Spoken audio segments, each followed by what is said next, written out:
The sun slanted low, everything around blanketed in white snow.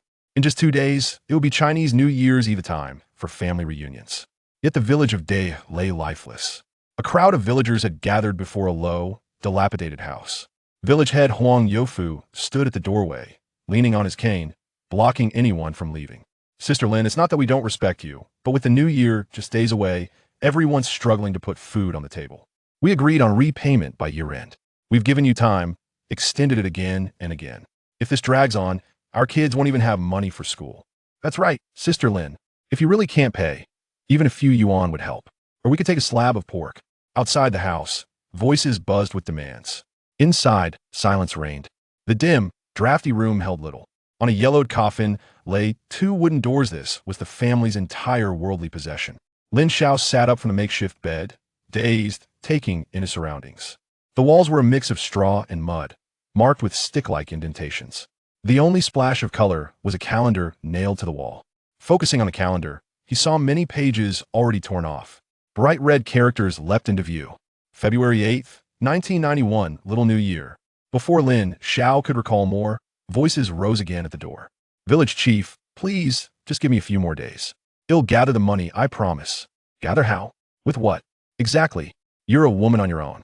What can you do? If Lin Xiao were still healthy, we wouldn't be here over such a small sum. But now, what options do you have? I say, why don't you go work at a salon in town? With your figure, you can make the 700 or 800 yuan in a month easy. Laughter erupted, some mocking, some curious, others cold and cruel. Lin Xiao climbed off the bed and strode toward the door. Memories flooded back. This New Year's Eve in 1991 marked the beginning of his family's downfall. To fund his education, they'd borrowed heavily, forcing his father to work far from home. Overworked and exhausted, his father fell from a third-floor scaffold, leaving him paralyzed from the neck down. Already poor, the family situation worsened under the burden of medical bills. On New Year's Eve, after the reunion dinner, his father secretly drank pesticide and died instantly. His mother, driven mad by relentless debt collectors, took her own life, falling into the river and drowning. The burden fell on his older sister, who at 22 married early to repay the debt. Her marriage became a living hell, and she died of starvation before 30. Lin Xiao could never forget that year. In his past life, though he later amassed a fortune, he could never escape the shadow of that tragedy. Sister Lin, don't stay silent. Today we're here for answers. Why not? Don't play dead. Debts must be repaid, it's only right. You borrowed 1,200 from me. With interest, it's 1,800. If you can't pay today, I'm taking Lin Shi. At that voice, Lin Xiao's eyes burned red. Him, that beast. He would never forget. To free him from burden, his sister Lin she married to repay the debt only to be starved to death. And this monster was the one who drove his mother to her tragic end. Wang, who stood there, smug and confident. He knew the Lin family had no money. Head brought the village chief and others to create a moral justification. Just as he savored his scheme, a figure slowly approached. Lin Xiao, you consumptive runt, stay away from me. Wang, who didn't care. His greedy eyes remained fixed on Lin Shi and her mother. Thud! Lin Xiao struck suddenly, catching everyone off guard. A wooden club slammed down on Wang Hu's head. He collapsed instantly, convulsing on the ground. Silence fell. Villagers froze. Even Lin Shi and her mother stared, stunned, at Lin Xiao. Lin Xiao glanced back at his mother and sister, his chest heaving with rage. For 30 years, head woken in the night, heart pounding, tears soaking his pillow. He buried himself in work, building a fortune worth millions, yet the pain never left. Damn you! How dare you hit me? Beat him to death. Lin Xiao ignored him. Seeing Wang Hu try to rise, his fury exploded. For 30 years, Head searched desperately, but never found Wang Hu. If not for him, would his father have chosen to drink poison in despair? If not for him, would his mother have been driven to such degradation? If not for Wang Hu, would his sister have starved to death without him even seeing her one last time? Rage from 2 lifetimes surged. Lin Xiao, like a madman, grabbed the club and swung again and again. Come on, whoever comes, we'll die together. Villagers who tried to intervene froze at his wild, frenzied appearance. Lin Xiao, don't be foolish.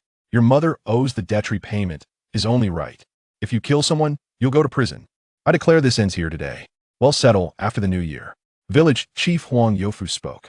At his word, Wang Hu's lackey dragged the unconscious man away. Lin Xiao didn't stop them. He glared coldly at Huang Youfu and the others. He knew exactly how much the family owed. But these villagers had never had good intentions. Even village chief Huang coveted his mother and sister's beauty. Lin, she was famed as the most beautiful woman in 10 villages. Huang's son wanted to marry her, but she had refused multiple times. Seeing the shifting expressions on Huang Yufu's face, Lin Xiao tossed the club aside and strode to Wang Na. The villagers parted, fear etched on their faces. Only those who have suffered know how deep human cruelty can run. My father's debt is mine to repay. I went to school. My father borrowed that debt belongs to me. There are a few days until New Year's. Come on the 30th, he'll repay every cent. The moment Lin Xiao spoke, chaos erupted. The Lin family's debt was no small sum, 4 to 50,000 yuan in total. Repayment seemed impossible. Pay? With what? When your father was healthy, he couldn't earn much in a year. What makes you think you can? You must not know how the world works, though. You think money grows on trees? The villagers grew agitated. No one believed Lin Xiao could repay. Chapter 2, Taba. As the angry villagers surged forward, Lin Xiao planted his feet on the bloodstained club, shielding his mother and sister. My father's debt, he'll repay it. I won't say this again. As for your true motives, I'm too tired to care. If you push me, tonight we'll see who walks away. Lin Xiao turned to the corner and pulled out a sickle used for harvesting wheat. The villagers cursed louder, but no one dared step forward. Watching the crowd disperse, Lin Xiao stared blankly at the sickle in his hand. Regret? Regret? If he could do it again, he wouldn't use a club. Muttering nothing, Wang Na took the sickle from his hand. Watching his family move about, Lin Xiao shook his head. At dinner, the table held only a few yellowed buns and a few wilted vegetable leaves, hardly a trace of oil. Yet this meager meal tasted sweeter to Lin Xiao than any delicacy had eaten in his past life of luxury. No one mentioned the evening's events. Even Lin Guodong, lying paralyzed, ate in silence. After a long while, Lin Xiao set down his bowl. Dad, I threw out the pesticide under your bed. Pads are made by walking. Don't worry, I have a way to fix this. And Mom, don't consider those filthy thoughts. Those scum stare at you like vultures. They don't care how much you owe. There's no obstacle too great. He'll repay the debt. While eating, Lin Xiao had been thinking how to plug the family's financial hole. What made the most money in 1991? Stocks. But he had no capital, no connections. Jumping in would be suicide. Then he remembered Jinling was a land of fortune. After dinner, ignoring his parents' and sister's bewildered looks, an excited Lin Xiao sat by the door with an oil lamp, scribbling furiously. The next morning, after repeated warnings, Lin Xiao stuffed 2 steamed buns in his pocket and ran to the county town. From Day Village to the nearest county town, about 4 kilometers. By the time he arrived, it was already 10 o'clock. Lin Xiao was in such a hurry because he remembered a certain antique shop in the county town filled with treasures. In times of chaos, gold in times of peace, antiques, this was no joke. His father needed expensive treatment. The family debt was at least 40 to 50,000 yuan. This trip, Lin Xiao carried their entire fortune, 80 yuan. Step right up. Clearance sale. Come take a look. Treasures from Winifang's studio. Emperor Qianlong's personal items. Don't miss out. The shouting snapped Lin Xiao from his thoughts. Following the crowd, he reached a stall. Behind it sat a bald, middle-aged man, smoking lazily on a stool. Selling antiques in a small county town? Impossible. Winifang's studio was the name of his shop, but Qianlong's treasures filled the stall. Empress Dowager Six's toilet, Emperor Qianlong's pillow, Emperor Kangxis mirror, even Beethoven's shoehorn, if you asked. While others laughed, Lin Xiao examined the items seriously. To make money, he needed a shortcut. Soon, his eyes locked on 2 inkstones. Boss, how much for these inkstones? Oh, young man, you've got an eye. This was used by King Yu of Zhou from Shangzhou. Look at the color. The bald man's words triggered laughter. King Yu of Shangzhou? Why not say Qin Shi Huang of the Qin dynasty? Bullshit. More like last week's junk. The Cultural Bureau came before nothing here was real. The bald man turned red, snapping back. You don't know anything. These are all treasures. Lin Xiao didn't care. In his past life, had studied antiques deeply. He could tell these were artificially aged fakes. Just as he reached for one, a hand pressed down on his. Young man, I've got my eye on this. Mind if I take it? Lin Xiao frowned, looking up. Beside him stood a man in a sharp suit, driving a Hongqi car, with a stunning secretary at his side. Such a sight was rare in this backwater county, where even roads were unpaved. The man pulled out 2 crisp green bills and slapped them on the table. 200. Sir, you've got taste. I won't lie, this is a Southern Song Dynasty Duan inkstone. Look at the color blue-green base, ink traces embedded. Only years of use create this. And the signature? Don't underestimate it. This is Ma Yuan, one of the great masters of the Southern Song. For such a small piece, it's worth at least this much.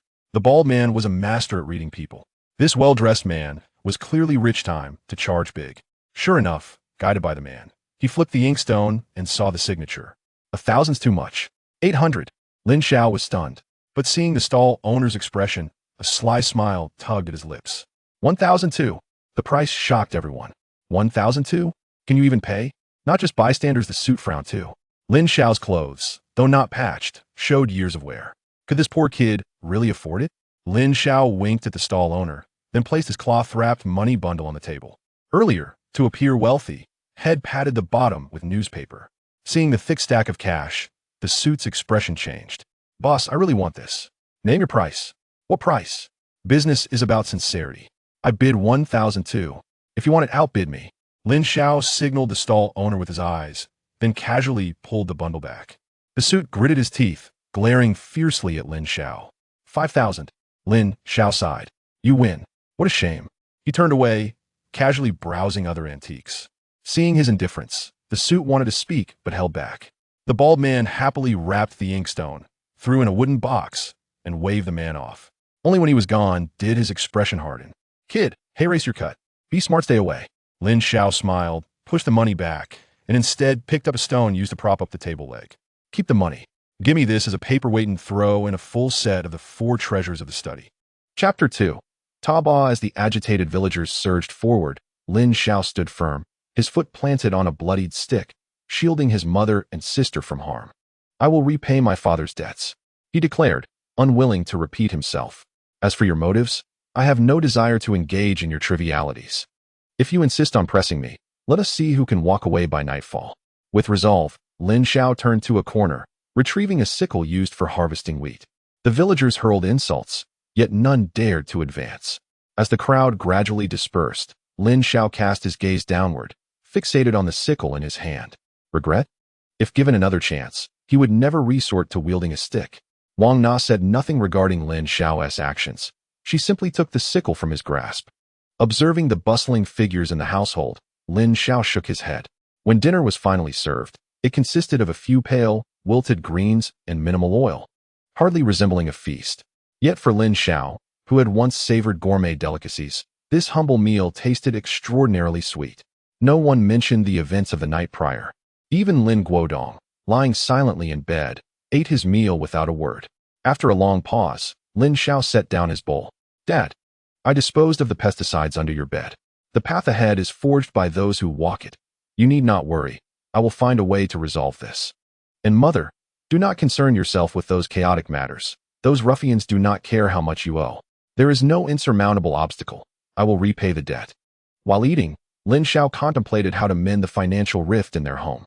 In 1991, if one were to speak of the most lucrative ventures, stocks would undoubtedly be at the forefront.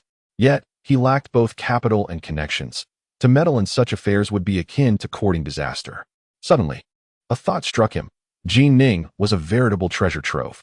After dinner, disregarding the astonished glances from his parents and sister, an exhilarated Lin Xiao settled at the doorway with an oil lamp, fervently scribbling his thoughts. Early the next morning, after offering repeated reassurances, Lin Xiao tucked 2 steamed buns into his pocket and set off towards the county town. The journey from Daya village to the nearby county town spanned roughly 4 kilometers, and by the time he arrived, it was already 10 o'clock. His urgency stemmed from the memory of an antique shop nestled within the town, brimming with treasures. In times of chaos, gold flourishes. In prosperous times, antiques reign supreme. This was no mere jest. His father lay in bed, requiring substantial funds for treatment, while the family owed at least 40 to 50,000. With only 80 yuan, the entirety of their family's wealth, clutched in his hand, Lin Xiao ventured forth. Don't miss out on the clearance sale. Come take a look. The cries of a merchant shattered Lin Xiao's reverie, drawing him to a stall bustling with activity. Behind the stall sat a middle-aged man with a shaved head, casually puffing on a cigarette as he reclined on a stool, calling out to passers-by. Selling antiques in a small county town was a pipe dream. The stall, named Wenfang's High, was supposedly filled with treasures once belonging to the Qianlong Emperor. Or so the claims went.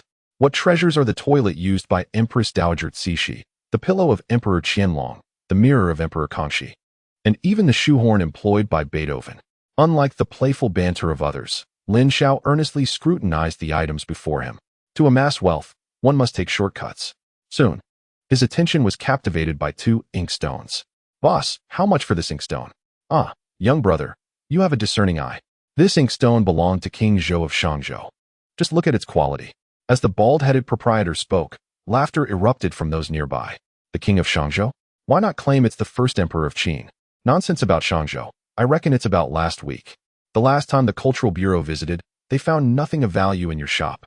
Flushed with embarrassment, the bald owner could not help but retort angrily at the onlookers. You know nothing. These are treasures. Lin Xiao, unfazed, recognized the inkstone as a mere product of artificial aging, having delved deeply into antiques in his previous life. Just as he was about to speak up to acquire the inkstone, a hand pressed down on his. Young brother, I have my eye on this inkstone. Would you let it go? Furrowing his brow, Lin Xiao looked up at the speaker. The man beside him, impeccably dressed in a suit and driving a hongqi, was accompanied by a stunning female secretary. Such a presence was rare in their small county, particularly in a place that lacked proper roads. The man extracted 2 crisp banknotes from his leather bag and placed them on the table. 200. Sir, you have a keen eye? I must confess. This inkstone is a Duan inkstone from the Southern Song dynasty.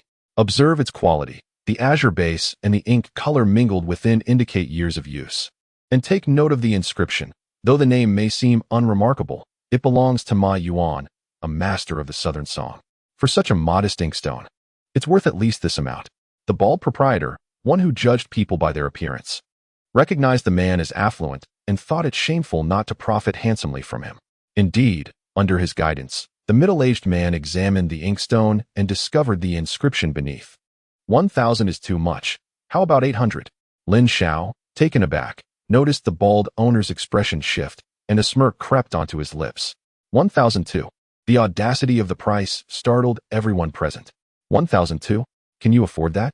Not only were the bystanders astonished, but the middle-aged man, who had just attempted to haggle, also furrowed his brow. Although Lin Xiao's clothes lacked patches, they bore signs of considerable wear, leading to doubts about whether this impoverished youth could truly produce such an amount. Lin Xiao exchanged a knowing glance with the bald owner and placed a cloth bag filled with money onto the table. Previously, in an effort to appear imposing, he had discreetly patted the bottom of the bag with newspaper. The sight of the stack of cash transformed the middle-aged man's expression. Boss, I quite fancy this item. Name your price. What price? Transactions are based on sincerity. I offer 1,002. If you like it, feel free to increase your offer. While Lin Xiao subtly signaled to the bald proprietor, he deftly retracted the cloth bag. The middle-aged man gritted his teeth, his expression darkening as he shot a fierce glare at Lin Xiao. 5,000. I let you off easy, what a pity. Lin Xiao sighed, casually lowering his gaze to inspect other antiques. Observing his demeanor, the man contemplated speaking several times, but ultimately suppressed his rising doubts. The bald man cheerfully wrapped up the inkstone, even providing a wooden box. Only after watching the middle-aged man depart did his expression falter. Kid, this is for you. Understand the rules and keep your distance. Lin Xiao, with a smiling demeanor, pushed the money back, instead picking up a stone that had been used to prop up the table leg. I want to take the money. This will serve as my paperweight. Also, please prepare a complete set of the 4 treasures of the study for me. Deal. Chapter 3. A successful bargain after leaving Wenfang Zhai. Lin Xiao casually tossed the set of 4 treasures into the trash bin. They were hardly worth a few coins, further diminished by poor aging techniques, rendering them even less valuable. What he truly desired was the stone used to stabilize the table, while the set merely served as a fade. Had he requested only the stone, it would undoubtedly arouse the proprietor's suspicions. In his previous life, a tale had circulated throughout the county. It began when an elderly man, having spent 300 yuan on a Song dynasty vase at Wenfang Zhai, later discovered it to be a counterfeit upon appraisal. He returned with his sons to demand a refund from the owner. Naturally, the proprietor refused, leading to a heated argument. The elderly man's youngest son, incensed, picked up a stone to smash the shop's glass. However, instead of shattering the glass, the stone struck the wall, splitting in 2. It was then revealed that this was no ordinary stone, but a piece of jade rough. Allegedly, this jade rough fetched a staggering 100,000 yuan. This incident, rife with coincidences and a touch of the legendary, spread rapidly. Lin Xiao's confidence in settling his debts before the new year stemmed from the memory of that jade rough. He entered a knife shop. Young man, here to buy a kitchen knife? Master, may I use your grinding machine to polish something? Of course, it's 5 yuan per use. Perfect. Lin Xiao handed over 5 yuan to the shopkeeper, then began to grind the jade rough on the machine. The shopkeeper stood nearby with a hose, primarily to monitor Lin Xiao and ensure he didn't damage the equipment. As one side of the jade rough was ground away, a sudden green light glimmered through the mist of water, igniting Lin Xiao's excitement. Having dabbled in jade roughs in his past life, he understood precisely what that green light signified. Although armed with knowledge from his previous existence, he felt uncertain about the validity of that information until the green light appeared. After all, rumors often undergo significant alterations through repeated retellings, becoming increasingly exaggerated. Young man, is that jade? The shopkeeper inquired, curiosity piqued. That must be quite valuable, right? Absolutely. This piece of jade can easily sell for 700 or 800, Lin Xiao responded, feigning pride. How valuable it is. You should be cautious. Even without the knife shop master's warning, Lin Xiao would exercise great care. After 2 full hours of meticulous work, the raw stone was polished to a flat shape, approximately the size of an adult's palm. After expressing his gratitude to the knife shop master, Lin Xiao left the establishment with the raw stone in hand. It wasn't until he had walked quite a distance that Lin Xiao clenched his fist in elation. Initially, he had presumed that the rumors he heard in his previous life were exaggerated versions of the truth. He had prepared himself for the outcome of merely uncovering an ordinary piece of jade, expecting to sell it for a mere 1,000 or 1,800. However, to his astonishment, this raw stone had bestowed upon him a delightful surprise. It was indeed an exceedingly rare imperial green jade, its rich hue captivating him entirely. Although he was unaware of the jade prices from 1991, he was certain that this piece of imperial green jade was worth far more than 100,000. Suddenly, Lin Xiao recalled a crucial detail. In his previous life, this raw stone had been shattered, and during its destruction, the jade had split in two, likely harboring cracks, thus significantly diminishing its value. Clutching the jade, Lin Xiao made his way to a convenience store, where he utilized the store's phone to dial a number from his memories of his previous life. Hello, this is Li Qingyu. Who is this? Old classmate, it's Lin Xiao. Lin Xiao, what prompted you to call me? Li Qingyu, your family is in the jade business, right? Do you accept jade? You have jade? Where did it come from? It's a family heirloom. All right, bring the jade to my house, but I can't guarantee I'll buy it. You remember where I live, right? Of course, the county committee courtyard. I'll hang up now. I'll be there in 10 minutes. 10 minutes later, Lin Xiao arrived at the county committee courtyard. On the way, he purchased a box of oranges and 4 cans, as it was customary to bring gifts during the new year. From a distance, he spotted Li Qingyu, clad in a white down jacket, one hand covering her ear as she waved at him. Lin Xiao jogged a few steps to reach her. Old classmate, it's been ages. Li Qingyu shot him a glance, exclaiming, Lin Xiao, we just had dinner together at the class reunion the other day. Your long time no see is rather short. Lin Xiao chuckled. His reference to long time no see pertained to his previous life. After his family faced misfortune, he had moved south, and thereafter, he had never seen Li Qingyu again. By the way, did you bring the jade? I'll help you assess its value to avoid being swindled by my father, that shrewd businessman. Thank you, old classmate. Lin Xiao retrieved the piece of imperial green jade from his pocket. Imperial green. Let me see. Be careful not to drop it. Li Qingyu gingerly took the jade from Lin Xiao's hands. The moment she touched it, she confirmed that it was indeed a genuine piece of jade, not a synthetic imitation. Her father had been in the jade business for over a decade, and although she was not an expert, she could discern authenticity. Old classmate, can you estimate its value? Li Qingyu pondered for a moment before speaking. The thickness of this jadeite is just sufficient to craft a bracelet. Recently, I overheard my father mentioning that Liu Shaoqing, the filmmaker, spent 300,000 on an imperial green jade bracelet. As for your piece, apart from being fashioned into a bracelet, the remaining scraps could be fashioned into earrings, pendants, or ring faces. Upon hearing this, Lin Xiao felt a twinge of disappointment. According to Li Qingyu's estimation, the total value of the bracelet and those smaller items would amount to no more than 400,000, and that was the retail price. Consequently, the raw stone might not even be worth 10,000, a far cry from his expectations. However, considering it was 1991, an era when the average annual income was less than 1,000 yuan, such a revelation was hardly surprising. Indeed, rumors are often unreliable. If even a complete jadeite couldn't fetch 10,000, The owner of Wenfeng's Hai might have struggled to sell it for even 1,000 in his previous life, despite the hearsay claiming it was sold for 100,000. Yet, it mattered little, as long as he could sell this jadeite and repay the family's debts. With a little left over to prepare for the new year, he would consider it a success. Surmounting this immediate challenge was not an insurmountable task for him. After all, in his past life, his greatest prowess lay in the art of making money. Chapter 4. 120,000 secured Xiaoyu. Have you brought home a boyfriend? This young man seems quite impressive and spirited. Li Wanshan praised Lin Xiao while casting a warning glance at Li Qingyu, suggesting that she would soon be in for a reprimand. Dad, what nonsense are you spouting? This is my high school classmate Lin Xiao. He is not here for me, but to discuss business with you, Li Qingyu retorted, her discontent palpable. She and Lin Xiao sat in adjacent desks during high school. Their relationship was amicable, yet not particularly close, merely a bond of classmates. Oh, here to discuss business? I hope he is not intending to purchase my precious daughter. Li Wanshan jested. Uncle Li, I have a piece of jadeite handed down through my family, and I would like your appraisal, Lin Xiao interjected. Choosing not to engage with Li Wanshan's humor. One could jest, but one must not take it seriously, lest they be dismissed. Oh, jadeite. Let me have a look. Li Wanshan replied, intrigued. Lin Xiao produced the jadeite and handed it to him. Ah, ice-type imperial green, quite splendid. This must have just been cut today, Li Wanshan observed.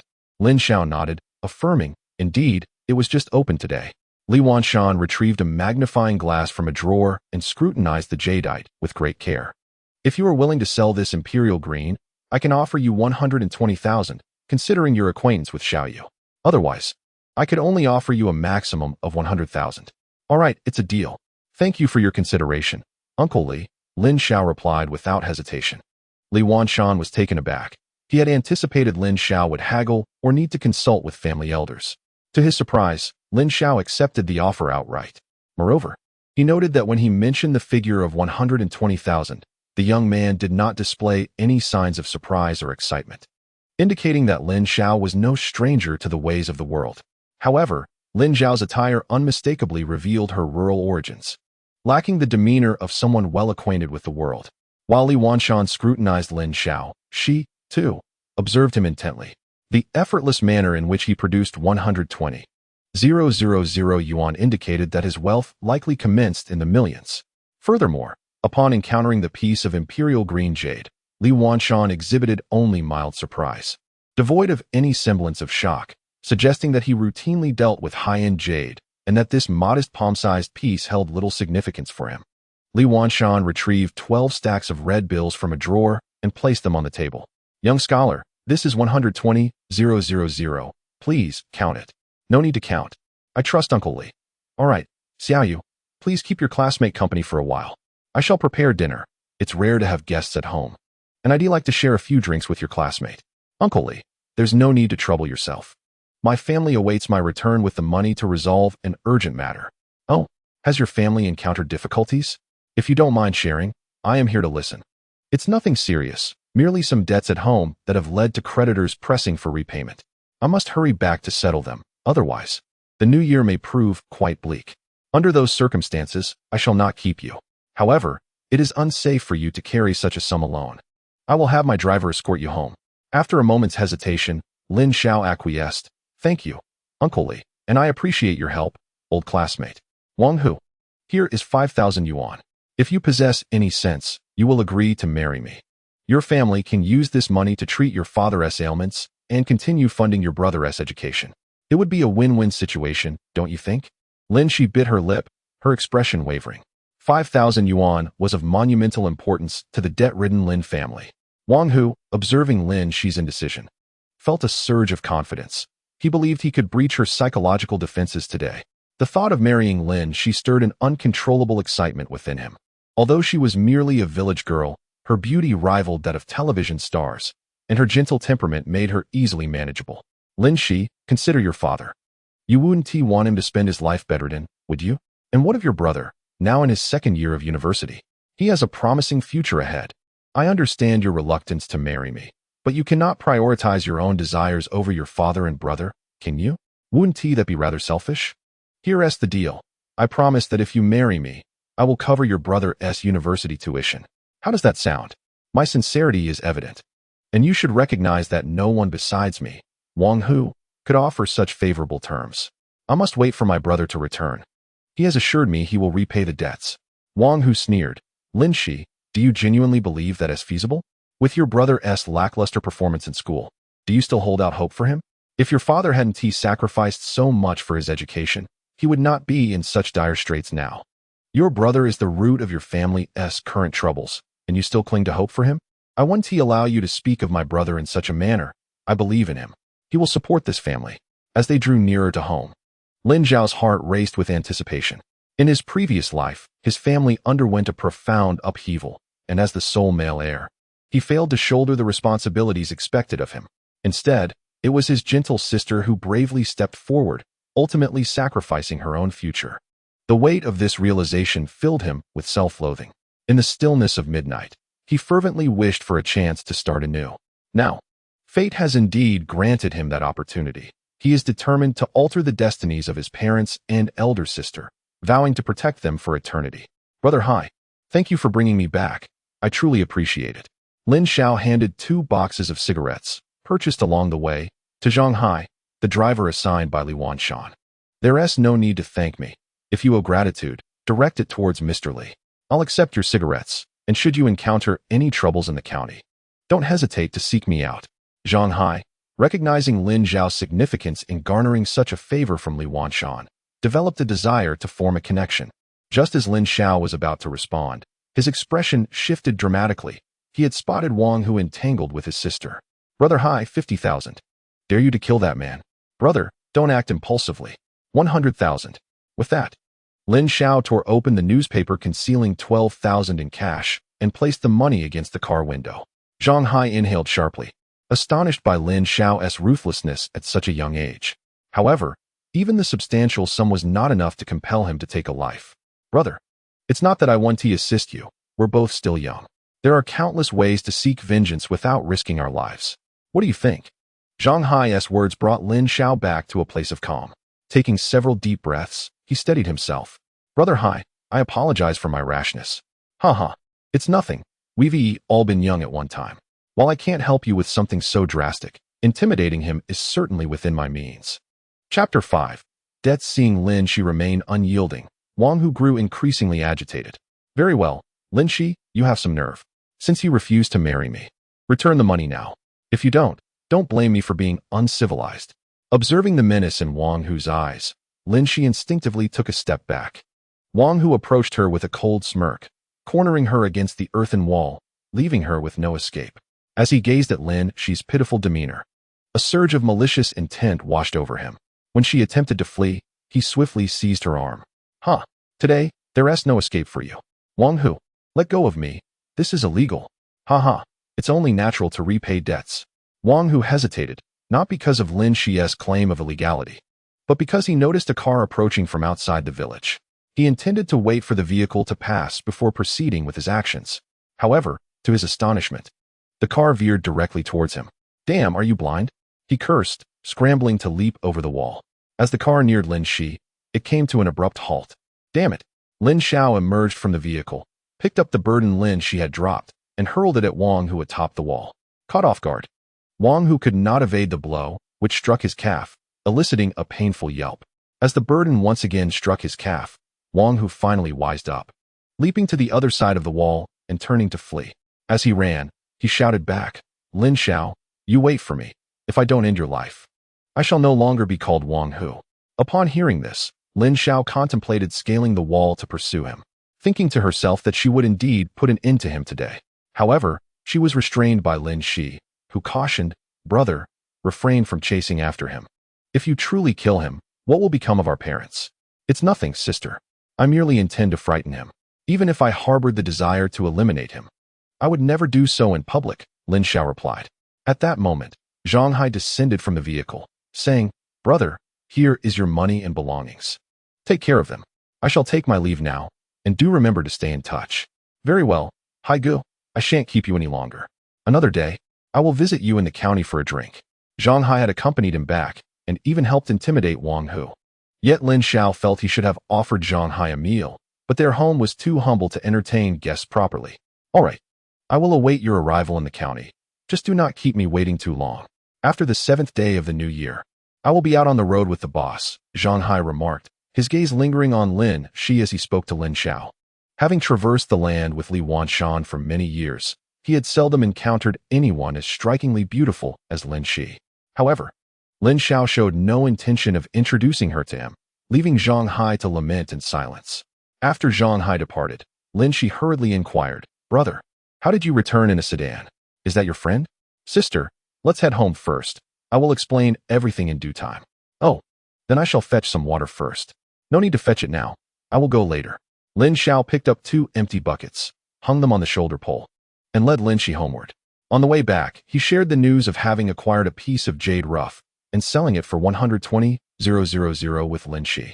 "This is wonderful, brother. With this money, we can afford to treat our father's illness. Indeed, after the new year, we shall return to the hospital for our father's treatment." Their father, Lin Xiao, was not beyond healing, however. He required a second surgery that could not be performed in the county or even the city.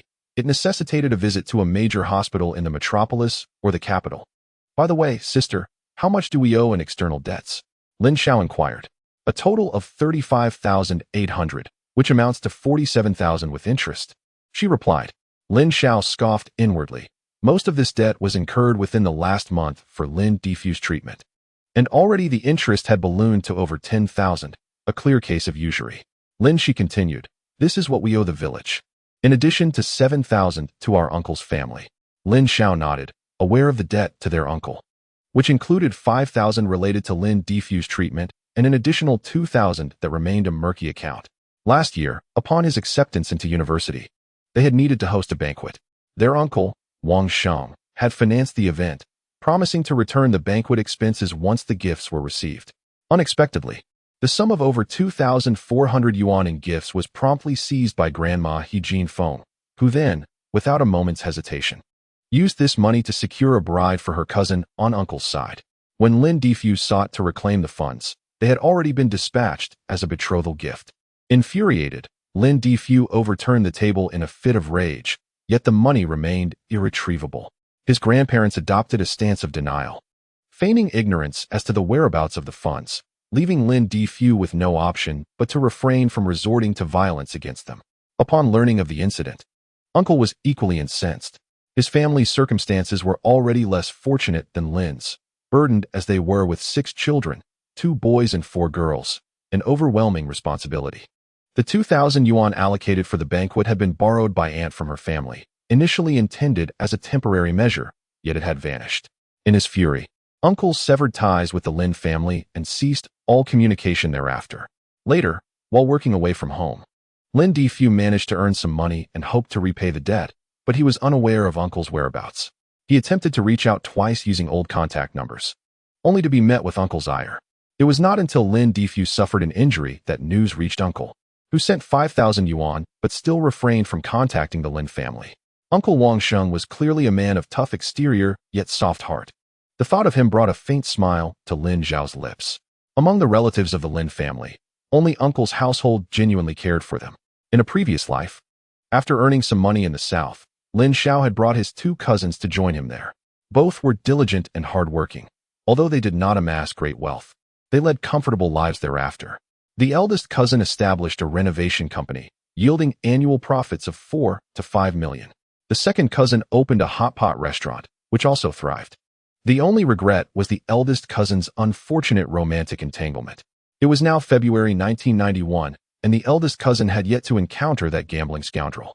Given his rebirth, Lin Xiao was determined to deny that man any opportunity. Upon returning home, he found his mother, Wang Na, tending to his father's needs. When his sister moved to assist, Lin Xiao gently restrained her, opting to help his mother instead. Though they shared a father-daughter bond, his sister was still a young maiden. And given their father's relatively young age, there were matters that were unsuitable for her to attend to. Chapter 6. Repaying debts after assisting his father. His mother did not broach the subject of money. Lin Xiao understood that her silence stemmed not from disinterest, but from a desire to spare him any embarrassment. "Mom, after dinner, please go door to door and inform everyone to come by tomorrow morning to collect their money." "Son, you brought money back? Where did you borrow it from? You haven't done anything illicit, have you?" "Mom, it's like this. Lin Xiao recounted the explanation he had previously given to Lin Shi. Although his mother did not fully comprehend the details, she was relieved to know the money was neither stolen nor ill-gotten. Dinner was a porridge made of millet and potatoes, a single pot serving both dish and rice. In 2 decades, this would be considered a folk delicacy of northeast China, yet at present, it was merely a choice born of necessity, as cooking porridge allowed for a saving of rice, effectively transforming potatoes into a staple. This is primarily due to Lin Xiao bringing back money, which has emboldened the Lin family to indulge in such excess. Lin Xiao savored the meal, while Wang Na and Lin Shi appeared to be merely fulfilling an obligation. Their daily fare consisted of steamed buns, coarse porridge, or millet rice. And after years of such monotonous sustenance, devoid of any meat, they had long since grown weary of it. Sister, once we settle the debts, let us venture into the county to procure some goods for the new year, Lin Shi suggested. Brother, should we not be frugal with our spending? It's merely the new year, we can manage with less. We must save money for father's medical expenses. Sister, you need not concern yourself with finances. I will devise a plan. Father's health is far too fragile. This condition is detrimental to his potential surgery. We must ensure he receives adequate nourishment. And you and mother will need to care for him. I do not wish for you both to collapse before he even recovers. Very well, I shall heed your words. Lin Shi replied. Wang Na, listening quietly, refrained from voicing her opinion. She was a woman without strong convictions. While she could perform tasks, she struggled to assert her own ideas. The following morning, Lin Xiao awoke to a commotion outside. After dressing, she retrieved 40,000 yuan from the cabinet and stepped into the courtyard. Upon seeing her with the money, the yard fell into an immediate hush. Sister, have all our creditors arrived? Aside from Aunt Wang everyone is here, came the reply. Very well, who will be the first? Lin Xiao inquired, scanning the crowd. I shall go first. Your family owes me 500, which amounts to 650 with interest, a woman spoke up. Aunt Huang, if memory serves. We borrowed that 500 just over 10 days ago. Do you truly believe it fair to demand 150 in interest? Lin Xiao, I find your words unpalatable. This is what your mother agreed to when borrowing the money. What? Now it doesn't apply to you? Lin Xiao turned to Aunt Huang. My mother stipulated a repayment time frame of 1 year, with 30 in interest. It has barely been over 10 days, and you already seek interest? How brazen. If you wish for interest, come back in a year. If you are dissatisfied, feel free to take legal action against me. As for the rest of you, it is either I repay only the principal without any interest, or you return as agreed at the designated time. Wishing to retrieve your funds early while also seeking interest is rather shameless. Village Chief Huang, do you not find my reasoning sound? Huang Youfu's expression darkened, including himself. The villagers who lent money to Wang Na were not only drawn by her and Lin Shi, but also by the promise of high interest. Most loans were for a year, with 30% interest, while some reached 40 or even 50%. Lending 1,000 yuan to Wang Na could yield several hundred in profit within a year. Is there any more lucrative endeavor? Moreover, Lin Xiao was known for his honesty and diligence, and with Lin Xiao attending university and Lin Shi's beauty, they anticipated receiving a handsome bride price when she married. Thus, they harbored no fears regarding Lin Xiao's ability to repay. In fact, they preferred if he could not, as they would continue to reap interest. This was the very reason why Wang Na could secure such substantial loans from the village. In this matter, Lin Xiao is justified. It is unreasonable for you to demand such exorbitant interest after merely a fortnight since lending the money. We are all from the same village, so let us preserve some dignity for one another. Although Huang Youfu is reluctant to forego the interest, and even more so to lose the chance to obtain Wang Na and Lin Shi's favors, he, as the village chief, cannot behave like the other villagers who resort to deceit and falsehoods. After Huang Youfu spoke, the villagers who came to collect the money began to feel conflicted. Just 2 days prior, they approached to demand repayment, knowing that Lin Xiao had become bedridden, fearing the money would never be returned. It was only after Wang Hu's instigation that they decided to confront Lin Xiao. However, with Lin Xiao now presenting the funds, it demonstrated that the Lin family possessed the means to repay, sparking their reluctance to reclaim the money. Surely, waiting a year to receive both principal and interest would be far more beneficial. Lin Xiao saw through their intentions and smirked inwardly. Yet, before he could speak, Wang Hu coldly interjected, "Do not be deceived by him. Consider this. If you do not reclaim your money, what will he do with it? Surely, it will go towards his father's medical expenses. Given the state of his father, it is a bottomless pit. Do you truly expect him to repay you with both principal and interest next year? Upon hearing this, the villagers suddenly understood. How could they have forgotten that the Lin family borrowed money from them to finance Lin Defu's treatment? If they did not retrieve their funds now, they would undoubtedly be squandered on Lin Defu's care. At that point, they would have nothing to show for it. How unfortunate. Well then, if there is no interest, so be it. Lin Xiao, please return the 750 yuan that belongs to my family. Here is the promissory note. Lin Xiao wasted no time, taking the note. Recognizing his mother's handwriting, and promptly handed over 8 red bills, stating, "Remember to retrieve 50 yuan from me." With that, he tore the promissory note and called for the next person. "Lin Xiao, my family lent 100 yuan. Where's the promissory note?" "There is none." "If you don't believe me, ask your mother." Wang Na nodded. "Son, indeed, this money does not have a promissory note."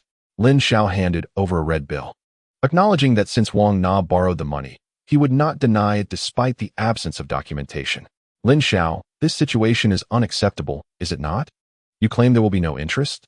Even if the money were deposited in a bank, withdrawing it prematurely still accrues interest," Wang Hu argued. Unperturbed, Lin Xiao responded, "Very well, let us calculate the interest based on the bank's current deposit rates. The amount owed will be precisely what it is, without any discrepancy. Why should it be based on the bank's current interest? It must adhere to the interest your mother promised us." Wang Hu was right. We all lent real money. Why should we receive absolutely no interest whatsoever? Indeed, even if it were just for a fortnight, there ought to be some interest. This interest was promised to us by Wang Na. Do not attempt to renege on that agreement. If I do not receive the interest this time, your family will find it impossible to borrow another cent from me in the future. The village head, Huang Youfu, spoke up. "Lin Xiao, as you know, I have always prided myself on being fair and just. This time, the concerns of the villagers hold merit, and I stand with them. The interest on the money will be calculated at the rate Wang Na initially agreed upon. I will not allow the villagers to take advantage of your family. Each household will receive interest only for the days their money was lent to you. What do you think?" Lin Xiao, far from being angered, responded with a smile. "Very well, I shall provide the funds.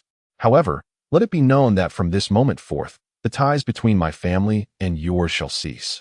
In the future, you must not approach us under the pretense of having lent us money, as I shall not acknowledge such a favor, seeing as I have paid the interest." Upon hearing Lin Xiao's words, the villagers were left with mixed thoughts.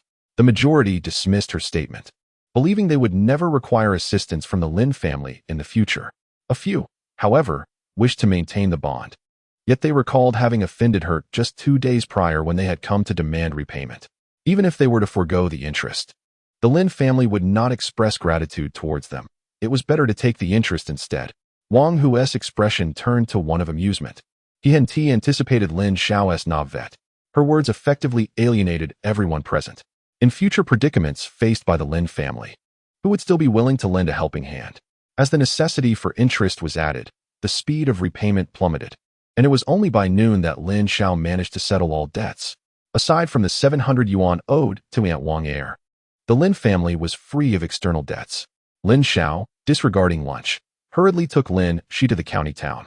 Upon arrival, instead of rushing to shop, they entered a noodle shop.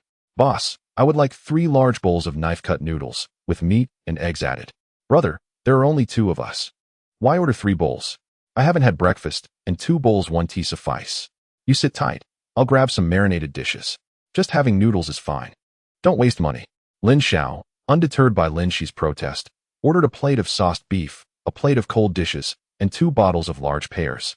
Lin Shi hesitated, but ultimately decided to let her brother have his way. However, once the meal was over, she intended to have a serious discussion with Lin Xiao about not being so extravagant. The cost of this meal could have sustained a family of 4 for several days. Yet, despite her reservations, Lin Shi's appetite betrayed her. She devoured 2 bowls of noodles, leaving not a drop of broth behind. However, she only ate 1 piece of the sauced beef, which Lin Xiao had served her, intending to take the rest home for a family dinner. After their meal, the 2 made their way to a grain and oil shop. Upon entering, Lin Xiao directly inquired of the owner, "Boss, I have a substantial order. Do you offer delivery?" "That depends on how much you need. 2 bags of rice, 1 bag of flour, and 20 gin of soybean oil, delivered to Day Village." Delivering to Xia Village is too far. For this little amount, It's not worth my while to make the trip. I'll add an extra 50 yuan for gas. How does that sound? Lin Xiao had chosen this grain and oil shop specifically because they had a small delivery truck behind them. Lin Shi hurriedly tugged at Lin Xiao's sleeve. In her view, it would suffice to purchase a few items and carry them back together. After all, it was scarcely 8 miles, not far at all. There was no need to squander money unnecessarily. Very well, the young lad seemed to be a straightforward person, so she decided to make the trip. Thank you, kind sir. I will pay you in advance, and I would appreciate it if you could hold on to the items for now. My sister and I still have some other errands to run. Is it possible for you to help us carry them back? Certainly. Go ahead. It's just one trip, but do not tarry too long. Rest assured, I shall have it all settled before 3 in the afternoon. After departing from the grain and oil store, Lin Xiao could not escape a round of complaints from Lin Shi. However, he paid little mind to it, for time was of the essence. They split up to attend to various tasks. He entrusted Lin Shi with purchasing trivial items such as auspicious characters, couplets, and seasonings. Meanwhile, he ventured to the department store, plunging into a frenzied shopping spree. By the time Lin Shi returned with her assortment of small items and reunited with Lin Xiao at the grain and oil store, the small truck was already brimming with his purchases. Seeing the sheer volume of items Lin Xiao had acquired, Lin Shi pinched him in frustration, regretting not having accompanied him. On their way back, Lin Shi simmered in anger, not uttering a single word to Lin Xiao. She understood that the money was earned by Lin Xiao, and he had every right to spend it as he pleased. It was not that she was stingy. Rather, their father remained bedridden, making every penny precious. Lin Xiao, however, was oblivious to her concerns. As someone who had been reborn, his consumer mindset was shaped by years of experiences in a different era. Although he had purchased a multitude of items, he did not perceive himself as wasteful. What were 7 or 8 outfits for comforters and accompanying pillowcases? What was merely a corner of pork, a pig's head, and 20 pounds each of beef and mutton? What were a few cans of imported milk powder, a box of canned goods, 2 cases of beer, and 2 cases of beverages? He believed he had exercised considerable restraint. His restraint stemmed not from a desire to save money, but rather from the urgency of time. As for the finances, after settling debts, he still had just over 80,000 left, a sum insufficient for their father's medical treatment. Lin Xiao's condition, high paraplegia, required not only a second surgery, but also professional rehabilitation post-operation. In these times, farmers lacked health insurance, bearing all expenses themselves. To suggest that 80,000 would suffice was optimistic. Even 180,000 might not be adequate. In his perspective, money was not saved but earned. However, with the family just stabilizing and the new year approaching, it was not the opportune moment to embark on a venture. Ideally, he could replicate the fortune he had made from the piece of jadeite rough. He was not in a hurry. Soon enough, someone would deliver the money to him. Previously, he had informed the debt collectors that he would repay them on the evening of the 30th, which served as a double assurance. Given the uncertainty surrounding the jadeite, he could not ascertain its authenticity or predict the quality of jade it contained. In contrast, the second matter was considerably more secure. On the very day of the New Year's Eve, a local official had returned to the countryside to visit family, only to find his home burgled. Unfortunately for the thief, his lack of discretion led him to encounter a police officer just as he was about to leave the county. As a result, upon sighting the police, the thief instinctively fled. The officer, observing this, thought to himself, "If you are innocent, why do you run?" Thus, he pursued the fleeing figure. Chapter 8. A stolen fortune. The chase ensued, but ultimately, the thief managed to escape. Initially, the officer felt a twinge of regret, yet on his return, he stumbled upon a package discarded by the thief mid-flight. Upon opening it, he was astonished to find it contained 200,000 in cash, along with American dollars and gold bars.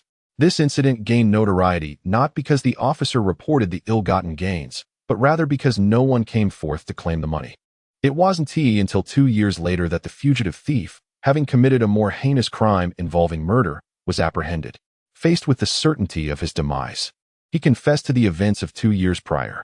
Once this revelation was made public, it sparked extensive discussion among the populace. While some speculated it to be a fabricated tale, Lin Xiao knew the truth of the matter. On that fateful New Year's Eve, his father had ingested pesticide, and while carrying him to the county hospital, Lin Xiao had witnessed the thief discarding a backpack in the woods, as well as the police pursuing him.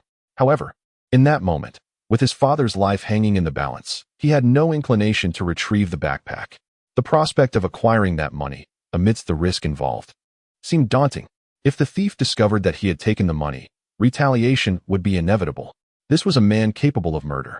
And while Lin Xiao was unafraid for himself, he had family to consider. Nevertheless, he felt compelled to secure those funds. The sooner his father underwent surgery, the higher the probability of success. Reality allowed no time for gradual wealth accumulation. Soon, a plan began to take shape in his mind. That evening, Wang Na prepared beef stew with radishes. However, Lin Xiao was disheartened to find that amidst a large pot of stew, only a few scant pieces of beef were present. Fortunately, he had brought home some leftover sauced beef from lunch with Lin Shi. Mother, after the new year, we must take father to the capital for treatment, Lin Xiao asserted. Son, seeking medical attention in the capital requires a substantial sum, does it not? The head of the county hospital mentioned at least 100,000. Do we have enough? I will find a solution for the finances.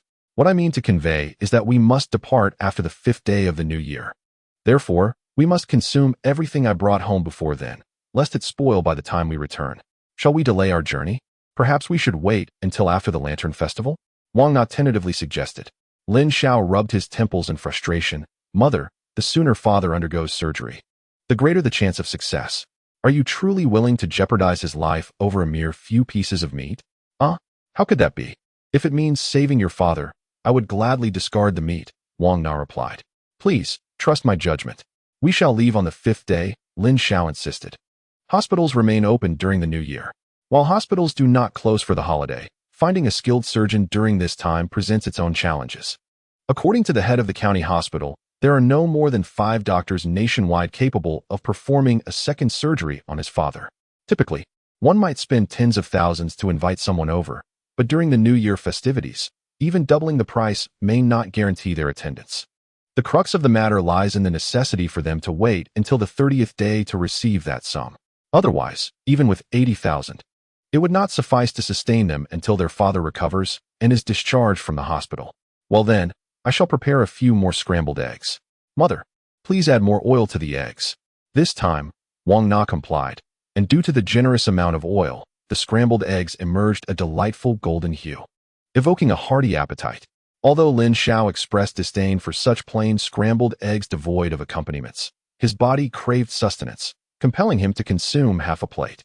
Meanwhile, Lin Shi, who had devoured 2 substantial bowls of knife-cut noodles for lunch, managed to consume 3 bowls of rice and nearly half a basin of beef stew with radishes. Lin Xiao stared in astonishment, utterly perplexed as to where Lin Shi, with her slender frame, could possibly place such quantities of food. Even Lin Xiao, bedridden and contemplating suicide just 2 days prior, was fed 2 bowls of rice and a considerable amount of vegetables by Wang Na.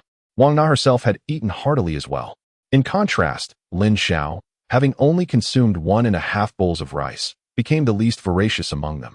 After the meal, Lin Xiao and Lin Shi, bearing a crate of beverages, for cans, and several pounds of pork, made their way to Aunt Wang Er's home at the west end of the village. If there were any family in the village that genuinely cared for the Lin family, it would undoubtedly be Aunt Wang Er's. Upon learning of Lin Xiao's hospitalization from his fall from the 3rd floor, Aunt Wang Er took the initiative to offer 300 yuan. Though modest, 300 yuan represented nearly all of Aunt Wang Er's savings. Considering she was a widow with a 15-year-old child, living in conditions that were among the poorest in the village. Reflecting on Aunt Wang Er, Lin Xiao felt a twinge of melancholy. In his previous life, Wang Ruiying, Aunt Wang Er's daughter, had gained admission to university 4 years later. However, Aunt Wang Er lacked the means to support Wang Ruiying's education and, out of necessity, married an old bachelor from a neighboring village. Initially, the old bachelor treated them well, but unexpectedly revealed his true nature one day, deliberately intoxicating the mother and daughter. Aunt Wang Er fought desperately, grabbing a kitchen knife and ultimately killing the old bachelor. Subsequently, she was sentenced to life imprisonment but was released in 2012 due to her good behavior in prison.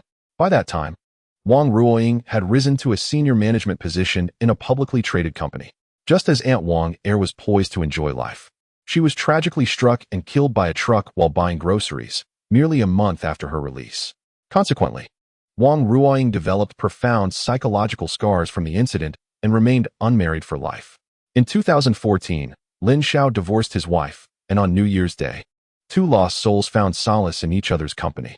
However, They were both jaded by life, their union not born from love, but rather a mutual desire for companionship. Brother, what are you thinking about? Lin Xiao tugged at Lin Xiao, preventing him from colliding with a tree. Oh, it's nothing. Just reminiscing and lost in thought. Were you thinking of some female classmate? A classmate? Lin Xiao chuckled softly. There was indeed a matter he had kept hidden from his family. In November of the previous year, he had already been expelled from school. The reason for his expulsion was a female classmate. However, he was not yet prepared to disclose this to his family. His father had sacrificed so much to support his college education, and he feared that his father would be unable to bear the news of his expulsion. Sister, we've arrived. Let us enter. Chapter 9. The Thoughts of Wang Ruiying Aunt. Ruiying, are you making shoe soles? In the rural areas of the 1980s and 1990s, most families would not spend money on shoes, but would instead craft them from ragged cloth. You've come, Ruiying. Go fetch some hot water for your brother and sister. Brother Lin, what brings you here? Please, have a seat. I will get you some water. Wang Ruiying hurried over, offering Lin Xiao a stool before dashing off to fetch water. Lin Xiao felt utterly overlooked by the little girl. You little rascal. You only have eyes for Lin Xiao and not for me, do you? If there's a stool, you can fetch it yourself. You have hands, don't you? Why should I serve you? You heartless child. Have you forgotten how I helped you with your studies not long ago? Hee, you are my sister. Helping me with my studies is only natural. Lin Xiao shot Wang Ruiying a disdainful glance, removed her shoes, sat on the calm, pulled a quilt over her feet, and began chatting with Aunt Wang about everyday matters. Lin Xiao then said to Wang Ruiying, Ruiying, no need to fetch water. I brought you some drinks. They are in the hallway. Upon hearing about the drinks, Wang Ruiying dropped her cup and rushed to the hallway. Soon after, she exclaimed, Mom. Brother Lin brought us a whole box of Coca-Cola for large cans and a big piece of pork. Aunt Wang, hearing this, scolded, You two children. Why do you have to bring things? Drinks are not cheap. I heard they cost several yuan a bottle. Wang Ruiying shouted from the hallway, Mom. They are 3 yuan a bottle, and Brother Lin brought 24 bottles. What? So many? This won't do. Lin Xiao, you must take those drinks back. It's too much. Aunt Wang's words were cut off as Wang Ruiying had already opened a bottle with a pop and leaned into the room, asking, What did you say, Mom? Seeing Wang Ruiying had started drinking, Aunt Wang, in a huff, grabbed a feather duster and chased after her. You little rascal. The person who brought the gifts hasn't even left, and you're already drinking. Have you no shame? Wang Ruiying was unafraid of Aunt Wang, hiding behind Lin Xiao. This is a gift from Brother Lin. I am merely being friendly. If it were someone else, I wouldn't bother drinking it. You think you're in the right, do you? Lin Xiao, move aside. Let me handle her. Lin Xiao, smiling, snatched the feather duster from Aunt Wang's hand. Aunt, Ruiying is correct. I have always regarded her as my sister. If she were to stand on ceremony with me, I would be quite saddened. I am not your sister. Wang Ruiying muttered discontentedly, but soon brightened, offering Lin Xiao a few sips of Coca-Cola. Brother Lin, try this. It's really delicious. Lin Xiao feigned disgust. No way. I want to drink something you've already sipped. Who knows how long it's been since you brushed your teeth? You're the one who hasn't brushed your teeth in days. I brush mine every day. As she spoke, disregarding Lin Xiao's objections, she pressed the Coca-Cola bottle to his lips. The cup of soda trembled, froth bubbling forth, and fearing a mess, Lin Xiao hastily caught the bottle with his mouth, inadvertently gulping down several mouthfuls of the fizzy drink. Hee, Brother Lin, how does the taste of an indirect kiss feel? After saying this, Wang Ruiying took another sip of her drink, deliberately licking her lips, adopting an innocent yet alluring demeanor that nearly overwhelmed Lin Xiao's composure. He couldn't help but think that 20 years hence, Wang Ruiying would be irresistibly captivating, and even in their 40s, he could be thoroughly exhausted by her charm in a single night. To his surprise, the current Wang Ruiying was already so enticing. At the same time, Lin Xiao realized that she had likely developed feelings for him. In his previous life, he had always viewed her as a mere child, neglecting her emotions. Nearby, Aunt Wang cast a disapproving glance at her daughter, but refrained from speaking. She understood her daughter's sentiments and did not oppose the idea of Lin Xiao and her being together. However, her daughter was only 16, too young in her opinion. She resolved to have a conversation with her daughter later that evening, emphasizing that while affection was permissible, academic pursuits must not be compromised, and they could consider a relationship after university. A part of her harbored selfish intentions, as by the time her daughter entered college, Lin Xiao would have graduated and be earning a living, providing some financial support. After all, as a widow, How could she afford to send a child to university? Brother Lin, aren't you going to ask how I fared in my final exams? All right, how did you do? Hee hee, I ranked first in the entire year. How will you reward me, Brother Lin? Lin Xiao jokingly replied, what does your ranking have to do with me? Why should I reward you? Regardless, you must reward me. Otherwise, I won't be able to achieve first place next time. Fine, then tell me what reward you desire. Leaning closer, Wang Ruiying whispered something in Lin Xiao's ear.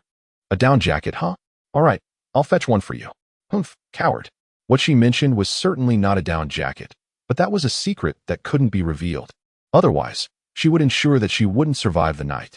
Lin Xiao proceeded to the hallway, bringing in a striking red fitted down jacket to see if it would suit her. If not, he could exchange it the following day. Wow, you really have a down jacket. Brother Lin, is this for me? Wang Ruiying asked in astonishment. In this day and age, a down jacket was a luxury item, costing 200 to 300 yuan, and the more expensive ones could reach 400 to 500. In the entire Daya village, only the village chief's daughter-in-law owned one, which she rarely wore for fear of damaging it. In truth, Lin Xiao had not considered Aunt Wang or Wang Ruiying when purchasing the jacket. It was intended for Wang Na, who had only requested a beige one, and this vibrant red was too conspicuous. She had adamantly refused to accept it. When Lin Xiao visited, Wang Na insisted that he take this down jacket along for Wang Ruiying. If it's not for you, who else could it be for? Go try it on and let your brother see how it looks. All right, I will. Wang Ruiying hastily removed her floral cotton jacket and donned a down jacket instead. It must be said that attire does indeed transform one's appearance. With the simple exchange of her cotton garment for the down jacket, Wang Ruiying instantly transitioned from a rustic girl into a refined city lady. Brother, do I look beautiful? Indeed, you do. Brother, your compliment lacks sincerity. Please praise me again. Using an idiom. Very well, you are as beautiful as a bubble. Humph, I suppose that suffices. As Wang Ruiying admired her reflection in the mirror, turning this way and that in her down jacket, Aunt Wang, with an air of exasperation, remarked, enough already. Hurry and take it off before you soil it. Save it for the start of school. No, I intend to show it off tomorrow. I foresee trouble for you. Chapter 10. The clothing store. By the way, Aunt Wang, you graduated from high school, didn't you? Lin Xiao inquired. Yes, I graduated from high school and came to Dahu village to volunteer immediately afterward. Lin Xiao was well aware of Aunt Wang's story. He had heard her recount it at least 10 times. Aunt Wang's real name was Hu Qishuan, and she had come to Dahu village in 72. The following year, she married Wang Xiang, a local resident. When the college entrance examinations resumed, she had already given birth to Wang Ruiying. Wang Xiang treated Aunt Wang exceptionally well, taking on all the work of the production team to allow her to study at home and prepare for her exams. However, undertaking both their responsibilities while struggling to make ends meet proved unbearable, even for an iron-willed person. Just after Aunt Wang completed her college entrance exams, Wang Xiang collapsed from exhaustion. This left Aunt Wang filled with regret. Despite receiving an acceptance letter from Peking University, she chose to forego her opportunity for higher education to care for Wang Xiang and their child. A year later, Wang Xiang passed away. After his death, many urged Aunt Wang to remarry, but she resolutely declined. Initially, life was quite challenging. At that time, the Lin family was relatively well off, and Lin Difu and Wang Na provided substantial assistance to Aunt Wang, forging a bond of mutual support between the two families. After the land was redistributed, Aunt Wang's circumstances improved significantly. While others cultivated corn and wheat, she began to grow medicinal herbs. While others raised chickens, ducks, and pigs, she took to raising quails. Every winter, when families hibernated, Aunt Wang learned to make and sell tofu. However, Aunt Wang had not only her daughters to care for, but also Wang Xiang's parents. They had suffered from pneumoconiosis after years of laboring in the coal mines and were unable to do heavy work, requiring constant medication. Although her income from growing medicinal herbs, raising quails, and selling tofu surpassed that of the average villager, her living conditions never truly improved. In Lin Xiao's view, had it not been for her family obligations, Aunt Wang's intellect might have enabled her to achieve great success, or at the very least, become a small business owner. Aunt Wang, after the new year, I plan to take my father for surgery. Once he stabilizes, I wish to start a business. How about we partner together? Oh, what kind of business do you have in mind? I was thinking of starting a clothing store.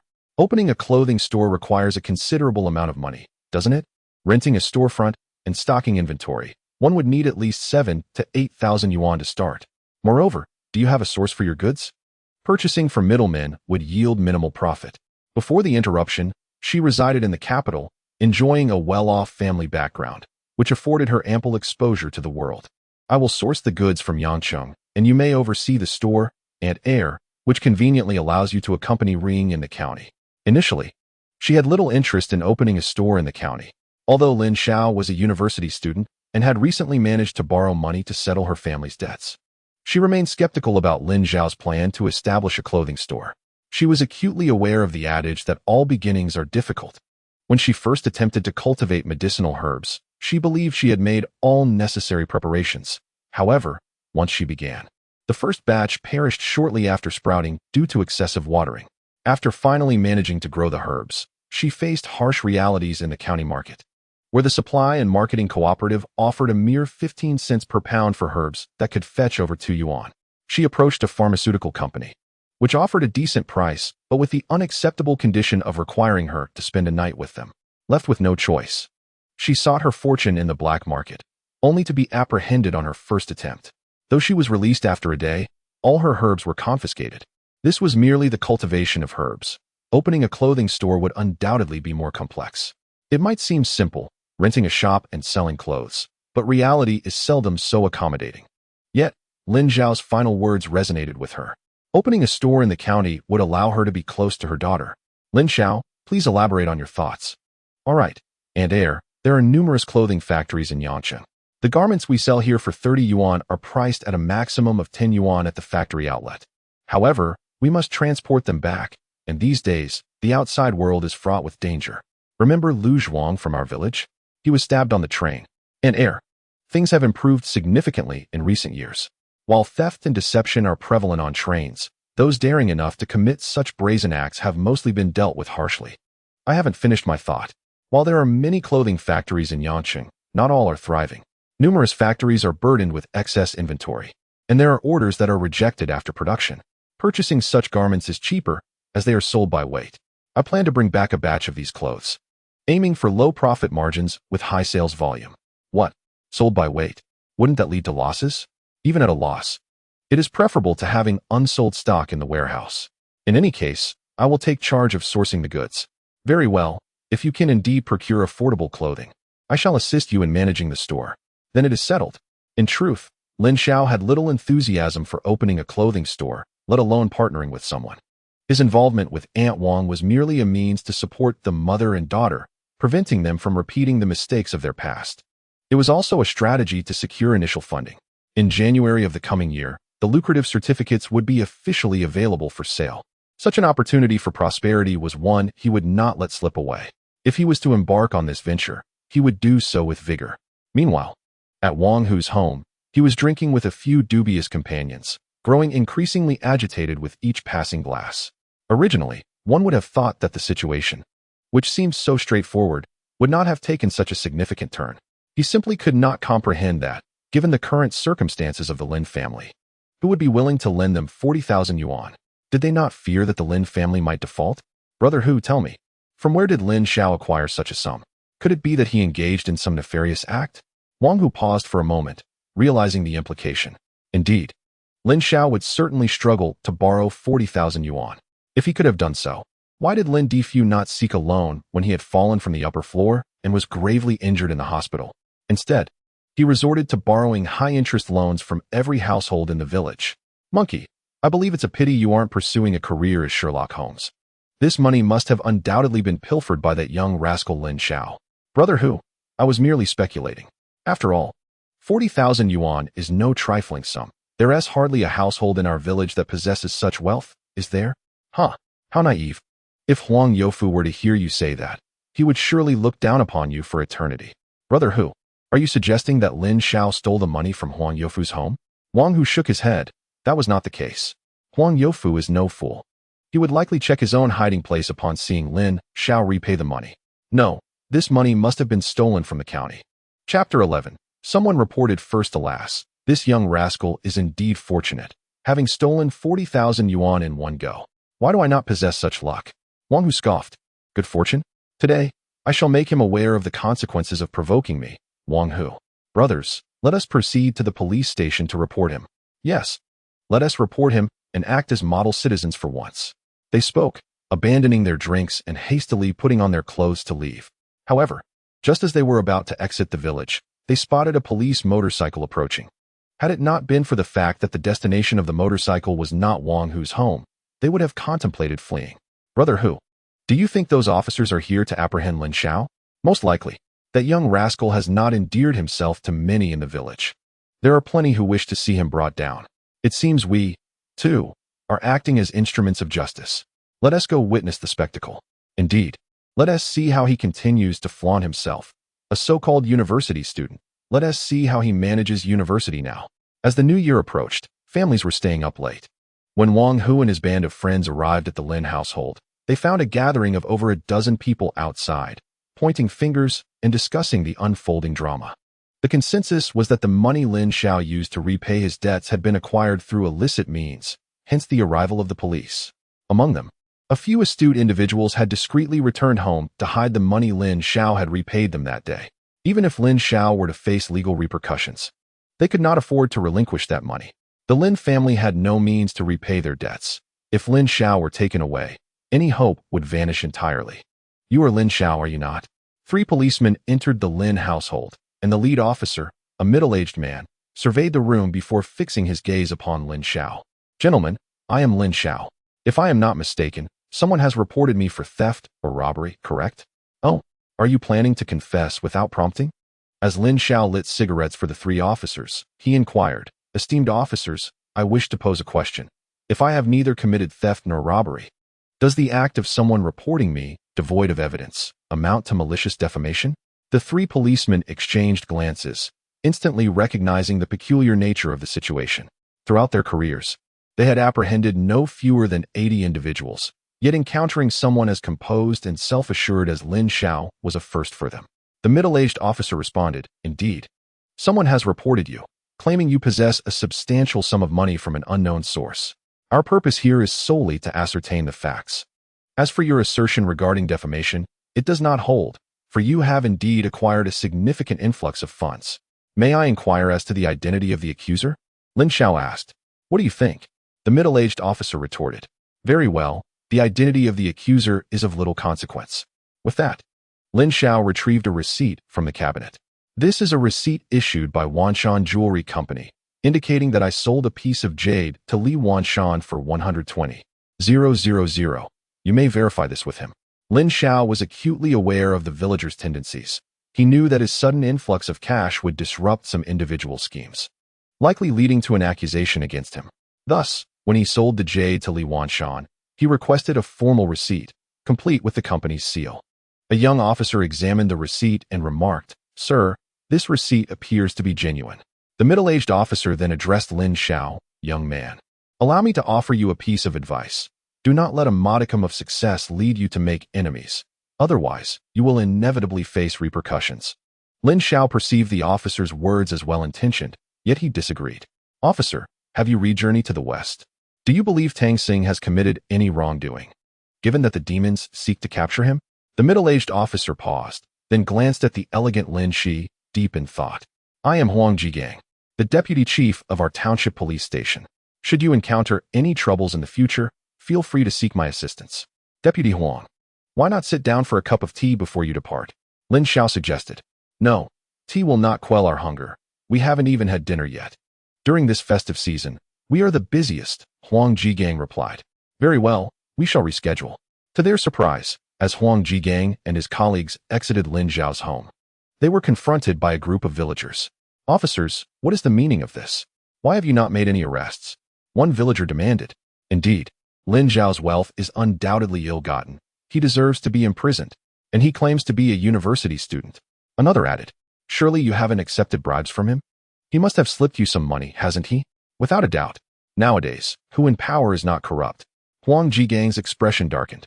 He had already been occupied until late without having dined, and after being dispatched to a restaurant with 2 subordinates, he received a call from the chief, summoning him here.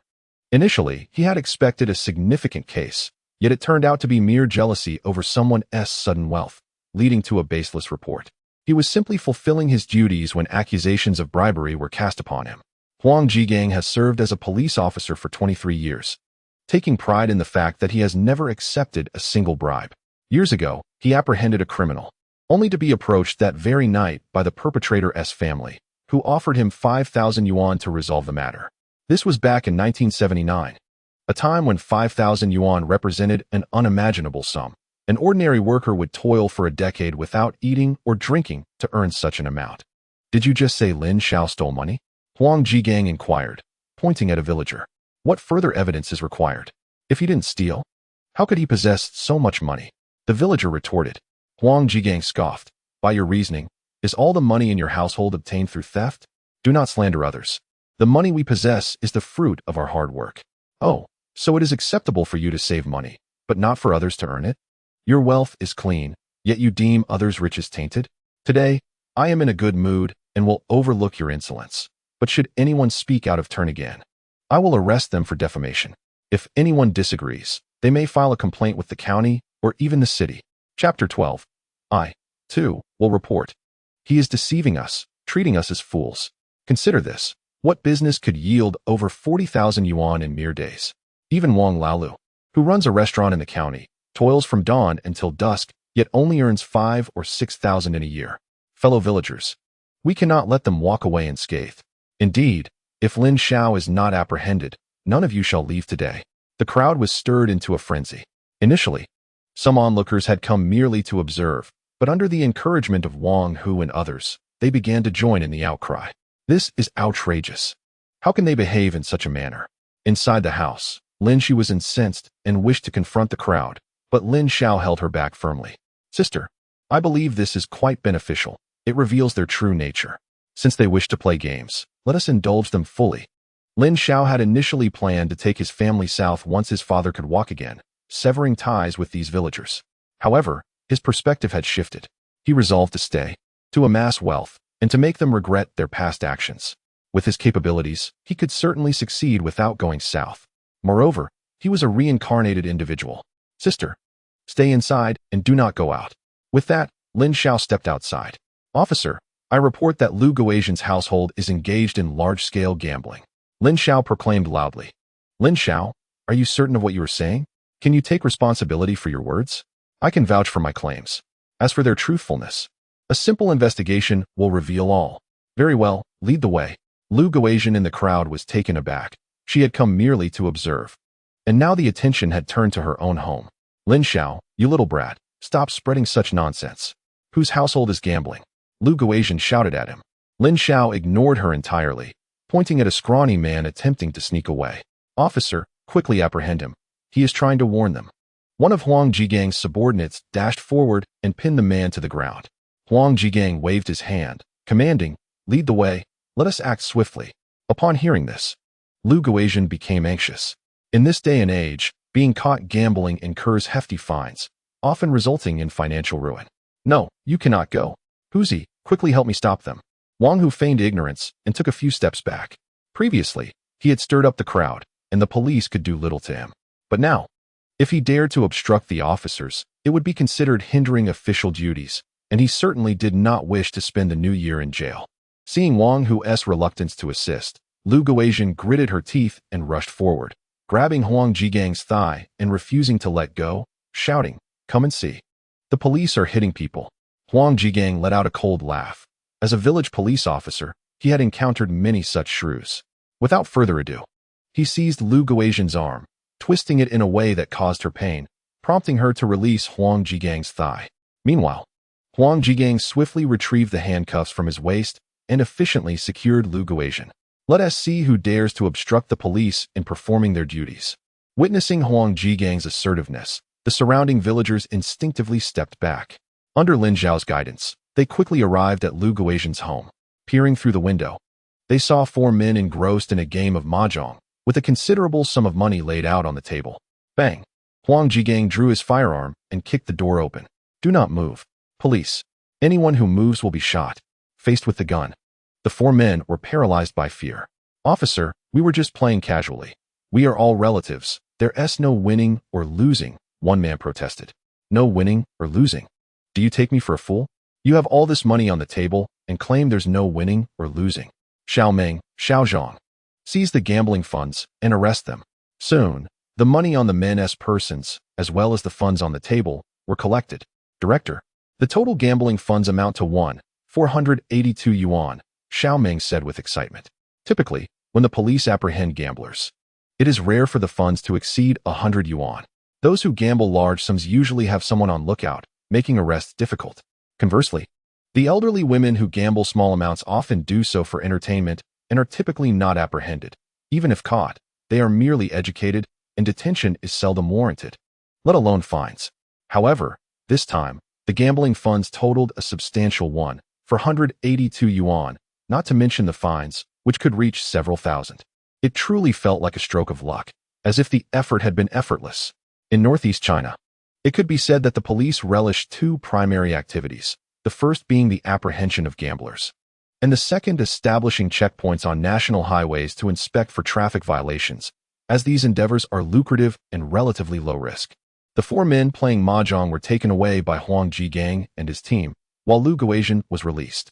Although her actions warranted detention, it would serve little purpose and might attract unnecessary controversy. Once Huang Jigang and his team departed, Lin Xiao found himself surrounded by villagers, led by the recently arrived Huang Youfu.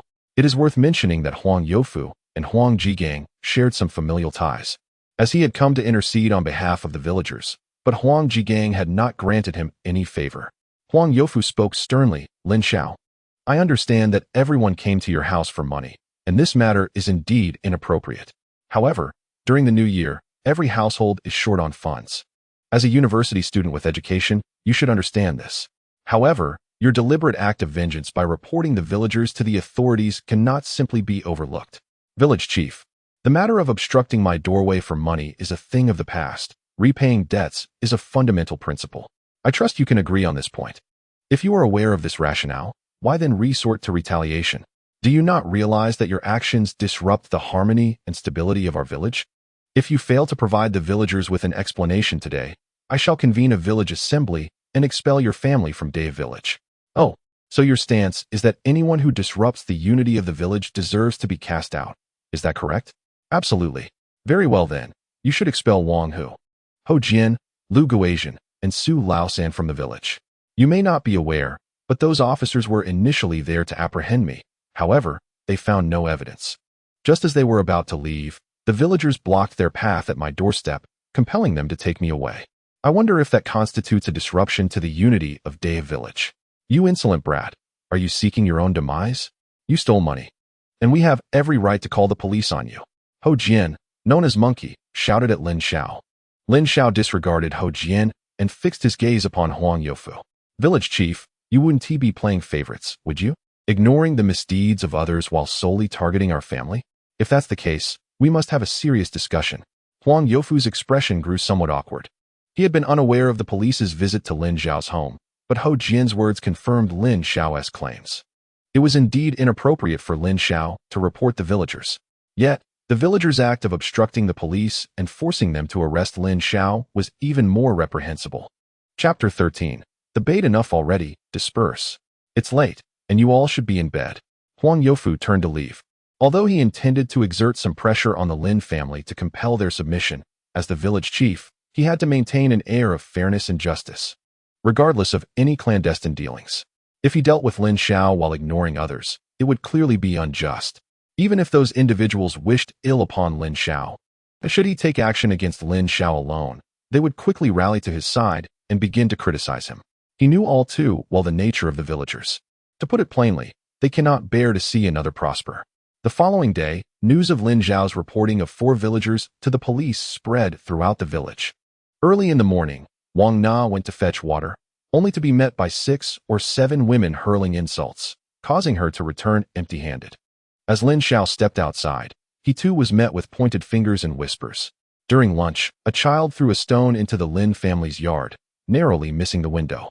In the eyes of the villagers, Lin Xiao's act of reporting his own kin was viewed as treachery. The prior incident of others reporting Lin Xiao was collectively overlooked. Lin Shi was furious and wanted to confront the villagers, but Lin Xiao stopped her. After all, could Lin Shi truly contend with those men in a brawl or argue with the older women? Engaging them would only lead to humiliation. In the afternoon, taking advantage of the absence of onlookers, Lin Xiao smashed a window at Shijun's house. The child who threw stones at the Lin family at noon is none other than Shijun's son. Shijun's wife, infuriated, scolded for over half an hour in the street. Everyone understood that the glass belonging to Shijun's family had certainly been shattered by Lin Xiao. Yet no one came to her aid. They feared that Lin Xiao might also vandalize their own windows. In the evening, Huang Youfu returned from the countryside. Lu Guozian and several others were waiting for news at Huang Youfu's home. Upon his arrival, Lu Guozian hastily inquired, "Old Huang, what did the police station say?" "My husband, Old Shun, won't be sentenced, will he? Sentencing is unlikely. But don't expect him back for the new year unless the fines are paid. Each person must pay 1,500, while Shun Zhengwo owes 3,000. Why does his family only pay 1,500, and my husband has to pay 3,000? Do you really need to ask why Shun Zhengwo is fined more? Because the gambling ring was organized by your family's Shun Zhengwo. All right, everyone should return home. I can only assist you to this extent. So please do not come back to me again." Huang Youfu felt frustrated. In the past, there had been instances of gambling arrests in the village, and usually, he could simply go to Huang Jigang and speak on their behalf. Given their familial ties, Huang Jigang would often allow everyone to pay a fine of only 200 or 300 to secure their release. However, this time, Huang Jigang had been enraged by the villagers of Daya village due to false reports that had caused them to miss dinner, along with being blocked from leaving. With his experience, he knew how to navigate the situation, but an inexperienced officer might have been bullied beyond imagination. With this in mind, how could anyone expect to easily secure their release? "Village chief, you must think of a way to help me. You know my circumstances. I cannot even come up with 300, let alone 3,000. Huang Youfu retorted, "Stop whining here about your poverty. As if I don't know Lin Xiao just lent you 1,000. But that's still 2,000 short, village chief. If you don't assist me, I won't leave the house. Yes, if you don't help us, we won't elect you as village chief next time," shouted Shijun's wife. "You can choose not to elect me if you wish. I don't even want to be village chief anymore. It was Lin Xiao who reported your men. What good does it do to come here and cause a scene? Do you think I have no temper? Get out quickly, or I will take action." Huang Youfu successfully shifted the blame onto Lin Xiao. "Brother, what are you leaving the money here for?" "Sister, I'm heading to the countryside. Just leave the money on the table and do not touch it. If someone tries to steal it, do not intervene. Just protect our parents, understand?" "Huh. Is someone coming to rob our house?" "Hard to say. In any case, just remember what I said. Protect our parents." Although she was unclear about Lin Xiao's intentions, she nodded in agreement. Shortly after Lin Xiao departed, Wang Guozian and Shijun's wife arrived at the Lin residence with a group of over 10 people, shouting angrily. Bang! Lu Guozian's brother kicked open the door of the Lin home. "Lin Xiao, you better come out. If you dare to touch my brother-in-law, I will end you today. What are you here for? My brother is not home. You must leave at once." Lin Shi obstructed the group from entering, but was forcefully shoved to the ground by Shijun's wife. A dozen individuals surged inside. Bang! Bang! Both doors of the rooms were kicked open. "Where is Lin Xiao? Have him come out, or we shall set your house ablaze today. I have told you repeatedly, my brother is not home. Please leave. Can't you see my father is still unwell?" Lin Shi struggled to rise, yet was pinned down by Shijun's wife, who weighed around 160 to 70 pounds, rendering her efforts futile. The group rummaged through the Lin household from top to bottom, yet Lin Xiao remained elusive. "Old Deng, tell us where Lin Xiao has gone." Shijun's brother-in-law barked at the bedridden Lin Difu. Lin Difu glared at the intruders, remaining silent. "How dare you glare at me?" Shijun's brother-in-law kicked the wooden bed on which Lin Difu lay. Due to his paralysis, Lin Difu was challenging to care for. So after his discharge, Lin Xiao and Lin Shi had constructed a makeshift wooden bed for him, despite their inexperience in carpentry, resulting in an unsightly and unstable structure. It collapsed under the force of the kick. At that moment, someone exclaimed, "Goodness, there is so much money." This statement captured everyone's attention. All eyes turned towards the 2 stacks of cash atop the cabinet. Many swallowed hard, aside from the village chief, Huang Youfu's household, who had ever seen bundles of red bills. Moreover, it was not just one bundle, but a staggering 8. 4 stacks in total, 2 piles. "Lin Xiao has caused our 4 families to be apprehended. I believe this money should compensate us." The second uncle was right. Our 4 families should each receive 2 bundles. "What nonsense are you spouting? Without my leadership, would you dare to approach?" Shijun's brother-in-law glared menacingly at the others. "Who do you think you are?" The closest individual seized a stack of money and turned to flee. Upon witnessing this, the others rushed forward in a frenzy. The second person who grasped the money was toppled by those behind, and the cash was snatched away. Those who successfully obtained the money dashed off, with their kin providing cover from behind. Due to his distance, Shijun's brother-in-law only managed to snatch one bundle, and a significant portion of it was torn in the struggle, with at least a dozen bills rendered half destroyed. Chapter 14. All were captured, brother gang. I owe you one for this. Consider it a favor. This matter does not concern you. They are retaliating against us. It is our responsibility to handle this. Otherwise, who would dare provide us with leads in the future? Rest assured, if they dare to cause trouble at your home, I will ensure they spend the new year in jail. Brother gang, can you hurry? I fear for my family's safety. Lin Xiao felt a twinge of regret. Lin Shi could endure a few blows, but he dreaded the thought of those ruffians harming Lin Xiao. All right, let us hasten. The police station had but one tricycle, which was stubbornly refusing to start. This time, 6 individuals, including Lin Xiao, arrived on bicycles. By the time they reached the scene, the 4 families had already departed. Upon entering the house, Lin Xiao immediately beheld her father lying on the floor, a quilt serving as his only cushion, while Lin Shi stood nearby, shedding tears. Father, how are you? I am fine, my dear. The bed is low. I did not fall hard, he replied. Rest assured, I shall ensure they pay for this. Lin Shi, noticing the police officers who had accompanied Lin Xiao back, swiftly comprehended her brother's intentions. Brother, they have stolen our 80,000 yuan. Ah, you must be Lin Shi, correct? You mentioned they took 80,000 yuan from your home. Officer Huang Jigang inquired. Indeed, 80,000, not a cent more or less. Please recount the events. Barely had my brother left when they barged in. I attempted to block the doorway but was overpowered, and they rushed inside searching for my brother. When they found no one, they dismantled my father's bed. Then Su Xiaodong spotted the 80,000 yuan atop our cabinet and seized the money. Are you certain it was 80,000? Can you recall who was involved? I am certain it was 80,000, and there were 17 individuals in total. Lu Guiping, Lu Guizhen. Lin Shi listed each name without omission. Lin Xiao had anticipated the plan when he intentionally placed the money on the cabinet, thus memorizing each assailant. Xiao Meng, return to the station and contact the county to request the criminal investigation team to send personnel. 17 suspects and an amount of 80,000 yuan constitute a major case, beyond the capabilities of our local precinct. Moreover, any accolades from the county would rightfully belong to him. Within an hour, the county officers arrived, numbering over 20. This time, Officer Huang Jigang refrained from having Lin Xiao lead the way, instead opting to seek the guidance of the village chief, Huang Youfu, to apprehend the suspects house by house. All 17 individuals were captured without exception. Initially, they denied the theft, but after intense questioning, some began to confess. With a breakthrough established, others followed suit.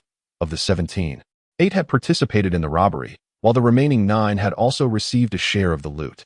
Lin Xiao and Lin Shi accompanied the officers to the county to provide their statements.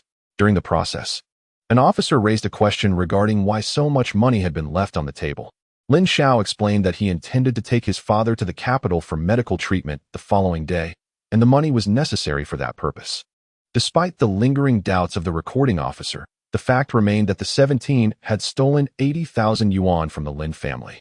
They returned home past midnight, only to find Huang Youfu loitering at their doorstep. Lin Xiao, we are all neighbors. Why escalate matters to this extent? Village Chief Huang, your words are misguided. It was those individuals who invaded our home, assaulted my father and sister, and stole our money. How is it that I appear to be the wrongdoer in your eyes? Lin Xiao, we are both intelligent people. Can you honestly claim that you did not intentionally place the 80,000 yuan there as bait for them to seize? Village Chief, they robbed my family of 80,000 yuan. That is an undeniable truth. Lin Xiao, heed my words. Go and erase the case. I will have several families host a banquet for you as a means of apology, and we shall consider this matter resolved. How does that sound? Village Chief Huang, it is quite surprising that you still hold the title of Village Chief. This is a criminal case. Can it simply be dismissed at my whim? Lin Xiao, I am aware of your concerns. Yet if you would merely concede and state that the money was borrowed from those 4 families, claiming they merely came to retrieve their funds from your home, it would not amount to robbery despite their transgressions. In this manner, I can arrange for each family to compensate you with 1,000 yuan. You must take your father to the capital for medical treatment. 80,000 yuan may not suffice. Lin Xiao shook his head. Village Chief Huang, had you uttered a single word in defense of my family when they came to our door demanding repayment, I would acquiesce to your proposal today. Alas, you remained silent and instead approached us for debts. Given the gravity of the situation in our village, you, as the chief, will surely bear responsibility and are likely to be dismissed. You simply do not wish to let those 17 individuals from the 4 families go unpunished. If they had not harmed my father, there might have been room for negotiation, but since they have, there is no room for discussion. Lin Xiao, I see you have no desire to remain in the village, do you? Are you not afraid of retribution for your actions? Village Chief Huang, is this a threat? It is not a threat, but rather a statement of fact. Do you genuinely believe that if they are sentenced, those families will let the matter rest? It matters not. Once the new year has passed, my family and I shall take my father to the capital for treatment. As for what comes next, we shall deal with that when the time arises. By the way, if my memory serves me correctly, they visited your home before coming to mine, did they not? Consider what will happen once they implicate you in their misdeeds. With that, Lin Xiao dismissed Huang Youfu, and, taking Lin Shi by the hand, returned home.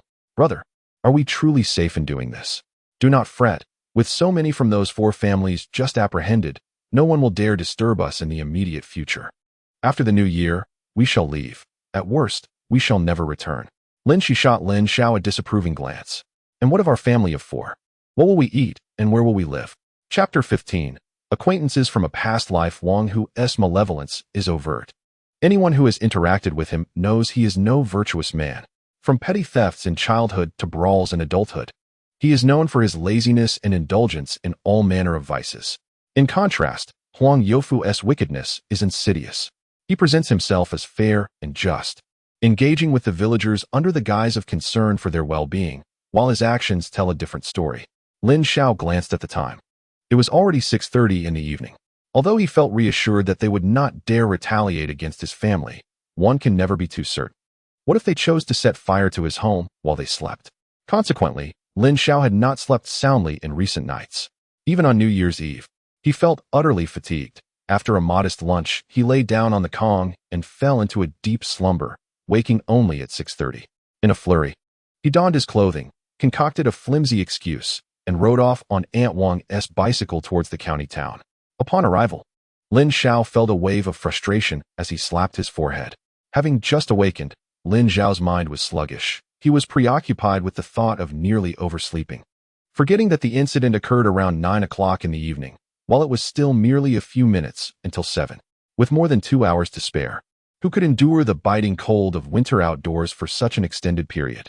On New Year's Eve, the streets were nearly deserted, with restaurants and bathhouses shuttered, and internet cafes were yet to emerge.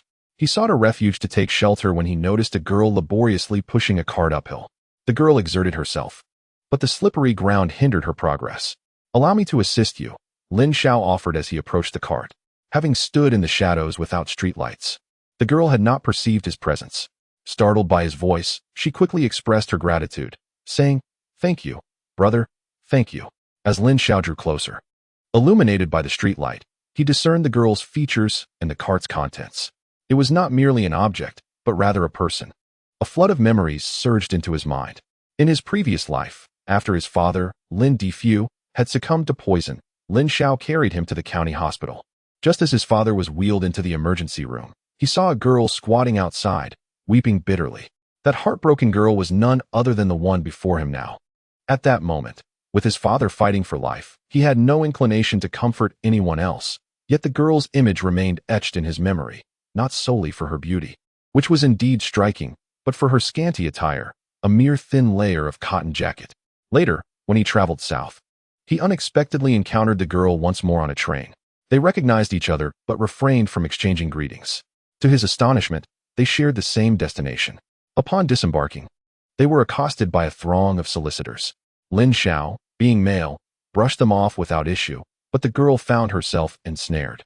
Despite her refusals, they persisted in their attempts to coerce her into compliance. Lin Xiao could not recall whether his intervention stemmed from pure altruism or less noble intentions. Regardless, he intervened without hesitation. As he faced 5 assailants, he successfully attracted the attention of patrolling police nearby. Following this somewhat unsuccessful attempt at heroism, they shared a meal, with the girl insisting on treating him. Inevitably, Their conversation turned to their reasons for journeying south, both in search of work to earn a living. In the process, he learned her name was Lin Xiao. At that time, Lin Xiao had yet to conceive of entrepreneurial ambitions. When discussing their decision to discontinue their studies, they recounted their respective experiences, finding common ground in their stories. After parting ways, they maintained regular contact. Later, after accumulating enough capital, he resigned from his job and procured a batch of goods from Yangqing, transporting them northward to sell. Subsequently, after witnessing a harrowing scene where a group of robbers fatally stabbed a woman who clung desperately to her bag, he abandoned that venture. Instead, he partnered with friends to establish a clothing factory. By a stroke of fortune, during the hiring process, he encountered Lin Xiao once more, who had become one of his subordinates. Initially, Lin Xiao struggled with her tasks, and even he, an old acquaintance, found himself reprimanding her on several occasions, contemplating the possibility of dismissing her. However, recalling their past connection and recognizing the flourishing business of the factory, he decided to retain her. Who could have predicted that this girl, who had emerged from the countryside with only a middle school education, would grow to become one of his 6 key associates? Lin Xiao also basked in this newfound glory, gaining a reputation for his discerning eye for talent. Through their combined efforts, the cart finally began to ascend the incline. "Thank you, I am truly grateful," Lin Xiao expressed, despite Lin Xiao's assistance being a mere trifling favor. "Let us first take your uncle to the hospital. We must both exert ourselves." "All right." Lin Xiao did not refuse Lin Xiao's kindness. Lin Xiao placed his bicycle atop the cart. United in their endeavor, they propelled the cart with remarkable speed, reaching the county hospital in less than 10 minutes. Upon arrival, Lin Xiao swiftly shouldered Lin Xiao's father and dashed toward the emergency department. "Doctor, we have a patient." According to the daughter's description, he may be suffering from acute appendicitis, and he has already lost consciousness from the pain. Immediate surgery is required. Though many years had passed, Lin Xiao vividly recalled that Lin Xiao's father had suffered from acute appendicitis. This experience enlightened him to the fact that something as seemingly inconspicuous as appendicitis could indeed be life-threatening. Unconscious from the pain, why wasn't he brought in sooner? The doctor inquired. "Please wait a moment. Set the patient down and go register for general surgery. I will call them." "Doctor, where do we register?" Lin Xiao was unfamiliar with the hospital procedures, having never visited before. "Stay here with your father. I will handle the registration," Lin Xiao said, not waiting for her consent before hastily departing the emergency room. When he returned after registering, the on-call physician in general surgery had already diagnosed Lin Xiao's father. The surgeon hesitated, saying, "Young students, perhaps you should consider going to the second hospital? We only have 2 surgeons qualified to perform appendectomies, and both have gone home for the holiday." "Doctor, I understand it's New Year's Eve, and you too wish to spend time with your family. However, as you can see, this is a matter of life and death. I implore you to contact someone who can perform the surgery, no matter the circumstances." However, upon realizing that a life was at stake, he gritted his teeth and resolved to call our director immediately, though I cannot guarantee that we will make it in time. The general surgeon cast a surprised glance at Lin Xiao, taken aback by his boldness. "Thank you, truly, thank you. Please inform the director that I am willing to offer a 2,000 yuan incentive if he can come right away." The surgeon shook his head. "There is no need for that. Our director does not accept such gifts. Please wait outside for a moment. I will call the director right now. May I inquire how much the surgery will cost?" "I do not have sufficient funds. I only have 82 yuan. Lin Xiao's voice was barely above a whisper, fearful that the surgeon might overhear her lack of money for the surgery. What if he chose not to make that call upon discovering her financial situation? "Do not worry. I will cover the expenses for you now, and you can repay me when you have the means. I promise, regardless of the cost. I will return every penny to you." Before long, the attending surgeon returned after his call. "Good news. Our director had a quarrel with his mother-in-law yesterday and has just returned from his hometown. He is currently on his way here. How long until he arrives?" "Our director has a car. He should be here in no more than 10 minutes. Lin Xiao emptied his pockets, handing all the cash he had to Lin Xiao, and said to the surgeon, "The situation arose suddenly, and I only brought this amount. Please assist my sister with the necessary paperwork. I will return home briefly to get more money." "All right, make haste. We cannot afford to delay the patient's treatment." The money Lin Xiao had just handed over was barely over 100 yuan, which was insufficient for the surgery. "Doctor, when your director arrives, please have him proceed with the surgery immediately. I assure you the funds will reach you." "Understood. Just be quick." I will take your sister to settle the payment in the meantime. Without hesitation, Lin Xiao briefed N Luo a few times before departing the hospital. He mounted his bicycle and, after a moment of contemplation, rode towards Li Wanshan's residence. It only struck him upon leaving the hospital that he had no money at home. The 80,000 yuan was still with the police, not yet returned to him. The county committee compound was merely a street away from the hospital. Typically, the compound was guarded, preventing unauthorized entry, but today, on New Year's Eve, the guards had gone home to celebrate. This allowed Lin Xiao to enter the compound without difficulty. Initially, he intended to purchase something. After all, one does not visit during the New Year empty-handed. However, all the shops along the roadside were closed.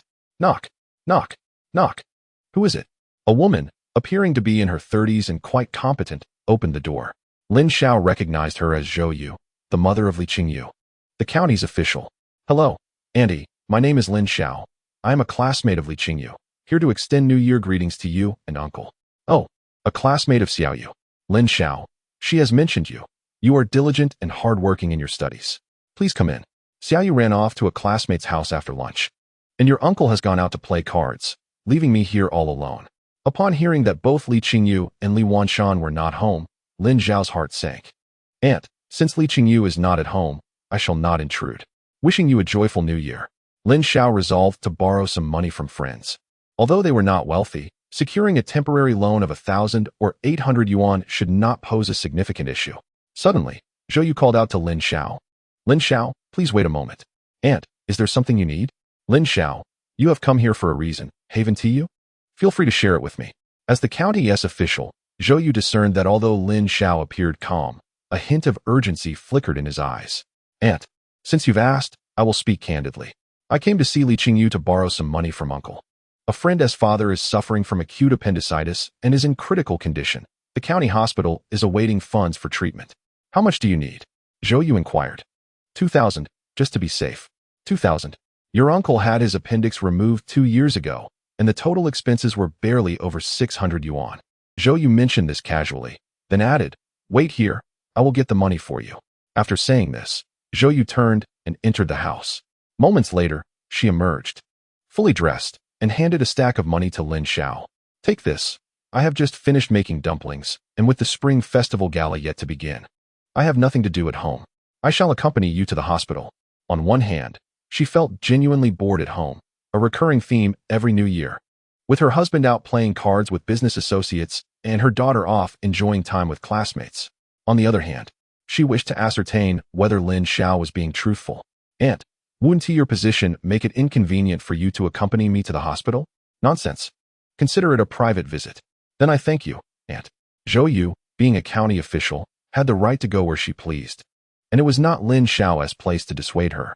Moreover, Zhou Yu had just lent him 2,000 yuan. He could hardly accept her generosity and then turn his back on her. In these times, 2,000 yuan was no trifling amount. In the county, most salaried workers would struggle to earn that much in half a year. Only certain officials and self-employed individuals had slightly higher incomes. Zhou Yu mounted a bicycle, revealing that she seldom rode one. Initially, she wobbled, nearly veering into the roadside ditch. Yet, it was evident she had ridden before, as she soon regained her balance and cycled steadily. Upon their arrival at the hospital, the chief surgeon of general surgery had already arrived and was preparing for the operation. Director Han, please accept this small token of appreciation for coming out here during the new year. I am truly sorry for the inconvenience. Young man, you need not offer a red envelope. It is our duty as doctors to save lives. Keep that money for the patient's post-operative nourishment. I observe that aside from the acute appendicitis, the patient has long suffered from malnutrition and is in a weakened state. Thank you, Director Han. You are the most dedicated doctor I have ever encountered. Lin Xiao appreciated Director Han's willingness to forsake family time during the festive season and had no qualms about offering him a generous token of gratitude. He intentionally presented the red envelope in front of Zhou Yu, knowing that Director Han could not accept it, and Han's refusal would surely leave a positive impression on Zhou Yu. Zhou Yu was initially taken aback to witness Lin Xiao presenting a red envelope to Director Han, her expression darkening momentarily. However, upon observing Director Han's refusal, a look of satisfaction crossed her face, and she regarded Lin Xiao with a contemplative gaze. She harbored suspicions that Lin Xiao bore a grudge against Director Han. Chapter 17. The money is in hand after the surgical procedure commenced. Zhou Yu exchanged pleasantries with Lin Xiao, inviting her to visit her home after the new year when she had time, before taking her leave. Luo, I have a matter to attend to and must return briefly, but I shall be back shortly. All right, do what you need to do, Luo responded, wanting to express her gratitude but faltering at the last moment. She felt she had already articulated her appreciation sufficiently. What further significance could her words hold? Given her family's circumstances, repaying this debt would require 2 to 3 years. In addition to Lin Xiao's debt, her family was also indebted to numerous relatives. And according to the order of priority, they must settle the relatives' debts first before addressing Lin Xiao's. She could only silently vow to repay Lin Xiao in the future. After leaving the hospital, Lin Xiao recalled the location of a small grove and made his way there, selecting a spot to wait. He stood patiently for nearly half an hour when a figure suddenly sprinted towards him, catching him off guard. In his previous life, he had witnessed a chase in a corridor rather than a grove. As the figure approached, now within 7 or 8 meters, Lin Xiao leaned against a tree, remaining motionless. He couldn't help but chuckle inwardly. Even if the thief failed to notice him, the more vigilant police officer surely would. If the pursuing officer spotted him, he would likely be assumed to be an accomplice. After all, who would be lingering alone in a small grove on New Year's Eve? Even a flimsy excuse about seeking convenience would falter, given the half-foot of snow blanketing the grove. At that moment, the thief abruptly veered off, heading towards the highway. Just before reaching the road, he discarded the package he had been carrying. That package was the very objective of Lin Xiao's endeavor. However, he did not rush to retrieve it, knowing that a police officer was still in pursuit. Sure enough, after waiting for approximately 10 seconds, Lin Xiao observed another figure following the thief's path. A realization dawned upon him. No wonder the thief had not ventured deeper into the grove. The snow's depth would make it easy for the police to track him by his footprints. The thief must have recognized this too, which prompted his sudden shift towards the highway. As the two figures dashed approximately 70 to 80 meters away, Lin Xiao sprinted towards the location where the thief had discarded the package. Amidst a mound of snow, he quickly located the abandoned parcel. He seized it and ran towards the county center. After several minutes of intense running, he turned into an alleyway, mounted a bicycle that he had prepositioned, and pedaled towards Day Village. Along the way, he unwrapped the package, only to find an unexpected surprise within. The cash amounted not to 20 bundles, but rather to 32, accompanied by 6 small yellow fish. This unforeseen circumstance proved to be fortuitous. However, the issue lay in the fact that the additional 12 bundles of money had no designated place for storage. Nevertheless, considering it was evening, he decided to stow the surplus 12 bundles in the front basket of his bicycle. On his way back, he fortuitously encountered the police officer emerging from the small grove. The officer merely cast a cursory glance at Lin Xiao before turning his attention elsewhere. He had already observed the package discarded by the thief being retrieved by another individual, and Lin Xiao was approaching from the direction of the county town. Upon returning to the village, he did not proceed directly home. Instead, he rode his bicycle to Aunt Wang Er's residence. Explaining this money to his family was implausible, for the truth would undoubtedly overwhelm them, and their discretion was questionable. In matters of confidentiality, he found himself trusting Aunt Wang Er and Wang Ruoying more. Aunt Er, where's Ruoying? Oh, she is not home. She went to the county for a while. Aunt Er, here is 200,000 yuan. Please hold on to it for me. 200,000?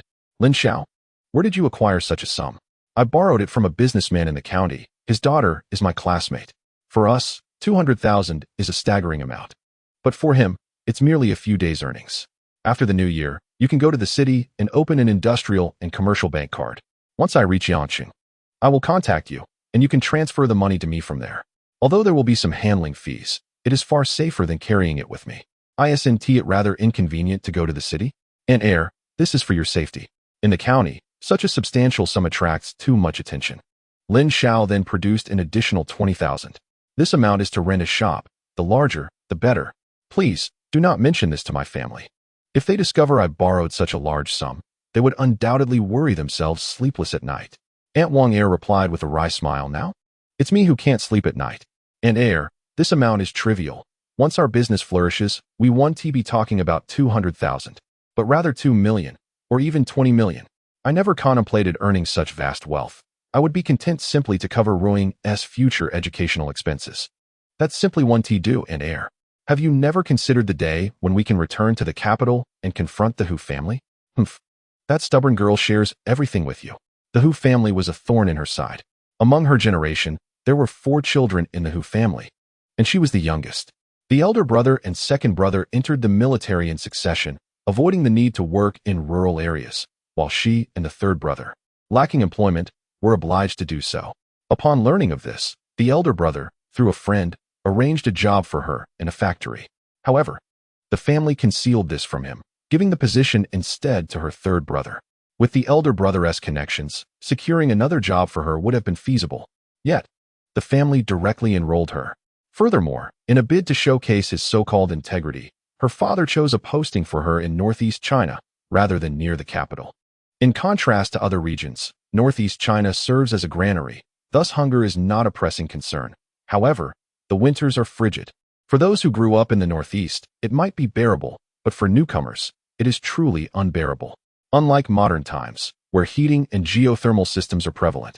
During her youth in the educated youth dormitory, the winds howled through the poorly insulated walls, and firewood was scarce. Each day, she could only afford to burn it for a mere 1 or 2 hours, leaving her to cocoon herself in blankets for the remainder of the time. Even then, she shivered uncontrollably from the cold. Enduring hardship was one thing. At that time, all educated youth faced adversity, and at least in the Northeast, hunger was not an issue. For many, it was still considered a relatively decent place to serve. Yet, the indifference of her family was what truly chilled her heart. Aside from an initial letter, they had not corresponded with her since, nor had they sent her a single penny. Even when her elder brother perished in the South, they failed to inform her. Chapter 18. The 3 brothers from the past life. What pained her most was that in the letter her elder brother wrote before his sacrifice, he had stated clearly that his compensation would be divided into 2 portions, one for his wife and the other for her. Alas, that sum was squandered by her third brother in gambling. It was only upon the return of the educated youth that her family finally reached out to her, informing her of a marriage proposal they had arranged, urging her to return home to wed. Yet by then, Wang Ruiying was already 2 years old. Upon learning of this, her family chastised her for her lack of propriety, branding her as promiscuous, and subsequently severed all ties with her. She later heard from her sister-in-law that the proposed match was to a middle-aged widower in his 40s who had a penchant for domestic violence, often abusing his wife alongside his parents. His previous wife had tragically taken her own life, unable to endure the oppressive atmosphere at home. This was common knowledge even to her second brother, who remained in the army. Her parents could not have been oblivious, yet they still insisted on marrying her off, as if they were sending her to her doom. The reason behind this forced union was that her second brother had gotten into a conflict with the man's nephew, prompting their parents to offer her as compensation. After the loss of her beloved elder brother, her heart was filled solely with resentment towards that family. After leaving Aunt Wang's home, she returned to her own. There, she found Wang Na, Wang Ruiying, and 2 young men of 18 or 19 engaged in a game of poker. Xiao Hai, Xiao, what brings you here? Where is Zhuzi? I heard he came out a few days ago. I was planning to visit you after the new year, but it seems you arrived ahead of me. Upon seeing Lin Xiao return, Xiao Hai and Xia set aside their cards. Linzi, such significant events have unfolded in your family, yet you did not share with us? If it weren't for the news of Chun Liang and the others being arrested reaching our village, we would have been unaware of the turmoil your family is facing. You have not treated us as brothers. What Xiao Hai said is true. Xia chimed in. Lin Xiao responded with a smile. Those matters are now in the past. They are not of great significance, so I did not mention them. Don't be ridiculous. With Uncle Lin in such a state, how can you say this is trivial? Lu Yuhai uttered a curse, then pulled out a stack of money from his pocket. This sum was contributed by the 3 of us, and he insisted I take it for the time being, promising we would devise a plan for the remaining amount later. The stack was a mixture of denominations, totaling over 2,000 yuan. Xiao Hai, is this your bride price? Lin Xiao surmised the origin of the funds. Xia, being an orphan and not particularly astute, rarely possessed more than 100 yuan at any given time. Zhuzi had just been released from the detention center and was in a strained relationship with his family, who were unlikely to provide him with any money. Thus, this money could only have come from Lu Yuhai. In a previous life, the family had only a few dozen yuan. After Lin Difu committed suicide by overdosing on medication, it was all spent in the hospital. The funds for Lin Difu's funeral were also provided by Lu Yuhai. It wasn't until several years later that he discovered that the money had been gathered by Lu Yuhai as a bride price. The significant expenditure of the bride price ultimately led to the dissolution of Lu Yuhai's engagement to Su Mei. In a fit of anger, the Su family married Su Mei off to another man, and despite her desperate pleas, including attempts at self-harm, nothing could change their decision. This caused Su Mei to endure a difficult life after her marriage, and in the third year, she absconded with over 1,000 yuan from her home, taking her 2-month-old child with her. After that, there was no further news of Su Mei. This series of events rendered the relationship between him and Lu Yuhai quite delicate. When he later achieved prosperity and wished to partner with Lu Yuhai in business, Lu Yuhai declined. One night, inebriated, Lu Yuhai revealed the reason for his refusal. He helped Lin Xiao solely because he considered him a brother. But he could not accept the notion of Lin Xiao leading him to wealth, as it would feel like he was trading Su Mei's happiness for his own, a burden he could not bear. This matter remained an unresolved knot in the relationship between Lin Xiao and Lu Yuhai. Each meeting inevitably brought to mind the missing Su Mei, leading the two to avoid each other altogether, with infrequent communication even by phone. What bride price? Su Mei and I are far from marriage, Lu Yuhai asserted. Do you believe your actions are justifiable towards Su Mei? Lin Xiao pressed. Rest assured, given the bond we share, the bride price is of no consequence, Lu Yuhai retorted. But do you think Su Mei's parents would agree? Lin Xiao challenged. Lu Yuhai stubbornly declared, if they dare oppose, I will deal with them. Enough of your bluster. You speak of eliminating this and that. Yet I've never heard of anyone actually being harmed by you. Quickly take your money back. I have resolved matters at home. With that, Lin Xiao retrieved 80,000 yuan in cash from beneath his clothing. See this? It's 80,000. Do you think I lack your small sum? He revealed a total of 32 bundles of cash, 2 of which were in US dollars, approximately amounting to $250,000. The remaining 30 bundles were in yuan, with 22 bundles left at Aunt Wang's home, leaving exactly 8 bundles for Lin Xiao, a calculated decision. Brother, you actually brought back the money. Lin, she exclaimed joyfully, having been anxious over the 80,000, fearing it would be confiscated by the police without return. Yes, I just visited the county and retrieved the funds. My classmate's mother holds the position of a county magistrate, and she has assisted in retrieving the funds. Additionally, I have arranged with my classmate to borrow 80,000 yuan from her family to cover my father's medical expenses. For a family lacking in courage, he can only resort to fabrications. If he were to assert that this sum is ill-gotten, it would certainly leave at least 2 members of the household in shock. Brother, your classmate, surely she is a female classmate, isn't she? Is she not rather unattractive? Lin Xiao replied with exasperation, Sister, what are you thinking? My classmate is Li Qingyu. You must have seen her before, right? The jade I sold previously was to her family.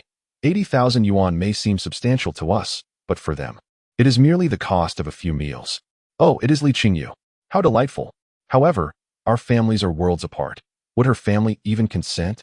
Consent to what? Consent to the two of you being together, of course. What are you talking about? We are merely ordinary classmates. However, you are right, sister. She and I are indeed from different worlds, and it is impossible for us to be together. Upon hearing Lin Xiao's words, Lin Shi felt a tinge of disappointment. Once during summer vacation, Lin Xiao brought several classmates to the village, including the princess-like Li Qingyu, a memory that lingered vividly in her mind. Meanwhile, Wang Ruing laughed joyfully. A few days prior, her mother had spoken to her, making it clear that she did not oppose a relationship with Lin Xiao, but it must wait until after she turns 18. Should she dare to pursue Lin Xiao before reaching that age, her mother would intervene decisively. She was untroubled by the thought of Lin Xiao not returning her affections. They had grown up together as childhood friends, thus their bond was likely strong. What truly worried her was the prospect of Lin Xiao having a girlfriend before she came of age. Nevertheless, the name Li Qingyu had etched itself in her memory. She sensed that this Li Qingyu would undoubtedly become her lifelong rival. Chapter 19. The past, sister, please put the money away properly this time. Do not leave it on the cabinet. Lin Shi shot Lin Xiao a disapproving glance as she took the 80,000 yuan into her room. How do you feel now? Do you still think that I owe you this pittance? Lu Yuhai chuckled wryly. Had I known you could procure such a sum, I would not have come here to embarrass myself. Lin Xiao kicked Lu Yuhai playfully. What sour remarks are you making here? My classmate's family lending me 80,000 yuan is merely a fraction of their assets, while the 2,000 plus yuan you brought is all you possess. At Lin Xiao's words, Lu Yuhai's face flushed slightly, feeling somewhat embarrassed. After the new year, you all should accompany me to the south. I wish to procure a batch of clothing from Yancheng to sell. I will cover the initial costs, and the profits will be split with each of you receiving 20%. All right, I have yet to visit Yancheng. It will be a chance to broaden my horizons. Heir Xiao chimed in.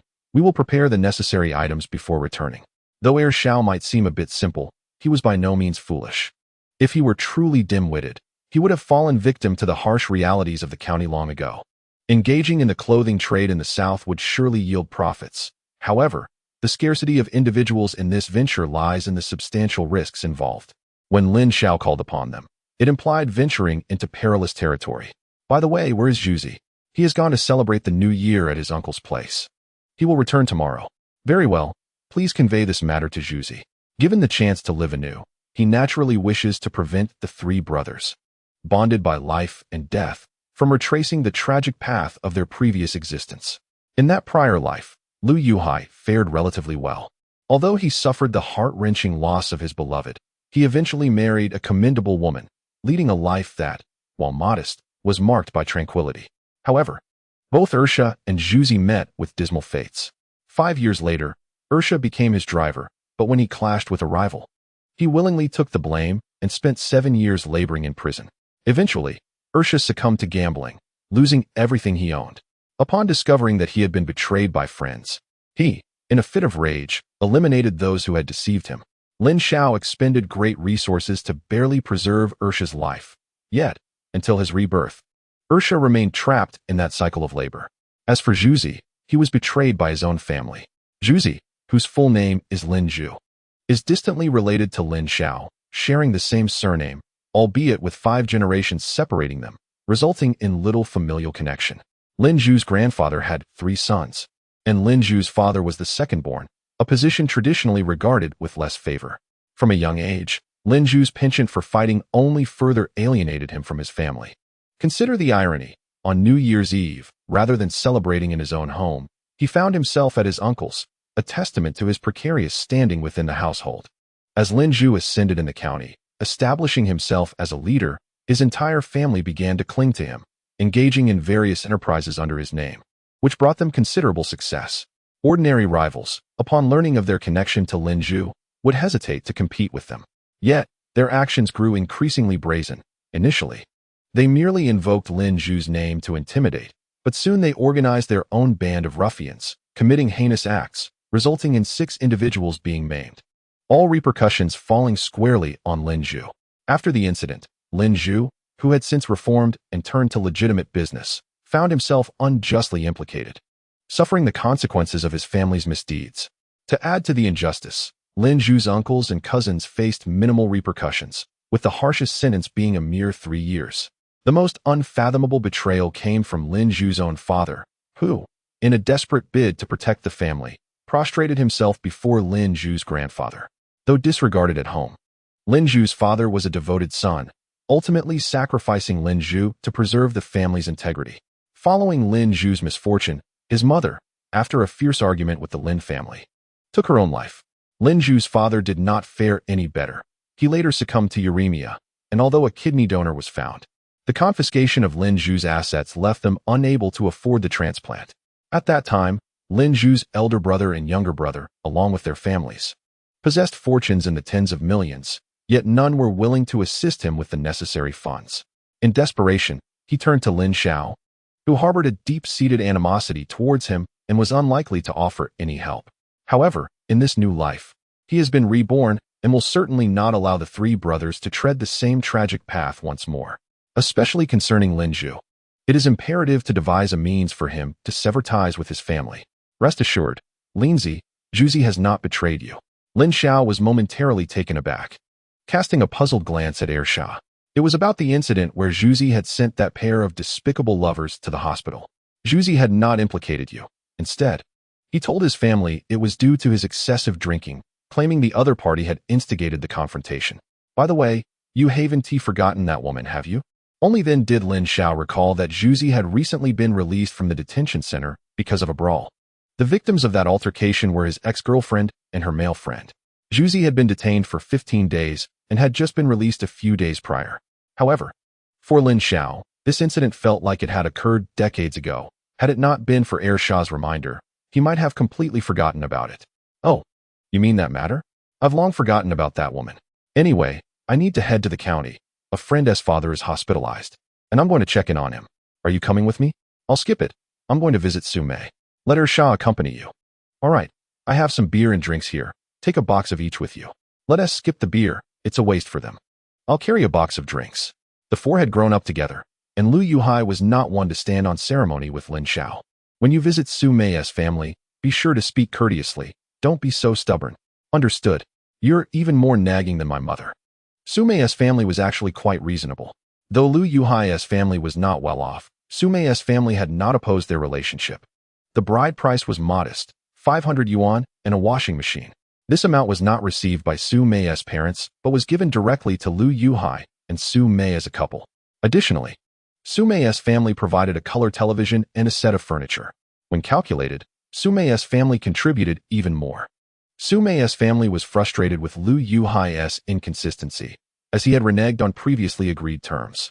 If this was the situation before marriage, would they truly be at ease marrying their daughter off?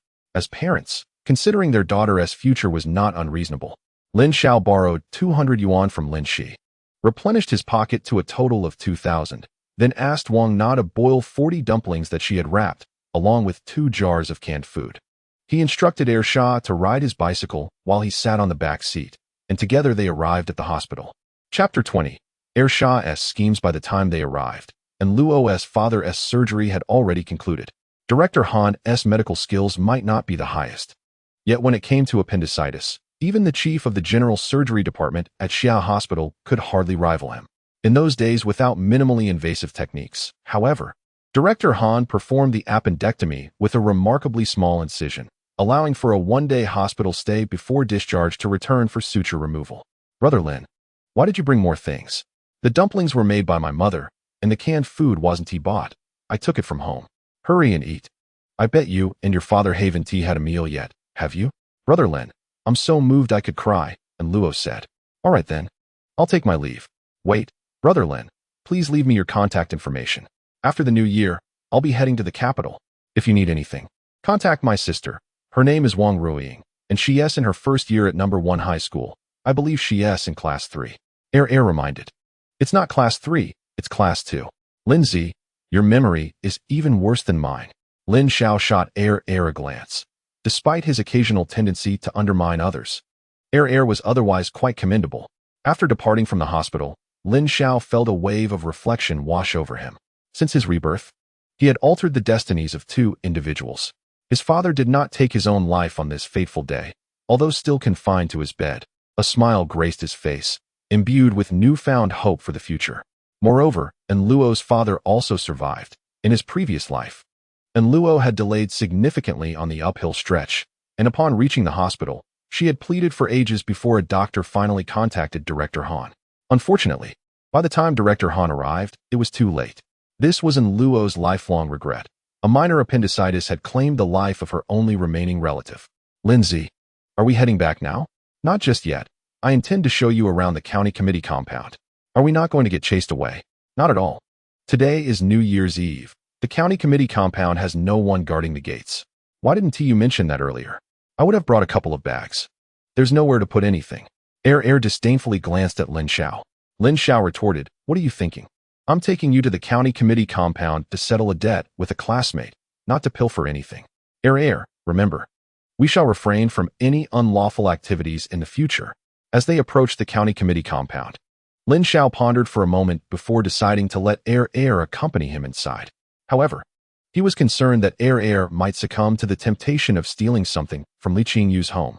Being an orphan who had reached the age of 20 and stood at an impressive height of 1.95 meters, it was evident that he had not lacked for nourishment. Where, then, had all that sustenance come from? It was all pilfered by Those who mistakenly assumed that Air's moniker indicated a lack of intelligence had often found themselves victims of his thievery. Even after acquiring wealth, Air had yet to shed his penchant for stealing. Each time Air visited his office, Lin Xiao took extensive precautions. Yet he was invariably unable to prevent Air from swiping a few items. However, it was winter, and with Air dressed so lightly, He could hardly let him wait outside in the cold. Remember, once we enter, no stealing. Rest assured, Lindsay, I have reformed. Lin Xiao rolled his eyes. Bang, bang, bang. Lin Xiao, have you completed the matters at the hospital? Yes, the surgery has concluded successfully. That's wonderful. By the way, I made extra dumplings. Qing Yu's father just called to say he won't be home for dinner. I was planning to have Qing Yu bring you some at the hospital, but since you're here, let us eat together. No, Auntie, I came to deliver this money. Lin Xiao produced the cash and handed it to Zhou Yu. Zhou Yu, aware that Lin Xiao had only spent 200 of the 3,000 yuan at the hospital, graciously accepted the money. Come in quickly. Taste the dumplings I made and see if they're to your liking. I also have something to ask you. All right then. By the way, Auntie, this is my childhood friend, Chen Liangren. Liangren, what a lovely name. Since you're here with Shaolin, you must join us for a meal. Thank you. Auntie, my full name is Chen Liangren, with Liang meaning kindness and Ren representing righteousness. However, most people call me Air Shah, so you may address me as Air Shah as well. While speaking, Air Shah amiably scratched his head. Zhou Yu shot Lin Xiao a glare, and then said to Air Shah, I shall continue to call you Liangren. You must not be overly honest, dear child. From now on, if anyone refers to you as Air Shah, do not acquiesce. It may adversely affect your future employment and relationships. Air Shah, still scratching his head innocently, chuckled, It's all right. Lin Xiao told me that they call me Air Shah out of affection. At that moment, Li Qingyu appeared from behind Zhou Yu, exclaiming, Air Shah, return my pen. Pen? What pen? Ah, I remember. Is it that pink pen? Isn't that the token of affection you gave to Lin Xiao? Why do you want it from me? Token of affection? Don't speak nonsense. Lin Xiao informed me that you stole my pen. You are accusing me unjustly. Air Shah's face flushed crimson, depicting a picture of profound injustice. Enough. Xiaoyu, do you not possess any manners? Zhou Yu recalled that in their second year of high school, her daughter had lost her favorite pen and had returned home in tears. However, she could not possibly believe that this somewhat foolish Chen Liangren had stolen it. From Air Shah's words, she surmised that Lin Xiao had a secret crush on her daughter and had taken her daughter's pen, subsequently deceiving her by claiming that Air Shah was the thief. Moreover, Lin Xiao had privately told Air Shah that it was a token from her daughter. Humph. If you choose not to speak, then so be it. Lin Qingyu pouted, vowing to catch Air Shah in the act of theft later. She and Lin Xiao were desk mates, and Lin Xiao's previous desk mate was Liu Yuhai. She often overheard their conversations mentioning Air Shah's name, especially Liu Yuhai, who frequently expressed his frustration, saying that Air Shah had pilfered something from him or someone else's belongings. In her mind, Air Shah had become a habitual offender. During the summer vacation, when she visited Lin Xiao's village, she saw Air Shah for the first time, and his appearance astonished her for a while. She had never imagined that a man nearly 2 meters tall, robust, and with a sense of righteousness, could be a thief. She believed that Liu Yuhai and Air Shah had a poor relationship and were deliberately slandering him. She even shared some pastries she had bought in her county with the unfortunate Air Shah. However, merely 10 minutes later, she discovered that her beloved pink pen had vanished. In the room she occupied, only Lin Xiao had brought Air Shah. Angrily, she confronted Air Shah to reclaim her pen, but he, while enjoying the pastry she had given him, smugly replied, Why should I return something I obtained through my own skill? Chapter 21. The wine has been stolen. Air Shah continued his performance, indignantly stating, I understand now. Is it not because of that time you were robbed, and after Lin Xiao and I rescued you? We did not escort you home. You hold a grudge against me, but I told you, Lin Xiao's arm was bleeding, and I needed to take him home to bandage it. You had no idea that Lin Xiao's wound later became infected, and he nearly lost his life. As he spoke, Air Shah began to shed tears. Robbery? Was it during your senior year? Was it early Angren and Lin Xiao who saved you that time? Why didn't you mention it to your father and me? They rescued you and even got injured. Yet you hold a grudge against them simply because they did not escort you home. How could I have raised such an ungrateful daughter? Zhou Yu's expression was grim. Her daughter, in her 3rd year of high school, had encountered 2 robbers in an alley. After robbing her, they attempted to insult her. At the critical moment, she was saved by someone. However, upon returning, her daughter claimed that her savior was a stranger she had never seen before. From the scene, it was evident that the assailant's dagger was stained with blood. In her desperation, Zhou Yu inquired everywhere, visiting hospitals and clinics in the county. Yet she could not locate the benefactor who had saved her daughter. Yet her daughter was clearly aware of the identity of her rescuer, but refused to disclose it. It was known that those 2 robbers were habitual offenders, having taken 3 lives. Yes, I admit he saved me. But he was only there because he was with Lin Xiao. Had it not been for Lin Xiao, he would not have come to my aid. He is merely a thief, and he once stole my pen, Li Qingyu declared before running tearfully back to her room. Lin Xiao was at a loss for words. He regretted bringing Xiao along. That scoundrel truly knew no bounds. It was evident that Xiao had intentionally revealed this matter, fully aware of Li Qingyu's background, to compel her to acknowledge this favor. Aunt, please do not be upset. This is my fault. It was Xiao and I who encountered the situation, and I insisted that Qingyu not speak of it. At that time, we were preparing for the college entrance examination, and I did not want anything to disturb my studies. Xiao exaggerated the account. I merely received a minor scratch from the dagger, which healed within days and did not become infected. This matter must not be disclosed. After all, Xiao and I took over 1,000 yuan from the robbers, and should this come to light, we would certainly have to surrender that money. Lin Xiao managed to pacify Zhou Yu after much persuasion. He then visited Li Qingyu's room, soothing her for quite some time until she finally smiled through her tears. Originally intending for Lin Xiao and Xiao to join them for some dumplings, Zhou Yu, upon learning that they had also saved her daughter, opened a bottle of fine red wine and hastily prepared a few dishes. Her fondness for Lin Xiao grew stronger. Previously, in the hospital, she had learned from a girl named Luo that Lin Xiao and Luo were strangers who merely crossed paths. Lin Xiao not only assisted Luo in getting her father to the hospital, but also covered over 1,000 yuan in medical expenses. Moreover, he had saved her daughter. Had it not been for Lin Xiao, who could fathom what her daughter might have endured? While Xiao was also commendable, if given the choice for a son-in-law, she would undoubtedly choose Lin Xiao. After consuming a dozen dumplings, Xiao disregarded the pleas to stay and took his leave. Following Xiao's departure, Zhou Yu could not help but reprimand her daughter, believing that Xiao's departure was due to her daughter's rudeness. Only Lin Xiao understood that Xiao had likely secured another gain. However, Lin Xiao was unaware of what he had pilfered from someone else's home. From the moment he entered, his gaze remained fixated on Xiao, and not just him. Li Qingyu also observed him intently, yet their combined scrutiny proved futile. Aunt, before you speak of Qingyu, perhaps we should investigate what has been lost in the house. In truth, Qingyu was not lying. Xiao had indeed stolen a pen from her, a manifestation of his psychological affliction that compelled him to take something whenever he visited another's abode. What? You say Liang Ruan? Li Qingyu began, her voice breaking into sobs.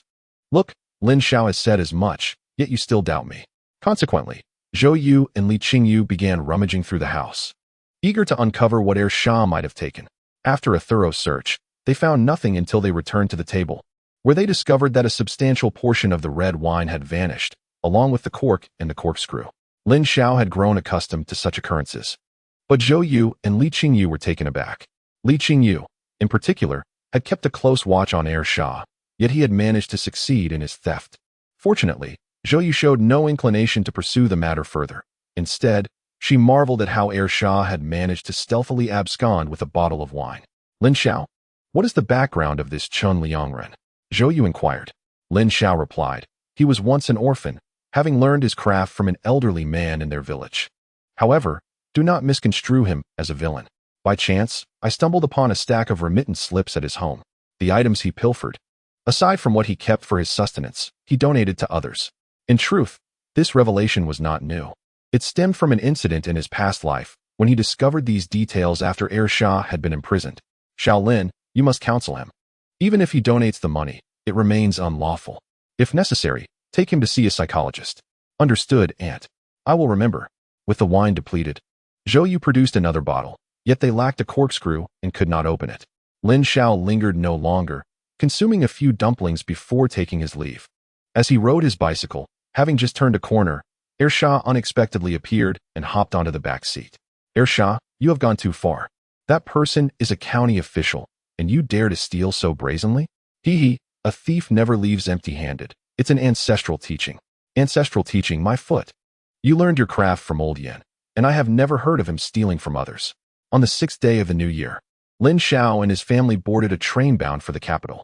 Accompanying them were Lu Yuhai, Xiao, and Zhuzi, all four carrying implements, prepared for potential confrontations. However, the journey proved uneventful. Although bandits and highwaymen were prevalent during that era, they were not omnipresent. It was improbable to encounter robbers on every train ride. If that were the case, order would descend into utter chaos. To Lin Xiao's surprise, the head of the orthopedics department at the Friendship Hospital, after reviewing Lin Xiao's examination results, indicated that Lin Xiao's high paraplegia could be addressed with a second surgery, coupled with postoperative rehabilitation, which may restore his ability to stand and walk, albeit with the limitation of not being able to engage in strenuous labor thereafter. However, the head also informed Lin Xiao that although he was once capable of performing such surgeries, his advancing age had diminished his physical stamina, rendering him unable to undertake such a significant operation. He proposed to assist in connecting Lin Xiao with a renowned orthopedic surgeon in the metropolis, whose success rate for similar surgeries reached an impressive 83%. Yet, this option would entail a total cost of approximately 200,000 yuan. Another alternative was to have a competent attending physician at the Friendship Hospital conduct the surgery. While this physician had performed a limited number of similar operations, only 3, all of which were successful, his experience was still considerably less than that of the surgeon from the metropolis. The final option was to seek a well-known orthopedic specialist from abroad, which would cost around 1.5 million yuan. Without hesitation, Lin Xiao opted for the first proposal. The last option, while undoubtedly the most favorable, was financially out of reach for him in the short term, and his father's condition could not afford any delays. After completing the admission formalities for his father, Lin Xiao rented an apartment near the Friendship Hospital. The postoperative recovery would require at least 3 months, during which no hospital accommodations would be available for him. In smaller hospitals, doctors would go to great lengths to ensure patients were admitted. However, in a prestigious tertiary hospital in the capital, obtaining a bed was akin to seizing an opportunity. Had he not previously reached out to the head of orthopedics at the Friendship Hospital through Zhouyu, he would still be waiting in line for an appointment. Once settled, he took the time to guide Lin Xi and Wang Na around their vicinity, teaching them how to navigate the area, which buses to take, and what to do if they couldn't find their way back. During this period, he also visited his alma mater, reminiscing about the past on campus. Despite attending university for only a year and a half, those memories remained deeply etched in his mind. In his previous life, after achieving success, his university had sought him out to invite him to their anniversary celebration, which he had declined. While he had generously donated to the elementary, middle, and high schools he attended, he had never contributed a single yuan to his university. When asked about his educational background, he preferred to claim only a high school diploma rather than reveal his brief stint at university. Although this place held many cherished memories, it was also the source of his greatest wounds. Lin Xiao, what brings you here? Have you sought connections regarding your expulsion? Xiaozhen, you should know that I come from a rural background just like you. I lack such connections. It's evident they think rural folks are easy to bully. Lin Xiao, if I were you, I would live boldly and find an opportunity to deal with those 2 vile individuals. The 2 were classmates and maintained a reasonably amicable relationship. When Lin Xiao was expelled, the majority of their class rallied in support of him, though a few took pleasure in his misfortune. Xiaozhen belonged to the former group. Why have you arrived at school so early? Lin Xiao deftly shifted the topic, wishing to steer clear of discussing the scandalous couple. Do you remember Guizhao? He has opened an arcade and invited a few of us to join him. I didn't return home during the new year. You can't imagine how popular the arcade has become. Just recently, I've had a moment's respite, so I hurried back to catch up on some sleep. Arcades, particularly the retro game machines, have indeed gained immense popularity in this era. Lin Xiao had previously contemplated opening an arcade himself, confident that with Heir Sha and Zhuzi overseeing operations, no one would dare cause trouble. However, recognizing that the arcade business occupies a gray area, he ultimately abandoned the idea after a moment's consideration. Are you referring to those Apple machines? Lin Xiao inquired. Oh, you've played them too? Yes, just a few times. As your classmate, Xiaozhen, allow me to offer you a piece of advice. Know when to walk away. You understand the nature of those Apple machines. Being a university student, don't you? Rest assured, I am fully aware, Xiaozhen replied, yet Lin Xiao discerned that his words barely registered. He refrained from further persuasion. For a rural youth, the prospect of earning over 1,000 yuan monthly, even in a collective enterprise, is a compelling temptation. Even if one is cognizant of the illegality surrounding the Apple machines, a sense of luck often prevails. Very well, go ahead and catch up on your sleep. I merely stopped by on my way. I should take my leave now. If you don't depart, perhaps we can arrange a meal another day, Lin Xiao suggested. Agreed. Let us plan for another time. Lin, Haven't you ordered a batch of goods? You've been browsing for several days without finding anything suitable? Lin Xiao shook his head. I haven't come across the right pieces yet. I will wait and see. This marked the 5th day since the quartet had arrived in Yangqing. Yet each day Lin Xiao led them through the fabric wholesale market. Many garments and trousers were remarkably affordable. Acquiring a batch to sell would undoubtedly yield profit. Lin Xiao had previously mentioned to them the overstock and clearance items, and he had indeed spotted some at various stalls, with one vendor offering clothing at an astonishing 4 yuan per jean. The notion of purchasing clothing by weight was unfamiliar to them until now. Lin Xiao felt a twinge of uncertainty. Acquiring a batch of overstock and clearance items for a clearance sale would indeed be lucrative. However, the styles were quite outdated, and most were defective, characterized by issues such as fading, stains that wouldn't wash out, and mismatched sleeve lengths. Such inferior products, even if brought back, could only be sold at rural markets. Although the consumption in county towns is not high, the townsfolk are still urban dwellers. How many would be inclined to buy such flawed merchandise? Indeed, some lessons can only be learned through personal experience. He was certain he would procure a batch of defective clothing to take back. While they might not sell well in the county town, they should attract attention at rural markets. Nevertheless, the garments intended for his store would require careful selection. Suddenly, Lin Xiao noticed a shop ahead selling work uniforms, specifically those traditional blue overalls. Lin Xiao stepped forward and felt the fabric of the work uniform, noting its substantial thickness. How much do you sell these work uniforms for? 34 yuan each, with a minimum order of 100 sets, the proprietor replied. Lin Xiao stood up and turned to leave. Wait, young man, what price can you offer? 10 yuan per set. I'll take as many as you have. Are you jesting with me? The cost of this uniform is 32 yuan. You expect me to sell it to you for 10 yuan a set? Do you think I wouldn't sell them on the street for 30 yuan a set and have them fly off the shelves? I don't believe that. The proprietor was momentarily at a loss for words. Sir, these garments must have been in stock for at least 5 years. I can smell a musty odor from quite a distance. Chapter 23.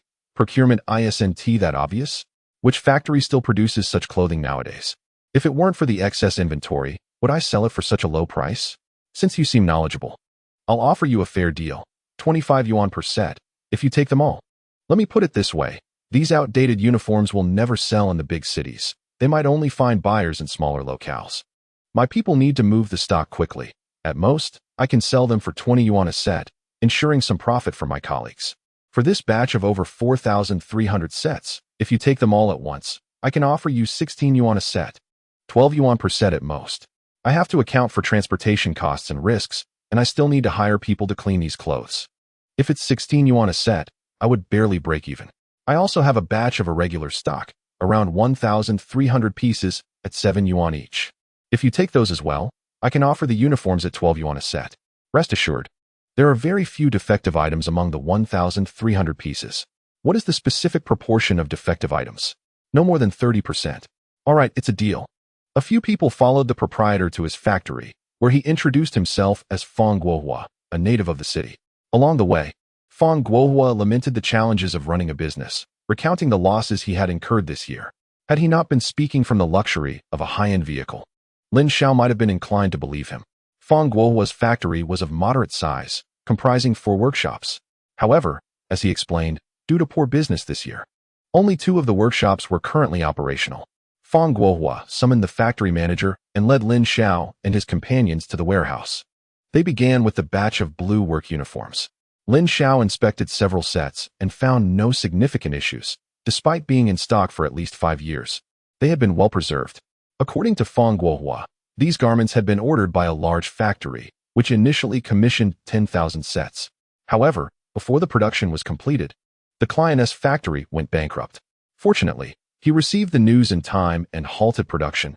Otherwise, if all 10,000 sets had been made, the loss would have been catastrophic. Since only over 4,000 sets were completed and the client had already paid a deposit for 10,000 sets, even selling them to Lin Xiao at 12 yuan each would not incur a substantial loss for Fang Guohua. He instructed Lu Yuhai and the others to continue examining the work uniforms, while he followed Fang Guohua to inspect the batch of irregular stock. The quality of this batch of clothing is rather inconsistent.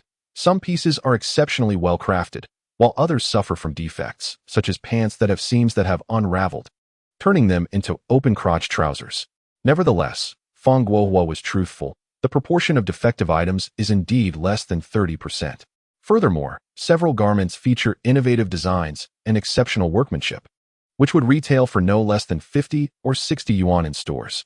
Of course, the discontinued sizes would not fetch such high prices. However, purchasing them at 7 yuan each is undoubtedly a bargain, yielding a profit that is more than satisfactory. Boss Fong, if I were to place an order for a batch of women's clothing in this style, what price could you offer me? Lin inquired. Brother Lin, this style of women's wear has a cost of 16. You may have it for 18 yuan each, Fong replied. Very well, I shall order 200 pieces, to be collected within a week. Is that acceptable? Absolutely. Rest assured, I will instruct the workers to produce only the missing sizes. Subsequently, Lin Xiao continued to order 5 additional styles of women's clothing. All 6 styles share a common trait. They are contemporary in design and well-made, with each style having around 40 to 50 pieces of discontinued stock. By ordering another 100 to 200 pieces, he perfectly replenished the missing sizes. As a result, those discontinued items could be sold normally in the store, rather than being cleared out at discounted prices. Brother Lin, the total for this batch amounts to 61,531. I will round it down to 61,500. Please verify the calculation to ensure accuracy. Fong stated. That's unnecessary. I trust you, Brother Fong. Lin retrieved 10,000 yuan from the satchel on his back. Brother Fong, this 10,000 is a deposit. I will return in a week to settle the remaining balance. Very well, I shall issue you a receipt. By the way, Qian, please find a well-fitting suit for Brother Lin. Brother Fong, there's no need for trouble. My factory has just received an order for suits, so we aren't lacking your single set. Then let it be 4 sets. Each of US brothers shall have one. Whatever the cost, I will pay. Are you not slapping my face, Brother Fong? It was my oversight. Qian, let it be 4 sets. Ensure each brother receives one. Boss, the others are manageable. But that brother is far too tall and robust. We don't have suits in such large sizes, Qian pointed out, gesturing towards the large man. Indeed. Let us wait a few days for the workers to custom make a suit according to his measurements. When I, Fong Guohua, make a promise, I shall uphold it. Soon enough. Except for the large man, the other 3 received their suits, although none wore dress shoes. Hence they did not don the suits. Brother Fong, how much is a suit? This batch of suits was produced for me by a European company. Each set costs $40. Don't think it expensive. When they take it back and label it with their brand, they can retail it for at least $200 or $300. Our domestic income and consumption levels lag far behind theirs. Brother Fong, if I were to import a batch of the same style and fabric, what price could you offer me? Dear Brother Lin, to be candid, I must inform you that I am currently unable to provide you with this style of clothing. Should you desire it, you will have to wait until I fulfill this order, which will take at least 4 months. If the other party decides to place an additional order, the timeline will be further extended. No worries, I shall wait 4 months. I am not engaged in a one-time transaction. My primary concern lies with the pricing. As you mentioned, our domestic income and consumption levels cannot be compared to those abroad. The minimum price is 140. However, if we downgrade the fabric quality, I can reduce the price to 100. Let us agree on 140 for now, and once your order is delivered, we can discuss the details further. Lin Xiao felt hesitant to request an increase in production capacity, as his order was not substantial enough for Fong Guohua to warrant expanding capacity for such a small order. In the garment industry, while it is relatively easy to increase production capacity, securing orders is the real challenge. Over the following week, Lin Xiao meticulously selected over 70 varieties of women's clothing and a dozen types of men's attire, with each style requiring between 100 to 200 pieces. Additionally, he procured around 30,000 pieces of irregular stock, with a defect rate of approximately 20%. However, the prices were relatively high, averaging around 65 yuan per item, and could not be purchased by weight. Apart from the 200,000 yuan transferred from Antwang Air, he also converted 25,000 US dollars into renminbi, leaving him nearly depleted of funds. The remaining amount was barely sufficient to cover the shipping costs for this batch of goods. Chapter 24. Leasing a storefront. After delegating the subsequent matters to Liu Yuhai and his associates, Lin Xiao returned to the county ahead of schedule. Though Antwang Air came from a decent background and possessed some insight, her experience with store operations was limited, necessitating his guidance on various matters. He needed to ensure all preparations were complete before the goods arrived, so that they could be displayed and sold immediately upon arrival. Lin Difu's surgery was successfully completed on the third day of Lin Xiao's arrival in Yangqing. The surgery boasted an 83% success rate. However, failures predominantly occurred in individuals over 60. At just 45, Lin Difu was in the prime of life, robust from years of hard work, and had maintained adequate nutrition during the New Year period, rendering failure almost improbable. Nevertheless, the extent of his recovery would depend on the rehabilitation process. Lin Difu left Lin Xiao a total of 160,000 yuan. After deducting Lin Difu's medical expenses, rent, living necessities, and the trio's daily sustenance, less than 30,000 yuan remained. This amount would suffice for only 1 month of rehabilitation. He needed to see a return on his investment within that month. Otherwise, Lin Difu's recovery would be jeopardized. Thus, he returned directly to the county without even glancing at Lin Difu. I failed to secure a storefront, Aunt Wang Air lamented. Aunt, do not blame yourself. My demands were simply too high, Lin Xiao reassured her. In the county, true commercial activity was concentrated along just 2 streets, Xingyang Street in the center and Bayardeo Street. However, Bayardeo Street primarily catered to the sale of agricultural seeds, pesticides, local produce, and hardware. Xingyang Street spans a mere 200 meters from east to west, flanked by 2 shopping centers, a cinema, and a bathing establishment.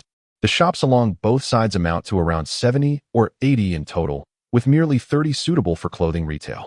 Thus, the options for opening a clothing store are quite limited, and there are practically no spaces available for rent. Shall we start with a stall at the light industry market and take it slow? Lin Xiao suggested. However, she shook her head in disapproval. For the light industry market lacked prestige, primarily catering to rural clientele. The stock she had acquired was of a high-end nature, necessitating a storefront for sales. Come on, Aunt Wang, let us stroll down Xingyang Street. After a circuitous walk, Lin Xiao gained clarity on the situation. Though no spaces were advertised for rent, a few shops displayed noticeably poor business, presenting potential opportunities. If all else failed, she would have to resort to renting a boutique in either the first or second department store. Lin Xiao led Aunt Wang to a grain and oil shop, which she deemed the most likely candidate for acquisition. It was evident that the shop owner owned the premises, allowing them to disregard rental costs. As long as the rent she proposed exceeded the owner's revenue from the grain and oil shop, she stood a good chance of securing the space. After all, renting it out would yield more than the meager profits from running a shop. Entering the store, Lin Xiao surveyed the interior. The owner, evidently struggling with business, had attempted various strategies. 2 shelves lined with an assortment of condiments flanked the space, while beneath them lay fruits and eggs. Alongside 2 sacks of potatoes near the oil barrels, quite a diversified offering. Sir, how much for these pomelos? She inquired. 18 yuan per box. These pomelos are rather wilted. I paid 18 myself. If they weren't a bit wilted, would I sell them at cost? Selling fruit in a grain and oil shop, how unconventional.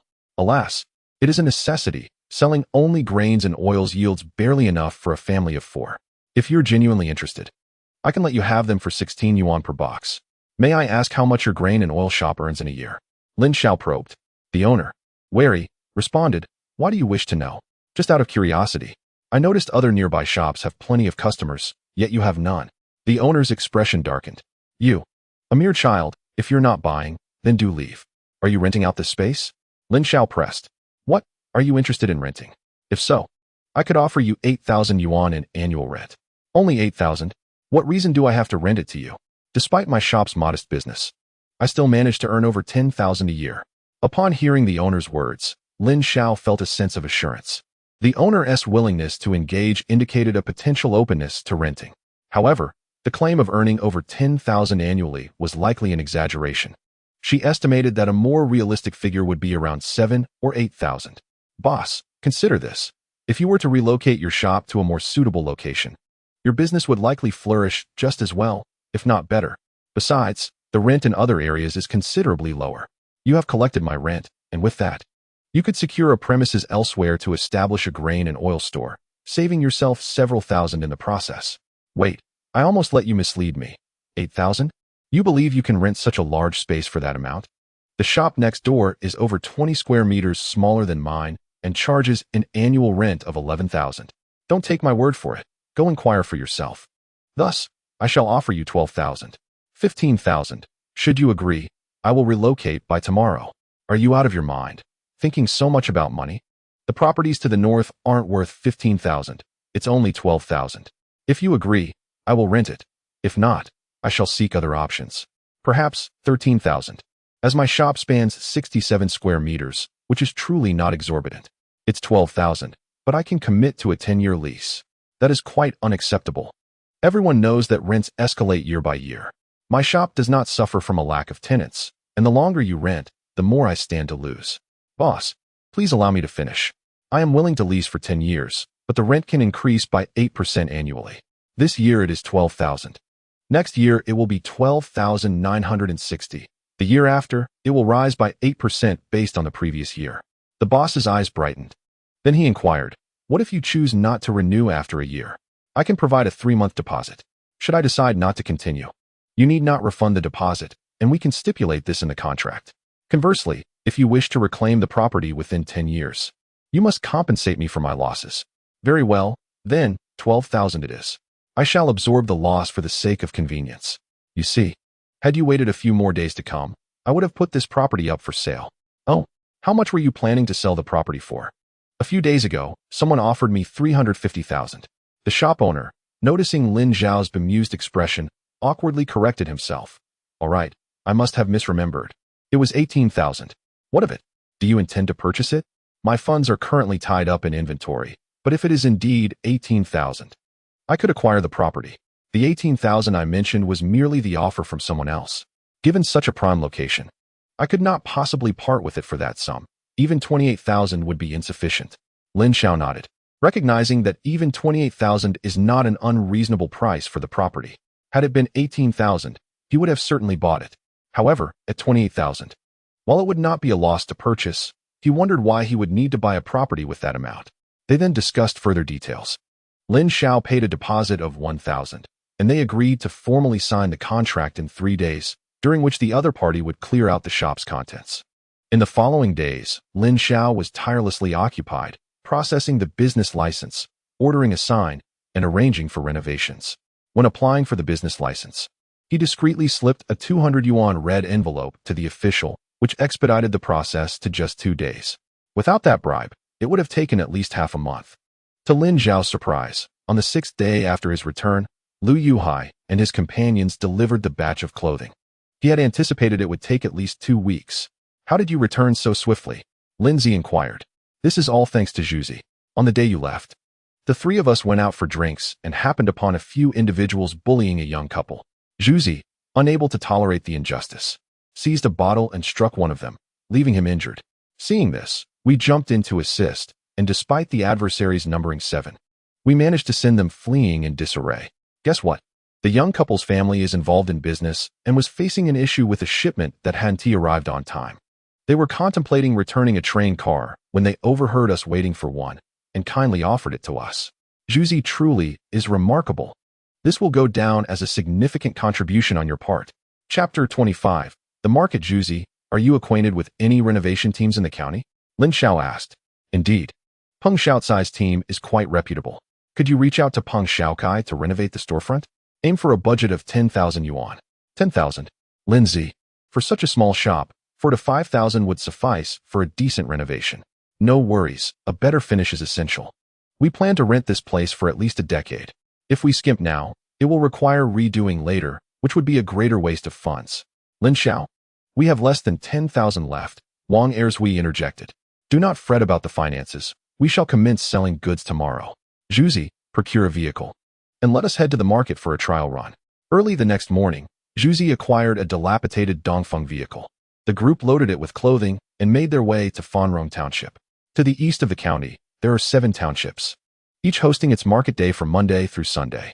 They believed they were early, yet upon arrival at the market, prime spots along the main road had already been claimed. Nonetheless, Lin Xiao was unfazed and parked next to a shoe stall. Unload the goods. Shah, keep a vigilant eye. If anyone dares to steal, expose them immediately. But remember, do not act impulsively or resort to violence. We are here to conduct business. Civility breeds prosperity, understand? Yes, I understand, Shah replied quietly. Have you memorized the prices? Don't make any mistakes. Rest assured, I've noted them all. Though it was barely 8 o'clock, a considerable crowd had already gathered at the market. The group laid out a 4-meter square plastic sheet and unloaded dozens of large bags of clothing, opening them to create a disorganized mound of several hundred pieces of garments and trousers. This scene immediately drew the attention of numerous passersby. A middle-aged woman picked up a jacket and asked, "How much is this jacket?" Lin Xiao deliberately raised his voice, "Madam, the jacket you hold would cost at least 80 yuan in a shop, but we offer direct sales from the manufacturer, no middlemen involved. All jackets are 30 yuan. Pants and skirts are 18, and shirts are merely 12. Additionally, complete sets of work uniforms are available for just 40 yuan. However, we do not negotiate prices or accept returns. You claim this jacket is 30? That seems a bit steep. Can you lower it?" The woman countered, "I must reiterate, madam, our prices are fixed. If you find them too high, I regret to say you should seek your purchase elsewhere and not waste others' time here." "How do you speak, young man? It's just 30, and it's not that I can't afford it, but you must allow me to choose. What if there are quality issues? By the way, you mentioned these work uniforms are only 40 yuan a set?" "Indeed, merely 40 yuan a set. To be frank, these uniforms were ordered by a steel factory, costing 60 at base price, but today they are being sold off for only 40. Then I shall take a set of this work uniform. And also hand me that jacket. Do you have a size larger?" A middle-aged woman eagerly tore open several packages of work uniforms, ultimately selecting the largest size available. In this day and age, one need not fear purchasing clothing that is too large, but rather dread the prospect of it being too small. If it is oversized, one can always alter it at home, and there will be ample fabric left over. "Boss, why are all these trousers unraveled?" That was a mix-up. The factory personnel inadvertently included some reworked garments in the mix. If you wish to buy, you can take them for 15 yuan. And simply sew a few stitches at home. They are as good as new. "Boss, this garment is missing 2 buttons. Can you offer a discount?" "You can take it for 28 yuan, and I will provide you with 6 buttons as well." The 4 of them busied themselves from 8 in the morning until after 4 in the afternoon, neglecting to eat lunch due to the overwhelming number of customers. The majority were rural women sifting through the piles of clothing, some with ink stains, searching for half an hour without finding anything to their liking. This inadvertently served as a deterrent. During this time, Xiao apprehended 6 individuals who took clothing without payment, while Zhu Zi caught another. 2 women in their 40s. Upon being caught, created a commotion, but after being intimidated by Lin Xiao, they quieted down. Do not be misled into thinking that capturing 7 thieves in a day is excessive. It is, in fact, quite minimal. Without the intimidation of Xiao and Zhu Zi, the number of thieves would have easily doubled. In a previous life, Lin Xiao had a business acquaintance who once sold goods at rural markets. On his first outing, he brought 600 garments and trousers, selling less than 20, ultimately losing over 360 items. The scheme was straightforward. One person would come, take a piece of clothing, and leave without paying. You would be left to ponder whether to pursue them. If you chose not to, they would return repeatedly. However, if you did pursue, they would merely claim to have forgotten their money, leaving you helpless. Should you demand payment, they would pat their pockets and say, "Oh dear, I forgot my money. Can I have my clothes back?" Meanwhile, once you left your stall unattended to chase after them, their accomplices would swiftly abscond with a significant portion of your goods. "Lin, quickly tally how much we've sold." "Why the rush? Let us eat first." "The money isn't going anywhere. You all eat. I need to count the money." "I'll count with you. I can't eat until we tally it." "You all truly have a peculiar mindset." "Fine, let us count the money first." The 4 of them set to work, and soon the total was calculated. The sum amounted to 9,782 yuan and 30 cents. Additionally, there was one 50 yuan note and 4 10 yuan notes that were counterfeit and not included in the tally. The reason for the trifling sum of 30 cents is due to an elderly woman who wished to purchase a set of work attire for her son, priced at 40 yuan per set, but she was only willing to part with 25 yuan and 3 jiao. After a prolonged negotiation lasting over half an hour, Lin Xiao could no longer endure her persistence and ultimately sold her a single piece. Remarkably, the sales for the day approached 10,000 yuan, an impressive feat indeed. This money is far too easy to earn, Zhu Zi exclaimed with exasperation. However, Lin Xiao shook his head, for the garments sold did not meet his expectations. It is imperative to note that this batch of irregular-sized surplus goods amounted to over 34,500 pieces, in addition to 4,000 sets of work attire, each consisting of 2 pieces, totaling more than 40,000 items. Yet, only about 600 had been sold that day. Moreover, the purchasing power of each township is limited. Since today was their first visit, the sales were satisfactory, but a return to the bustling market in a week would likely yield lesser results. Another crucial point to consider is that, aside from themselves, the other small vendors selling clothing barely made any sales at all. While a day or two of poor performance could be overlooked, a prolonged situation like this would certainly incite those small vendors to create various troubles for them. If their livelihoods were threatened, it would be only natural for them to retaliate. Chapter 26. Wholesale Shanghai. Sha, Zhuzi, I have decided to venture into wholesale. Lin Xiao declared. These garments sell exceedingly well. It would be advantageous for us to sell them ourselves. Sha inquired, perplexed. Why is that? Firstly, relying solely on our small group significantly slows down the delivery speed. To expand our business, the flow of capital must accelerate. Although we will earn a margin on each piece sold wholesale, the majority of profit remains with us, while the funds can be quickly recouped, allowing us to procure more stock from Yangqing. Secondly, this approach undermines the small vendors' livelihoods. Let me ask you this. If your means of support were jeopardized, would you tolerate it? What is there to fear? If they are displeased, let them confront us. Zhuzi asserted confidently, recalling how they had never lost a fight since childhood, whether in their village, township, or county. And then what?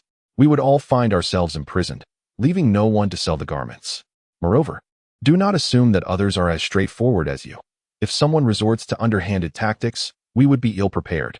We must foster amicable relations and generate wealth, rather than engage in endless quarrels.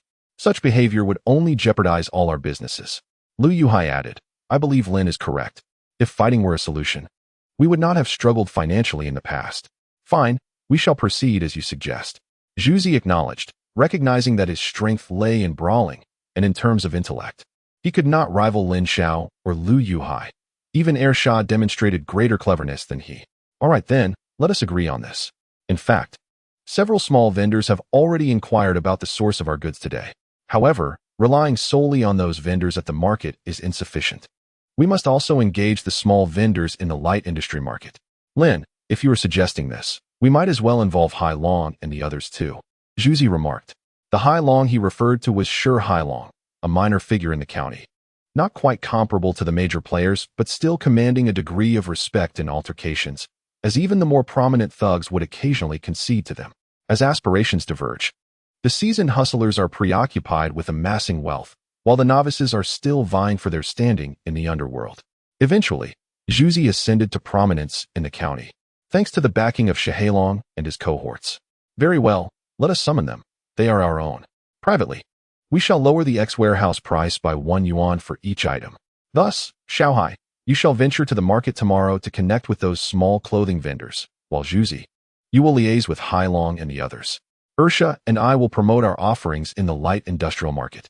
The following day, the four dispersed to execute their plans. Lin Xiao, accompanied by Sha, arrived at the clothing vendors in the light industrial market with a batch of garments. Upon quoting a price, nearly all the vendors expressed interest in the collection. By noon, he had gathered over 20 vendors and led them to the warehouse where the clothing was stored. Without hesitation, Lin Xiao stated plainly, this batch of goods was sourced directly from a manufacturer in Yangqing. They are either out of stock or slightly flawed. For instance, this t-shirt may lose color after washing, but such items comprise only a quarter of the total. Consequently, this t-shirt is available at a wholesale price of merely 6 yuan, and you could easily sell it for around 15 yuan at your stalls. Naturally, we are not in the season for short-sleeved shirts. Most of our stock consists of spring and autumn attire. Today, I will unveil a few packages for you to inspect the quality, but actual purchases must wait until tomorrow morning at 9. As he spoke, Lin Xiao opened several large packages of clothing for their examination. Oh, this wool sweater is quite impressive. Boss, is this made of wool? Lin Xiao chuckled in response. What are you dreaming of? Would pure wool be sold here? However, this sweater does indeed contain wool. If you doubt it, feel free to singe a thread and take a whiff. No need for that. I have been in the clothing business for over a decade. I can determine the material with a mere touch. Boss, if the price for this wool sweater is right, I will take as many as you have. Lin Xiao recalled that there were only about 30 of these sweaters available, with an X-warehouse price of 30 yuan. But whether he could secure them depended on whether someone else would compete for them. And what about the work uniforms? How much for a set? A set of work uniforms is also 30 yuan. Let us put it this way. If sold, they could fetch 40 yuan a set. And many would be eager to buy. Just yesterday at the market, we sold nearly 60 sets in one day. Feel free to inquire. And if there are styles that are appealing and well-crafted, how do we decide who gets them? Sister Zheng, I had planned to address your question later. But since you've brought it up, I shall disclose my thoughts now. Initially, I intended to employ a bidding approach, as it would maximize my benefit. Once you all begin to compete, the prices would rise, and the profits would flow to me. However, I, Lin Xiao, adhere to a principle. Wealth disperses when people gather, and gathers when people disperse. If all the profits were to land solely in my hands, you would undoubtedly lose interest in doing business with me in the future, as it would not be profitable. Yet, if there are gains for everyone, I trust that after this batch is sold, you shall return to seek me out for future dealings. Thus, tomorrow, a lottery will be conducted to save everyone's time. This batch of clothing will be sold by the bundle. After each bundle is opened, I shall set a price. Those interested may participate in the lottery. Whoever is fortunate enough to draw the winning ticket will claim the bundle. For instance, within this particular bundle, there are 4 wool sweaters, 16 pairs of jeans, 3 cotton jackets, and 14 skirts, along with several t-shirts and shirts. The price for this bundle will be established at 700 yuan. Whether this is a bargain is something each of you can calculate in your minds. As for any items within the bundle that do not correspond with what you have at your stalls, you may exchange them privately amongst yourselves. By 9 o'clock the following morning, a gathering of 60 to 70 individuals convened within a not overly large warehouse, some having come specifically upon hearing the news. Lin Xiao distributed a stack of cards to each person, all inscribed with the same number. After elucidating the rules, the lottery commenced in earnest. Lin Xiao and her 3 companions each unveiled a bundle and set the price on site. If someone found the price agreeable, they cast a card into the box. After all cards were cast, a drawing was held. The lucky winner would pay and take their goods. Aunt Wang and Wang Ruing also came to assist, taking charge of the drawing and collecting payments. By the end of the day, all the clothing was sold out, even those out-of-season t-shirts, shirts, and skirts.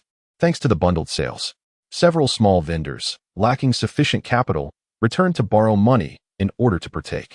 The clothing was exceedingly affordable, undercutting the wholesale prices in the provincial capital by at least half.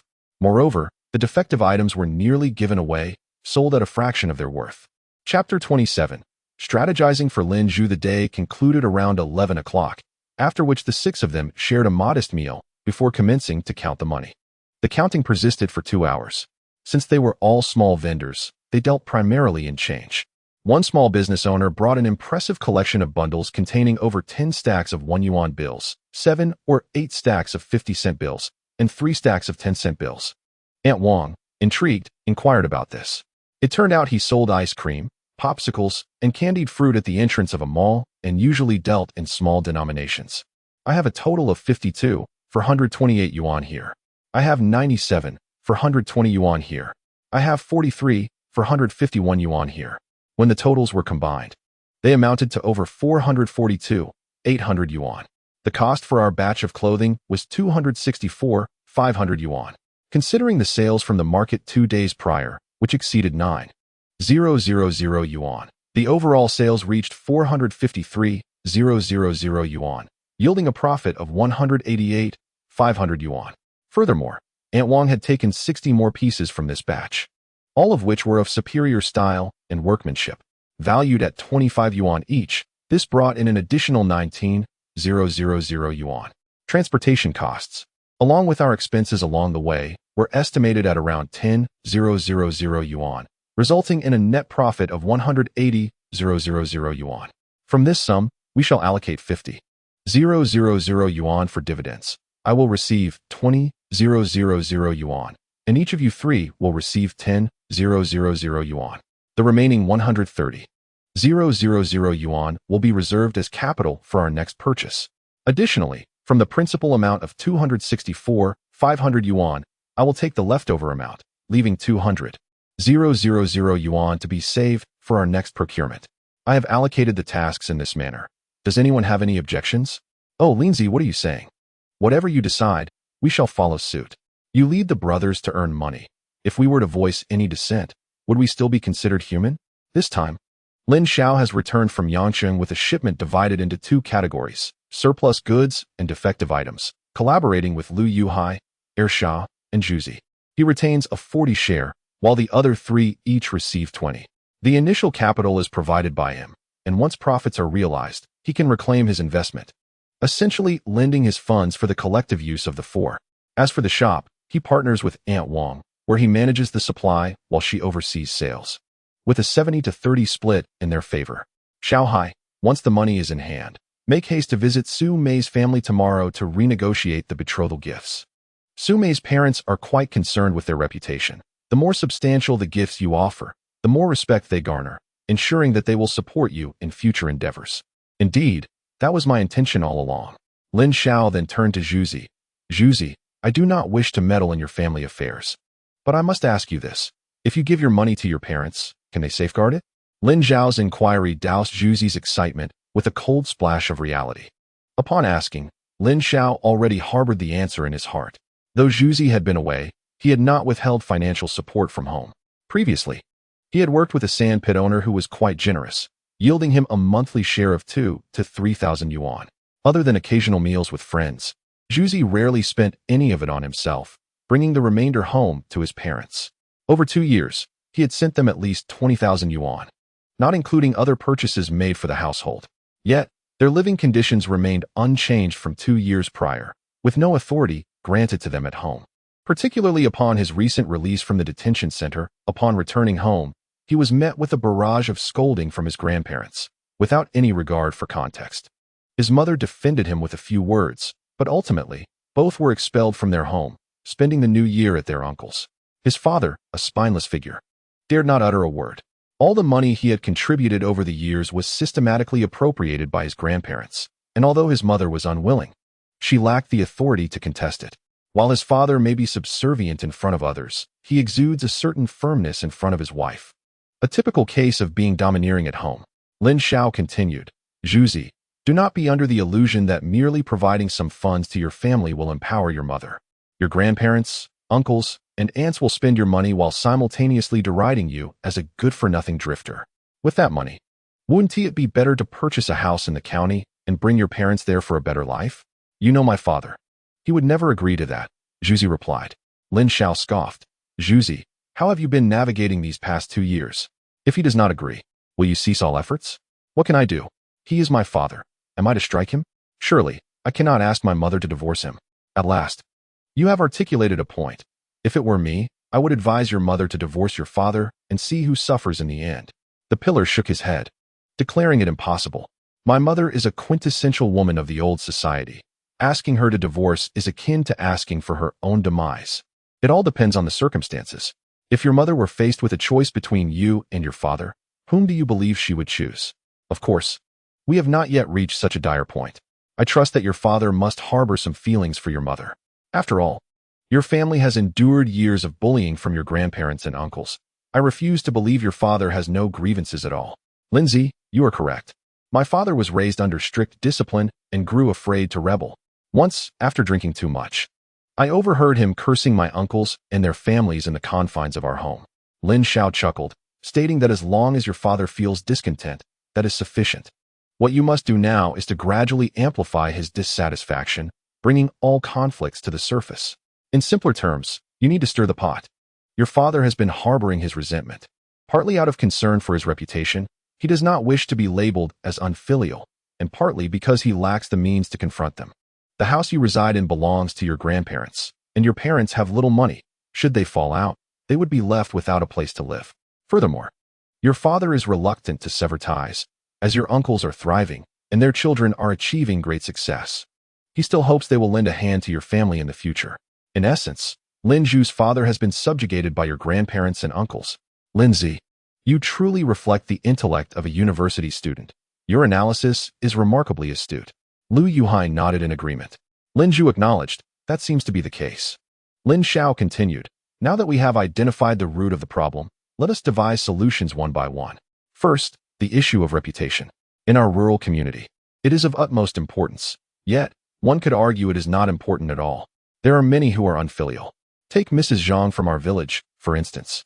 None of her 3 sons care for her, and the villagers frequently criticize them for their lack of filial piety. However, Mrs. Zhang's sons remain unfazed. As long as such comments are not made in their presence, Your father's situation differs, as he still values his dignity. Chapter 28. Offering suggestions. Your father wishes to avoid the stigma of being deemed unfilial, which is quite straightforward. Filial piety is determined by one's inner feelings and the evaluations of neighbors.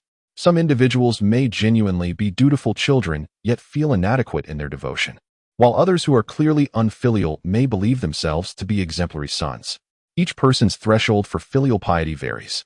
For example, when several fathers face terminal illnesses, one may think that simply refraining from scolding or providing a meal suffices as filial duty, while another believes that assisting in medical care is the true measure of piety.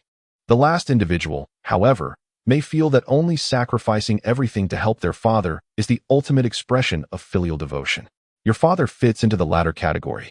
Hence, your task is to find ways to lower his threshold for filial duty, transforming him into someone who aligns more with the first or second category. Everyone listened intently, including Aunt Wang and Wang Ruoying, who were absorbed in Lin Xiao's words. The deeper they listened, the more they found her reasoning profound yet comprehensible. Lin Xiao continued. Next comes the evaluation from our neighbors, which is considerably simpler. Human beings are inherently biased. We tend to favor those who are kind to us and regard them as good, while those who have wronged us, no matter their noble deeds, become villains in our eyes. Even if one has donated billions to charity, if they have insulted me, they are deemed a bad person. Conversely, even the most heinous criminal may be seen as virtuous if they have saved my life. Ultimately, the assessment of one's character by neighbors hinges on the quality of one's relationship with them. To enhance these relationships, two key aspects must be addressed.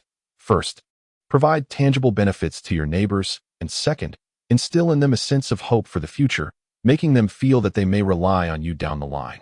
Lin Xiao meticulously dissected the situation, articulating it clearly for Lin Zhu, almost feeding the information to him. Lindsay, we have completed our purchases. When shall we procure the next batch? After discussing Lin Zhu's domestic matters, Lu Yuhai broached a topic of great interest to the group. A single batch had yielded nearly 200,000 in profit. Who could resist such temptation? Perhaps in 3 days. Use this time to resolve your family affairs. I shall not accompany you on this procurement trip. Lindsay, if you do not go, we will feel uncertain. As long as you bear a few points in mind, you will be fine, he continued. First, aim to acquire seasonal clothing. Although items like t-shirts and shirts can be sold alongside, off-season garments tend to significantly diminish our profits.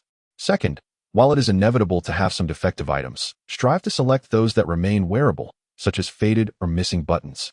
Third, this time, consider wholesale purchases of knitted tops, trousers, undergarments, and socks, 3,000 sets of tops and trousers, and 50,000 pairs of socks, focusing on affordability regardless of quality. Our primary selling point is value for money. Upon arrival, be sure to inquire extensively. Make an effort to socialize with the owners of clothing factories over drinks. Many insights are gleaned from such gatherings. Additionally, consider renting a warehouse this time. Last time, utilizing Old Fong's warehouse caused considerable inconvenience. If a suitable warehouse is unavailable, renting a residential property for storage will suffice, providing you with a place to stay during your visits, eliminating the need for hotels. Most importantly, should you encounter highway robbers, prioritize your safety and abandon the goods if necessary. Our understanding of this business is solid. Even if we lose an entire shipment, the impact on us will be minimal. Lindsay, should I bring Hai Long and his group along? Lin Xiao shook his head, asserting that bringing too many people would be futile. If they are merely petty thieves, the three of you will manage just fine. However, should you face a larger group, even with reinforcements, can you truly contend with them? We engage in this venture for profit and enjoyment, not to risk our lives.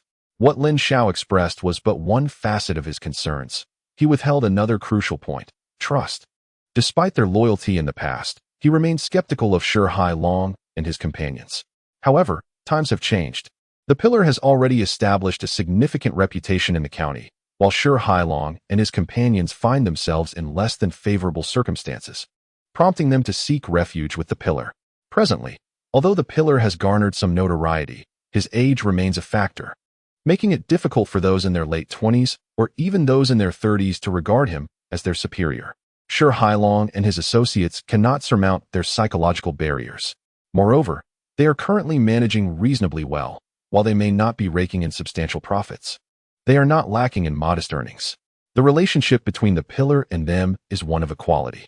When the pillar takes them to Yangcheng, once they grasp the intricacies of the business, it is highly probable that he will sever ties with them to pursue his own endeavors. If it were Lin Xiao, he would do the same.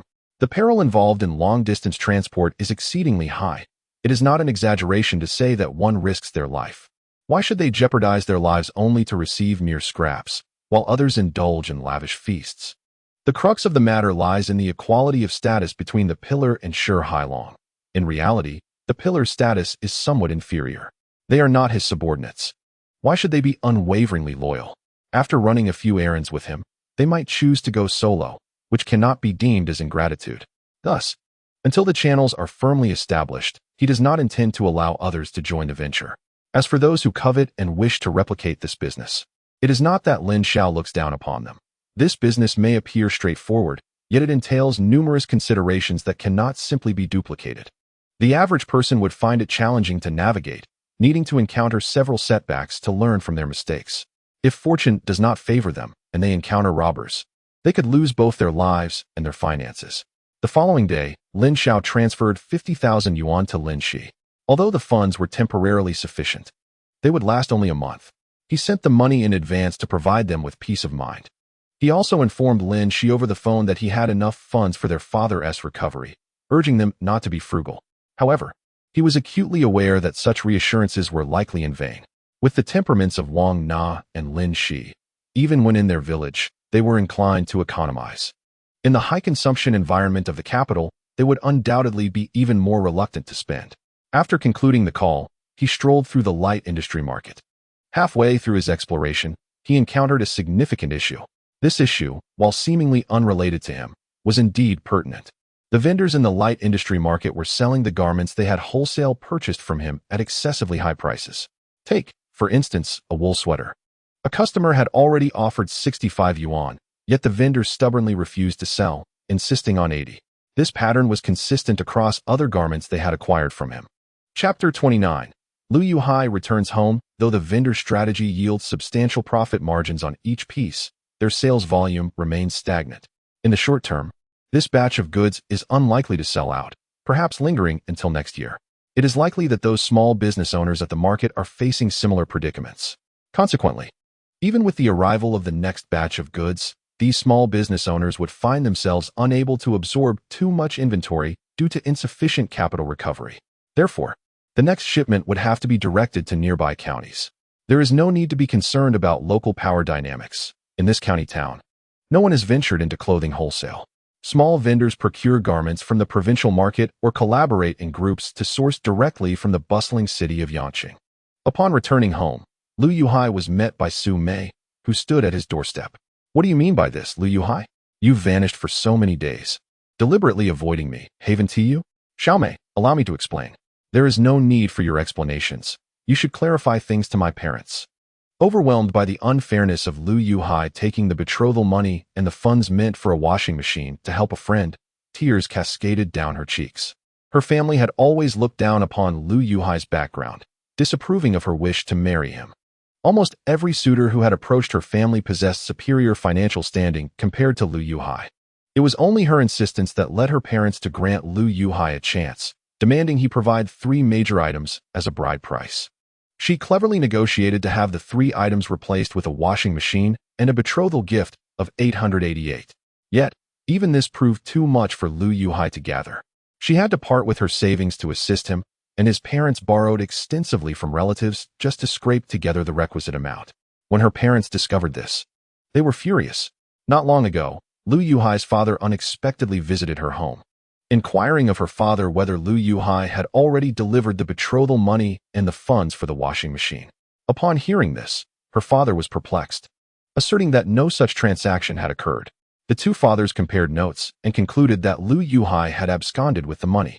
Through inquiries, they quickly pinpointed Lin Xiao, whose family had recently settled a considerable debt, leading them to presume that Lu Yuhai had given the money to Lin Xiao for this purpose. This revelation infuriated her parents entirely. From the perspective of Lu Yuhai's brothers, his actions showcased loyalty and camaraderie, meriting deep friendship. However, from the standpoint of Su Mei's parents, Lu Yuhai's disregard for familial obligations signified he was unfit for a stable life, and they feared their daughter would suffer if she married him. Consequently, Sumei's father informed Lu Yuhai's family that the engagement was off. At this moment, a girl of about 17 or 18 rushed out upon hearing the commotion. Spotting Lu Yuhai, she seized a wooden stick and advanced toward him. Lu Yuhai, today, I shall avenge my sister Sumei. You made her cry, you went off with the betrothal money to assist a friend, and you disappeared for over 10 days. Yuhu, please let me explain. Stop hitting me.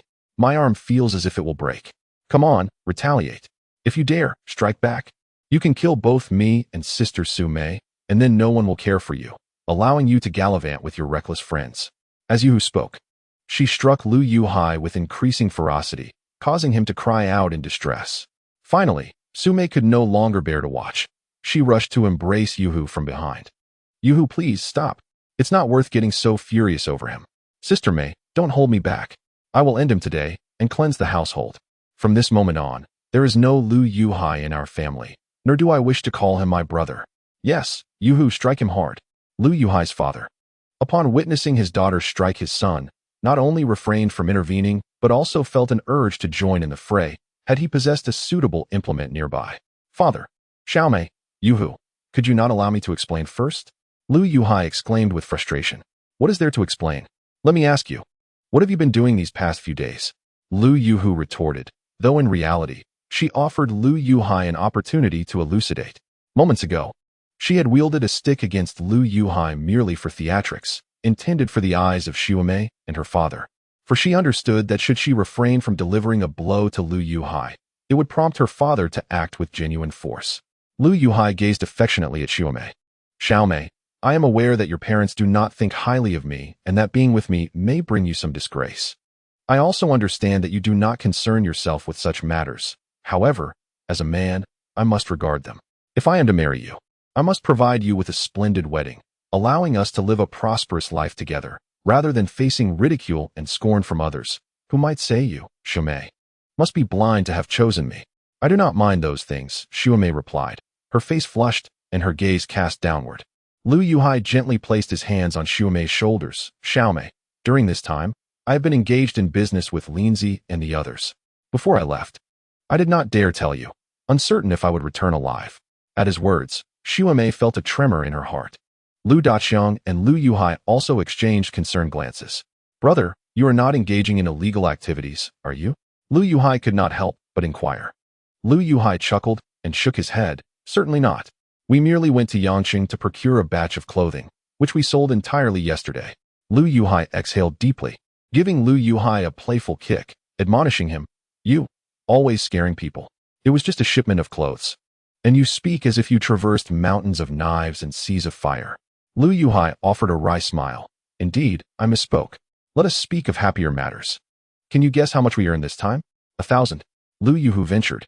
It must be at least 3,000, Lu Daqiang chimed in, aware of the current precariousness outside. I guess 10,000, Xiaomei stated, initially intending to say 3,000, but was prompted by Lu Daqiang's earlier guess to offer a random figure instead. Lu Yuhai beamed. Xiaomei guessed correctly. It is indeed 10,000, but not in total earnings, rather.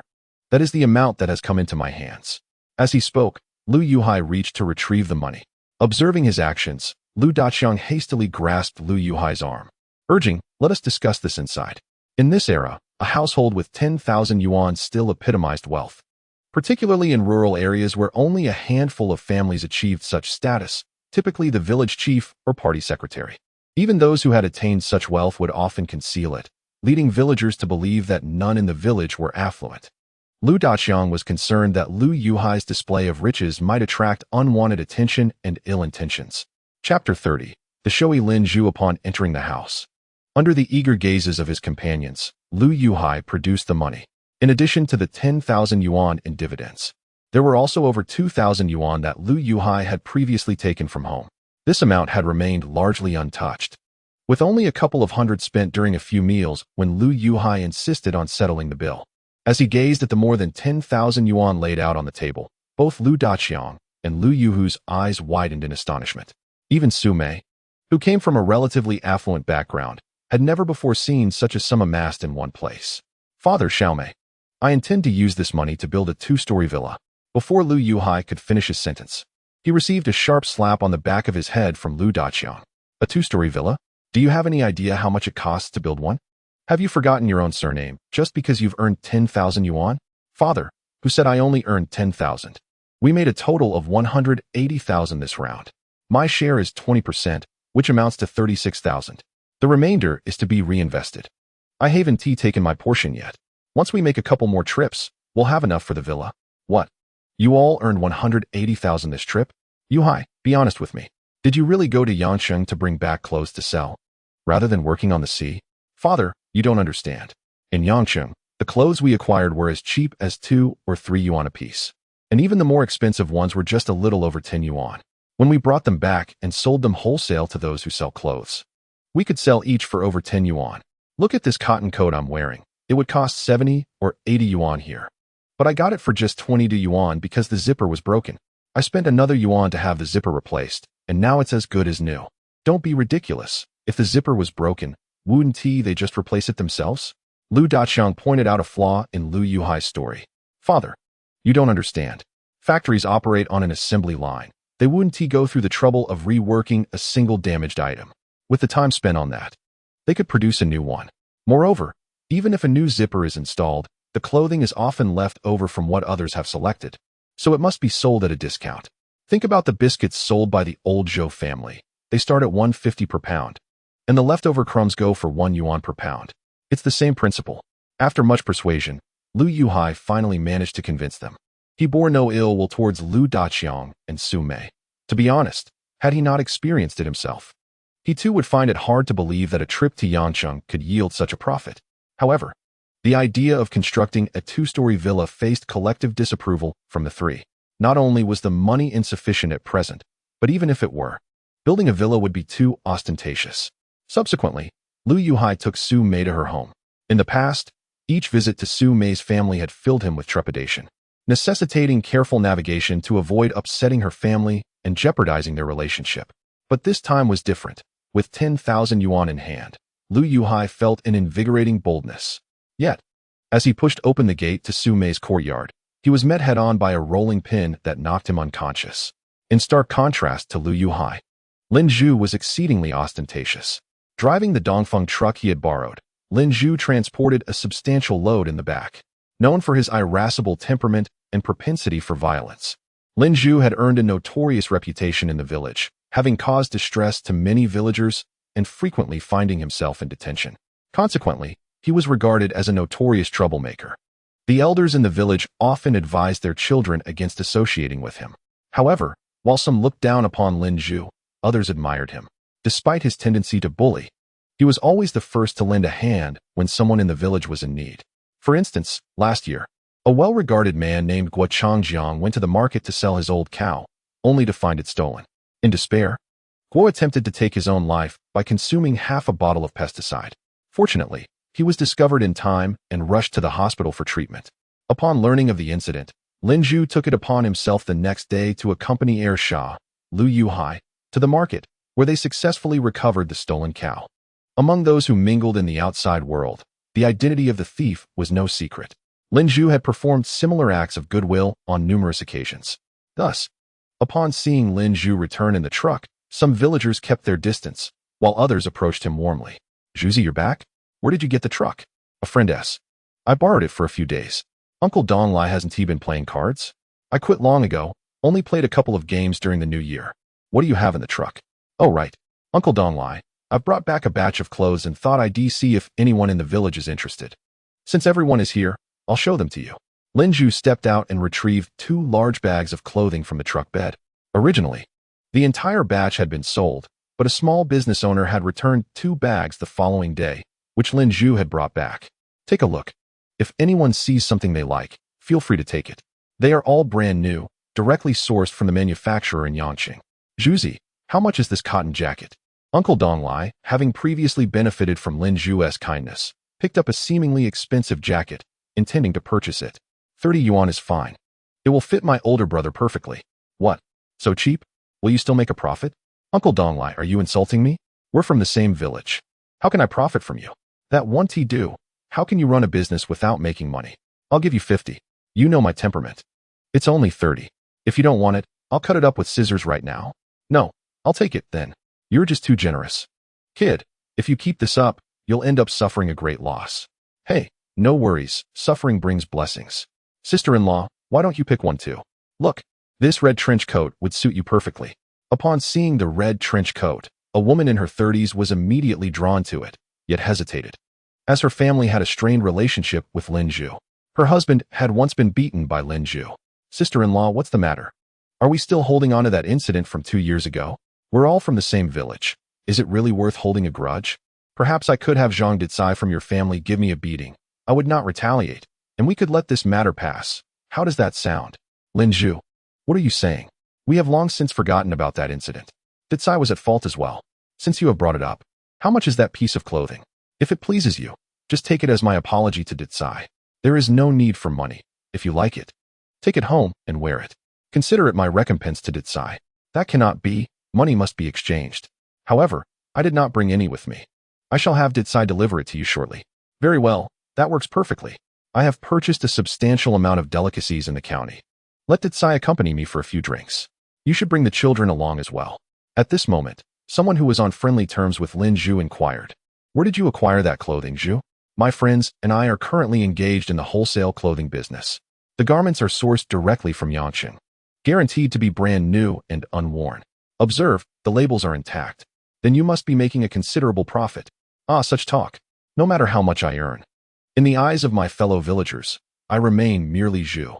Though the 2 large bundles of clothing appeared plentiful, Lin Xiao's affordable pricing and the option for credit meant that many could afford them, and numerous items were sold at half price or given away.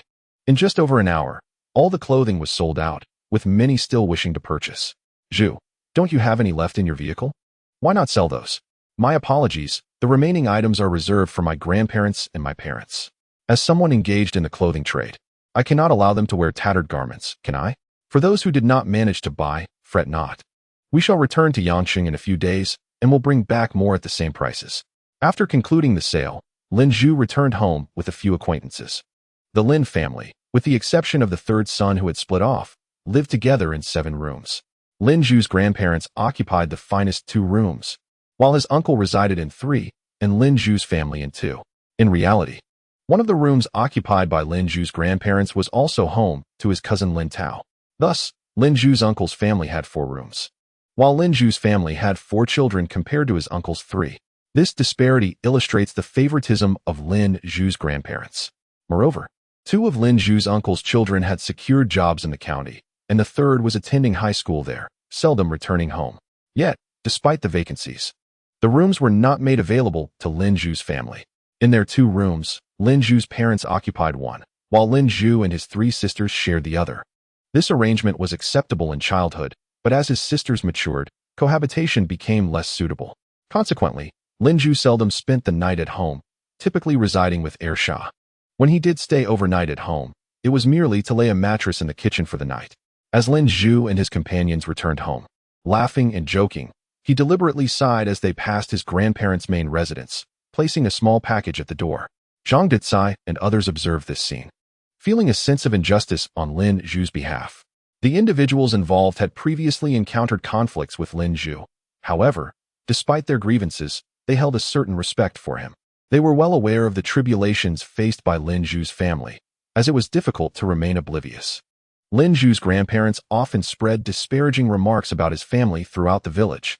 Although most people were skeptical of their claims, the incessant gossip inevitably had some impact. Nevertheless, Lin Xiao did not forget to bring clothes for his grandparents.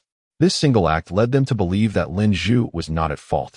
Brother, have you sold out all your clothes?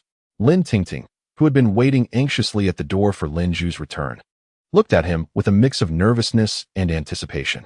When she returned home from school, she had noticed Lin Xiao selling clothes outside, but had been considerate enough not to disturb him. Instead, she waited at home for his arrival. Are you worried that if I sell everything, you won't have anything to wear? Lin Xiao reassured her, don't worry, I'm now in the wholesale clothing business. Even if you want to change outfits daily, I can accommodate you. As he spoke, Lin Xiao handed Lin Tingting some delicacies he had brought back from the county. Go ask Mom to slice the meat. I'll have a drink with Dicai and the others. Remember to take half to your grandparents. Humph. I want to deliver it to them. Lin Tingting sulked. Come now, how can you speak like that? Regardless of our differences, they are still our grandparents. I do not wish to hear such words from you again, Lin Xiao admonished gently. Okay, I understand, Lin Tingting replied, bemused by her brother's unusual demeanor. Typically, he would lead the charge in criticizing their grandparents, yet today, he was scolding her instead. However, she quickly dismissed these thoughts and dashed to the kitchen, calling out, Mom. Big sister, second sister, brother has returned with a plethora of groceries.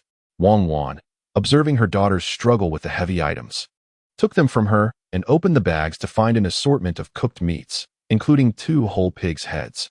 Each piece was substantial, as the pigs of that era were notably larger than those commonly raised in later times.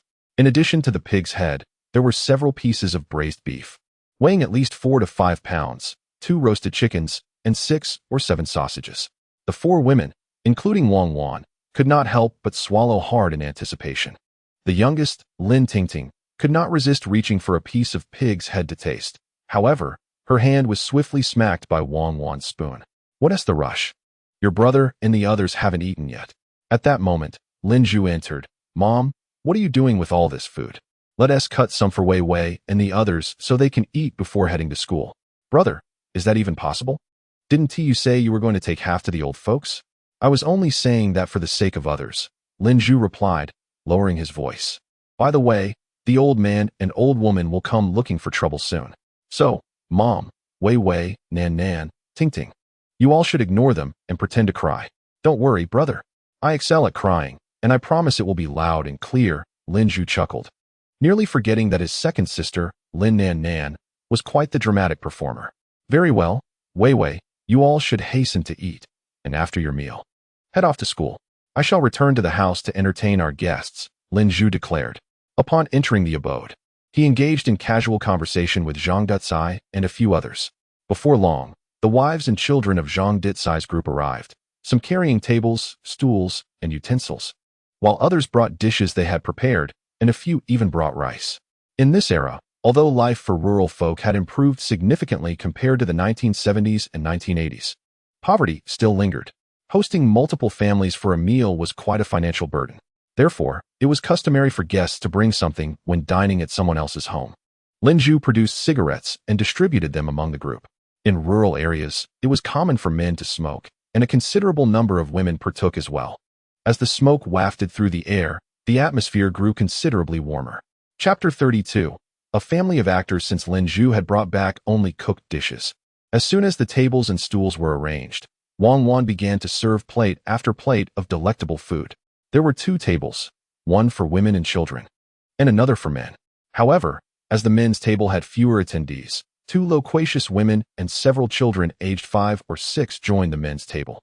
Lin Xiao invited the older children to fetch 4 boxes of beer and a selection of soft drinks, all in cans, from the vehicle.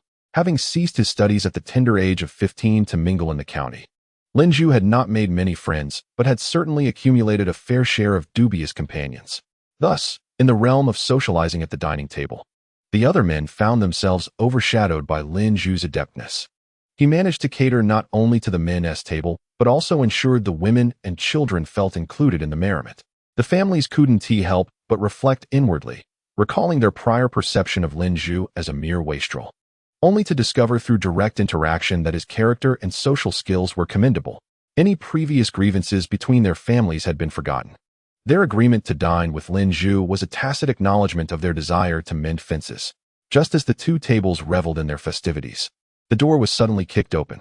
Lin Xiao's grandmother, Qian Guilan, stormed in with a bundle, her anger palpable as she hurled it to the ground.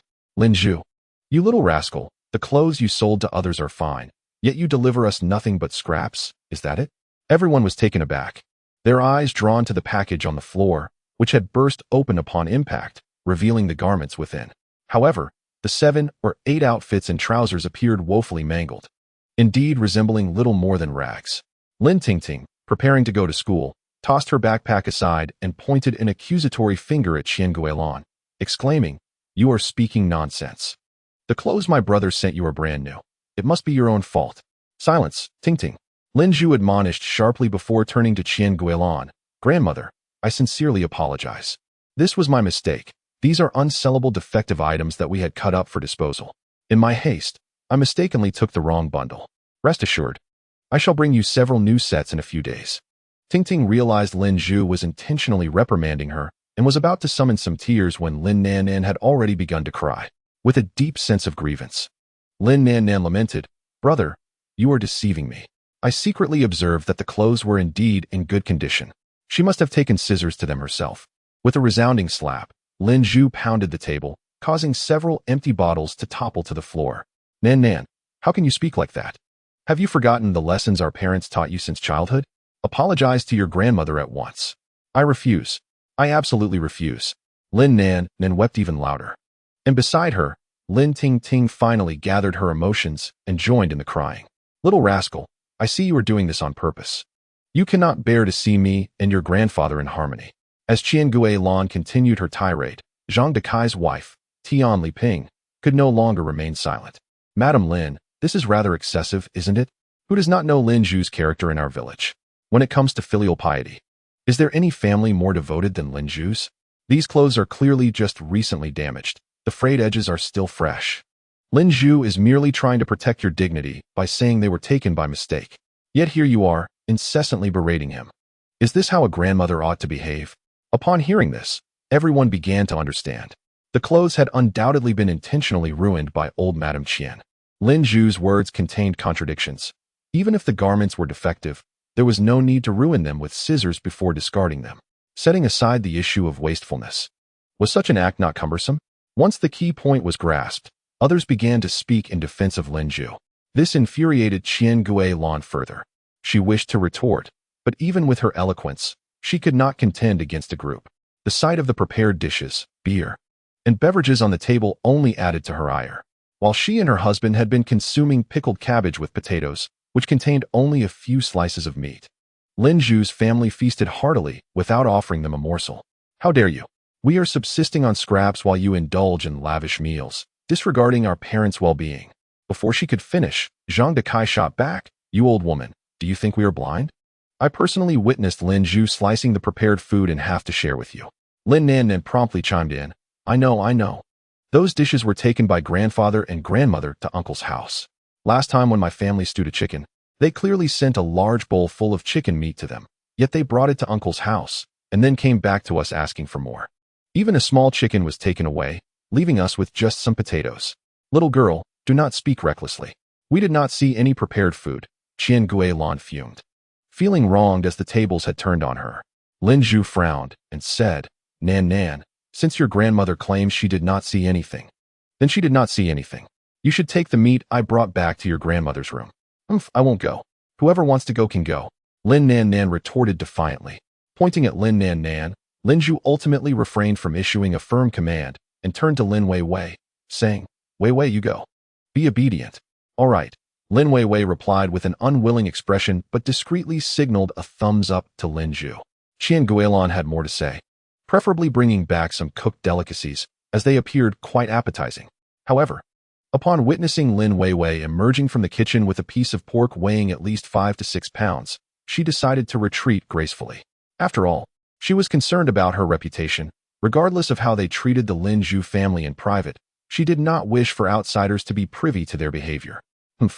Let's consider this matter settled for today. Lin Xiao, make sure to change those clothes promptly, or this issue will not conclude. Rest assured, I will not make a mistake this time. Qian Guilan uttered her discontent with a huff and then turned to leave. Lin Wei Wei extended her hand to offer her the meat, yet Qian Guilan did not accept it, clearly indicating that she wanted Lin Wei Wei to carry it into the house. Faced with this, Lin Wei Wei could only follow along with a look of grievance.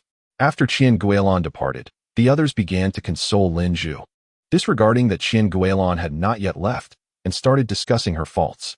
Meanwhile, Lin Xiao continuously defended Qian Guilan, which made everyone feel a sense of pity for him. Such heartfelt intentions, and yet they were met with a grandmother like Qian Guilan. Truly, a sincere heart wasted on a dog. Chapter 33. The four women begin to take action just as the people in the house lifted their cups, preparing to continue their drinking. A sudden shout from Lin Wei Wei pierced through the air. Brother, come quickly. The meat you delivered to Grandma is at Uncle's house. Inside the house, Lin Xiao's expression shifted dramatically as he set down his chopsticks and hastened outside, followed closely by the others. Upon reaching the courtyard, they saw Lin Weiwei pointing at uncle's window. Everyone turned to look inside, and there on the table were 3 platters of cooked food. Zhang Dicai's wife, Tian Liping, immediately exclaimed, "Old Mrs. Qian, didn't you just say that Lin Zhu didn't bring you any cooked food? Then what do you have to say about what's on the table at your eldest son's house?" "Exactly. Clearly, Zhu has delivered the cooked food to you. Yet you've taken it to your eldest son's house and still have the audacity to claim he didn't bring it. This is nothing short of a blatant lie. I can no longer tolerate this. Your bias is exceedingly severe." Qian Guilin remained in a state of bewilderment, genuinely unable to recall when Lin Zhu had delivered cooked food to their home. Could it have been her husband who received it and then sent it to their eldest son's house? Uncertain, she hesitated to refute. Suddenly, a realization struck her. "I know. Lin Zhu, you must have delivered it to the wrong place, right?" Lin Zhu hastily replied, Yes. I drank too much earlier and must have delivered it incorrectly. All right, everyone, let us return inside and continue drinking." Seeing Lin Zhu's response, the others felt it inappropriate to further criticize Qian Guilin. Nevertheless, their impression of her deteriorated, and their perception of Lin Zhu's uncle's family also soured.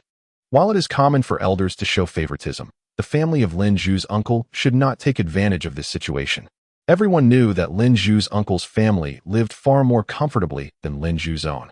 However, Lin Zhu's uncle's family was not present that day, leaving no opportunity for them to defend themselves. Lin Zhu's father was also absent. Otherwise, it would not have been Lin Zhu's place to speak. That night, the events that transpired at Lin Zhu's home spread throughout the entire village. Lin Zhu's father, Lin Yukai, went today to assist his nephew, Lin Tao, with moving. After a long day of labor, he returned to the village with an empty stomach, having missed dinner. Upon his arrival, he overheard villagers discussing matters concerning his household. Though he did not catch every detail, he grasped enough to feel a surge of anger. Upon returning home, he struck Lin Zhu twice and berated him. In his eyes, regardless of who was right or wrong, angering his mother was a grave mistake. A younger generation ought to yield to their elders. Lin Zhu's mother earnestly advised him, and Lin Zhu sincerely apologized, which finally pacified Lin Yukai. Subsequently, he instructed Lin Zhu's mother to prepare some food. Lin Zhu's mother reheated the leftover rice from dinner, scrambled 4 eggs, and served several dishes of pickled vegetables. Just as Lin Yukai was about to eat, Lin Zhu took the plate of scrambled eggs and said, "Father, Grandma has been angry all day and surely hasn't had dinner. I will take this to her and apologize." Lin Zhu's reasoning was quite compelling. Reluctantly, a famished Lin Yukai acquiesced. "Fine, take it to her." With the scrambled eggs gone, Lin Yukai could only eat 2 bowls of rice accompanied by pickled vegetables, which left him unsatisfied. Behind him, his 3 sisters, Lin Weiwei, Lin Nannan, and Lin Tingting, stifled their laughter, and even Lin Zhu's typically compliant mother could not suppress a smirk. They found it hard to harbor resentment towards their father, for Lin Zhu had only recently begun contributing financially after years of drifting. For many years, the family's sustenance had been earned solely by Lin Yukai, who worked the fields during busy seasons and sought labor elsewhere when the farming was slow. The 3 sisters were still in school and could only assist with manageable chores during breaks. Lin Yukai treated his wife and daughters with kindness, shouldering the burdens of heavy labor himself. They felt more compassion than resentment toward him. However, in pursuit of their family's future, they resolved to support Lin Zhu, allowing Lin Yukai to endure some hardship. After dinner, Lin Yukai scanned the room and inquired, "Where's our radio?" Lin Weiwei spoke up, "Dad, Grandma and Grandpa's radio was old, so I took ours to them. Isn't that filial?" Lin Yukai opened his mouth, momentarily speechless. Should he reprimand his eldest daughter for her actions? Yet, she was demonstrating filial piety. He recalled having done similar things in the past. Once, when Lin Zhu had challenged him, he had resorted to physical reprimand. "Well, it's fine. Let us all head to bed." Lin Zhu left home to sleep at Shah's, while the 3 sisters returned to their own room. Lin Yukai stripped off his clothes and climbed into bed. But just as he settled down, he noticed his wife unraveling his sweater. "Yue, this sweater is perfectly fine. Why are you taking it apart?" Su Yue replied, "I want to knit your father a new sweater, but I'm short on yarn." Compared to their 3 daughters, Su Yue's composure was somewhat lacking, as she spoke hesitantly. "If you take that apart, what will I wear?" Lin Yukai said, displeased. "I found your cotton jacket. You can wear that for now. Your father's sweater is 2 years old," she reassured him. Upon hearing these words, Lin Yukai fell silent. He finally understood why he felt so peculiar upon returning home today. Yue, I know, you need not say more. I will be filial to our parents, and any good things in the future will be theirs first. Lin Yukai closed his eyes and succumbed to sleep. Over the past 2 years, Lin Zhu had frequently sent money home, allowing the family to live relatively well. After all, what were a radio and a sweater? If they were gone, so be it. Just then, Su Yue spoke again. By the way, Yukai, has Lin Tao finished moving? Yes. It's done. The thought of Lin Tao's move fueled his frustration. He had worked tirelessly all day without even a proper meal, having only eaten 2 steamed buns for lunch. And upon returning, he was met with little more than millet porridge and pickles, devoid of any oil or flavor. Not long after finishing his meager meal, hunger gnawed at him once again. Then why not take our parents to the county tomorrow and buy them a color television? Su Yue suggested. Are you out of your mind? A color TV costs several thousand. It's not for us, it's for our parents. At their age, what's wrong with wanting to watch a color TV? Fine, let's buy it. But this was your idea, so don't regret it. This is about being filial to our parents. Why would I regret it? However, we only have about 1,500 left, which might not be enough. You should borrow some money tomorrow. I'd rather be in debt than let our parents miss out on a color TV, wouldn't you agree? At that moment, outside the door, the 3 sisters were eavesdropping. Lin Tingting, unable to contain her laughter upon hearing Su Yi's words, burst out. Su Yue, what on earth are you trying to do? Lin Yukai exclaimed, sitting up angrily from the Kong. We're buying a color TV, and it's a must. If you refuse to go, I'll ask Zhuzi to take me tomorrow. Su Yue was resolute. After all, with a son to rely on, and having secretly received 5,000 yuan from him that afternoon, she felt emboldened. Moreover, according to her son's perspective, this was merely hastening an inevitable occurrence. Chapter 34. Zhuzi's former boss. Only 2 were sentenced? Yes. One for a year and a half, and the other for 6 months. The rest were released after some education. Sha and Lin Zhu returned from the village with news. The 4 families that had robbed Lin Xiao of 80,000 yuan had received their penalties. Though Lin Xiao was somewhat dissatisfied with this outcome, he understood that classifying the events of that day as robbery was indeed a stretch. Nonetheless, each family had been fined, which was enough to cause them considerable distress. Oh well, it is what it is. They were fortunate. Had it been during a crackdown, they would have faced dire consequences. By the way, Zhuzi, how are things arranged at your home? Upon hearing Lin Xiao mention his own affairs, Zhuzi's spirits lifted. My father is in agony. Although he is still holding on, I estimate he can last at most another week. Linzi, you are truly devious. The friends shared a bond that allowed for candid conversation without concern for family secrets. Come on, Zhuzi, can you speak properly? He chuckled, expressing that one could strategize from a distance, achieving decisive victories miles away. Lu Yuhai supplemented this notion. Subsequently, Zhuzi animatedly recounted the events of the past few days at home, causing the trio to laugh until they could hardly straighten their backs. Although Lin Yukai was praised by acquaintances, he was somewhat detestable to his family. At least Lin Xiao, Lu Yuhai, and Xiao held significant reservations about him. By the way, Linzi, Lao Song came to see me. He is aware of our dealings in clothing and wishes to meet you. Did Lao Song put you in a difficult position? Lao Song, whose full name is Song Bizho, is a somewhat ambiguous character. He operates a sand business and manages 4 passenger minibuses. Zhuzi previously worked under Lao Song, primarily overseeing operations at the sand business. No, he wouldn't dare. We parted on amicable terms. All right, Zhuzi, arrange a time for us to meet. Lin Xiao was aware that Lao Song had set his sights on the clothing trade. Lao Song's name is a homophone for cowardly, and those unfamiliar with his name might mistakenly believe his surname is Zhou. If it were anyone else with his current influence, they would have long since claimed dominion, yet Lao Song refrains from such pursuits. In theory, both the sand and passenger transport industries are fiercely competitive, often leading to outright conflict. Otherwise, Lao Song Wunti offers Zhuzi a substantial monthly salary of 2,500, owing to Zhuzi's prowess in combat. However, despite having been in the sand and transport business for 7 or 8 years, Lao Song rarely engages in direct confrontations with competitors. Whenever tensions escalate, Lao Song opts for negotiation, willingly yielding, epitomizing the notion of being a coward. Nonetheless, he invests significantly in hiring formidable individuals like Zhuzi, which allows him to be perceived as weak while his rivals dare only to mock him from afar, never truly challenging him. In a previous life, Lin Xiao had dined several times with Lao Song and had come to understand his character somewhat. Both the sand and transport sectors exist within a gray area, although Lao Song established his fortune through these enterprises.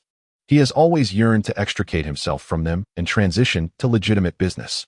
Unfortunately, until Zhu Zi's arrest in the past life, Lao Song had not succeeded in cleansing his reputation, despite several attempts at legitimate trade that ended in considerable losses.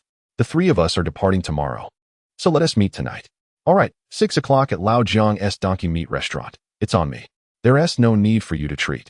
I'll handle it. 6 o'clock it is. The four of them arrived at Lao Jiang's Donkey Meat Restaurant. Song Bizho awaited outside with a young man and woman. Upon seeing Lin Xiao and his companions, Song Bizho quickly approached and extended his hand. Zhu, this must be your brother Lin Xiao. Truly a remarkable figure. It's no wonder you're a university student, having accomplished so much at such a young age. When I was Lin Xiao's age, I was still hustling in the black market. Lin Xiao shook hands with Song Bizho, replying, "You're being modest, Boss Song.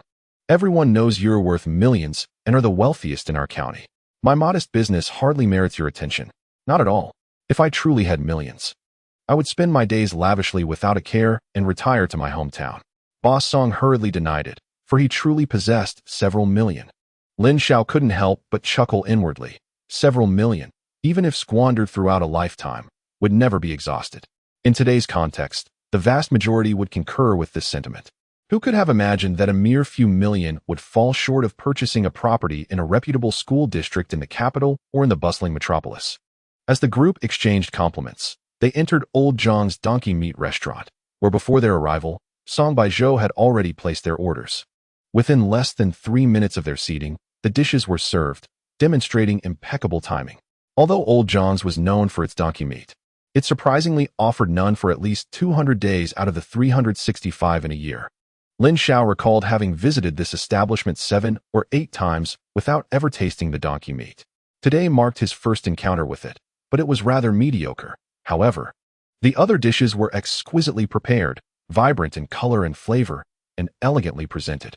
The liquor served was Wuliangya, and within half an hour, 4 bottles were consumed among them, averaging over half a gin per person. The young couple brought by Song Baizhou drank somewhat more than the others, but even so, each had nearly reached half a gin. This was Lin Xiao's first experience with white liquor since his reincarnation.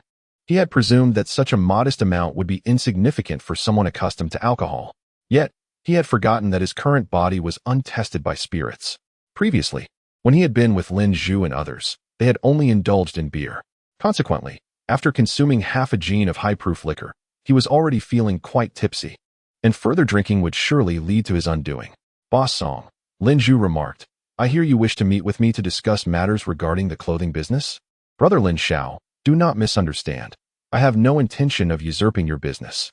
Since Zhu is my brother, and you are his as well, that makes us brothers too. There is no logic in competing against one's own kin. My proposition is simple. I will purchase your garments at the same price you offer them to others, thus sparing you the hassle of selling them piece by piece. I merely seek to profit from the difference." Lin Xiao sneered internally. Indeed, there was a reason why Boss Song had amassed millions in this era. His proposal appeared to benefit them, saving time, effort, and costs. Yet, the most crucial aspect, namely, the channels, would be secured by Boss Song. Initially, Song Baizhou would certainly require their inexpensive garments to gradually establish his channels. However, once those channels were operational, they would find themselves at his mercy. If he were lenient, he might merely siphon off a portion of their profits. If he were ruthless, he could discard them entirely and send his own people to procure goods from Yangqing, leaving them with nothing. Lin Xiao replied coldly, "Boss Song, you are indeed the wealthiest in the county. Your calculations are astute. You delegate the perilous tasks to us brothers while you reap the rewards effortlessly." With that, Lin Xiao withdrew 500 yuan from his pocket and slammed it onto the table. "This meal is on me. Zhu, Xiaohai, Ersha, let us depart." Ersha shot a fierce glare at Song Baizhou before rising to follow suit. Song Baizhou hastily intercepted Lin Xiao, saying, "Dear brother Lin Xiao, let us converse amicably. If I have erred in any way, please enlighten me. I find myself utterly perplexed, unaware of my missteps." "Boss Song, you are indeed a wise man, yet do not mistake us for fools. In business, what holds utmost importance? It is the product and the channel. You wish to seize our channel right off the bat. It won't be long before we cannot safeguard our products either, will it? Brother Lin Xiao, your words are rather profound. I only graduated from elementary school and struggle to grasp your meaning. Boss Song, let us speak plainly. We both know your intentions. I, Lin Xiao, shall not foolishly extend my neck for you to place a collar upon it. If need be, I shall abandon this venture, and you may attempt it alone to see if you can succeed. Brother Lin Xiao, please sit down. Let us discuss this properly. I swear, I harbor no intentions of deceiving you. Otherwise, may I, Song Bai Zhou, meet an untimely end. Lin Xiao was taken aback and then chuckled. He had not anticipated Song Bai Zhou would swear an oath. Those in the business world seldom make such vows lightly, for they can indeed come to fruition. This matter is steeped in mystique. It appeared he had overestimated Song Bai Zhou, who was merely a local entrepreneur who had risen by fortune, lacking in education and perhaps not considering the long-term implications. He might simply wish to act as an intermediary and profit from the price difference. Boss Song, let me be forthright. We will retrieve the goods and entrust them to you for sale. In time, those small vendors will become your clients. Once they grow accustomed to procuring goods from you, should you choose to sever ties with us and source directly from Yang City, to whom will we sell our products? Or you might use this as leverage to compel us to lower our prices. To sell our goods, we would either have to acquiesce to your demands or seek new sales channels. Lin Xiao's words were directed not only at Song Bai Zhou, but also served to clarify the situation for Lu Yuhai and the others. The expressions of Lin Zhu and the others shifted dramatically. They had never engaged in business before, and this was their first experience in the clothing trade. How could they have foreseen such complexities? Previously, they had deemed Song Bai Zhou's proposal quite favorable. Bringing the goods back to sell to him seemed convenient, alleviating concerns about unsold stock. They were puzzled as to why Lin Xiao was rejecting the idea and even appeared angry. However, since it was Lin Xiao who had initiated this business and included them in its profitability, coupled with their unbreakable brotherhood, they refrained from questioning Lin Xiao in front of outsiders. To do so would not be mere inquiry, but rather doubt. Upon hearing Lin Xiao's revelations, they finally comprehended the substantial trap that lay within. Brother Lin Xiao, I swear, I truly did not intend it this way. Zhu has been with me for over 2 years. Zhu, do you believe I, Song Bai Zhou, am such a person? Lin Zhu pondered for a moment and then spoke candidly. Lin Xiao, although Boss Song may be somewhat timid, he is a good man. He has never mistreated his subordinates nor deceived his partners. Lin Xiao replied, since Zhu speaks highly of you, I shall trust Boss Song this once. In truth, it is not entirely unacceptable for you to wish to control this sales channel. Oh, Brother Lin Xiao, do elaborate. Boss Song, allow me to elucidate the advantages of possessing such a sales channel. This channel, albeit comprised solely of small vendors selling clothing, should not be underestimated. Do you have any inkling of the volume of goods these small business owners procured from me last time? 74 individuals acquired merchandise worth over 400,000. It can be said that these seemingly inconspicuous entrepreneurs are, on average, affluent individuals. In the future, they will not be content to merely operate stalls. Their next steps will involve opening their own shops, establishing companies, and creating factories. If you can maintain a good relationship with them, just imagine the extensive network of connections you will possess in the future. Song Bichao nodded, recognizing the validity of Lin Xiao's assertions. He had not anticipated that those street vendors could be so prosperous, able to invest over 6,000 in inventory at once. Lin Xiao's claim that they are, on average, wealthy individuals is not far from the truth, perhaps even a tad conservative, having himself ascended from humble beginnings. He understands that Lin Xiao's assertion regarding the vendors' eventual transition to shop owners, company founders, and factory proprietors is not mere speculation. While some may be satisfied with their current circumstances, the majority's pursuit of wealth knows no bounds. Lin Xiao continued, moreover, do not be deceived by the fact that we currently supply them solely with clothing. We can expand our offerings to include shoes, hats, scarves, and other apparel-related items. As the overseer of this channel, you could establish a business association to guide these vendors towards diversifying into the sale of food, toys, and other premium goods. Furthermore, you could even construct a department store or acquire multiple stalls, transforming these vendors into tenants of your establishment. At that point, the rental income would be substantial. This is merely within our county. The garments we import from Yangcheng cannot be wholly absorbed by a single county. With such a plethora of high-quality, affordable clothing, Expanding into other counties would be effortlessly achievable. If we could dominate the county markets throughout the city, envision the scenario that would unfold. With a solid channel in hand, one could even establish a factory, yielding even greater profits and ensuring a more stable supply chain. The crucial aspect is that this is not a fanciful daydream. It is within reach. Currently, in the realm of clothing wholesale, apart from the provincial capital's wholesale market, there are no competitors. Lin Xiao, my dear brother, allow me a moment to digest this. Initially, I had merely heard rumors of Lin Xiao and his associates profiting from the resale of clothing. Upon further inquiry, I discovered that their garments were remarkably inexpensive, prompting me to consider purchasing a substantial quantity to resell at a premium. After all, I have many hands at my disposal. Rather than allowing them to idle or engage in mischief, it would be more prudent to have them sell clothing. Chapter 36. The transaction. Lin Xiao, my brother. You cannot possibly share this information without a reason. What are your terms? Lin Xiao replied, the cinema. Brother Lin Xiao, your ambitions are rather grand. You wish to acquire my cinema, valued at over 100 million, without presenting anything in return? The county boasts only 2 cinemas, the Ming County Cinema and the Workers' Club. In this era, the scarcity of films has led to a decline in cinema attendance, with few individuals willing to spend money on tickets aside from organized screenings by various institutions and schools. Consequently, the county sold the cinema to a private party, retaining only a Workers' Club. The purchaser, Song Bizho, acquired the cinema for an undisclosed sum. Though Lin Xiao suspected that the figure of over 1 million was an exaggeration on Song's part. After purchasing the cinema, Song did not screen films. Instead, he transformed it into a stage for the traditional 2-person performance. Yet the audience rarely exceeded a handful of people, resulting in consistent financial losses. This year, even the performances ceased, leaving the cinema vacant. Boss Song, I acknowledge the prime location of the cinema, which could be transformed into a thriving shopping mall in the future. However, do you believe that this prospect holds more potential than controlling a sales channel? If I were to relinquish the cinema to you, what would happen to my supply? Who could I turn to for resolution? To be candid, I have no intention of making a long-term venture in the clothing resale business. You are aware that this path is fraught with peril. With the money I've earned, I see no reason to risk my brother's lives. Thus, I am willing to transfer not only the sales channel, but also the sourcing channel to you. Why not take a guess at how much profit we made from that batch of goods a few days ago? 30,000.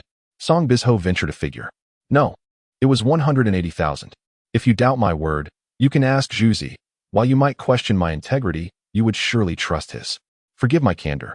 But in comparison to the profits from garment reselling, a mere cinema is insignificant. Lin Zhu nodded in agreement, affirming Lin Xiao's assertion about their earnings. Lin Xiao continued. Boss Song can provide personnel. We can take them along for a few runs until they learn the ropes. Of course, the profits from these ventures will belong to us. Fine, it's a gamble. If Lin Xiao had proposed other demands, I might have hesitated, but the cinema has become a mere burden for him. He knows that the location will inevitably appreciate in value, yet currently, it cannot generate income and only sits idle. However, if he were to take over Lin Xiao's business, profit would come swiftly. As Lin Xiao stated, as long as he controls the sales channel, this business will remain secure from competitors. And as for potential dangers on the road, those threats do not concern him. If the profits are indeed as substantial as Lin Xiao claims, what does the occasional loss of a shipment matter? Nevertheless, I must accompany you personally to ascertain the veracity of your claims. I cannot entrust this matter to anyone else. Very well, we shall depart tomorrow. Boss Song, if you wish to join, ensure that your team is ready today. Tomorrow, is it? All right. Provided that upon our return from Yangcheng, the profits are indeed as you assert, I will immediately transfer the cinema to you.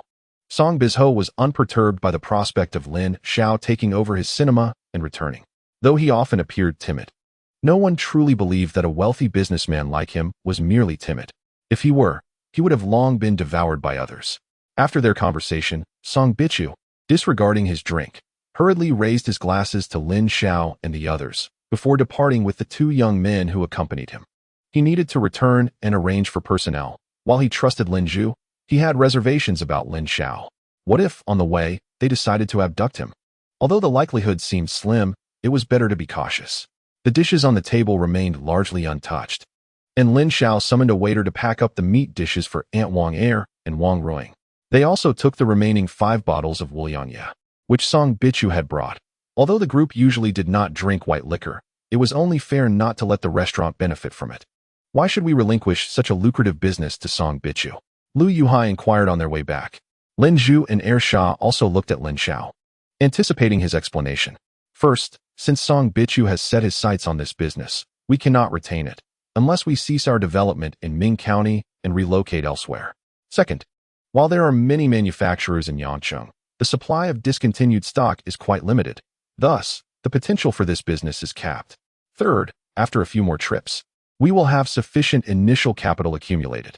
My brothers, it is unwise to take such risks. It is better to be safe than sorry. If something were to happen to you, how would I explain it to your families? Moreover, being on the road for extended periods, what becomes of your families? Particularly for Xiaohai, what of your wife? But regarding that channel, Lu Yuhai replied, the more I ponder, the more I believe you have a point. The supply of discontinued stock is indeed limited. However, we could, as you suggested, procure some shoes or hats as alternative products. Or we could simply place an order with a clothing factory. The profit would be substantial as well. Lin Xiao retorted, somewhat exasperated. Those small vendors barely constitute a legitimate channel. I was merely saying that for Song Bichu's benefit. How could you believe it? Of course, I do not entirely dismiss the utility of those channels, but they are far too loose to amount to anything significant. Lin Xiao felt no regret over abandoning this profitable venture. In this era, opportunities for wealth abound. In his previous life, he had amassed a fortune in the billions. Why should this life be any different? Naturally, he did not consider it a disservice to Song Bichu. If Song Bichu took over this business and managed it wisely, earning 2 to 3 million a year was certainly within reach. To achieve greater profits, however, he would need to diversify the product range. But if we are not venturing into clothing, what shall we do? I have already acquired the cinema, haven't I?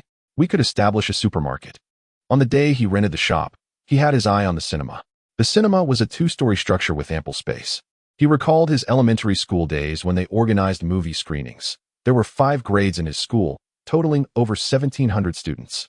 And the first floor was not even filled. He estimated that the first floor was around 200 square meters, with the second floor comprising over 500 square meters. Considering the limited variety of goods available, such a large area would be sufficient for a small supermarket. Any larger would be impractical, given the small county's limited population and purchasing power. Channels, huh? Can those small vendors' channels be compared to those of a supermarket? In the next 20 years, the channels for supermarkets will be the most elite. Chapter 37. Anlo arrives originally. Lin Xiao did not intend to go to Yang City this time, preferring to let Lu Yuhai and his companions hone their skills.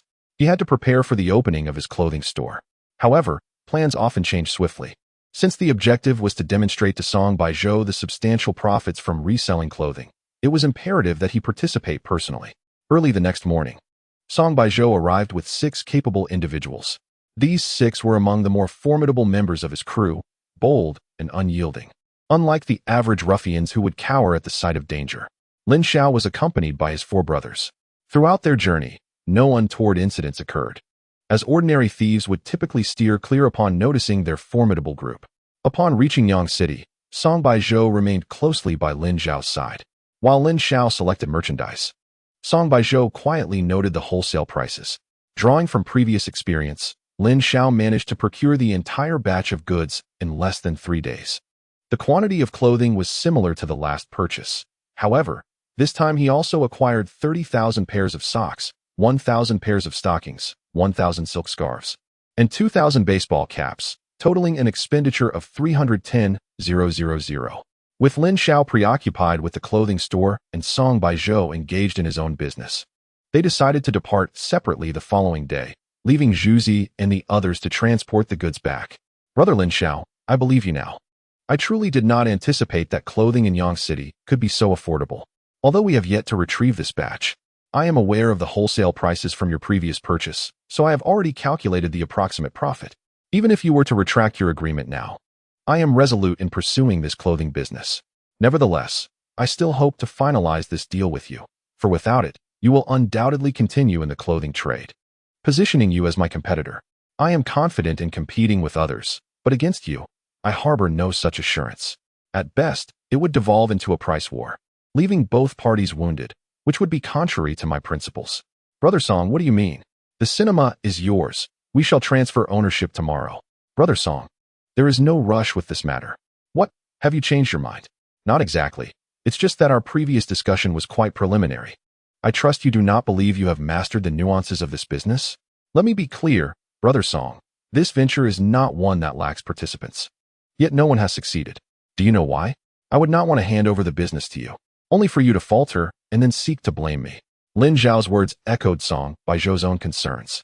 Having never ventured into the clothing trade before, he was entirely unfamiliar with its intricacies and worried about his potential missteps upon taking over. What I propose, Brother Song, is that you select a few trustworthy individuals, and I shall have Zhuzi and his companions accompany your team on several trips to familiarize them with the trade.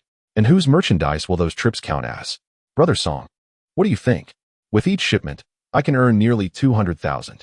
A few trips, and I could cover the costs of your cinema. These few deliveries should certainly be counted as mine. For the first 3 trips, all the profits will be yours. But I have one condition. Should any issues arise on my end, I would appreciate your counsel. I won't leave you empty-handed. For this venture, I shall grant you a 10% share, and regardless of how large it grows in the future, this percentage shall remain unchanged. Brother Song, your generosity is commendable. Although I, old Song, may lack formal education, I understand that to make the horse run, one must provide it with fodder. The reason why Zhuzi and others have chosen to follow me is that, within Ming County and its neighboring regions, no other boss is as magnanimous as I am. Agreed. In truth, even if you didn't grant me this 10%, should you encounter difficulties, I would still lend my assistance. That would not be the same. By accepting my 10%, helping me with advice is only proper. Otherwise, it would be a personal favor owed to you. And such a debt is far weightier than a mere 10%. Song Bichu's words caused Lin Xiao to regard him with newfound respect. It appeared that by conceding a 10% share, Song Bichu was at a disadvantage. However, let us not forget that he has already succeeded in reselling off-brand clothing. While Song Bichu is still a novice, as long as he is brought aboard, this venture is bound to succeed. If left to Song Bichu alone, he might earn 1 million in a year, but by including him, the potential rises to 2 million. Even after sharing 10%, I would still net 180,000, which far exceeds the initial 1 million. For the next period, Lin Xiao was preoccupied with matters concerning the clothing store. As for Song Bichu's earlier mention of transferring the cinema to him the next day, that was merely talk. He wouldn't take it seriously. Moreover, he wasn't in a hurry. Even if the cinema were to be transferred to him now, he lacked the funds for renovations. Brother Lin, is this truly your clothing store? It's simply marvelous. Luo gazed at the reflective tiles, hesitant to step inside, fearing that her dirty shoes might tarnish the pristine floor. During this time, she had been working as a waitress in a restaurant, earning just over 100, intending to repay Lin Xiao 100. Following the address Lin Xiao had left her, she found Wang Ruing, who then guided her to Lin Xiao. Lin Xiao smiled. My store is now fully prepared, just awaiting the right moment. What do you say, Luo? Would you like to come help me? As someone who had served under him in a past life, Lin Xiao naturally wished to welcome Luo aboard early. But Brother Lin, I can't even bargain when buying clothes. How can you expect me to sell them? Lin Xiao replied with a smile. You need not worry about that. The prices of the clothing in the store are fixed, no haggling involved, and there is no need to actively sell to customers. When they arrive, they can choose for themselves, and will only assist with questions they may have. But what if a customer leaves without buying anything? Lin Xiao chuckled and shook his head. The current Luo was still an inexperienced girl from the countryside, her inquiries quite naive. Yet he believed that given time, she would grow to reach the heights she had attained in her previous life. No, in this lifetime, he achieved success early, and Luo followed him even earlier. As long as he provides proper guidance, Luo will reach heights surpassing those of her previous life. Departed? Then one must express a courteous farewell to the customer. For they are not the sole patron. It is unreasonable to expect every visitor to make a purchase. Oh, so that is how it is. And Luo's face flushed as she recognized the childishness of her inquiry. Chapter 38. The opening of the clothing store. After Lin Xiao took Luo on a tour of the store, she resolved to commit herself wholeheartedly. Brother Lin, rest assured, I will work diligently here and never bring you shame. It's settled then. By the way, your salary is 260 per month, including food and accommodation. In addition to your salary, there is a service bonus of 50 and a perfect attendance bonus of 20. Brother Lin, what are the service and attendance bonuses? If there are no customer complaints within a month, you will receive the 50 service bonus. As for the attendance bonus, with 3 days off each month, if you attend for 27 days, you will earn the 20 attendance bonus. The terms Lin Xiao offered were truly unparalleled in Ming County. Not only was food and accommodation provided, but the base salary of 260 was remarkable. If she managed to secure both bonuses, her earnings would total 330, surpassing even those in public institutions. While they conversed, Aunt Wang entered with a young woman in her mid-20s. Lin Xiao introduced her, and Luo, this is our store manager, Hu Qixuan, and this is your colleague, Jiang Xian. Another staff member is out on errands. And Luo quickly greeted, hello, manager. Hello, Sister Xian, I am in Luo. Aunt Wang smiled. So you are in Luo, the young lady is quite beautiful. Do you have a partner? Huh, no I don't. Come, let me show you to your accommodations. The living quarters were on the 5th floor, comprising 2 bedrooms and a living room, including Lin Xiao. 3 individuals resided there. Lin Xiao had his own room, while the 2 employees shared another. The apartment was equipped with a washing machine, water heater, and a black and white television. Lin Xiao was merely staying temporarily, planning to find a better residence once finances allowed. Aunt Wang rented a place near the school for Wang Ruiying's convenience, while Jiang Xian was from the county and stayed at home. After inspecting the living space, and Luo was thoroughly satisfied. It was a significant improvement over her family's earthen dwelling. She felt overwhelmed with gratitude toward Lin Xiao. Previously, he had saved her father's life and covered his medical expenses. Now, he had provided her with such an excellent job opportunity. Suddenly, a thought crossed her mind. Could it be that Brother Lin has feelings for her? As this notion took shape, her cheeks flushed, and she furtively glanced at Lin Xiao. Noticing him gazing back, she hastily lowered her head. Lin Xiao was momentarily taken aback by Luo's shy demeanor. He was no novice in matters of the heart. Though he had not been involved with many women in his previous life, there had been 6 or 7. However, he quickly dismissed such thoughts from his mind. In a previous life, Luo served under him for over 20 years, becoming one of his most trusted confidants. The occasions they shared over drinks and meals were countless, and their time spent alone together was frequent, particularly during their initial days in the south, when he was financially constrained and shared a modest 16 or 17 square meter bedroom with a roommate, and Luo found herself in an even more precarious situation, having taken a job that promised food and lodging. Just as her salary was about to be dispersed, she was unexpectedly dismissed, leaving her without funds and seeking refuge with him for half a month. They cohabited in the cramped space for a fortnight. Yet nothing untoward transpired. There was not even a hint of flirtation. It was a relationship rooted in pure camaraderie. Of course, he harbored some thoughts, as any man might, about living with a beautiful woman, but Luo remained entirely indifferent. Not only did she lack interest in him, but she also held no romantic inclinations toward any man. With numerous suitors vying for her attention, she had not entertained any of them long enough to foster deeper connections, as she promptly and decisively rejected all advances. For Luo, the notion of dating was merely a diversion from earning money. Time spent courting was time wasted. On March 20th, at 9 a.m., following the sound of firecrackers, the clothing store discreetly opened its doors. Lin Xiao, though familiar with some townsfolk, recognized that a clothing shop did not necessitate invitations like a restaurant might. The establishment, designated as a women's clothing store, was aptly named Chimei Women's Wardrobe, a title chosen by Lin Xiao. The name Chimei strikes a balance between being conventional and memorable, unlike those catchy yet easily forgotten names. It also avoids age-specific connotations, unlike some names that immediately suggest a youthful demographic. The rationale behind this absence of age targeting lies in the fact that he was not establishing a clothing brand, but rather a store brand. It was akin to GOM in the electronics sector. No particular appliance bears the GOM label, yet consumers know to go there for their purchases. In the future, Hylon Home aims to become a store brand as well, albeit one focusing on men's apparel, while he would concentrate on women's fashion. Lin, look over there. A new clothing store has opened, Chimei Women's Wardrobe. What an evocative name. Let us go take a look. The 2 girls, both second-year high school students, had planned to shop together on their Sunday break, coinciding with the seasonal change. Initially, they intended to visit a larger store, but halfway there, they were drawn to Chimei's inviting storefront. The bright floor-to-ceiling windows and chic signage were particularly appealing, especially since it was a women-esque clothing store. Upon entering Chimei, they were greeted by a sweet voice. Welcome to Chimei. In these times, while some hotels and upscale restaurants employed hostesses, This was their first encounter with such a warm welcome in their small county, a novelty they had only seen on television. However, once inside the shop, the two girls felt somewhat out of place.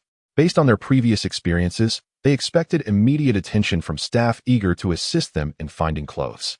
Yet, in this store, after the initial greeting, they were left to their own devices, with no further interaction from the employees. Lin, feeling a surge of courage, wandered into the aisle between two rows of clothing racks. Before long, she was captivated by a pink long-sleeved shirt. Stealing a glance at the attendant, and noticing her gaze was elsewhere, she reached out to grasp the hem of the garment, running her fingers along it to appreciate its delightful texture. However, Lin refrained from making an immediate decision, aware of the myriad styles available for her consideration. Soon, she and her companion realized that the attendant was indifferent to their presence, which emboldened them further. "Excuse me, could you tell me the lowest price for this shirt?" Lin inquired, pointing at the pink item. "Hello, ma'am. All our garments at Chime are fixed price. The price indicated on the label is the final selling price," replied the attendant with a polite smile. "Oh, no bargaining allowed. But this seems a bit pricey," Lin remarked. The attendant maintained her courteous demeanor, smiling without responding to Lin's concern. Understanding that this store operated like other boutiques where haggling was not an option, Lin realized that, considering the quality, the price of the shirt was reasonable. After all, could a boutique's apparel be compared to the wares of a street vendor? She had observed that the garments here exhibited exceptional craftsmanship and fine materials. "Could you find me one to try on? I would like this pink one," she requested. "Certainly. Please hold on a moment," the attendant replied, skillfully retrieving a shirt and leading Lin to the fitting rooms. "Please remember to secure the door once you enter." After a thorough exploration of the store that lasted over half an hour, the two young girls emerged with 4 garments in hand, each carrying stylish Chime shopping bags that exuded a sense of sophistication. As they stepped outside, they began to converse animatedly. "The service here is truly commendable," one remarked. "Indeed. It surpasses the experience at those stores where they pester you endlessly with recommendations for items you have no interest in. It can be quite vexing," her friend replied. "Moreover, the clothing here is reasonably priced and aesthetically pleasing. The presence of fitting rooms is a significant advantage in those other places. I always felt anxious trying on clothes behind a flimsy curtain, fearing someone might burst in unexpectedly. I will definitely return here for my next purchase. Why wait for the next time? I'll ask my mom to accompany me this afternoon. I spotted a coat that would look fabulous on her." As the clock struck 10, the store began to fill with more customers. Outside the fitting rooms, a line of 4 or 5 people had formed, waiting to try on clothes. In contrast, neighboring boutiques experienced noticeably lower foot traffic than the previous weekend. Some astute shopkeepers had begun to realize that business was becoming increasingly challenging. "Aunt, are you certain you haven't miscalculated? I have checked 3 times. It's absolutely correct." "Wow." Lin Xiao gasped in disbelief. He anticipated that the daily sales of the store would reach approximately 1,000 yuan, projecting a monthly profit of 6,000 yuan and a net income of 10,000 yuan, based on a profit margin of 20. However, to his astonishment, on the very first day of opening, without any promotional efforts and not a single flyer distributed, the sales soared to an astonishing 14,212 yuan, a staggering 14 times his estimate. The gross profit amounted to 2,800 yuan. It is noteworthy that even 30 years from now, a store achieving daily sales of 140,000 yuan would be considered remarkably successful. Yet what time is it now? It is 1991 in a nationally recognized impoverished county. Naturally, he understood that such a booming scene could not be sustained for long. Firstly, today marks the inaugural day of the store with a brand new model, a fresh experience, an innovative service igniting consumer impulses. Secondly, it is the weekend, attracting a larger crowd, compounded by the seasonal transition. Thirdly, the women's clothing styles in the store are diverse, catering to a broad age range of 14 to 70, with each style personally selected by Lin Xiao. Aunt Wang shifted the conversation, noting that a significant issue had emerged today. The store was too small to accommodate many customers, particularly the fitting rooms, which had been in a state of constant queue since around 10 o'clock. "Aunt Wang, what do you suggest we do? Should we consider opening a branch?" Lin Xiao posed the question deliberately, eager to gauge Aunt Wang's acumen in business matters. "Rather than opening a branch, I believe it would be more prudent to rent the adjacent space and knock down the 2 walls in between. This would streamline management and reduce costs." "Aunt Wang, Have you considered what would happen if we expanded the store and the sales figures declined? Lin Xiao replied, I have contemplated that. It is unlikely we will maintain today's sales every day, but achieving a daily sales figure of 5,000 yuan is certainly within reach. If we were to open a branch in another county, the combined sales of both stores would undoubtedly exceed that of a single location. However, we are not currently in a position to open a branch. On our opening day, even I, the store manager, made several mistakes and miscalculated the accounts, even receiving 2 counterfeit bills. If we were to open a branch, we would first need to ensure we have enough staff.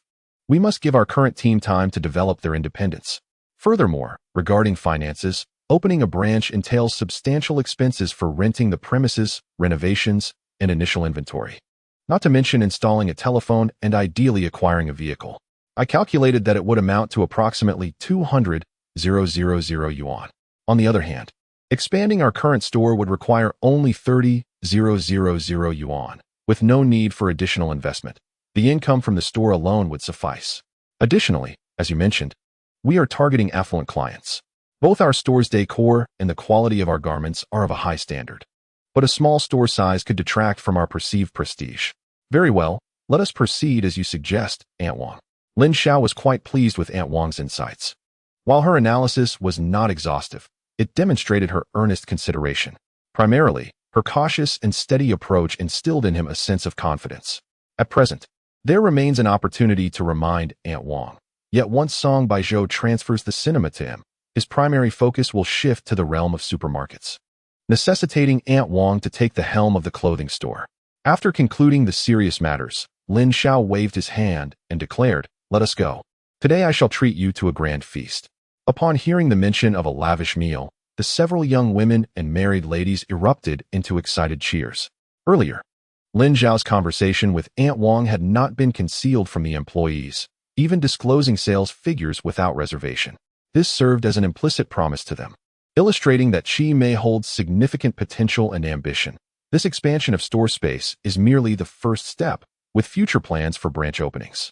As long as they are willing to exert themselves, they too may ascend to the position of store manager like Aunt Wang, who enjoys a salary double that of the ordinary sales associate. Coupled with a sumptuous meal as a reward, it is no wonder the employees were elated. Regarding bonuses, Lin Xiao refrained from mentioning them, having no intention of issuing additional rewards. While bonuses can indeed enhance employee motivation, they also carry a substantial drawback. Employees may come to regard these bonuses as part of their fundamental income. They tend to focus solely on their take-home pay for the month, indifferent to whether it comprises salary or bonus. If their earnings were to diminish the following month, dissatisfaction would inevitably arise. Even if they hesitate to leave Chi Mei for its generous wages, their enthusiasm for work would likely wane. Thus, while bonuses may be distributed, they should only be awarded at the end of the year. Chapter 40. An unexpected encounter with an ex-girlfriend. The group hailed a taxi to the Laojiang donkey meat restaurant. Apart from Lin Xiao, who was dressed casually, Aunt Wang and the others wore their store uniforms, deep blue women's suits, tailored trousers, white blouses, silk scarves around their necks, and chunky-heeled shoes. With a hat, they could easily be mistaken for flight attendants. Upon entering the restaurant, they captured the attention of nearly everyone present. Just as Lin Xiao approached the front desk to place an order, a girl dashed over. Lin Xiao, what brings you here? Upon seeing her, Lin Xiao's expression immediately hardened. What? Is this place not for you as well?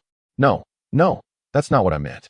Listen, my father spoke with Uncle Zhang, and he agreed to lift your punishment. I went to your home yesterday, but no one was there. Chen Lulu, I do not require your assistance. Your mere presence before me is the greatest disservice you could render. Lin Xiao, don't be ungrateful. Do you realize that if you drop out, your life will be ruined? If it is to be ruined, so be it. What concern is it of yours? With that, Lin Xiao brushed past Chen Lulu, striding towards an unoccupied private room. Chen Lulu lifted her leg to pursue him, but was intercepted by a young man. Lulu, why do you bother with someone so ungrateful? Let us ascend. Uncle and Aunt are waiting for us. Chen Lulu glanced at Lin Xiao, who had already entered the room, and resigned herself to following the young man upstairs. Younger boss, is that beautiful girl your ex-girlfriend? Jiang Xian inquired curiously. Lin Xiao did not respond. Although he appeared outwardly composed, turmoil brewed within him. Jiang Xian's speculation proved accurate. Chen Lulu was indeed his former girlfriend. During their high school years, Chen Lulu and Li Qingyu were the two most illustrious beauties of their school. Although the term school beauty had not yet been coined, it was unequivocal that Chen Lulu and Li Qingyu were the most enchanting girls among their peers, standing in a league of their own. Moreover, they were desk mates, seated directly in front of him. At that time, he excelled academically, was formidable in fights, and possessed striking good looks, attracting the admiration of many girls, with Chen Lulu being one of them. However, most girls harbored only secret affections, daring at most to pen him a love letter. Yet Chen Lulu was audacious enough to confess her feelings before the entire class, persistently pursuing him. Although Lin Xiao was primarily focused on his studies, after enduring half a year of attention from a school beauty, he ultimately succumbed in the first semester of their second year. Throughout their 2 years of high school, their relationship flourished. Aware of Lin Xiao's modest family background, Chen Lulu brought him breakfast every day without fail for 2 years. Whenever they spent time together, she would insist on paying for anything that required expenditure. During that period, both of their academic performances suffered significantly. The teachers noticed their unusual behavior and, without notifying Lin Xiao's parents, summoned Chen Lulu's parents to the school. Chen Lulu's parents were understanding individuals. Upon learning from the teacher about their romantic involvement, rather than disapproving, they had a heartfelt conversation with Lin Xiao, imparting wisdom in an accessible manner, expressing their hopes that he and Chen Lulu would devote more energy to their studies rather than their romance. During every holiday, as long as he did not return to his village, Chen Lulu's parents would invite him over for dinner, and on occasion, Lin Xiao would share a few drinks with Chen Lulu's father. Eventually, they both successfully gained admission to the same university in the capital. Lin Xiao once believed that they would attend university together, secure good jobs after graduation, and subsequently marry and start a family. However, everything changed with the arrival of a boy named Zhang Chen. Zhang Chen's father was a former classmate of Chen Lulu's father. The choice of their university was influenced by the fact that Zhang Chen's father held a leadership position there, allowing Chen Lulu's father to request special consideration for them. Zhang Chen indeed took good care of Chen Lulu. During military training, when Chen Lulu fell ill from heat stroke, Zhang Chen, who was in the same class, carried her to the school infirmary and tended to her needs. From that moment onward, they became friends. Lin Xiao should have felt grateful that someone was looking out for his girlfriend, yet he gradually sensed that Zhang Chen harbored deeper feelings for Chen Lulu. Consequently, he sought an opportunity to hint at his concerns to Chen Lulu, only to be met with accusations of being overly possessive and misogynistic. Following that, their relationship experienced frequent quarrels, with minor disputes every 3 days and major ones every 5. Nevertheless, the foundation of their past affections remained, and despite their frequent arguments, they would reconcile shortly thereafter. It was not until late October of last year, on Lin Xiao's birthday, that they had planned to dine together in the evening. As Lin Xiao waited in vain for Chen Lu to arrive, he found himself unable to reach her due to the absence of a mobile phone. In his moment of disappointment, while making his way back, he passed by a restaurant and spotted Chen Lulu dining with Zhang Chen. The two were seated side by side, enjoying their meal and engaging in lively conversation. Enraged, Lin Xiao stormed in and delivered a beating to Zhang Chen. The latter's father held a position of authority at the school, and as a consequence of the altercation, Lin Xiao was expelled the very next day. Subsequently, Chen Lulu sought him out to explain that she had forgotten the name of the restaurant Lin Xiao had mentioned. During her search for him, she had encountered Zhang Chen and his friends dining at the establishment. Reluctant to embarrass Zhang Chen, she felt compelled to join them for a brief chat. However, in that moment of anger, Lin Xiao was unable to hear Chen Lulu's explanation. Even after discovering the truth, that she was not alone with Zhang Chen but accompanied by 2 others who had stepped away to the restroom, he remained unconvinced. Despite knowing Chen Lulu's character well enough to trust that she would not betray him, especially on his birthday, her unclear boundaries with the opposite sex disappointed him deeply, leading him to ultimately decide to break up with her. Following his expulsion, they lost all contact. Today, encountering Chen Lulu again stirred memories of a similar time in a previous life when she had visited his village. At that time, his home life was chaotic, leaving him disinterested in engaging with her, particularly since she was accompanied by Zhang Chen. The fact that he managed to restrain himself from confronting Zhang Chen further attests to his forbearance. Their parting was not amicable, and after that encounter, they never crossed paths again. After graduating from university, Chen Lulu went abroad, severing ties with her former classmates. Chapter 41. Reunion in a private room upstairs. Lulu, What troubles you? Are you feeling down? Mom, Lin Xiao is here too. I ran into him, but he ignored me, Chen Lulu lamented, laying her head on the table and weeping. Qin Feng paused, a bittersweet smile gracing her lips as she shook her head, unsure how to console her daughter. Initially, both she and her husband had held great hopes for Lin Xiao. He was diligent, emotionally invested, visionary, and resilient. Individually, these traits may not have seemed remarkable, but collectively, they promised a bright future for Lin Xiao, ensuring that should her daughter remain with him, she would not fear abandonment. Upon learning of Lin Xiao and her daughter's breakup, both parents expressed their regret, yet they could not place blame on him. The fault lay with their daughter, in the realm of romance. Maintaining distance from other males was essential. What left them speechless was that 5 months had passed, and their daughter still failed to grasp this fundamental truth. Had she understood, she would not have returned with Zhang Chen in tow. Zhang Chen claimed to be visiting on behalf of his father, a statement that even a fool would find hard to believe, yet his daughter accepted it without question. Chen Yiqing watched as his daughter wept uncontrollably. Feeling a pang of sympathy for her, he quickly reassured her, saying, "Lulu, do not cry. I will speak with Lin Xiao shortly. I believe there is genuine affection between you and Lin Xiao, and I will always support your union." This sentiment was directed not only at Chen Lulu, but also at Zhang Chen. While Lulu may have been oblivious, Chen Yiqing saw through Zhang Chen's ulterior motives. Initially, he had sought out Zhang Chen's father to persuade him to revoke the unjust punishment imposed on Lin Xiao. His plan was for his daughter to sincerely apologize to Lin Xiao and then sever ties with Zhang Chen, allowing their relationship to mend. However, Zhang Chen's presence was clearly intentional. If Zhang Chen truly harbored feelings for his daughter, it would have been acceptable. After all, young love often resorts to subtle manipulations. Yet, upon investigation, Chen Yiqing discovered that before his daughter entered university, Zhang Chen was already a sophomore, having previously been in a relationship. Under his father's direction, he had broken up with his girlfriend and returned to his freshman year solely to pursue his daughter. Regrettably, by the time Chen Yiqing realized this, it was too late.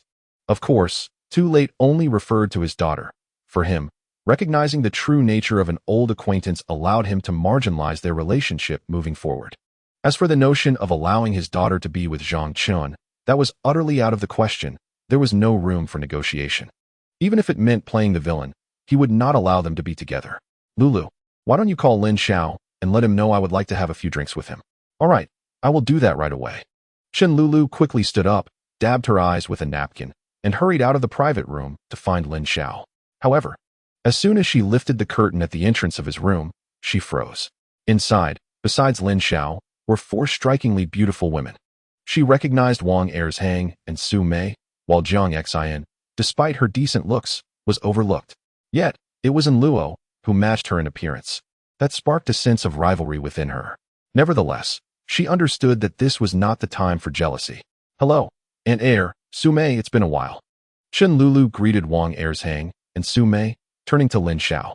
"Lin Xiao, my parents are upstairs. My father said he would like to have a few drinks with you." She spoke with a tone of desperation, fearfully anticipating a refusal from him. "Sure. Just tell me which room, and I will be there shortly," Lin Xiao replied. Upon hearing his acceptance, Chen Lulu's face brightened as she moved to sit beside him. However, Lin Xiao halted her, saying, "You should head back. I will come over in a bit." Feeling the gaze of the others upon her, Chen Lulu, embarrassed, could only stomp her foot and leave the room. Once she was gone, Lin Xiao sighed. Although he and Chen Lulu had parted ways and would not reconcile, he found it impossible to decline Chen Yiqing's invitation. One could assert that Chen Yiqing has been the most influential figure in his life. During the 3 years spent with Chen Lulu, every visit to her home would see him engaged in conversations with Chen Yiqing lasting 2 to 3 hours, or even longer. Through these dialogues, Chen Yiqing imparted numerous principles of conduct and a sound value system. Despite being close friends with Lin Zhu, the future leader of Ming County, he did not stray from the righteous path, largely due to Chen Yiqing's guidance. In fact, through him, Chen Yiqing indirectly influenced Lin Zhu as well. Although Lin Zhu ascended to the role of leader in Ming County, he did not commit heinous acts. His subsequent troubles stemmed from familial betrayal rather than his own misdeeds. It was only after achieving success and discovering Chen Yiqing's true identity that he realized Chen Yiqing had intended to cultivate him as a successor since his sophomore year in high school. He holds no guilt towards Chen Lulu. Before establishing a romantic relationship with her, His bond with Li Qingyu was even stronger, as her vivacious and generous nature made their interactions lighthearted. However, once their relationship was defined, he distanced himself from Li Qingyu. Upon entering university, he refrained from any romantic entanglements with female classmates. Although Lin Xiao did indeed bring him breakfast daily in high school, he does not owe Chen Lulu anything financially. Particularly during university, he worked diligently in his spare time, economizing his own expenses to support Chen Lulu. Prior to their relationship, her academic performance was average, and he devoted considerable time to tutoring her, coupled with intentionally easing her burden during the college entrance examination, which enabled her to gain admission to the same university as him. Thus, he feels no debt towards Chen Lulu. However, he does feel indebted to Chen Yiqing. A person of clear affections and aversions, he cannot overlook the efforts Chen Yiqing has expended on his behalf over the years. Yet, due to Chen Lulu's presence, he and Chen Yiqing may never return to the close, mentor-student dynamic they once shared. Nevertheless, 2 years hence, he can assist Chen Yiqing in overcoming the tribulations he faces. As a means of repaying his kindness, Lin Xiao adjusted his mindset and ventured to a nearby liquor store, purchasing 2 bottles of awakens, the drink favored by Chen Yiqing. With a smile, he greeted Chen Yiqing and Qin Feng, inquiring about their well-being. "Little Lin, come, sit beside me," Qin Feng urged, shifting her chair closer to Chen Yiqing, thus creating space between herself and Chen Lulu. "No, Aunt Qin, I prefer to sit next to Uncle Chen. It would be inconvenient to toast with him if there is a distance between us," Lin Xiao replied, as he opened a bottle of awakens, pouring a glass for both Chen Yiqing and himself, and a modest amount for Qin Feng, while entirely disregarding Zhang Chen. However, Chen Lulu did not overlook Zhang Chen. Noticing Lin Xiao neglecting to pour a drink for him, she expressed her discontent, saying, "Lin Xiao, did you not see that Zhang Chen is also drinking? Why did you not pour him a glass? Don't you realize that your recent disciplinary action was rescinded largely thanks to Uncle Zhang?" If Chen Yiqing and his wife were absent, Lin Xiao would undoubtedly retort with a sharp remark. "Uncle Chen, Aunt Qin, I must extend my apologies. I had intended to visit you during the new year, but unforeseen circumstances at home have prevented me from doing so. Therefore, as a form of self-punishment, I shall down this cup." With that, Lin Xiao lifted a cup containing 2.5 taels of liquor and consumed it in one go. Upon witnessing this, Chen Yiqing's expression darkened. Having known Lin Xiao for 3 years, he understood him better than Lin Xiao's own parents. This drink, ostensibly in remorse for not visiting during the new year, masked a deeper truth. Lin Xiao had already ended his relationship with Chen Lulu, thereby nullifying any obligation to pay them a visit. In reality, Lin Xiao had likely surmised that Chen Yiqing wished for a reconciliation between him and his daughter, and this drink served as a silent refusal of that expectation. Though unspoken, it was a gesture made to preserve face for all involved, signifying that the prospect of a reunion with Chen Lulu had grown exceedingly dim. Yet, he could not bring himself to voice any reproach against Lin Xiao. After all, it was his own daughter who was so oblivious. At this juncture, just moments ago, she was defending Zhang Chen. Did she not realize that Lin Xiao's expulsion was directly linked to Zhang Chen? A mere altercation would not warrant such a severe consequence. Otherwise, he would have only received a formal reprimand. Moreover, the revocation of Lin Xiao's punishment had resulted from pressure applied to Zhang Chen's father, which had nothing to do with Zhang Chen himself. He truly did not fathom how his daughter, who had been so well-behaved in high school, could have transformed so drastically after just over a year at university. Had she somehow preemptively exhausted her intellectual capacity in pursuit of college? Now, she was the one pleading for Lin Xiao's forgiveness, who had emboldened her to speak to him in such a manner. Did she believe that her mere presence would compel Lin Xiao to reconcile with her? "Xiaolin, what are you currently engaged in after leaving school?" To alleviate the awkwardness, Chen Yiqing shifted the conversation. "I have embarked on a small business venture with friends, having opened a clothing store." "Qimei?" Chen Yiqing involuntarily thought of the praises his wife had heaped upon Qimei earlier that afternoon. "Oh, Uncle Chen, you know it?" Chen Yiqing was taken aback. He had merely speculated, not expecting Qimei to indeed be Lin Xiao's endeavor. "Aunt Qin even visited this afternoon to lend her support to your business." Aunt Qin went to Qimei this afternoon? I was unaware. Otherwise, I would have certainly treated her to a complimentary meal. Turning to Qin Feng, Lin Xiao continued, "Aunt Qin, tomorrow I shall arrange for a membership card to be sent to you, granting you free access to select clothing at Qimei. You may take whatever you like. even if it means emptying the store. Qin Feng's eyes sparkled at the prospect, while free items were enticing. She worried she might be tempted to indeed clear out Lin Xiao's shop. Perhaps you could provide me with a discount card instead, so I can shop alongside my friends and extend them some savings. Meanwhile, Zhang Chun had unknowingly shifted beside Chen Lulu, their arms almost brushing against one another, occasionally making contact, leading an observer to mistake them for siblings or a couple. Yet, Chen Lulu remained entirely oblivious. This was also the aspect that Lin Xiao found most distasteful, particularly during their freshman year when the three of them had shared meals on several occasions. With only 3 individuals, they would typically sit at a long table. Logically, he and Chen Lulu should have occupied one side, while Zhang Chen sat opposite him. A conventional arrangement. However, Chen Lulu never adhered to this seating norm. Instead, she would either sit beside him while facing Zhang Chun or, quite audaciously, sit alongside Zhang Chun. Leaving him to face Zhang Chun directly, she would assertively declare that she and Zhang Chun were classmates, rendering him the outsider. Although Lin Xiao understood that Chen Lulu was merely jesting, such humor was hardly amusing to any man. Additionally, Chen Lulu had a slight obsession with cleanliness. She never consumed dishes that others served her, even refusing food offered by Qin Feng. Initially, he was unaware of this and would often serve her food, only to have it promptly rejected. Yet, when Zhang Chen served her, she accepted without hesitation. When Lin Xiao inquired about this inconsistency, her rationale was that refusing would embarrass Zhang Chen. At that moment, Chen Lulu suddenly spoke up, her words casting a pall over Chun Yicheng and Qin Feng. Zhang Chen, please serve me a piece of guobao roe. I can't reach it. Zhang Chen cast a triumphant glance at Lin Xiao, rose from his seat, and proceeded to serve her using his own chopsticks. Communal chopsticks were not yet in vogue. With a resounding thud, Chun Yicheng slammed his hand on the table, causing wine to splash everywhere. He was straining to control his temper when he addressed Zhang Chen, saying, Xiao Zhang, this is a family gathering. We want to be keeping you. Upon hearing this, Chen Lulu sprang from her seat, indignantly questioning, Dad, what do you mean? Zhang Chun is accompanying me home because he is worried about my safety. How can you send him away? Besides, he is Zhang Uncle's son. What is wrong with him attending our family gathering? Zhang Chun gently placed a hand on Chen Lulu's shoulder and patted her back soothingly, saying, Lulu, don't be upset. Please don't blame Uncle Chun. He must have misunderstood that Lin Xiao's expulsion was related to me. But you know, I even advocated for Lin Xiao back then. Observing their intimate gestures, Lin Xiao couldn't help but smile slightly.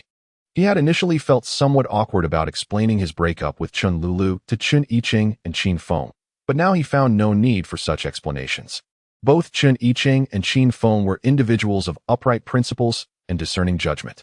In the midst of her anger, Chen Lulu abruptly noticed her parents' grim expressions and Lin Xiao's mocking smile, leading her to a sudden realization. She hastily brushed aside Zhang Chun's hand from her shoulder and, with an anxious expression, turned to Lin Xiao, saying, Lin Xiao, please don't misunderstand. Zhang Chun and I are merely friends, nothing more. Lin Xiao smiled and replied, I believe you. He then stood up, poured himself a glass of wine, and with an apologetic tone said, Uncle Chun, Aunt Qin, my colleagues are still waiting for me, so I must take my leave. I'll visit you in a few days when you have time. With that, Lin Xiao downed the wine in one gulp and left the private room without looking back. Behind him, just as Chen Lulu was about to pursue, Chun Yicheng bellowed, Chen Lulu, stop right there. Chapter 43. The tenacious Chen Lulu refrained from seeking him out again, which allowed Lin Xiao to breathe a sigh of relief. Over the course of their first year in university, the pair had quarreled excessively due to Zhang Chun, their disputes having eroded the once profound affection they shared. It is worth noting that even in his previous life, during a similar period, he had already become utterly disenchanted with Chen Lulu. His greatest fear now was her continued entanglement. Once Chen Lulu set her mind on something, she was as unyielding as a bull. When she pursued him, it was the year 1987, a time when societal norms were exceedingly conservative. Yet, Chen Lulu boldly confessed her feelings for him in public. During high school, her academic performance was merely average, and after they began their relationship, her grades plummeted even further. It wasn't until the approach of her senior year that she began to apply herself. In her fervent desire to attend the same university as him, she would study for 15 to 16 hours a day. One must admit, at that time, he was genuinely moved by her dedication. Given her family's background, she had the privilege to choose her university, or so it seemed. In his previous life, Chen Lulu also sought him out, persistently clinging to him for several days. However, at that time, after Chen defused suicide, he attributed part of the blame to her and uttered some resolute words, resulting in a complete severance of their relationship. As Lin Xiao had anticipated, the following day, being Monday, the clothing store's revenue plummeted to 7,425 yuan, barely exceeding half of the previous day's earnings. Despite having been forewarned by Lin Xiao and preparing in advance, Aunt Wang couldn't conceal her disappointment. After work, both Su Mei and Luo were also in low spirits. However, to be pragmatic, a clothing store achieving over 7,000 yuan in revenue is not insignificant. In fact, it is quite commendable. Yet, it is the disparity that stings. After all, the sales figures on the first day were extraordinarily high. Had yesterday's sales been merely 3,000, they would have been excited rather than disappointed. Lin Xiao, we have two styles of clothing that are selling particularly well. Should we take advantage of Shanghai and the others still being in Yanqing to restock? There's no need. As long as we sell out of sizes, we can clear them out at a discount and then introduce new styles, Lin Xiao replied. During this trip to Yanqing, he not only procured leftover stock, but also selected over 20 styles of clothing for the store. In a small county like Ming County, having 100 to 200 pieces of each style is sufficient. After all, those who can shop at Meilai are generally from well-off families. The entire county has only about 10,000 to 18,000 residents, with roughly 1,000 regular customers. Dividing them into 3 age groups, old, middle-aged, and young, each group comprises around 300 consumers. Thus, even the most popular styles could realistically sell only up to 300 pieces. However, that figure is merely theoretical. In practice, it translates to about 100 to 200 pieces. Therefore, restocking is futile, as the potential buyers have already made their purchases. Rather than restock, it is far more beneficial to introduce new items. Certainly, Lin Xiao is calculating the loyal customers, not excluding those women of modest means who would rather go without meals, even fasting with their parents, just to purchase beautiful clothing, or those who seek to attach themselves to wealthy boyfriends. Such women have always existed across the ages. By the way, Lin Xiao, today I visited the 2 neighboring shops, and they both agreed to transfer their leases to us. However, one shop is asking quite a high price, with a remaining lease of 1 year and 4 months, demanding 35,000. The other shop only accepts a complete transfer, with a lease term of less than 3 months, asking for 16,000. The latter can certainly be acquired. Once we secure this shop, the former will have no leverage and will undoubtedly lower their price. Clearly, the 35,000 asking price reflects their envy of Chi Mei's flourishing business. Although the other shop's price is slightly elevated, it is reasonable given the total transfer. Lin Xiao, do you mean to acquire both shops? Yes, since we are embarking on this venture, let us aim for greater expansion. With our current profit levels, we need not be concerned about the rent of one shop. A larger space allows for a greater variety of clothing, which will undoubtedly increase our earnings. The shop on the right is a deli, and Lin Xiao recalls its existence since he entered high school, though its business has always been mediocre. This is not due to the quality of the deli's offerings, which are quite commendable. However, there are evidently too many delis, with numerous vendors pushing carts on the streets, each laden with white boxes containing prepared foods for direct sale, numbering at least 20 or 30. Such street vendors cannot compete on price, as they do not bear the burden of rent. In circumstances where taste is comparable, price becomes the decisive factor. Moreover, those pushing carts often disregard standards. Even if the remaining food has begun to spoil or lose its flavor, they simply reprocess it to enhance the taste and sell it again. Conversely, a brick-and-mortar shop cannot afford to do this. Their prices are already higher, relying on superior taste and hygiene to cultivate a loyal clientele. Selling reprocessed spoiled food equates to losing the very foundation of their business. Lin Xiao's acquisition of the deli is aimed at expanding Chi Mei, rather than continuing its operation as a deli. In essence, he is spending 16,000 to secure the remaining 3 months of rent from the current owner, while any leftover debris will simply be sold as scrap. The recipes hold no value for him, yet he still considers it worthwhile.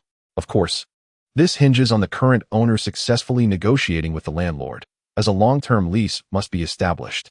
If the landlord refuses, Lin Xiao will not be foolish enough to take on such a burden.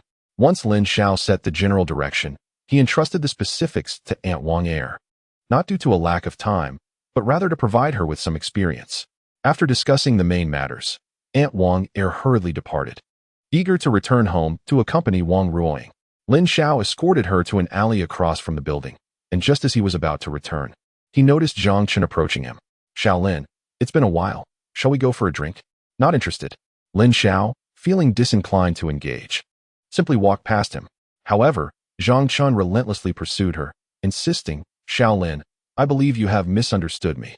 I can assure you that my relationship with Lu Lu is innocent." Lin Xiao turned her head, gazing at Zhang Chen in silence. "Zhang Chen, have you exhausted this little act? Calling me Xiaolin deliberately to provoke me, hoping that the elusive Chen Lu Lu will witness my unreasonable side. Is that your game?" Zhang Chen was taken aback. "Xiaolin, what are you talking about? I have always regarded you and Lu Lu as my closest friends." Lin Xiao shook her head, smiling as she replied, "Zhang Chen, you have yet to grasp a fundamental truth. The greatest obstacle to your desire to be with Chen Lu Lu is not me, but her." Chapter 44. Please continue your performance. What do you mean by that, Lin Xiao? I have already stated that my relationship with Lu Lu is pure. I merely see her as a sister. Very well, allow me to speculate. It must be that Chen Lu Lu, in tears, sought you out, and you advised her. Even if you approach Lin Xiao, she will never forgive you. She surely must have asked you, "What should I do?" And you, with a face full of remorse, responded, "It's all my fault. If it weren't for me, you and Lin Xiao would not have quarreled to such an extent. I am truly sorry for you." Zhang Chen felt a twinge of panic. While his conversation with Chen Lu Lu had not been precisely as Lin Xiao described, the essence was not far from the truth. "Lin Xiao, I was merely concerned for Lu Lu." Lin Xiao continued, "You would suggest that she refrain from meeting me to prevent an irreparable confrontation. You would test my stance, and with her trust in you, she would undoubtedly believe and feel grateful towards you, perceiving you as the victim. After all, I am the one being unreasonable, while you are merely the affected party. Upon encountering me, you addressed me as Xiaolin, fully aware that I detest that moniker. In the past, it would have infuriated me, but you feigned innocence, explaining how your relationship with Chen Lu Lu is innocent. Should I counter your claims? It would merely appear as if I am being unreasonable. You would then provoke me slightly, leading to a confrontation between us, at which point Chen Lu Lu would intervene, chastising me, while you would speak a few kind words on my behalf, assuming all responsibility. This would leave Chen Lu Lu with the impression that I am utterly unreasonable, in stark contrast to your understanding nature. Consequently, even if Chen Lu Lu still wishes to reconcile with me, her pride would prevent her from doing so." As she spoke, Lin Xiao glanced towards the alley entrance. "Chen Lu Lu, do you not agree with my assessment?" Chen Lu Lu, who had just peeked in their direction, could no longer hide and stepped forward. "Lin Xiao, could you refrain from maliciously speculating about others? Do you not realize how much effort Zhang Chen has invested in our affairs? If you choose not to appreciate it, that is one thing. But how can you harbor such thoughts about him?" Lin Xiao felt no surprise at Chen Lu Lu's defense. It was akin to a scenario where two children quarrel. And regardless of who is right or wrong, parents typically scold their own child first. In her heart, he was more significant than Zhang Chen. Thus the blame must rest upon him. This was the logic that governed Chen Lu Lu's thoughts. Without any warning, Lin Xiao raised her hand and slapped Zhang Chen across the face. The force of the blow left Zhang Chen stunned, and Chen Lu Lu was equally taken aback.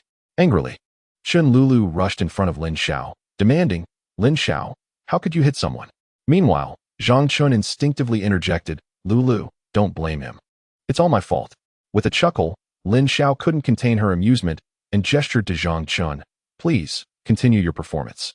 The atmosphere became palpably awkward, especially for Zhang Chen, as Lin Xiao's earlier words had now come to fruition, leaving him at a loss for how to proceed. Should he confront Lin Xiao? That would only lead Chen Lu Lu to believe he was acting out of embarrassment after being exposed. The crux of the matter was that he stood no chance against Lin Xiao. On one occasion, the three of them had gone to a barbecue stall and attracted the attention of some ruffians, only to witness Lin Xiao effortlessly take on 5 of them, leaving the opposition pleading for mercy. If it were him, he wouldn't even be able to handle a single opponent. Engaging Lin Xiao in a fight would only result in him receiving a beating. Moreover, he could not let the situation escalate to the point where Chen Lu Lu would have to choose between him and Lin Xiao, for he was acutely aware that if it came to that, Chen Lu Lu would undoubtedly choose Lin Xiao. He could hardly fathom how, in just a few months of separation, Lin Xiao had become so formidable. With a bitter smile, Zhang Chen spoke, Lin Xiao, I know you have always held a grudge against me. Rest assured, I will withdraw from school once we return, and I promise never to appear before Lulu again. But please forgive her. I swear on my honor that there is nothing between Lulu and myself. With that, Zhang Chen departed in a dejected manner. Observing Chun Lulu's conflicted expression, Lin Xiao playfully advised, aren't you going to chase after him? Otherwise, Zhang Chun's retreat strategy will be in vain. Lin Xiao, I truly did not anticipate that upon entering university, you would transform into someone almost unrecognizable to me, she lamented. Indeed, I have changed. My affections have shifted towards another. Please, cease your attempts to disturb my peace, Lin Xiao replied, genuinely wishing to sever ties with Chun Lulu. As a girl, I have humbly sought you out. What more do you desire from me? Humbly? Chun Lulu, it seems your understanding of that phrase is somewhat skewed. All I see is you parading your affections before me. I have reiterated countless times that my relationship with him is innocent. It appears you have some issues to resolve, insisting on donning a metaphorical green hat for your satisfaction. Enough.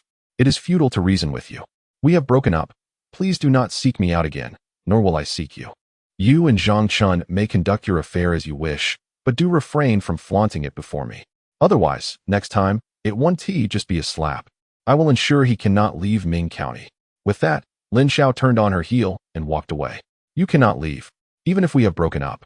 You must return to school. Lin Xiao, you are no longer a child. Do not gamble with your future. Do you realize how much effort I exerted to have the school lift your sanctions? Lin Xiao initially intended to disregard her, but upon hearing Chen Lulu's words, she couldn't help but retort, you exerted effort? Chen Lulu, might you refrain from embellishing your own reputation? The possibility of my disciplinary action being revoked has no connection to you whatsoever. That is solely the result of Uncle Chen's assistance. Not only do you inflate your own image, but you also attribute all of Uncle Chen's efforts to Zhang Chen. Truly, Uncle Chen has raised a remarkable daughter. Chen Lulu, may I impose upon you a small request? Instinctively, Chen Lulu inquired, what is it? I implore you to spare me. Kindly keep your distance from me. The mere sight of you fills me with revulsion.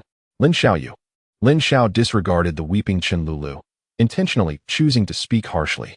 He would rather see her heartbroken than have her persistently cling to him in the future. At the tender age of 20, he anticipated at least another 50 years of life, and he did not wish to be prematurely driven to despair by Chen Lulu. Just as in the previous life, it would be best never to contact each other again. After Lin Xiao departed, Chen Lulu cried for quite a while longer. She bore no grudge against Lin Xiao for striking Zhang Chun and even exerted considerable effort to have his expulsion overturned, allowing him to return to school. Yet, she never anticipated such callousness from Lin Xiao. Chapter 45. Directly approached the landlord after sufficient weeping. Chen Lulu finally rose to return home. Upon exiting the alley, she encountered Zhang Chun, who had been waiting outside. Lulu, Lin Xiao has gone too far. How could he treat you this way? Chen Lulu cast a cold glance at Zhang Chun. Zhang Chun, Lin Xiao is my boyfriend. I do not wish to hear any disparaging remarks about him from you. With that, she turned her back on Zhang Chun. She was not a fool. Lin Xiao had foreseen Zhang Chen's actions, and she was well aware that he was problematic. Lulu, do not misunderstand. I am merely standing up for you. As your friend, I feel sorrowful for how he has treated you. Is it necessary for you to feel sorrow over our affairs? Zhang Chun, please leave. From this day forth, I wish to maintain distance. I do not want Lin Xiao to misunderstand me any further. Upon hearing Chen Lulu's words, Zhang Chun felt a chill envelop him. After a year of effort to distance Lin Xiao from Chen Lulu, he had hoped to soon win her affection, but a single statement from her shattered his dreams. However, he understood that now was not the time for explanations. In her current state, nothing he said would have any impact. Very well, Lin. Rest assured that I will keep my distance.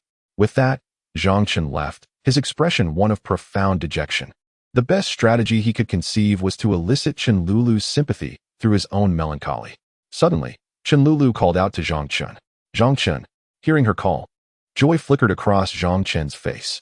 He halted but did not turn around, his voice hoarse as he replied, Lin, I will forever cherish the memories we shared together. Before Zhang Chen could finish his sentence, Chen Lulu interrupted.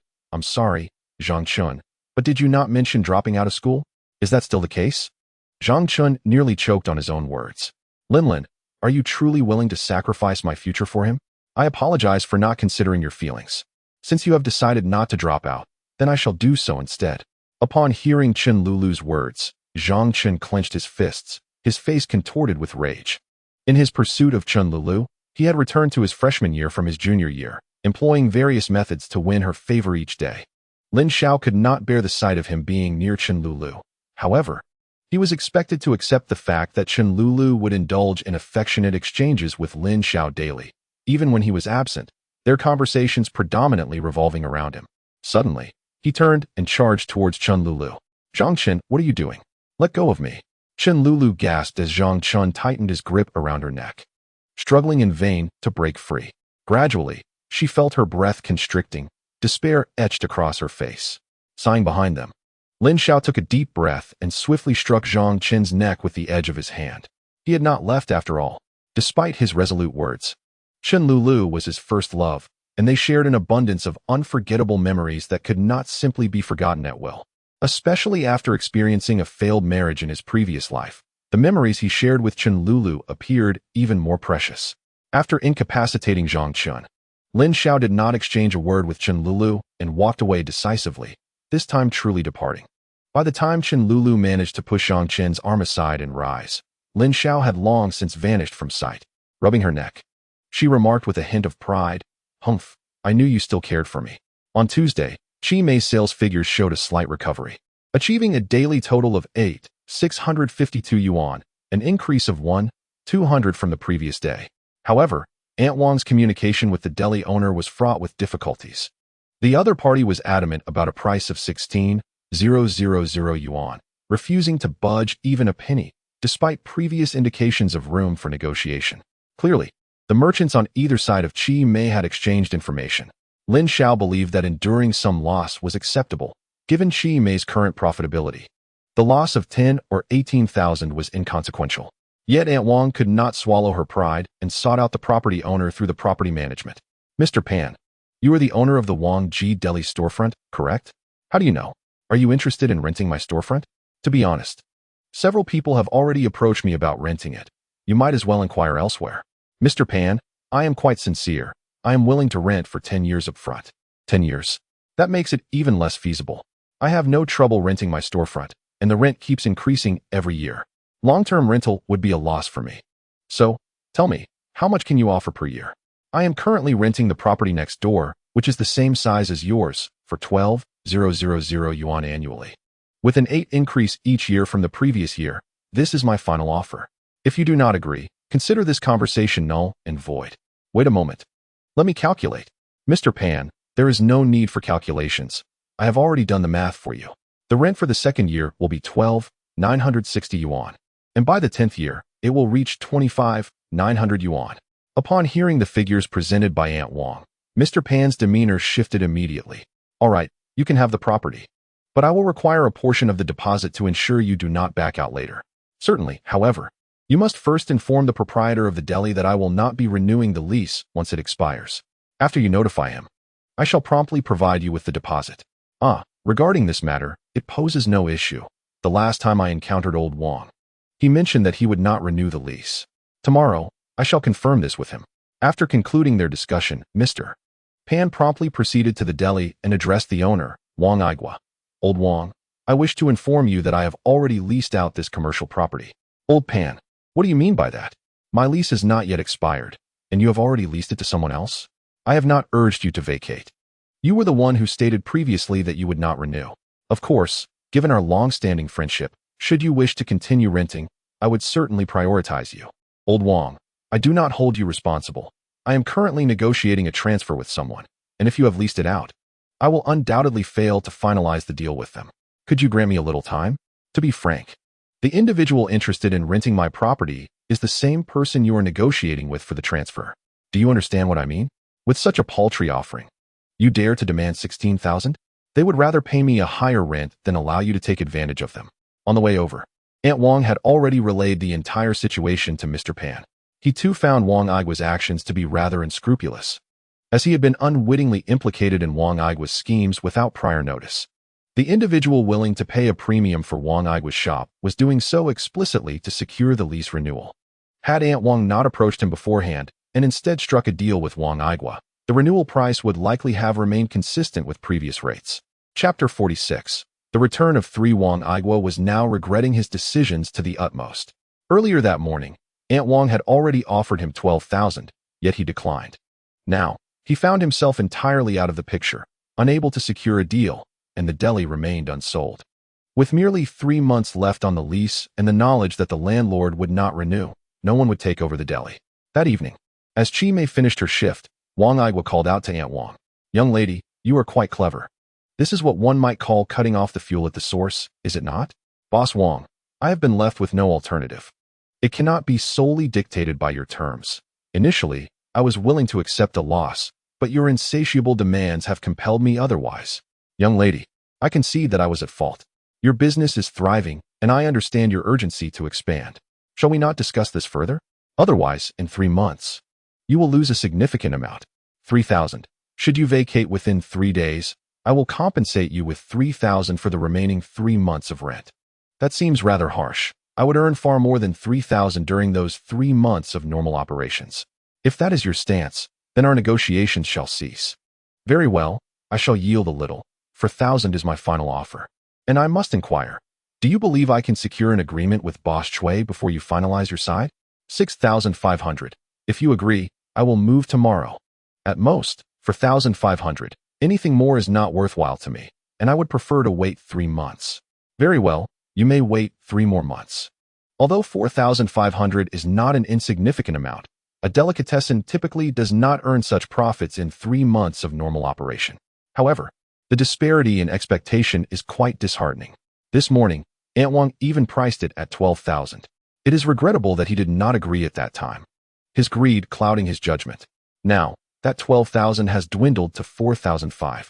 He now harbors a deep resentment towards Mr. Chui. Were it not for Mr. Chui approaching him last night to jointly raise the price, he would have undoubtedly accepted the 12,000. As the situation threatened to end unfavorably, Wang Igua suddenly declared, "All right, 4,005 it is." In reality, even excluding rent, Wang Igua's delicatessen would struggle to earn 4,005 in 3 months. If such substantial profits were indeed attainable, he would not consider relinquishing it to another. He would undoubtedly continue operating it. When Aunt Wang excitedly relayed this matter to Lin Xiao, he did not express the anticipated joy. "Aunt, in truth, we have not profited from this deal. Rather, we have incurred a loss. Previously, when we rented the grocery store, I offered such a high rent because we were in urgent need of a location. But now that we have established a store with relatively stable income, our need for expansion is not as pressing, and thus, we need not pay such exorbitant rent. Therefore, seeking out Mr. Pan to propose high rent in order to oust Wang Igua can be considered a poor strategy. What have you gained from this action? Aside from offending Wang Igua and incurring additional rental expenses, merely to vent frustration? The prudent approach would be to confront Wang Igua directly, informing him that if he does not lower the price, I shall speak with the landlord. Wang Igua would likely concede to a price reduction, and then, through him, we could contact the landlord to rent the store at a fair price. The smug expression on Aunt Wang's face was replaced by one of regret. Lin Xiao, I apologize. I did not consider all aspects. I will take responsibility for the losses. Lin Xiao chuckled softly. Aunt, my intention in sharing this is not to criticize you, nor to assign blame. I merely wish to reflect on past events, allowing you to recognize your missteps and prevent similar errors in the future. Lin Xiao endeavored to adopt a hands-off approach, entrusting all matters to Aunt Wang, for only through experience, whether right or wrong, could she grow. If he were to meticulously plan everything for her to execute, she would gradually become a mere follower, which was not his desire. There were few individuals he could trust, and at present, Aunt Wang was the only one with a certain commercial acumen. Thus, she needed to become independent as soon as possible. In truth, rather than attributing the shortcomings solely to Aunt Wang, it could be said that Lin Xiao intentionally allowed her to face minor setbacks. For only through adversity does one truly grow. Finally, he was back. Lu Yuhai, usually of good temperament, could not contain his expletives upon seeing Lin Xiao. This time, they had waited 24 days for the train. Nonetheless, during those 20-odd days, they had not been idle. Lin Zhu had borrowed 150,000 from Song Baizhou, which was entirely used for purchasing goods. Was there any trouble on the road? Lin Xiao inquired. Nothing at all. Everything went smoothly. We encountered 2 petty thieves who attempted to rob our vehicle, but Xiao threw them off. Lin Zhu replied. Though Lin Zhu spoke lightly, Lin Xiao surmised that those two miscreants would likely be recuperating in a hospital for several months. By the time they finished unloading the goods and returned home, it was already past 9 in the evening. Wang Er's aunt, Su Mei, and An Luo had prepared a sumptuous feast with a total of 12 dishes. The table was adorned with hearty offerings such as stewed chicken with mushrooms, braised pork ribs, and sweet and sour carp. As they dined and conversed, they hardly touched the wine. Having spent over 2 days in the cargo truck, they were utterly fatigued. Any excess drinking would surely take a toll on their bodies. By the way, Lindsay, do you remember the owner who sent us the suits? Fang Guohua? Yes, that's him. His wife ran off with manager Qian, absconding with all the money. To make matters worse, before they left, they set fire to the warehouse of the garment factory. Fortunately, the duty officer discovered it in time. Otherwise, they would have lost the entire building. How tragic. I hope that batch of suits wasn't destroyed. Lin Xiao recalled that Fang Guohua's factory was working on an order for export suits. Not at all. I've heard that the order was urgently requested from Europe. So he shipped exactly what he produced. That's a relief. As long as the order remains intact, losing a warehouse is not a significant issue for Fang Guohua. Lin Xiao felt a tinge of regret. If Fang Guohua's losses had been greater, he could have seized the opportunity to invest in his garment factory. Even if his own capital was insufficient, he could have enlisted Song Baizhou's help. Fang Guohua's ability to secure European orders was a testament to the factory's technical prowess. Investing would surely be a profitable venture. Lindsay, what do you think about starting our own garment factory? We could produce and sell directly. Where would we set it up? In Yangqing or Ming County? Certainly, in Ming County. The competition in Yangqing is exceedingly fierce. We calculated that on average, one garment factory closes down every 5 days in Yangqing. Opening a factory in Ming County would be akin to courting disaster. Have you never considered why? Despite the fierce competition in Yangqing's garment industry, so many owners still choose to establish factories there? Lin Xiao queried. Is it due to the favorable geographic location? That's just one aspect. The key lies in the complete garment industry chain. In Ming County, can you easily procure various fabrics? Can you find skilled workers? Even if you can, you would need to source them from afar, which is time-consuming and costly. In Yangqing, anything you desire can be delivered by a supplier within 2 hours. If it were feasible to establish a factory in the eastern or central cities, that would be different. But in the northeast, it's simply impractical. If it were viable, would Lu Yuhai need to remind us? As for opening a factory in Yangqing, he has no roots there and no experience in the garment industry. Even with the knowledge from his past life, he might not stand a chance against the established owners in Yangqing. This isn't false modesty. It's a genuine reflection of his thoughts. What he needs to do now is lay a solid foundation. Much like the experience of leveling up in an online game, one begins with low attack power and inadequate defense, and a fragile constitution, contentedly battling minor adversaries to gain experience without constantly seeking challenges. Although Lu Yuhai and his companions have garnered some insights during their time in Yang City, their approach to problem-solving remains somewhat superficial, failing to grasp the crux of the matter. That evening, Lin Xiao, accompanied by Heir Sha and Lin Zhu, retired to a hotel for rest, while An Luo sought temporary refuge at Aunt Wang's home, allowing Lu Yuhai and Su Mei the opportunity to share the space. After all, they were both single, and in such a state, one often finds their rights diminished. Once Lin Xiao and the others departed, Lu Yuhai and Su Mei could no longer restrain their affections, embracing one another passionately. An hour later, in a state of peaceful contemplation, Lu Yuhai indulged in a post-coital cigarette. My dear, he inquired, are you comfortable at Lindsay's shop? Is anyone troubling you? If so, do let me know, and I shall have a word with him.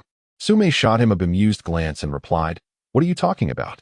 Aunt Air treats us exceedingly well. You ought to know that she is quite formidable. When Lin Xiao is inattentive, it is Aunt Air who makes the decisions. I feel she is increasingly resembling a wealthy matriarch from a television drama. Lu Yuhai was at a loss for words, pondering the absurdity of comparing a modest clothing store to the life of a privileged lady. By the way, my dear, once we sell this batch of goods, I shall formally approach your family to propose marriage. Let us expedite our union. Had she heard such sentiments prior to commencing work at the clothing store, Su Mei would have been elated, for she had long desired to marry Lu Yuhai. Yet now, she found herself hesitating, not due to any shift in affection, but because in this era, one must be certain of their partner before engaging in intimacy. Hi Gu, perhaps we should postpone our wedding, she suggested.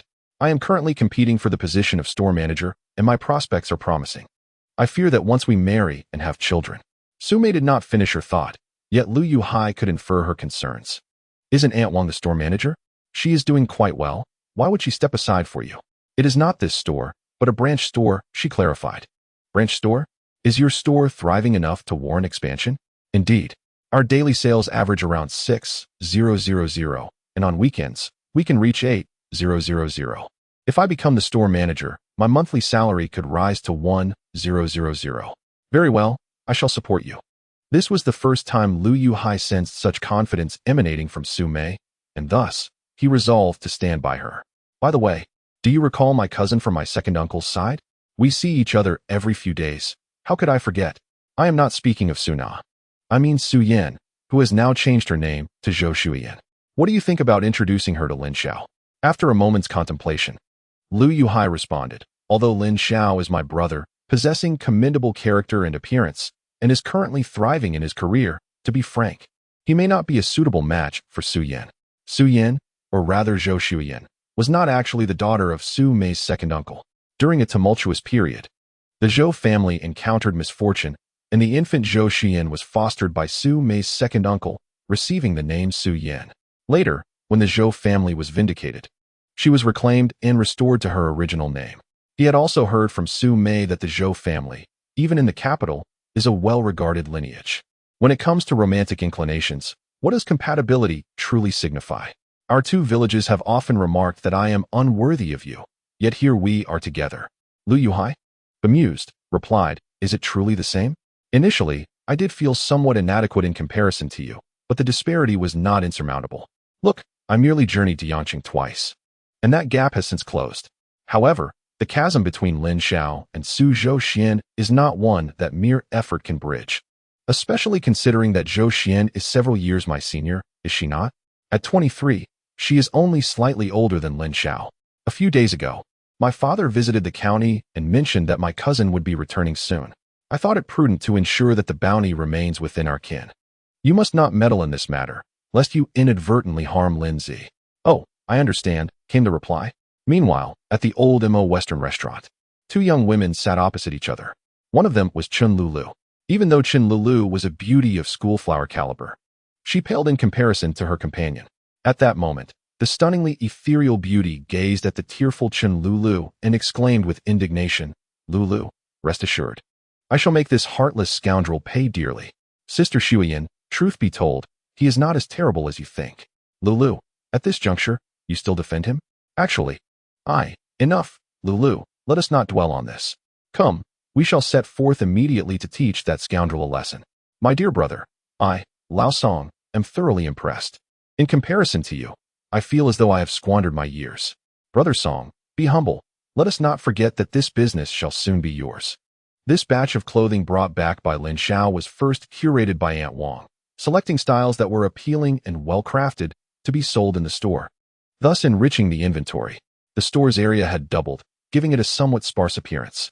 Although these garments were remnants of previous sizes, they could still be displayed to attract customers. The remaining stock was dispatched to the neighboring Wangqiu County and Shigang County, wholesale to small vendors in those regions, mirroring the approach taken with the initial shipment.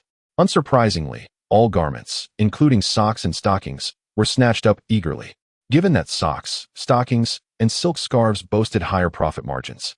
The net profit from this batch soared to 400,000. Chapter 48. A batch yields 400,000 as the saying goes. Hearing is but a whisper, seeing is believing. From procurement to sale, Song Bai Zhou had closely monitored the entire process. The small vendors were far more fervent than those from Ming County, with nearly every package of clothing attracting bids from dozens. Those fortunate enough to win a bid often found other vendors offering to pay more on the spot. One package, originally priced at 850 yuan, was immediately bid up to 950 yuan upon selection. Particularly with the socks, Lin Xiao had initially procured 30,000 pairs, and Lin Zhu later added another 20,000 pairs. While 50,000 pairs may seem abundant, it proved insufficient as the small vendors clamored for the merchandise, driven by its remarkably low price. The prices are even lower than those in the provincial capital's wholesale market, allowing us to save on shipping costs and avoid the risks associated with transportation. It would be surprising if we did not seize this opportunity. Song Bizho is eager to take over this business immediately. However, he understands that haste is not advisable. It is evident that Lin Xiao has yet to make sufficient profits and wishes to conduct several more transactions to earn additional income. He also requires Lin Xiao and his associates to instruct his subordinates on how to navigate this business to avoid unnecessary detours. Brother, I will transfer the cinema to you tomorrow. Compared to this business, a mere cinema is inconsequential. Moreover, cinemas across the nation are operating at a loss, and many, like Ming County, are selling or contracting their cinemas to individuals. All right, I shall trouble you then, Brother Song. After a few more minutes, Song Bizho took his leave with his entourage. Once the outsiders departed, Lu Yuhai and his companions could no longer contain their excitement. Once their enthusiasm subsided, Lin Xiao spoke. Our current capital totals 710,000. Like last time, we will divide it into 5 portions. Each of you will receive 100,000. And I will take 200,000. Additionally, out of this 710,000, I have contributed 200,000 as principal. I will withdraw this amount, leaving 460,000 for our next procurement. Is everyone in agreement? Lin, you decide. Personally, I believe we should refrain from distributing the 50,000 and reserve it for our purchases. We haven't even exhausted the funds from the last distribution. Any money in hand is just sitting at home, Lu Yuhai remarked. What's the matter? Are you not planning to get married? Lin Xiao inquired. I have discussed it with Su Mei. We plan to marry by the end of the year. Make sure you manage that well. Don't let it come to a point where you've earned money but lost your wife, Lin Xiao cautioned. Although in his previous life, Lu Yuhai and Su Mei shared a strong bond. In this life, their trajectories have shifted, and he could not ascertain whether they would ultimately end up together. There are countless examples of those who can share hardships but cannot share prosperity. Rest assured, Lin, in this lifetime, I shall marry no one but Su Mei. Lin Xiao then turned to Sha and Zhu Zi. What are your opinions? Distribute it. The 460,000 is sufficient for our next procurement. I want to buy a house and completely separate from them, Zhu Zi stated. Distribute. Sha added succinctly. Lin Xiao nodded. Then we shall proceed with the distribution. Additionally, Song Bizho will transfer the cinema to me tomorrow. Since we acquired the cinema through this business, I will retain a 40 share, while each of you will have 20. I plan to establish a company in due course, incorporating the cinema as part of the company's assets. The specifics are still under consideration, and I will provide further details after the business is handed over to Old Song.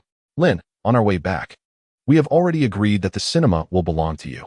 Before Lin Xiao could interject, Lu Yuhai continued. Lin, allow me to finish. Initially, we truly believed this was a perilous business. If we were to gamble our lives, it would be reasonable for each of us to take a 20 share. To be honest, before our first trip to Yang City, I even wrote my will. After completing these 2 runs, we realized that in this business, our presence or absence makes no difference. With sufficient capital, one could easily bring along a few people and successfully embark on this venture.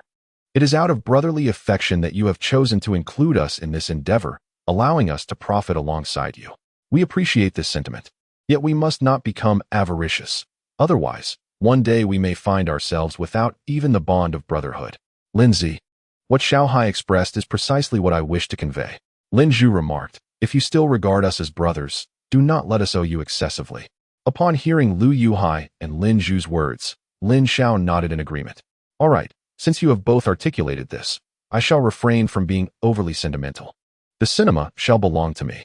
Additionally, I have discussed with Old Song about making 3 more trips to Yangqing, and the profits from these ventures will be shared according to our previous agreement. The following morning, Song Bichu drove to his residence to pick him up, and they proceeded to finalize the transfer of the cinema ownership. In the meantime, he took a moment to visit the bank, transferring the 20,000 yuan he had retrieved back to Lin Xi's account. This sum was sufficient to cover their father Lin Defu's rehabilitation expenses in the capital. After completing the transfer, he called the hospital, and after waiting for over half an hour, Lin Xi finally arrived. Big sister, where have you been? Why did it take you so long? I was just with Mom, assisting Dad with his stair training. Can Dad manage the stairs by himself now? Yes, but he can't walk for too long at a time. After 1 flight of stairs, he needs to rest for several minutes. The rehab therapist said Dad is recovering well. With consistent exercise, he could regain up to 90% of his pre-injury state. However, he should avoid heavy physical labor in the future. That's wonderful. In a few days, I will come to visit you. I appreciate all your hard work during this time. As a son, I haven't even been to the hospital. Lin Xiao had learned from the doctor that a recovery rate of 80% for Lin Xiao after such a paralysis was already commendable, and achieving 90% would render him nearly indistinguishable from a healthy individual. As for avoiding strenuous labor, it was of little consequence. Now that he had the means, even if Lin Xiao had not been injured, he would never allow his father to engage in hard labor again. Brother, please don't say that. I know you must be enduring even more hardships. Besides, it's quite comfortable here, with good food and accommodations. It's really not strenuous at all. The rehab therapist guides Dad through his recovery. I merely push him in a wheelchair to meet with the therapists each day. Far from feeling exhausted, I find myself rather idle. By the way, sister, I just transferred another 20,000 to your account. Please check it tomorrow when you have a moment. Feel free to use the money. I have more if needed. Our recent trip to Yangqing yielded nearly 400,000 in profits. And the clothing store I co-own with Aunt Air is thriving. We are not in want of funds. What? 20,000? Brother, that's more than necessary. I spoke with the doctor yesterday, and he mentioned that given Dad's current condition, some rehabilitation projects can already be discontinued. 4 to 5,000 will suffice. He could even be discharged now and recover gradually at home. Sister, please do not skimp on that money. The hospital is professional, and if any issues arise, we can promptly consult the doctor. If we return home and complications arise, who will we turn to? In our county, there isn't even anyone knowledgeable about medical rehabilitation. Chapter 49. Trouble arrives after concluding the phone call. Lin Xiao felt a surge of elation. The prospect of Lin Xiao's recovery alleviated his greatest concern.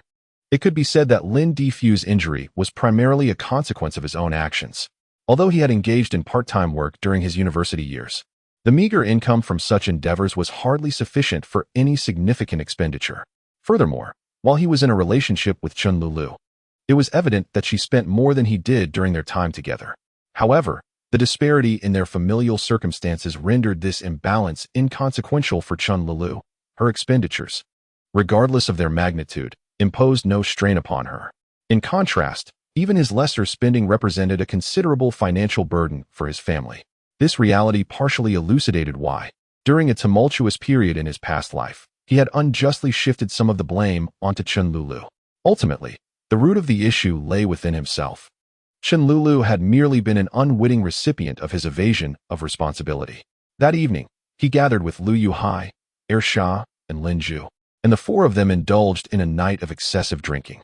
When Lin Xiao awoke the following day, it was already past 9 in the morning, and Lu Yuhai and the others were still asleep. He decided to head to the clothing store, and, upon nearing its vicinity, he noticed a sizable crowd gathered outside.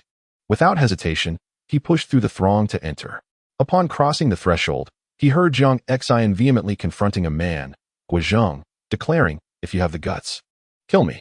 I won't give you a single cent." Jiang Xian's hair was disheveled, her left cheek was flushed, and there were traces of blood at the corner of her mouth. It was evident that she had been assaulted by this man. What on earth is happening? Lin Xiao inquired in a grave tone. Upon seeing Lin Xiao, Jiang Xian appeared flustered and quickly explained, "Boss, he is my ex-husband. We are divorced. Yet he still comes to demand money from me. When I refuse, he resorts to violence. You little pretty boy, so you're my wife's boss? Hurry up and hand over her salary for this month." The man was a few meters away, and Lin Xiao could distinctly smell the alcohol wafting from him. Had it been merely a quarrel between a husband and wife, Lin Xiao would have allowed them to resolve their differences at home. Their disputes were not his concern. However, this was Jiang Xian's ex-husband, and the nature of the situation was entirely different. This was an act of bullying towards an employee of his establishment. As the man approached, Lin Xiao swiftly delivered a kick to his abdomen. Caught unawares, the man staggered back a couple of steps before losing his balance and landing squarely on the ground. The onlookers, witnessing the confrontation, instinctively retreated a few paces. Yet, the majority remained, for it is human nature to revel in the spectacle of drama. Before the man could regain his footing, Lin Xiao placed a foot upon his abdomen and called out to Aunt Wang, "Aunt Wang, call the police. Inform them that a thug is causing a disturbance and attempting to extort our employees." "Kid, don't speak nonsense. She is my wife," the man retorted. Lin Xiao chuckled derisively. "This is the first time I have heard that one can still refer to an ex-wife as wife post-divorce. Kid, I see you are seeking trouble. Do you believe I won't make it impossible for your store to operate? Huh, I do not believe you. Just a petty ruffian, even in my middle school days. I dealt with several like you along with Lin Xiao. Upon entering high school, one encounters the various ruffians of society, many of whom have subdued others through intimidation. How audacious for a mere scoundrel to think he could threaten him. At that moment, Lin Xiao pushed through the crowd, followed closely by An Luo. When the troublemaker first appeared, Aunt Wang had sent An Luo to the inn to locate Lin Xiao. However, their paths diverged, leading to their late arrival. When An Luo reached the hotel, Lin Xiao had just awakened and was washing his face. After she relayed the situation, Lin Xiao promptly accompanied her back. What a surprise. Is that not Xiao the Lame? Lin Xiao inquired. I've seen him once. He used to associate with Lao Shi and the others for a few days. I do not know his name, but I do know he has one long leg and one short, which gives him a bit of a limp. He is nicknamed Xiao the Lame, Lin Xiao replied. Brother Xiao, I was mistaken. I didn't realize you knew each other. I promise I won't cause any more trouble. I swear it. Then why are you still here? Get lost, Lin Xiao retorted, lifting his foot from Xiao the Lame's abdomen. Xiao the Lame hurriedly scrambled to his feet and scuttled away. Lin Xiao waved his hand. All right, everyone disperse. You all witnessed it. We did not bully him. That Xiao Lame was formerly married to one of our employees, and they have since divorced. He has come here to pester us. Upon hearing Lin Xiao's words, the onlookers began to murmur among themselves. The young boss handled that splendidly, protecting his employees so fiercely. You are indeed a commendable boss. I believe such a person deserves a thorough beating. To let him off so easily is too lenient. He even struck a woman. Where is his manhood? No wonder she sought a divorce. That beauty is striking. Thankfully, she is free now. Otherwise, it would be akin to a flower growing in manure. Indeed, to have such a beautiful wife and not cherish her. If I had one like that, I would elevate her on a pedestal. Haha, old Zhang, you are finished. Look behind you. Huh, wife, what are you doing here? I was just joking. Please, ow. Let go. Once inside the shop, Lin Xiao and Lin Xiao refrained from discussing Xiao the Lame. While outside, Lin Xiao had given Lin Xiao a glance, and he understood precisely what to do. This was the tacit understanding they had cultivated over the years. Xiao the Lame sought money from Jiang Xian, undoubtedly because he had debts to settle. Otherwise, a man would retain some dignity and not beg his ex-wife for financial assistance. Thus, the two felt no need to dirty their hands in dealing with Xiao the Lame. A man like him would soon resort to desperate measures. With someone keeping an eye on him, they could assist the police at a crucial moment, thereby ridding society of a menace. Upon entering the store, Jiang Xian approached Lin Xiao and expressed her apologies. Boss, I am truly sorry for the disruption my issues have caused our clothing store. Jiang Xian, do you think I am so unjust? The responsibility does not lie with you. There is no need for you to apologize. Just be cautious. He harbors a strong desire for revenge. When I divorced him, he would frequently cause a scene at my parents' house, and my father has been assaulted by him several times. Lin Xiao chuckled. Revenge against me? He is yet to earn that qualification. You may focus on your work with ease, for I shall take care of this matter. Jiang Xian, lost in thought, shyly nodded.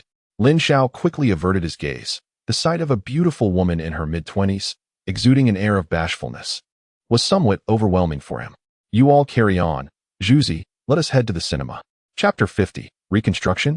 Lin Xiao led Lin Xiao to the cinema diagonally across the street. In front of the cinema lay a modest square, approximately 200 square meters in size, bustling with vendors due to its street-side location. At this moment, there were no city management officials. The vendors were overseen by the Industrial and Commercial Bureau. As long as they paid a fixed stall fee each month, they could set up shop without fear of eviction, making this a particularly prosperous time for small vendors. Do not underestimate these vendors. Much like the clothing wholesalers Lin Xiao dealt with, many of these seemingly unremarkable merchants had quietly amassed wealth. Even those selling ice pops on the street could earn an additional 300 to 500 yuan a month, significantly surpassing the average income in Ming County. Upon reaching the cinema's entrance, Lin Xiao suddenly realized he lacked the key. Although the cinema had been officially transferred to him, Song Bijou had forgotten to hand over the key. However, the lock was merely a standard one. Lin Xiao picked up a stone from the ground and, with a few strikes, easily broke it open. Lindsay, can we really open a shopping mall here? Indeed, to establish a supermarket, significant renovations are required. There are far too many areas that need alteration. In my opinion, it may be more prudent to construct anew. Lin Xiao pondered whether to modify the existing structure or to erect an entirely new building, as the necessary changes were indeed extensive. First and foremost was the flooring. It is well known that cinema floors are tiered. Simply demolishing the existing flooring would constitute a major undertaking. The first floor may be manageable, but the second? Surely, one cannot demolish the entire level. Additionally, the usable area was smaller than he had anticipated. It was reasonable to assume that Song Bijou possessed some commercial acumen, and the local government that sold the cinema likely contemplated converting it into a shopping mall. They must have abandoned the idea due to the formidable challenges involved. Zhuzi, you are right. It is indeed more feasible to build anew. Lin Xiao recognized he had fallen into a misconception, forgetting that in this era, constructing a building does not require exorbitant funds. If one forgoes the installation of elevators and central air conditioning, the costs diminish even further. Nonetheless, he must seriously contemplate when to commence construction after returning, as he needed to reserve sufficient capital to seize the opportunity when the 92 wealth certificate becomes available for purchase. Alternatively, should he temporarily set the cinema aside and instead engage in the trade of light industrial goods to make some quick profits in Russia? However, this notion was soon dismissed. Engaging in a minor trade could be manageable, but if he were to handle an excessive amount of goods, logistical issues would arise. Without a solid background, he could easily attract unwanted attention in Russia. The authorities could easily fabricate a reason to seize his goods, leading to significant financial loss. Regarding the rumored situation, the notion that light industrial goods would be seized by a multitude of eager buyers upon arrival is utterly nonsensical. Typically, once the cargo reaches its destination, local power brokers or gangs will approach to acquire your goods at a fraction of their worth.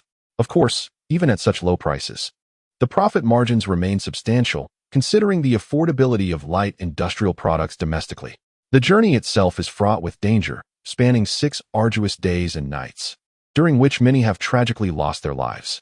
Although they are indeed formidable, even in the face of armed assailants, they are no match for the ruthlessness of the bandits on the other side. No matter how skilled they are, they would merely find themselves at the mercy of gunfire. Naturally, such incidents are rare. However, if one can earn a stable income at home, why would they choose to gamble with their safety? The changes in Ming County are quite remarkable. I hardly recognize it. Observing Zhou Shuyan's reflective expression, Chen Lulu remarked, "Sister Shuyan, what do you have to reflect upon? You've never lived in the county, and honestly, I don't see much difference." Cursed Lulu, are you simply trying to provoke me? Shuyan retorted. I've returned 3 times since I left, and this is my 4th visit. Why shouldn't I feel nostalgic? Oh, isn't that the clothing store opened by Lin Xiao? Yes, indeed, Chime. I must admit, seeing the words women's wardrobe makes me want to browse. Lin Xiao possesses quite the business acumen. She knows how to attract customers. Regrettably, she started from a low point, and Ming County's consumer capacity is quite limited. Were this in the capital, such a store could earn at least 20,000 a month. However, in the county, making 4 to 5,000 would be commendable. Really? Sister Shuyan, do you think Lin Xiao earns 4 to 5,000 a month now? That seems about right, Zhou Shuyan speculated. Although she had some exposure to her family's business and participated in the management of a factory, her understanding of small retail shops was rather limited. Come, let us explore. If we encounter Lin Xiao, watch how I handle her. Chen Lulu, feeling anxious, replied, Sister Shuyan, please don't scold her. She hasn't forgiven me yet. Haha. It depends on my mood, Xian said, casting a glance around the street and noticing the absence of vehicles. She boldly crossed the road to stand outside Chi Mei. Chen Lulu stamped her foot in frustration and followed suit. She regretted revealing her situation with Lin Xiao to Zhou Shuyan, as she had selectively shared details to save face. Zhou Shuyan remained unaware of Lulu's wrongdoing, mistakenly believing Lin Xiao had bullied her. On the way back, Lulu often gathered the courage to reveal the truth to Zhou Shuyan. But each time she attempted to speak, she was interrupted. Courage is not a constant companion, especially when Zhou Shuyan frequently criticized Lin Xiao, making it even more difficult for her to voice her thoughts. Mimi, sister, when did you return? Have you come back to the village? The 2 women had last met 2 years prior. While Zhou Shuyan nearly failed to recognize Shuamei immediately identified Zhou Shuyan. The transformation of Su Mei has been remarkable, while Zhou Shuyan remains as stunning as ever. I returned last night and plan to visit my parents in the next couple of days. Although I have returned to the Zhou family, I still refer to my adoptive parents as mom and dad. I will see if I can take some time off to accompany you back home. By the way, allow me to introduce you. This is my cousin Su Mei. And Mei Mei, this is my uncle's daughter, Chen Lulu. Su Mei recognized Chen Lulu the moment she arrived.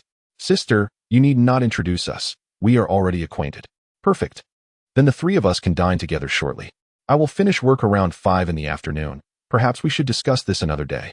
Su Mei has never been particularly fond of Chen Lulu, who always presents herself as a city girl, adorned like a princess. Though her family is relatively well off, she ultimately hails from a rural background. Chen Lulu is also more attractive and academically accomplished than Su Mei, which leaves Su Mei feeling inferior whenever they meet. Chapter 51. The strength of the Zhou family beyond her insecurities. There is also the matter of Lin Xiao. Previously, she harbored a dislike for both Lin Xiao and Lin Zhu, though she always had a soft spot for the simple-minded heir Xia. In her eyes, Lu Yuhai had been led astray by Lin Xiao and Lin Zhu, engaging in smoking, drinking, and fighting daily. However, after Lin Xiao took Lu Yuhai into business, her perception of him underwent a profound change. She began to understand the unique bond of brotherhood that exists among men. Even though she was Lu Yuhai's girlfriend, she felt that Lin Xiao and his companions were profiting substantially from their clothing business. With her altered view of Lin Xiao, she naturally began to consider matters from his perspective, believing that it was Chen Lulu who had wronged him. All right, we shall postpone this for another day. By the way, Mei Mei, how much does your store earn in a month? Zhou Shuiyan inquired. Under normal circumstances, Su Mei would refrain from disclosing such information to avoid inciting envy. But given that it was Zhou Shuiyan asking, she felt no hesitation. She raised her hand, indicating a figure. Zhou Shuiyan cast a proud glance at Chen Lulu and remarked, "Just as I suspected. However, a clothing store making 5,000 a month is quite impressive." Chen Lulu chimed in, "Indeed. My aunt also runs a shop and only earns a few hundred monthly. Lin Xiao is truly remarkable." Their conversation left Su Mei momentarily speechless. She pulled Zhou Shuiyan aside to a corner where they would not be overheard and whispered, "Sister, I meant 50,000, not 5,000. If it were anyone else, Su Mei would not have cared about the misunderstanding. However, since she harbored intentions of bringing Lin Xiao and Zhou Shuiyan together, she felt compelled to reveal the store's actual earnings to elevate Lin Xiao's status. "It's impossible, 50,000?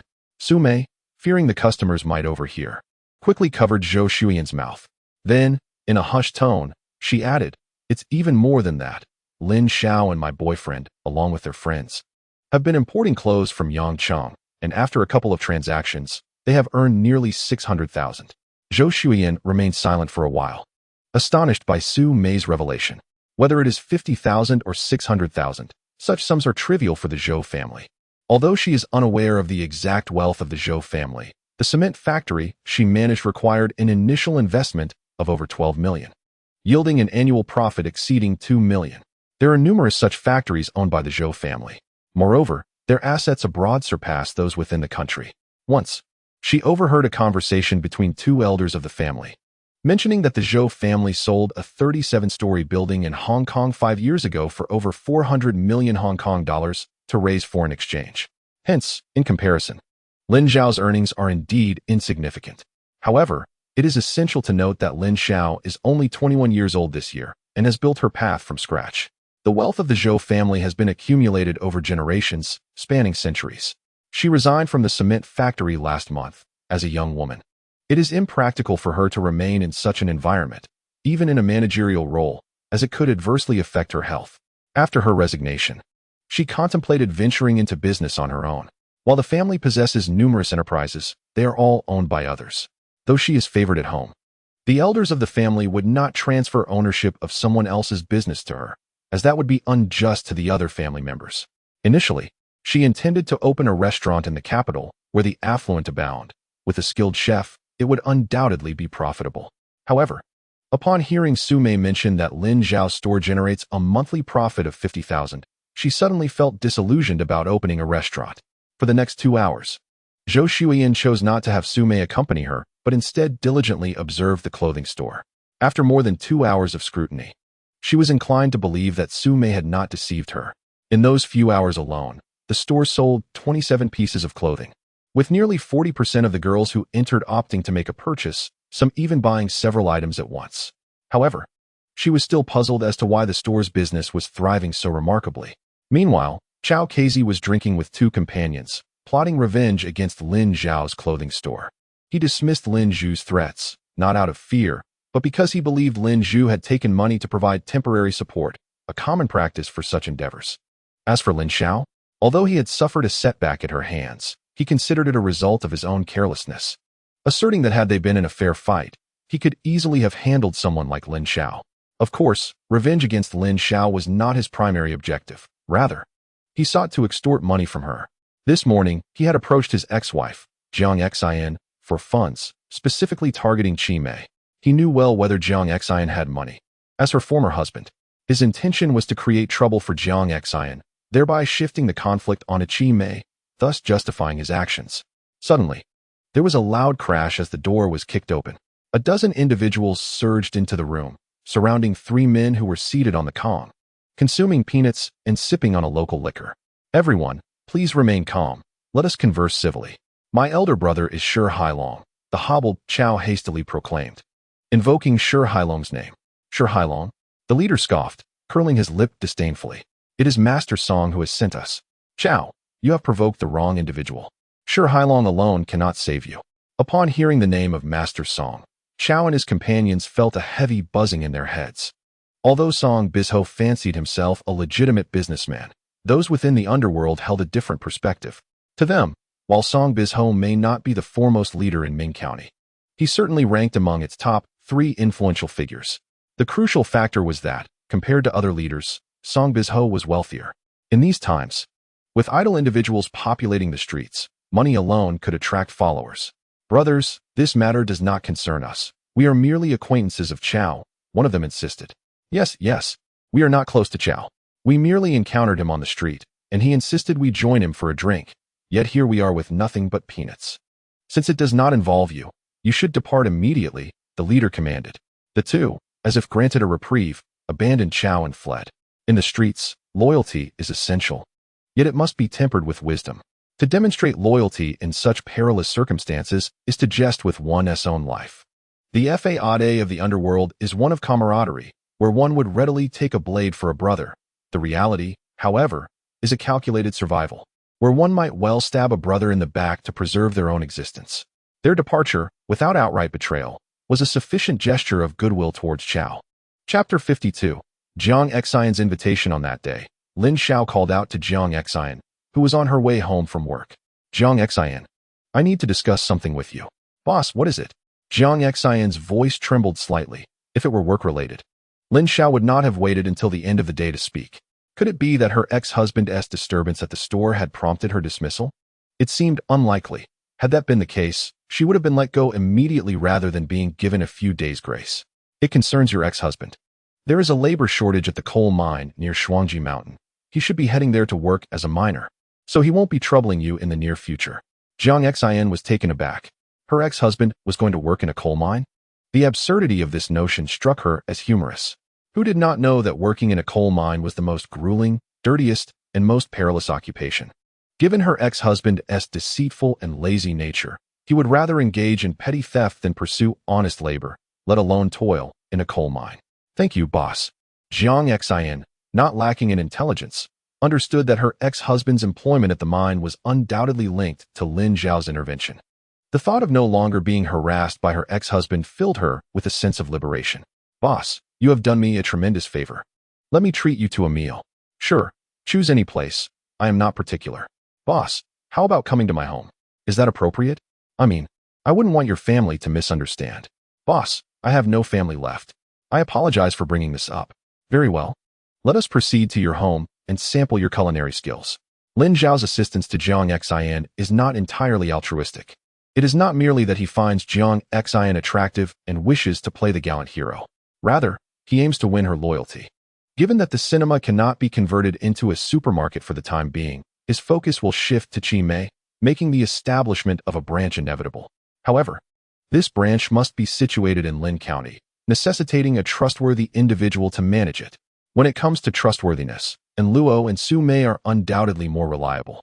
Yet, both women are far from being competent store managers, and while Jiang Xian lacks the requisite qualifications, she surpasses Su Mei and Luo considerably. Therefore, he has resolved to appoint Jiang Xian as the store manager. Moreover, sending Jiang Xian to Lin County would effectively free her from her ex-husband's entanglements. Once she relocates, her ex-husband will find it impossible to pursue her. As for causing disturbances at Chimay, he wouldn't dare to even contemplate it. The county town may not be large, but it took them nearly an hour, including a stop to buy groceries, to arrive at Jiang Xian's residence. Her home is located on the outskirts of the county, almost resembling a rural dwelling. A few hundred meters further east lies farmland. The house, according to local measurements, comprises 1.5 rooms, a main room on the left and a corridor leading to the kitchen on the right. Upon entering, the first sight is a few garments hanging in the corridor. No, don't look, Jiang Xian exclaimed as she noticed Lin Xiao gazing at the clothes, hastily rushing to gather them up. Given that she typically wears work attire from the store, one can easily deduce the nature of the garments hanging in the corridor. Lin Xiao, having seen women's clothing before, was not particularly fazed. In rural areas, such matters are seldom shrouded in secrecy.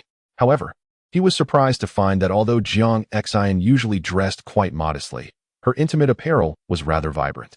Indeed, one should not judge by appearances.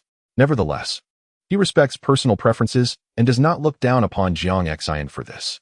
As for clothing, as long as it is crafted, it serves its purpose. Lin Xiao, please make yourself comfortable in the room. I will prepare dinner. Do you require my assistance? No need. I can manage on my own. As a man, it is not fitting for you to enter the kitchen. After Jiang Xian commenced cooking, Lin Xiao, with time to spare, began to examine her room. Firstly, there was a heated Kong, which is a standard feature in northeast homes of this era. On the Kong was a bed cabinet for storing pillows and blankets. The floor housed a wardrobe, a square table, and 2 stools, nothing more. On the windowsill were 6 or 7 potted plants, indicating Jiang Xian's fondness for gardening. Not only were there flowers on the windowsill, but upon entering, he noticed no fewer than 20 pots in the yard, all well tended. Jiang Xian would take some time to prepare the meal. The fish and ribs she had purchased required stewing, and it would be over an hour before the meal was ready. With nothing to occupy him, Lin Xiao picked up a copy of Reader resting by the Kong. As he perused the pages, a photograph suddenly slipped out from between them. Lin Xiao picked up a photograph and discovered it was taken at the entrance of the normal school. The picture featured a total of 8 girls, one of whom bore a striking resemblance to Jiang Xian, likely a younger version of her from several years ago. He was taken aback to learn that Jiang Xian was a graduate of the normal school. However, if she had indeed graduated from there, she should be teaching now. It perplexed him that she was working as a sales clerk at Chimay. Nevertheless, he quickly dismissed this query as he recognized another acquaintance in the photograph. In his previous life, he had read an article about combating pyramid schemes, which caught his attention due to its relevance to Swaysure. The report described the leader of the pyramid scheme as a stunning woman in her 40s, who appeared remarkably youthful, despite her age being mentioned. The article also featured a photograph of her younger self, even more beautiful than before. He had pondered at the time why someone so attractive would engage in such schemes. To his astonishment, one of the women in the photograph with Jiang Xian bore an uncanny resemblance to this attractive figure, complete with the same hairstyle. Suddenly, it dawned on him that during the report, a few other women had been apprehended alongside the beautiful woman, all of whom concealed their faces from the camera. He now wondered if one of those women could be Jiang Xian. Unfortunately, so much time had elapsed that although he could vividly recall the beautiful woman's features, he struggled to remember much else, including her name, rendering it improbable that he could recall the specifics of the report. He resolved to inquire with Jiang Xian later. As she was his employee and the appointed prospective store manager, he hoped she hadn't been misled into any pyramid schemes. At that moment, Jiang Xian entered the room. Lin Xiao sat up and explained, "I apologize. I did not mean to look at your photograph. I was reading, and it fell out unexpectedly. It's all right. This is a picture of my classmates from normal school. I felt nostalgic the other day, so I took it out to look at it, but forgot to put it back," she replied. "You graduated from normal school?" Lin Xiao posed the question that lingered in his mind. "Yes, it has been several years since I graduated," she confirmed. "Then why did you not become a teacher?" he inquired. Jiang Xian cast a meaningful glance at him. "How do you know I haven't become a teacher? Perhaps in your eyes, only Chinlulu matters?" Lin Xiao was momentarily taken aback before realizing, "You taught at Yizhong?" Jiang Xian chuckled. "Not only did I teach at Yizhong, but during my sophomore year, I also substituted for your class while teacher Huang was recuperating from an accident. That can't be right. Even with my poor memory, I wouldn't fail to recognize my own teacher." he responded incredulously. Suppressing her laughter, Jiang Xin retrieved a pair of glasses from the cabinet, placed them on her face, and let down her hair, transforming it into bangs. What about now? Do you recall? You are Jiang Xiao, he exclaimed. Yes, I changed my name after the divorce. She replied.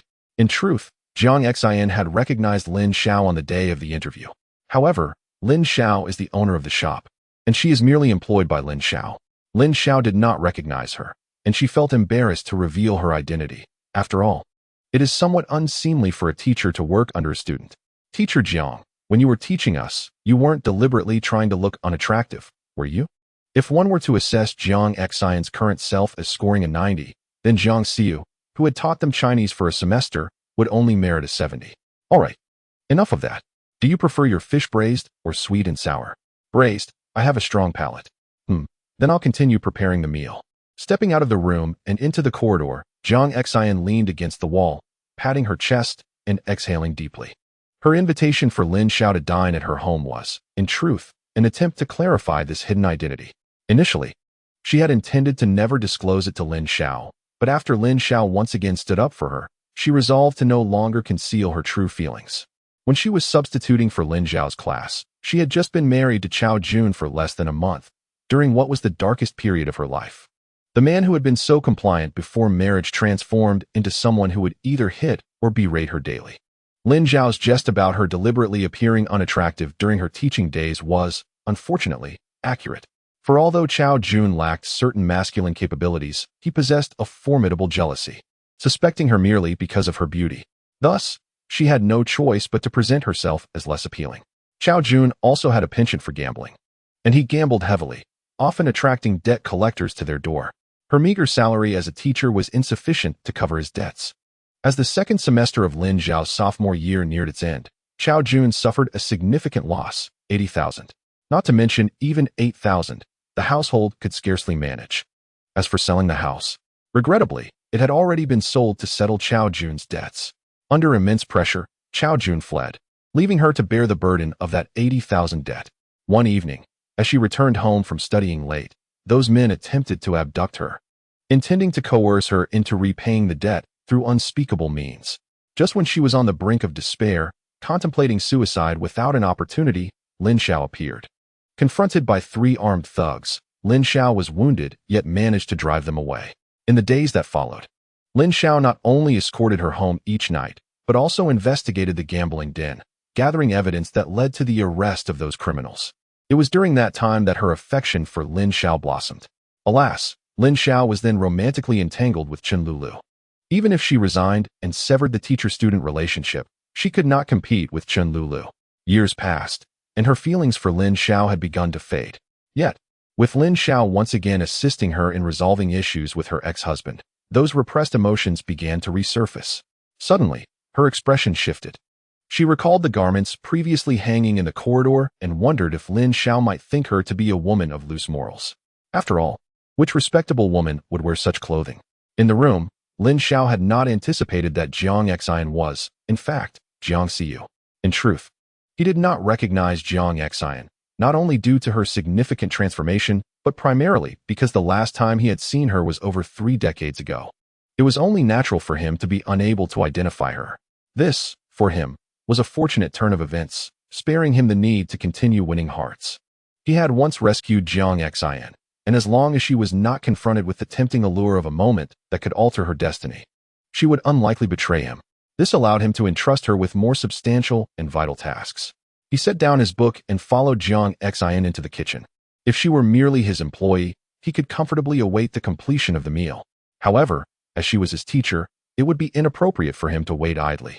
Teacher Jiang, allow me to assist you, Lin Xiao offered as he approached the stove. Noticing the flames were a bit too vigorous, he took up a spatula and subdued the fire. Such intensity was ill-suited for simmering dishes. You can stay inside and relax. I can manage on my own. The two could certainly expedite their efforts together. Do not treat me as a master to serve. I am simply a rural lad, accustomed to all sorts of labor. With Lin Xiao's assistance, their pace indeed quickened. His movements in the kitchen were surprisingly deft, yet to Jiang Xin, he bore little resemblance to a country boy. For instance, while peeling potatoes, Lin Xiao swiftly removed the skins from 4 potatoes, but in doing so, he had reduced their size by more than half. When it came to cutting meat, he carelessly discarded a substantial piece of fat from a pork belly into the trash. As for washing vegetables, he used 7 bowls of water just for chives. In these times, vegetables generally contained minimal pesticides. Washing them so thoroughly was unnecessary. Cucumbers and tomatoes, for example, merely required a quick wipe. As long as they were not soiled, they could be consumed directly. While stir-frying, Lin Xiao poured in at least 1 or 2 cups of oil, which made her wince at the wastefulness. What rural child would be so extravagant as Lin Xiao? After nearly an hour of bustling about, they managed to prepare 8 dishes. Once the food was on the table, Jiang Xin produced a bottle of Longjiu, a relatively upscale white liquor priced at over 30 yuan a bottle. For context, Matai now sells for just over 100 yuan. Of course, although Matai is not particularly expensive, its limited production makes it nearly impossible to find in a small county like Mingxian. Should one manage to procure a bottle, it would almost certainly be counterfeit. Teacher Jiang, let us forego the alcohol today. I've been drinking every day and am on the verge of nausea. Please allow me to take a breather. He hesitated at the thought of the 56-degree spirit. With his current tolerance, even a little over half a pound would incapacitate him. The potency of white liquor is crucial. For instance, when he consumed 2 cups of Zweiking, a lower alcohol beverage, he felt no ill effects despite it totaling half a pound. Yet, the time he spent drinking half a pound of Wulianye with Song Biju, it nearly brought him to his knees. Very well, we shall save it for next time. Seeing Lin Xiao genuinely reluctant to drink, Jiang Xin did not press the matter. However, the notion of next time sparked many musings in Lin Xiao's mind. After savoring a few dishes, Lin Xiao could no longer resist the urge to stand up. I shall fetch a few bottles of beer. Such exquisite cuisine deserves a toast. He declared. Allow me to go. You remain seated. No need for that. I shall go, he insisted. How could I let a guest fetch the drinks? Then let us go together. You shall pay, and I shall provide the effort. Jiang Xin, aware of Lin Xiao's prowess with beer, promptly ordered 12 bottles. Borrowing a beer crate from the convenience store, and the two carried it back. Teacher Jiang, I raise a glass to you, celebrating our reunion, Lin Xiao proclaimed. Call me Jiang Xin, or simply Xin. There is no need for formalities. I'm no longer a teacher, she replied with a laugh. Haha, I think I shall call you Sister Xin. Xin feels a bit too intimate for me. What, do you find me too old? Sister Xin, do you not know your own age? Have you forgotten how that child drooled over you when we went grocery shopping? Stop exaggerating. That child was merely enamored with the meat. As the conversation flowed, the two engaged in lively banter, filling the space with warmth despite being just the two of them. Lin Xiao, let me share something with you. Those garments hanging in the corridor were gifted to me by a classmate during a recent visit. I couldn't bear to waste them, so I wear them. Sister Xin, do not feel pressured. Whether the clothes are a gift or purchased, it matters not. As long as you adore them, it is of no concern to others. If my girlfriend enjoyed wearing such attire, I would be thrilled. Does Chen Lulu not wear such clothes? Jiang Xin inquired curiously. Sister Xin, our relationship is quite innocent. We simply hold hands and share kisses, nothing more. After a long pause, Jiang Xin suddenly said, Lin Xiao, if you like these clothes, I could model them for you. Really? That would be splendid. After a few bottles of beer, Lin Xiao thought Jiang Xin was jesting. Well, wait a moment, she said, exiting the room. It dawned on Lin Xiao that she might indeed be serious. 3 minutes later, the door swung open. Lin Xiao caught a glimpse and stood frozen in place. Lin Xiao, do you find it appealing? Yes, it looks wonderful, Sister Xin. You are stunning. Staring at Jiang Xin, clad in mere scraps of fabric, Lin Xiao's mind went blank. It was only when she returned to her seat that he forced himself to divert his gaze, hastily lifting a glass of beer to cool his flustered state. I have 7 more outfits like this. Next time you visit, I shall wear another for you. Sister Xin, are you not afraid that I might lose control? Call me Teacher Jiang. Once the meal concluded, Lin Xiao fled as if he were escaping. Jiang Xin's intentions had been so apparent. How could he possibly remain oblivious? Yet, having experienced an unfortunate ending with Chen Lulu and a failed marriage, he had resolved to be a carefree romantic, shunning the idea of marriage. Had Jiang Xin been a stranger, he would have undoubtedly been more forward. However, given that she had once been his teacher and had recently endured a troubled marriage, he wished to shield her from further hurt. Upon returning to his residence, he tossed and turned for several hours. his mind inundated with visions of Jiang Xian clad in mere scraps of fabric. It was only as dawn began to break that he finally succumbed to slumber. Similarly, Jiang Xian found herself restless throughout the night. She had not anticipated her own audacity in engaging in such unorthodox behavior, a thrill she had never experienced even in dreams. What brought her joy was the realization that, despite her attire, Lin Xiao had not laid a finger on her. His reaction indicated that it was not a lack of allure on her part, but rather Lin Xiao struggled to contain himself. This suggested that she held a certain significance in Lin Xiao's heart, compelling him to weigh the consequences of his actions. Had he given in to temptation, she would not have resisted, yet a flicker of disappointment would have lingered within her. Regrettably, there was no telephone at home, and what she longed for most was to hear Lin Xiao's voice. As midday approached, Lin Xiao made the rare visit to the clothing store. Typically, he preferred to come during the early or late hours when the store was closed, as the clientele consisted predominantly of women. Many would change clothes behind the racks instead of using the fitting rooms, making his presence as a man in the store rather inappropriate. Lin Xiao, what brings you here? I've come to treat you all. There's plenty of guobao roe for lunch. While conversing with Aunt Wang Er, Lin Xiao's gaze subtly flicked towards Jiang Xian, who was also looking at him, their eyes meeting for a brief moment before they parted. After handing the guobao roe to Aunt Wang Er, Lin Xiao took his leave. His primary concern was to ascertain whether Jiang Xian was still present. He feared her unusual behavior the previous night might have signaled her farewell. Seeing her still there brought him relief. In Jiang Xian's eyes, the guobao roe was a thoughtful gift from Lin Xiao. Yet she couldn't help but feel a twinge of annoyance at his perceived extravagance. In the afternoon, as per their agreement, Lu Yuhai, Er Sha, and Lin Zhu returned from the village, with Lu Yuhai bringing Lu Yuhu along. Upon encountering Lin Xiao, Lu Yuhu lowered her head, hesitant to speak. It wasn't shyness, rather. She had previously harbored considerable disdain for Lin Xiao, often making biting remarks whenever he visited Lu Yuhai.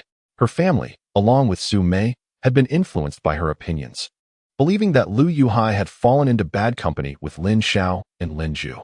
Recently, however, Lu Yuhai had begun to earn money alongside Lin Xiao. Su Mei, working in Lin Xiao's store for a good salary, intended to join the clothing shop as well, which left Lu Yuhu feeling somewhat ashamed. Lin Xiao Gu, she began. Yuhu is here. I can't believe that after 2 years, Yuhu has grown so beautiful. Do you have a partner? Not yet. My father doesn't allow me to date. Says it's too early. Delaying is wise. It broadens your horizons. The higher you position yourself, the more refined the men you encounter. Lu Yuhu appeared somewhat perplexed by Lin Xiao's words, and he offered no further explanation. Wow, what a beautiful store. Lin Xiao Gu, is this your clothing shop? Indeed. Starting tomorrow, you will be an employee here. Work diligently, and if you perform well, I shall promote you to manager. Lin Xiao Gu, can I truly become the manager? Certainly. We are on the verge of inaugurating a branch, and at that time, the manager of this establishment will be your sister-in-law. Just consider how long your sister-in-law has been with us. Lin Xiao, I assure you, I will diligently fulfill my duties. I aspire to become a manager like her. Chapter 55. Formalization. In the evening, Lin Xiao arranged a table at the old Jiang donkey meat restaurant. In attendance were Lu Yuhai, Er Sha, Lin Zhu, Lu Yuhu, a few individuals from the clothing store, and Wang Ruoying. Taking advantage of the moment before the drinking commenced, Lin Xiao spoke up. Second aunt, tomorrow, Xiao Hai and the others will be heading to Yanqing. You will oversee the clothing store while we establish the new branch, which is tentatively set in Wanqiao County. Lingang County is also an option, albeit a bit farther. In both counties, Old Song has some connections, so there is little concern about disturbances at the store. You can decide which location to choose. Very well, I shall first visit Wanqiao County tomorrow, she replied. By the way, second aunt, starting tomorrow, you will be preoccupied with the branch's affairs, so you might as well relinquish the position of manager. Allow Sume to take over that role. And for the new store, we could appoint in Luo. What do you think? Wang Er aunt was somewhat taken aback. Previously, she and Lin Xiao had privately discussed that Jiang Xian would be a suitable candidate. She did not anticipate Lin Xiao's sudden change of heart in favor of En Luo. Although En Luo was quite proactive, her youth rendered her less experienced compared to Jiang Xian. However, Lin Xiao is the principal owner, and his decision is paramount. I concur. Both Su Mei and En Luo are commendable choices, Lin Xiao continued. Furthermore, post-establishment, we will require dedicated personnel for finance and logistics. Ideally, We should recruit an experienced financial officer. If anyone has acquaintances or relatives in the field, that would be preferable, even at a higher cost. As for logistics, we can initially have Jiang Xian give it a try. Wang Aunt furrowed her brow. She felt that the logistics aspect was quite intricate and doubted Jiang Xian's capability to manage it. Lin Xiao smiled and said, Second Aunt, you may be unaware, but Jiang Xian graduated from a normal university and taught at the first high school for several years. Her educational background is certainly adequate. She merely lacks experience. To be honest, I am somewhat distrustful of hiring an external logistics manager, as there are often too many hidden issues in that area. Xiao Jiang, you actually taught at the first high school? Why didn't you mention this before? Lin Xiao interjected. Jiang Xian not only taught there, but also instructed me for half a year. She was concerned about being perceived as having used connections, thus requested that I keep her background confidential. With a chuckle, Wang Aunt remarked, So, she was merely your teacher, yet it sounded like espionage. Very well. Let us appoint Xiao Jiang. Wang Aunt did not inquire why Jiang Xian had ceased teaching, as she speculated it must be related to Jiang Xian's former husband. Thank you, Sister Hu. I will certainly give my utmost effort and ensure no mistakes occur, Jiang Xian assured. Lin Xiao instructed Jiang Xian for the next few days.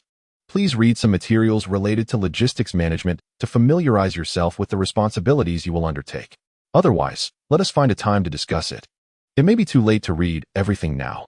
I must depart for Yangqing tomorrow, so let us do this tonight. Su Mei and Luo, it would be beneficial for you to listen and learn as well. After finishing their drinks, Lu Yuhai and the others returned to the inn, taking Wang Ruoying back with them. Lin Xiao, accompanied by others, arrived at their residence and elaborated on the responsibilities of the logistics work to Jiang Xian, detailing how the tasks should be executed. The other women listened attentively, particularly in Luo, who took notes diligently. Despite his discourse being somewhat disjointed and primarily focused on topics related to Qi Mei, he concluded his explanations around midnight. Second Aunt, you and Yuhu should stay in my room tonight. I will see Jiang Xian off, and after that, I'll head directly to the inn. All right, do take care. She replied. On the way, Jiang Xian asked several questions that she had not fully grasped earlier, to which Lin Xiao provided answers. Their exchange continued until they found themselves seated in Jiang Xian's home. Well, it's getting quite late. I should take my leave now. With that, Lin Xiao did not afford Jiang Xian the opportunity to persuade him to stay, hastily exiting and shutting the door behind him. Had she attempted to retain him, he was uncertain whether he could withstand her appeal. Such a coward, Jiang Xian mused, a faint smile gracing her lips as she observed Lin Xiao's hasty retreat. Once outside Jiang Xian's home, Lin Xiao felt a sense of discomfort and compelled himself to focus on other matters. His thoughts turned to the procurement for the clothing store. In previous purchases, he had dealt with leftover stock, while also acquiring garments for the store. After transferring the business of leftover stock to Songbiz Ho, he would now have to procure goods independently. The store's sales had exceeded his initial expectations by several times, resulting in a profit margin significantly greater than anticipated. Originally, he had estimated a profit of 20, but due to increased sales and lowered overhead costs, the actual profit margin was now around 45. However, after opening a branch, although the average shipping costs appeared to have decreased, the reality was that personnel expenses had risen, alongside the need to purchase vehicles and install telephones, factors that would inevitably lead to a decline in profit margins. To maintain the current profitability, he needed to devise strategies concerning procurement. He planned to discuss this with Fang Guohua. In recent days, he had contemplated investing in Fang Guohua's clothing factory, believing there was significant potential there. The factory was already half vacant, and Fang Guohua was currently experiencing a shortage of funds. The following morning, a group set out for Yangqing. The individuals traveling were similar to those from the previous trip, with Song Bizho opting out this time, replaced by a beautiful woman in her mid-20s. Brother, this is my cousin Chen Xian, who will be responsible for selecting goods in Yangqing. Please guide her and share your insights, he said. Mr. Lin, I look forward to your guidance, she replied. Rest assured, since I have entrusted this business to you, there is no need for me to withhold information. With Miss Chen's sense of style, I am confident she will excel in the selection process. Lin Xiao had to concede that while Song Bizho might lack formal education, he possessed a sharp business acumen. He immediately thought to assign someone to remain in Yangqing specifically for procurement, undoubtedly saving considerable time. Moreover, The choice of a beautiful woman for this task carried inherent advantages in social interactions, as long as one can cultivate a good rapport with the proprietors of garment factories. It is not necessary to procure goods at a lower price. At the very least, one can ensure a steady supply. Lin Xiao was indeed generous with his insights, sharing with Chun Qian the secrets of selecting merchandise and the art of haggling during their journey. Brother Lin, may I pose a question? Are these goods limited to sales within the county? Is it not feasible to sell them in larger cities where the consumption level is higher? Your inquiry is astute. But the answer is no. You must understand that we are dealing with discontinued items, specifically unsold stock that is no longer in production and has accumulated in warehouses. Why are they no longer produced? Because the styles have become outdated. These outdated styles still have a market in county towns and some less developed regions, particularly in lower-tier cities, as they are sold to farmers with modest incomes. Chapter 56. Procurement. Brother Lin, you possess a wealth of knowledge. Lin Xiao chuckled. What I know is merely the surface. Once you become familiar with this industry, your understanding will surpass mine, and I shall find myself seeking your counsel. Brother Lin, is there anything else I should be mindful of? Language is paramount. You must learn Cantonese swiftly. Without proficiency in Cantonese, you will face discrimination, especially as individuals from less developed areas like ours are often looked down upon. Before my arrival, I had already learned a bit, and since I enjoyed listening to Cantonese songs, I can barely understand what others say, but speaking remains a challenge. Upon arriving in Yangcheng, Lin Xiao accompanied Chun Qian in selecting goods for the first few days. Compared to previous visits, the quantity of discontinued items on the market had noticeably diminished. However, fortune smiled upon Lin Xiao as he received a tip from a familiar factory owner about a clothing factory that had recently gone bankrupt. The factory's premises and equipment had been divided among 3 other factories, yet the inventory, along with several antiquated industrial sewing machines, was unwanted due to the outdated styles, hence the bankruptcy. Lin Xiao proposed a condition. He would accept the entire inventory, including 4 old industrial sewing machines, 45 home sewing machines, and a batch of fabric totaling 260,000 units. But he insisted on purchasing a batch of clothing at the base price from the 3 factories. The pricing varied based on the order quantity. For instance, an order of 100 pairs of trousers would cost 20 yuan each, while ordering 1,000 would reduce the price to 18 yuan, and 10,000 pairs would lower it further to 16 yuan. Lin Xiao's demand was to procure only a few hundred pieces of each style, while calculating the price as if he were ordering 10,000. Without hesitation, the 3 factory owners acquiesced, as Lin Xiao sought styles they were already producing rather than requesting new designs, resulting in merely a slight reduction in their profits. Lin Xiao then called Lin Shi, requesting a transfer of 80,000 yuan to finalize the acquisition of this batch of goods. The following day, the group boarded a train, purchased at a premium from a scalper, to return to Ming County. Lin Xiao learned from the owner of a clothing factory that it was indeed possible to procure train cars from scalpers, albeit at nearly double the price. However, in comparison to the profits derived from reselling clothing, such expenses seemed trivial. On the return journey, Lin Xiao finally grasped the sense of frustration expressed by Lu Yuhai and his companions. Freight trains are indeed stifling. The carriages are entirely enclosed, devoid of even a glimmer of light. When thirsty, one drinks water. When hungry, one nibbles on bread. Illumination is reliant on flashlights, as freight trains are devoid of lighting fixtures. Chun Qian and the others did not accompany Lin Xiao back, but remained in Yangcheng to select goods. Upon arriving in the provincial capital, the group rented a large truck to transport the freight back to Ming County. After all this commotion, they were nearly exhausted. Lu Yuhai went to find Su Mei while the 3 others headed to the hotel. Lin Xiao insisted on taking a shower, whereas Er Sha and Zhu Zi collapsed onto the bed without even changing their clothes, falling into a deep sleep. Lin Xiao reflected on his current predicament since his rebirth. His circumstances were rather dismal. After all this time, he still lacked a place to call home. The apartment above the clothing store was designated for employee accommodation, and with the need to hire new staff, he would have to vacate his room, which was inconvenient for cohabitation with the female employees. Previously, it was acceptable since Su Mei and Enluo were involved, with Su Mei being Lu Yuhai's fiancée and Enluo a friend. However, if other female employees were to take his place, their families would likely oppose it, and if they had boyfriends or husbands, suspicion might arise. As for the house in Day Village, he was too apprehensive to return, having offended 4 families. He feared that if he went back, he might find his house set ablaze in the dead of night. He concluded that it was time to consider purchasing a home. Lin Xiao's surgery and recovery had required funds, along with his ongoing expenses for procuring goods in Yangcheng, which had kept his finances quite strained. Nevertheless, he believed he could afford a modest home. Even a single-story house with a yard would suffice, despite the inconvenience of using a public toilet, which had an unbearable stench. After one visit post-rebirth, he had nearly fainted from the odor. Upon regaining his composure, Lin Xiao visited the clothing store to assess the situation. The number of customers had diminished slightly compared to previous days, primarily due to the depletion of stock. Although the display racks were still filled, many of the garments were duplicates. The store's sales staff remained at 3, all newly hired after Lin Xiao's trip to Yangcheng.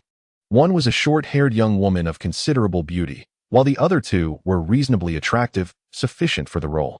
All 3 women were around 30 years of age, a demographic Lin Xiao had suggested hiring, as women in this age group tend to have stable families and are unlikely to have more children. In the early 1990s, in a small county, those over 25 who were unmarried were considered to be of advanced age. Marriages often occurred at 17 or 18, with celebrations held prior to official registration. Su Mei and Zhang Xian Jie had gone with Hu Jie to Wanqiu County. In that case, please inform everyone that we will work overtime tonight, with each person receiving an additional 10 yuan to retrieve the clothing from the warehouse. This is the task of a clothing store. Lin Zhu and the others were utterly exhausted, yet he felt reluctant to ask for their assistance. Has the clothing arrived? Why so fast this time? What are we waiting for tonight? Wang Jie, let us step out for a moment. It is understandable that Su Mei was anxious. Ever since she took over as the store manager, the sales had been in constant decline. Although this was not directly her fault, many items were out of stock. It was indeed during her tenure that the downturn began. Let us go now. By the way, has the store purchased a vehicle? Yes, we acquired a used van. It's parked out back. Perfect, we can drive there. Boss, can you drive? Haha, I'm quite the seasoned driver. The group arrived at the back of the store where a van was parked, its surface covered by a plastic sheet. An idea whose origin was unknown. Lin Xiao lifted the plastic cover and tested the vehicle. It was satisfactory despite being secondhand, appearing to be in 70 new condition, suitable for use for 3 to 4 years without issue. Lin Xiao drove the van, transporting Su Mei and Wang Lin to the warehouse. Boss, did you purchase this sewing machine as well? Yes, they are all secondhand, bundled with a batch of clothing. You should ask around to see if anyone in the store needs a sewing machine. They are available for just 50 yuan each. So inexpensive? These sewing machines look nearly new. They are old machines from a clothing factory. While they may look fresh, they have significant wear. However, for home use, that is inconsequential. Chapter 57. Finally, an office. The van had limited space, and it took 3 trips to transport all the clothing to the store. Lin Xiao had selected a total of 115 styles of clothing and also salvaged 26 styles from the inventory of a defunct clothing factory for sale at the store. Although these 26 styles were somewhat outdated, they were perfectly suited for the elderly. While few seniors frequented the Chimay store, sometimes not a single one would appear in a day, the sales of elderly clothing were surprisingly robust. Some styles designed for older adults sold even faster than those aimed at the youth. These garments were primarily purchased by middle-aged individuals to gift to their elders. Many customers visited Chimay specifically to buy clothing for their family's older generation. Those with better financial means tended to buy inexpensive clothing, which they felt was unpresentable, while expensive items had no market. The colorful patterns that older adults often disliked were not appealing. Chimay perfectly catered to this demand. While style is indeed significant in clothing, the importance of fashion diminishes considerably with the endorsement of a reputable brand. Chimay has already established itself as a recognized brand in Ming County. Boss, should we hang a sign outside to inform people of our new arrivals? Su Mei inquired. No need. We should refrain from such actions in the future, as it would lower the prestige of Chimay. By the way, I also brought back 2 cash registers. Xiao Hai can operate them. You should find time for him to teach you. Cash registers? I can't explain it all right now, but you'll understand when Xiao Hai shows you. The 2 cash registers cost Lin Xiao a painful 26,000 yuan. Indeed, Wang Jie, your family resides in the county town, does it not? Among the 3 new employees, only Wang Lin possesses an air that distinctly betrays her rural origins. Yes, I live on South 2nd Avenue. It takes merely 3 to 4 minutes to reach our store from the light industry market. Are you aware of any properties for sale? Ideally, I seek a commercial space that includes a courtyard. Such properties are indeed rare. Those who possess them are generally not lacking in wealth. Are you purchasing the property for personal use or for business purposes? We need to establish a company for our store and find a temporary office space. Otherwise, many will have nowhere to stay. Boss, I know of a suitable location just west of my home, adjacent to the old industrial and commercial bureau by the light industry market. I have heard it is up for sale. Lin Xiao reflected briefly but had little recollection. During his school days, he had spent most of his time in the northern part of Ming County, rarely venturing to the south. Let us go? Leave me to take a look. The two crossed the light industry market and walked a few steps westward, where Wang Lin pointed to a row of bungalows enclosed by iron railings. This is the place. It has been vacant since last year. Previously, the courtyard of the Industrial and Commercial Bureau was filled with flowers, which bloomed beautifully in the summer. Wang Jia, I presume the price here is not inexpensive? Yes. My husband mentioned it would be around 80,000. What? Only 80,000. Boss, what do you mean by only 80,000? Is that amount trivial? Haha. All right, I misspoke. However, 80,000 is certainly not exorbitant. Lin Xiao estimated the length of the bungalows to be approximately 30 meters, with a depth of about 9 meters. Including the space enclosed by the iron railings, the total area is roughly 650 square meters. It quickly dawned on Lin Xiao why Wang Lin might consider 80,000 somewhat steep. This is an office space, not a street-facing commercial property, as the building is set back about 12 or 13 meters from the street. Transforming it into a commercial shop would require construction on one's part. Nonetheless, even so, the price of 80,000 is remarkably reasonable.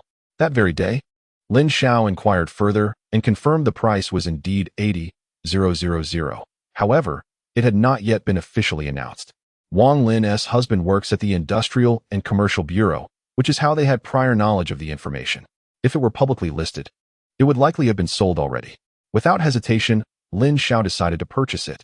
He had over 20,000 on hand, withdrew another 30,000 from the store, and borrowed the remaining 30,000 from Lu Yuhai and Lin Zhu. Having been reborn to this moment, he finally had a foothold. The entire property comprises 16 offices, covering an area of 294 square meters. Behind the building, there is a boiler room and a restroom. The front courtyard spans 329 square meters, while the back courtyard measures 172 square meters, bringing the total area to 985 square meters, over 300 square meters more than Lin Xiao had initially estimated. Not to mention, simply holding on to this property until it is redeveloped in 10 years would yield more than enough to exchange for 10 commercial spaces. Through recollection, Lin Xiao finally remembered that in his previous life, this place was acquired by a thug named Wang Gang, who then constructed a row of buildings for wholesale liquor and tobacco along the street. Lin Xiao had even purchased beer from him, with a single case. He had consumed nearly 3 cases worth of beer. At that time, Wang Gang's wholesale department had just recently opened. Later, Wang Gang realized he needed to select the winning beers in advance. Boss, are we going to work here from now on? Jiang Xi mused, feeling as though she were caught in a dream.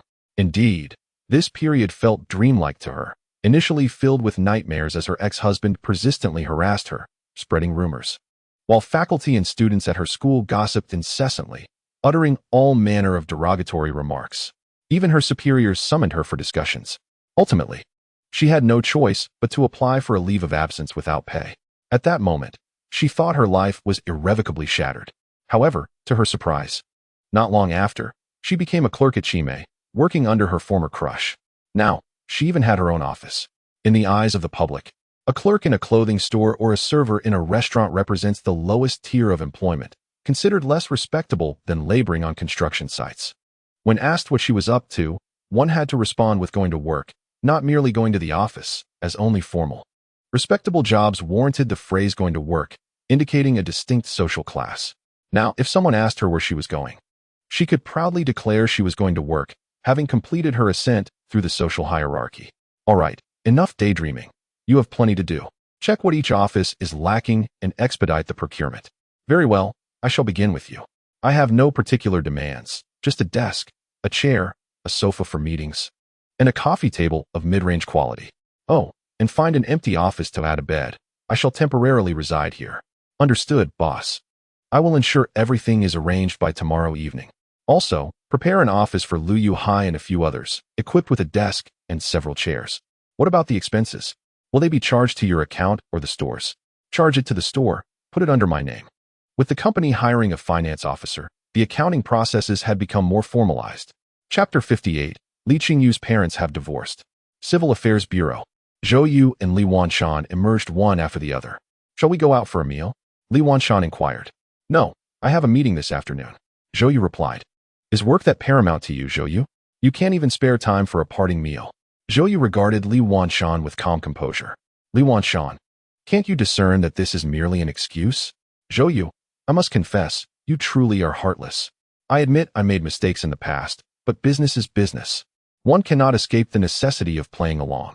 Enough, Li Wanshan, don't start lecturing me with your business wisdom. Our child is already 7 years old.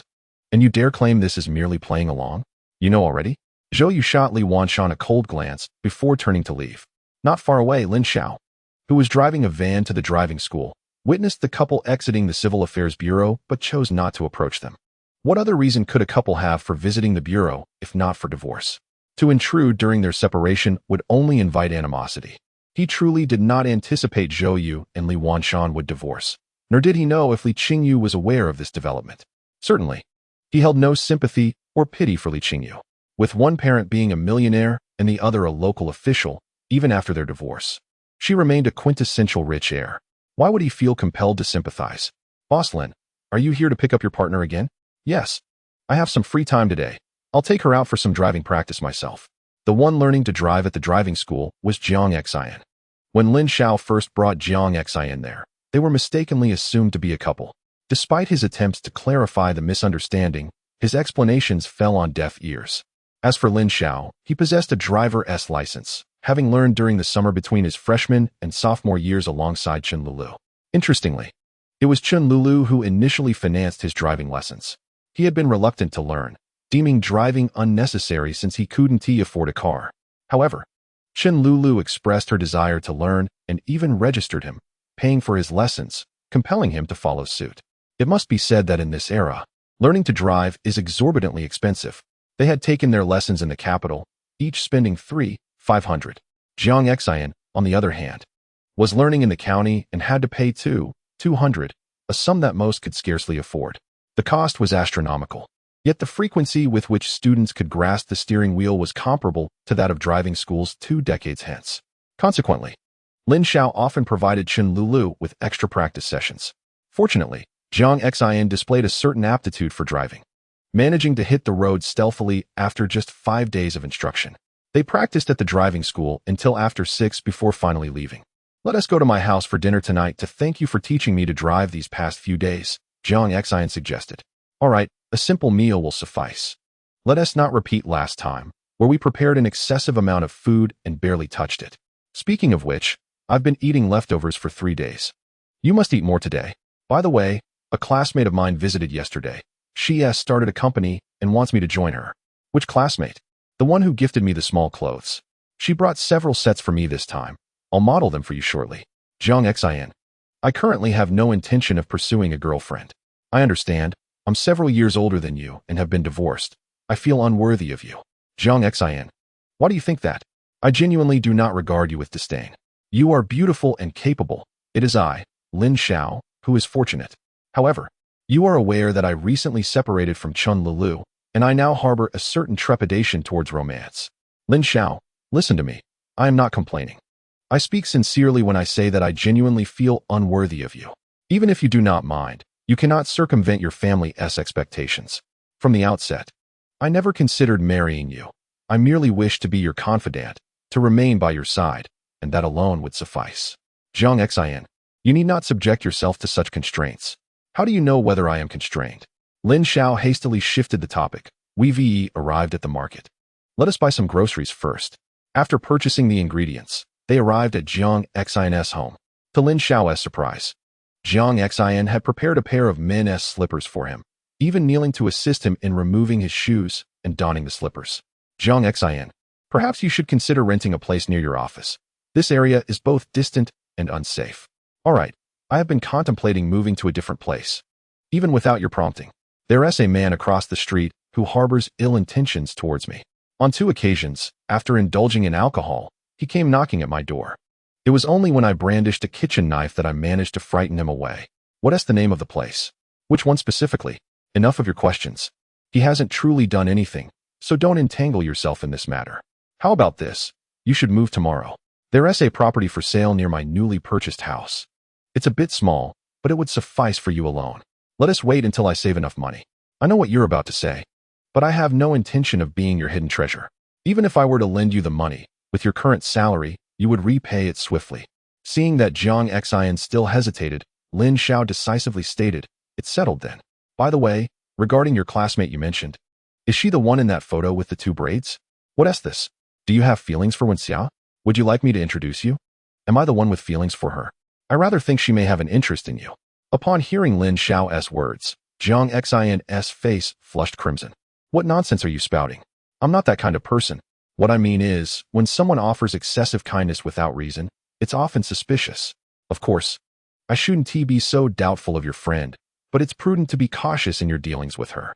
Do you believe Lin Xiao to be deceitful? But what could she possibly gain from deceiving me? Come now, teacher Jiang, don't you realize how beautiful you are? A beautiful woman is, in herself, a treasure."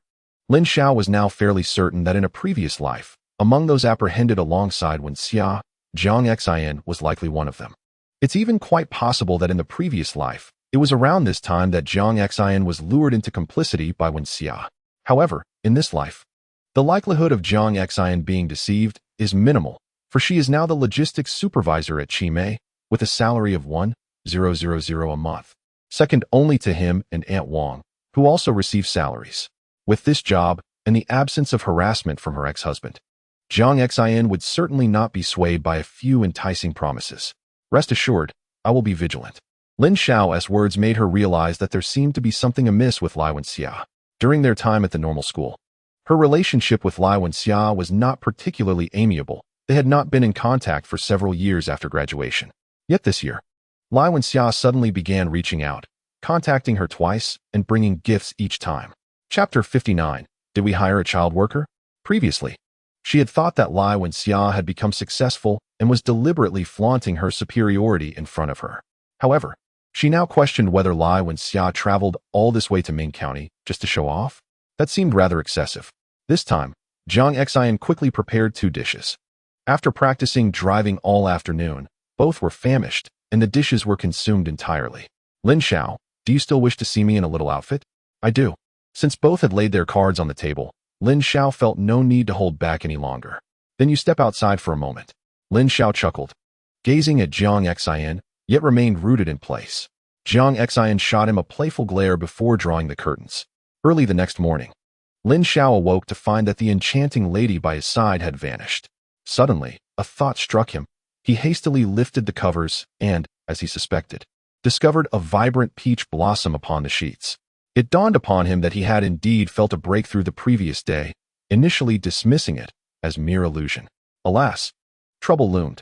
To his astonishment, the married Jiang Xian turned out to still be a maiden. Sister Xian, Lin Xiao called out twice, but received no reply. Rising from his bed, he noticed breakfast laid out on the table, with a note concealed beneath the chopsticks. The note read, "When the golden wind meets the jade dew, it surpasses countless encounters in the mortal realm." As a language teacher, Jiang Xian's handwriting was exquisite. Upon reading the poetic lines, Lin Xiao felt a twinge of shame for the thoughts that had recently arisen in his mind. The meaning of the verse conveyed that the meeting under the autumn wind and white dew on the Qixi festival was more precious than the countless couples in the world who, despite being together, were emotionally distant. Clearly, Jiang Xian was expressing that she had no intentions of marrying him. It was not that he harbored dark thoughts. Rather, he had witnessed and experienced such matters frequently in his past life. After freshening up, Lin Xiao departed from Jiang Xian's residence and drove to Wanqiu County. Today marked the grand opening of the branch store in Wanqiu County. To nurture Aunt Wang Air and in Luo, Lin Xiao entrusted the entire operation of the branch to them. This was his first visit to the Wanqiu County branch. The store was situated at a crossroads, occupying the former location of the second grocery store. Compared to Ming County, Guangqiu County boasted a larger population and a more bustling atmosphere. While Ming County had only two busy streets intersecting, Guangqiu County featured a square configuration of four lively streets, with the branch positioned at a prime corner, truly a golden location. Lin Xiao alighted from his vehicle and ventured inside. As it was the opening day, the store was not yet crowded, with only a young couple present. The three staff members were quite young, a decision made by Aunt Wang Air, who feared that hiring older employees would pose challenges for Young and Luo. Young girls, with their delicate sensibilities, could easily adapt if gently corrected. Store manager, that young lady, is she 16 this year? We cannot hire child labor. You mean Suyin? She just turned 16. I found her quite lovely and cheerful, so I decided to keep her. Rest assured, she is the most diligent during training. How can you be certain she is indeed 16? Have you seen her identification? Her mother assured me. Remember, in the future, always check for identification or household registration when hiring. I shall have a word with her. Lin Xiao had already concluded that the girl named Su Yun was likely not yet 16, probably around 14 years of age. Approaching Su Yun, who was busy arranging clothes, he said, "You must be Su Yun. I am the owner of this store." Su Yun hurriedly replied, "Hello, boss." Lin Xiao retrieved two stools, offering one to her. "Please sit. There is something I wish to discuss with you." Su Yun sat down, somewhat apprehensive. "How old are you this year?" 16. "Where is your home?" "I am from Shujiaotan in Xingren Town." "Have you graduated from junior high?" Su Yun nodded. Lin Xiao sighed inwardly. From a few questions, he had gleaned a general understanding of Su Yun's situation. "So, how many months until you turn 16? Or are you already 16? Please, don't rush me out. Rest assured, I won't force you to leave, but this job is clearly beyond your reach. Then what work can I do?" The young girl was undoubtedly a beauty, yet her hair was brittle and yellow, and her body was thin, displaying evident signs of malnutrition. Her hands were covered with calluses, indicative of years spent laboring in the fields. Additionally, when Su Yun had bent over to tidy her clothes, a portion of her waist had been exposed, revealing bruises on her skin. Lin Xiao could imagine that if he dismissed Su Yun, her family would likely vent their anger on her, possibly resulting in a severe beating. After such a punishment, she would likely be sent to work elsewhere or forced to toil at home. Conversely, being a clerk at Chi Mei would be the easiest option.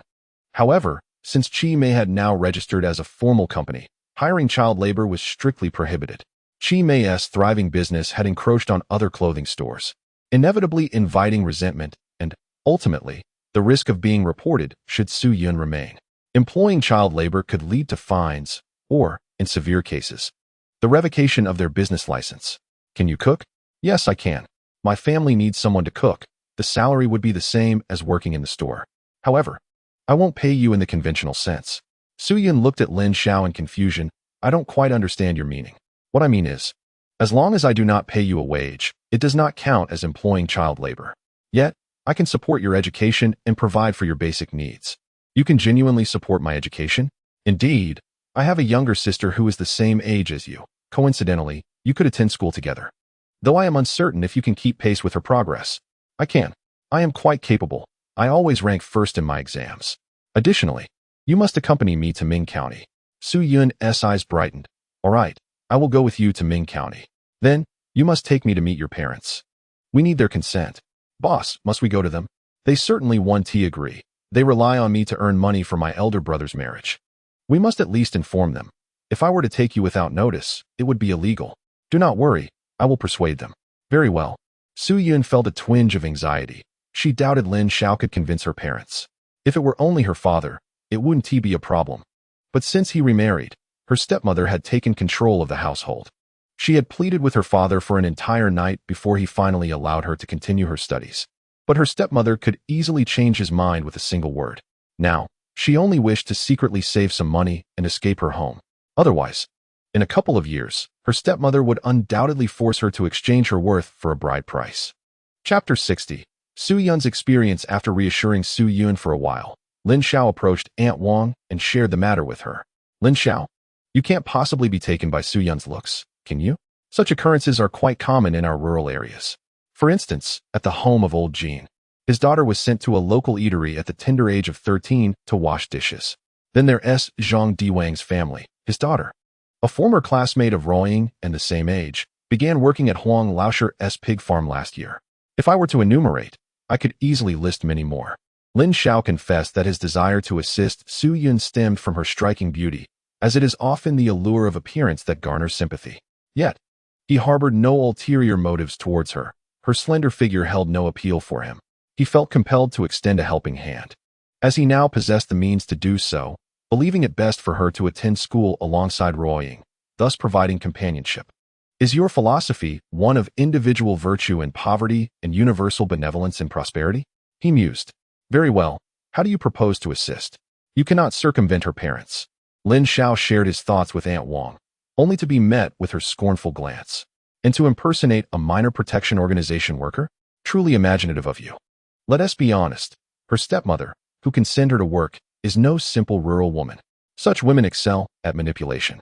To resolve this, apart from monetary compensation, there are no alternatives. To them, daughters are merely commodities for exchange.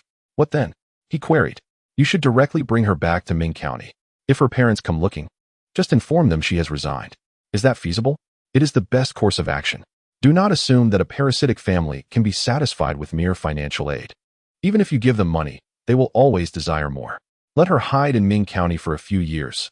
Once she turns 18, she can find someone to support her and secure her household registration independently, or else her education will be impeded. After contemplating, Lin Xiao recognized that Aunt Wang's suggestion was indeed the most suitable. All right, let us proceed with that plan. He called Su Yun over and explained the situation to her. Without a moment's hesitation, she agreed, sensing Lin Xiao's goodwill. His gaze towards her was markedly different from that of those with lascivious intentions.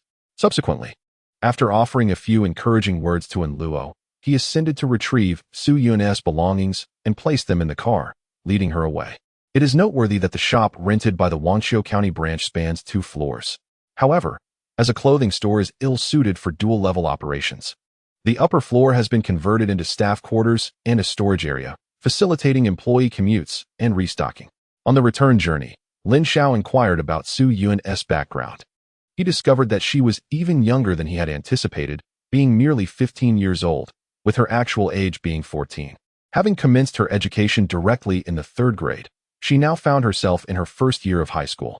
Despite attending for only a week due to her stepmother's refusal to pay the tuition, resulting in her expulsion. Furthermore, she was an only child.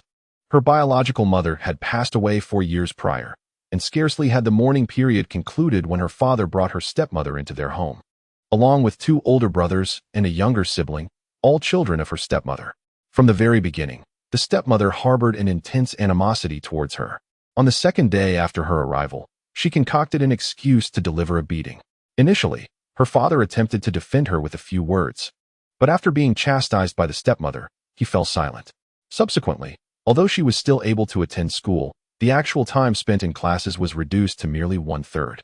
During the busy farming season, she was compelled to work at home. Not only was she responsible for household chores such as laundry, cooking, and feeding the pigs, but she was also obligated to engage in agricultural labor. In stark contrast, her 2 brothers lounged about the house like lords.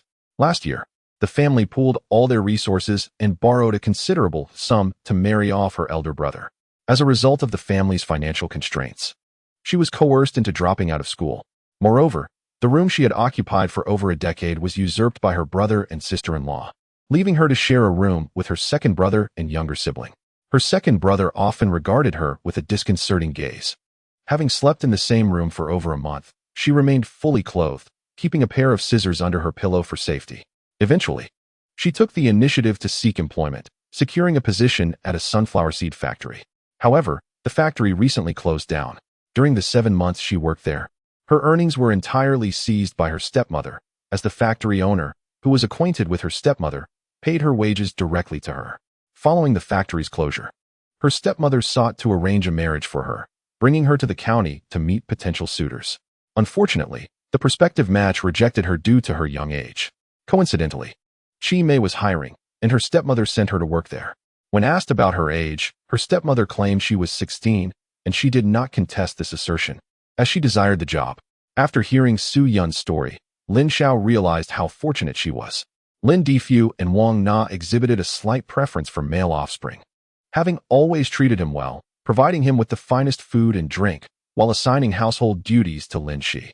Although he assisted his parents with farm work during breaks, the majority of his time was spent at home studying and completing assignments.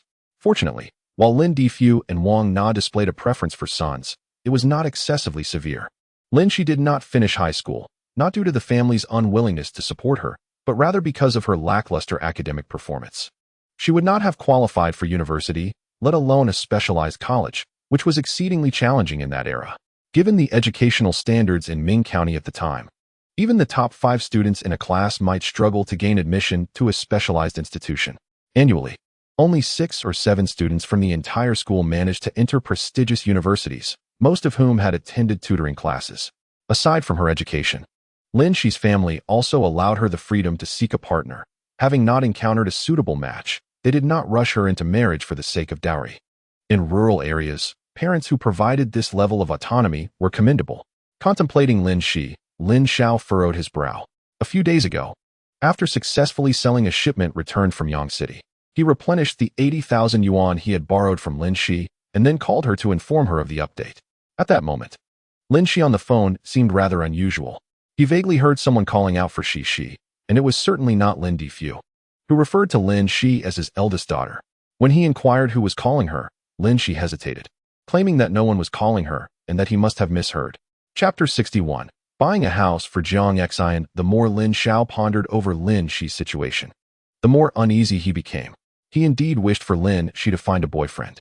However, to speak candidly, in a small place like Ming County, a woman of beauty, gentle demeanor, and respectable education would undoubtedly be in high demand. Yet in the capital, she seemed to fall short. The label would transform into that of a rural girl, unsophisticated and lacking in culture. Even families of ordinary means in the capital might view Lin Xiao as someone trying to climb beyond her station. This was not a deliberate belittling of Lin Xiao. Rather, it was a harsh reality. Regional prejudices persist even 30 years later, not to mention the considerable disparity in wealth that exists today. From his understanding of Lin Xiao, it was evident that she would not be interested in an average young man. As for the exceptional ones, while the suitor might overlook Lin Xiao's shortcomings, what of his parents? Fortunately, Lin Xiao was nearing discharge from the hospital, and Lin Xiao resolved to travel to the capital. He wanted to prevent Lin Xiao from making any impulsive decisions before parting ways with that man. Upon returning to Ming County, he entrusted the arrangement for Su Yun to Jiang Xian. Jiang Xian had previously been a teacher at the first high school, so facilitating a student's enrollment would be manageable. Lin Xiao, summer vacation is fast approaching. I suggest we wait for the next batch of freshmen to enroll and place Su Yun directly into the first year. If she enrolls now, she will be in the second year next semester, having missed an entire year of coursework, which one summer cannot compensate for. All right, we will wait until next semester. By the way, she has no place to stay in Ming County. Let her stay with you for a few days. I will go to the capital tomorrow to bring my father back, and we can make arrangements when I return. Rest assured, I will take good care of your little sweetheart and ensure she becomes plump and healthy. Lin Xiao retorted, "What nonsense are you talking? She is still a minor. Do you understand? Not yet 16. She will turn 16 next year. Why are you in such a rush?" Lin Xiao chuckled. "All right, I was just teasing you. I quite like this little girl, Su Yun. Let her stay with me from now on, as I could use the company." "What? Am I not company enough?" Lin Xiao found himself at a loss for words. Indeed, those who have been teachers tend to be quite pedantic. He hastily shifted the topic. "I just made an appointment with the landlord. The time is almost upon us. Let us go view the house and strive to move today. I truly cannot rest easy with you living over there." Lin Xiao drove the 2 women to the bank, withdrawing 20,000 yuan.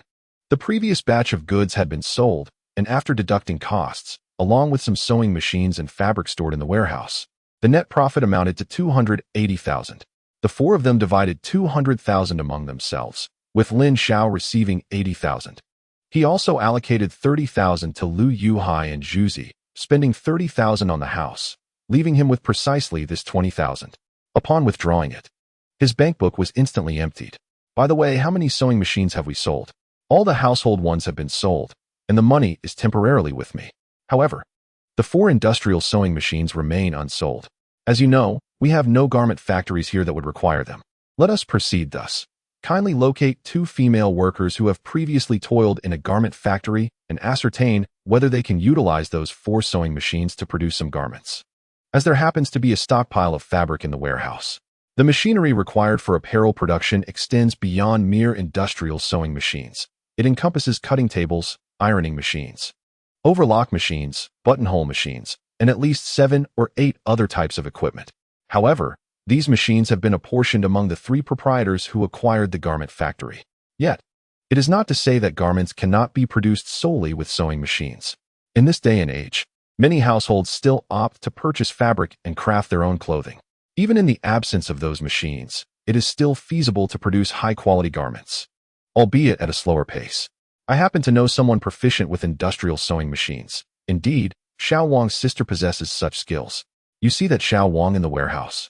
Very well, I shall entrust this matter to you. Humph, you truly do not fear my exhaustion. Lin Xiao remained silent. The logistics involved are exceedingly intricate, and with Jiang Xin lacking a single subordinate, every significant and trivial task falls upon her shoulders. She had previously contemplated hiring a driver, yet upon calculating, she realized that a driver's salary would commence at 600 yuan per month, and since a driver would be needed only sporadically, she might as well learn to drive herself. When the 3 arrived, the homeowner was already awaiting them outside. You must be Mr. Lin, the prospective buyer of the house, he inquired. You are Mr. Zhang, correct? Indeed, that is me, yet I am merely a sole trader, unworthy of the title boss. By the way, may I ask if the property deed and land certificate for this house are all in order? Rest assured, everything is complete. That is reassuring. One more thing. I would appreciate it if your wife could also be present during the transfer of ownership. Why must she be present? Because the house is jointly owned by the couple. It is not sufficient for the property deed to bear only your name for the house to belong solely to you. I would prefer to avoid any complications arising from your wife seeking to claim her share after I have purchased the property. Very well. By the way, you are aware of the price, correct? I must inform you, my house, priced at 11,000, is truly a bargain. Lin Xiao gestured towards a large courtyard a few meters away, separated by 2 households. Mr. Zhang, that is my house, which I purchased recently for 30,000. Do you still believe your house at 11,000 is not overpriced? The house of the Laojing family was purchased by you? Indeed. I acquired it just a few days ago. If you do not believe me, I can present the contract I signed with Zhang Chirue for your perusal. Since you are well-versed in market values, let us settle on a firm price of 10,000. 8,500, if you agree. We can sign the contract today and complete the transfer tomorrow. I shall cover the transfer fees. If not, we shall proceed to view the next property. To be frank, were it not for the proximity of these 2 houses, I would not have the slightest interest in yours. Brother, 8,500 is far too low. You ought to increase your offer. I am a businessman, and I value straightforwardness. Otherwise, I shall not even offer you 8,500. If you are dissatisfied with that figure, then I shall have nothing further to say. Sell it to someone else. Do not say 8,500. I would even commend you if you managed to sell it for 7,000. Very well, 8,500 it is. When shall we proceed with the transfer? Tomorrow. I shall venture to the capital, hence today I will sign a sales agreement. I shall provide you with a portion of the earnest money, and we must move in today. As for the transfer of ownership, Teacher Jiang will accompany you tomorrow. Once the transfer is complete, the full amount will be yours. Upon concluding the discussion, Lin Xiao opened the car door and retrieved a bundle of cash, proclaiming, "Look, I have withdrawn the money." Very well, let's proceed with this arrangement.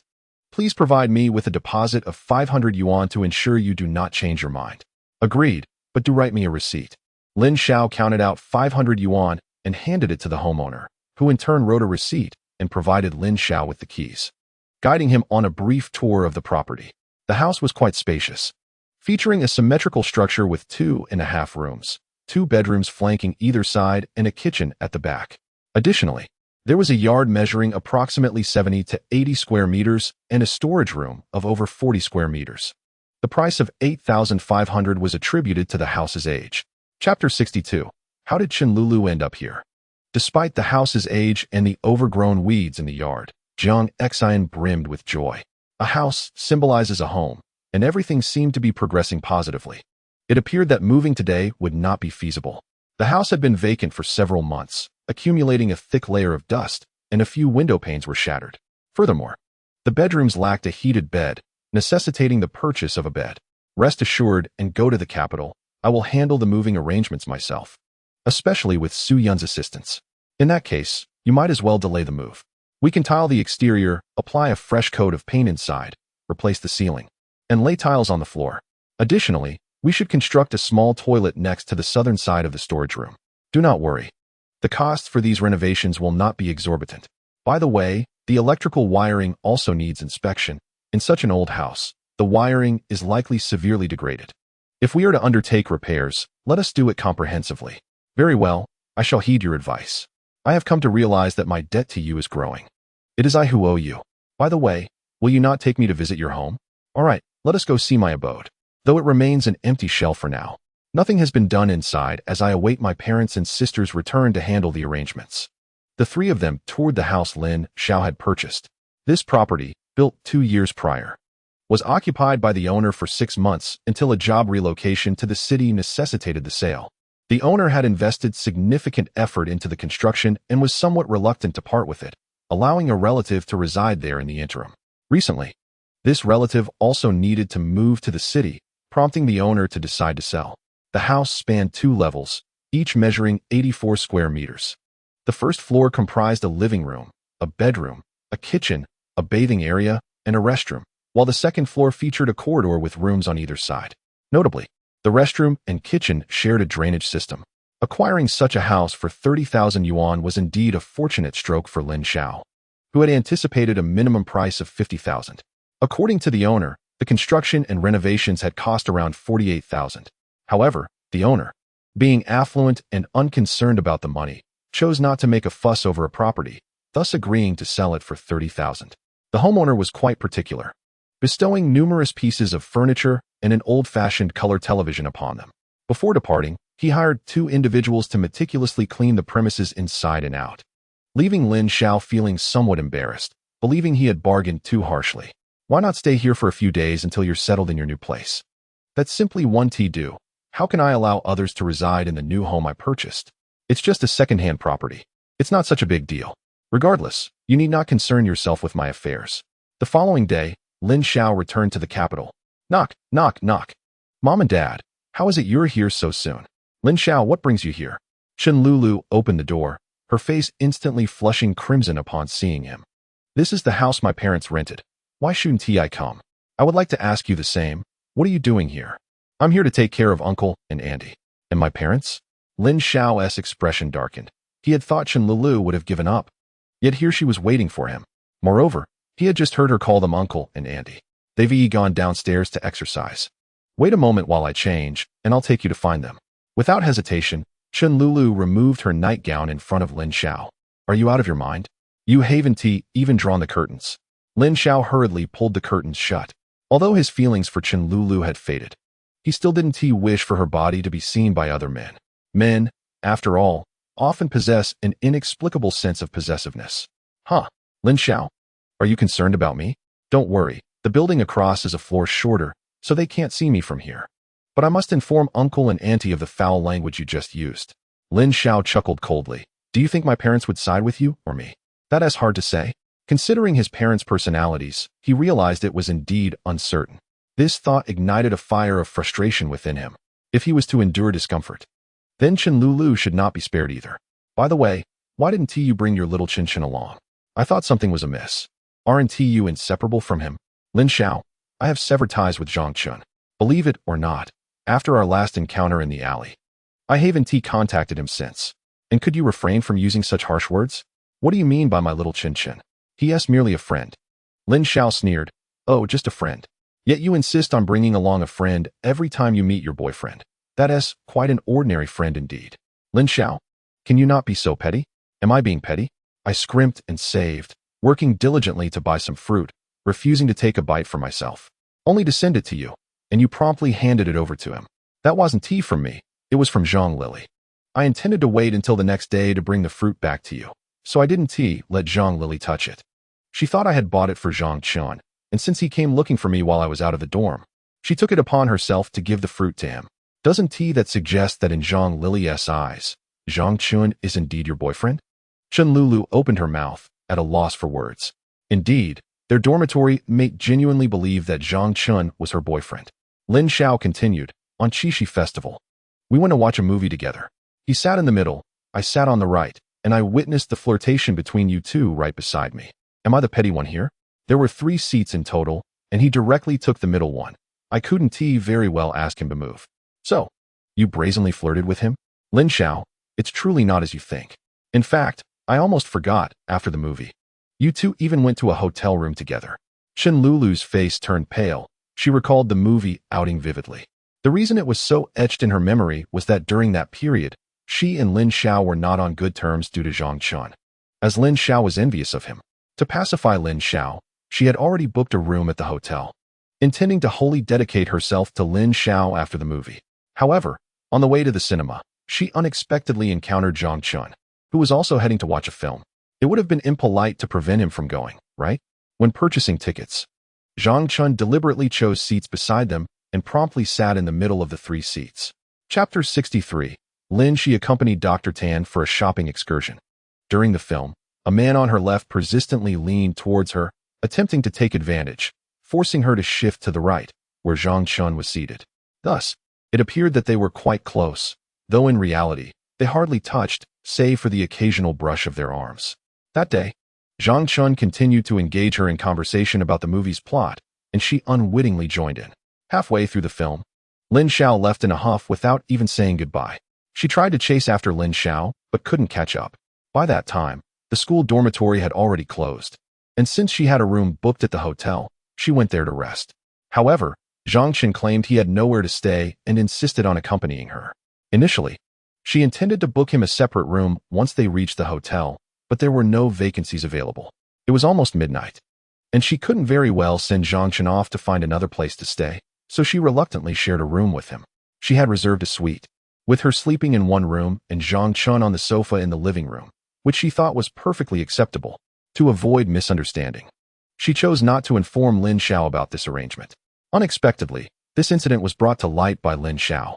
The notion of a man and a woman sharing a room was difficult to explain, yet she now realized that all of this was orchestrated by Zhang Chun. Their chance encounter was certainly a deliberate act on his part, as she had previously mentioned to him that she would be watching a movie with Lin Xiao that evening. Zhang Chun's decision to sit between them was undoubtedly a ploy to sow discord between her and Lin Xiao. Lin Xiao, I swear, nothing happened between Zhang Chun and me. If you don't believe me, I will willingly give myself to you now, and you will know my innocence. I'm sorry, but I have no interest. Noticing that Chen Lulu was still hesitating to put on her shirt, he stepped forward and rather roughly placed it over her head. Hurry up and get dressed. I still need to find my parents. Chen Lulu glared at Lin Xiao, who met her gaze with unwavering confidence. Ultimately, it was Chen Lulu who relented first. After descending the stairs, they walked 2 blocks and arrived at the park, where they quickly located Lin Xiao and Wang Na, who were exercising by walking up and down a slope.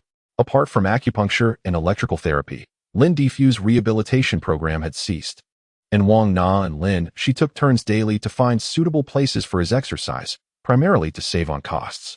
Despite Lin Xiao's multiple suggestions to reconsider, he eventually decided to let them be. The fees for rehabilitation were indeed exorbitant. A single session of slope training lasting 45 minutes cost 36 yuan. Dad, Mom, I've come to see you. Lin Xiao hurried forward, enveloping his parents in a warm embrace. Faced with such exuberance from Lin Xiao, Wang Na felt somewhat uncomfortable. Son, let go. We don't want to draw attention. Lin Xiao's face flushed as he exclaimed, What are you doing? Are you trying to suffocate me? Seeing his parents in such an awkward state, Lin Xiao laughed heartily, only to be playfully chased and kicked by Lin Xiao.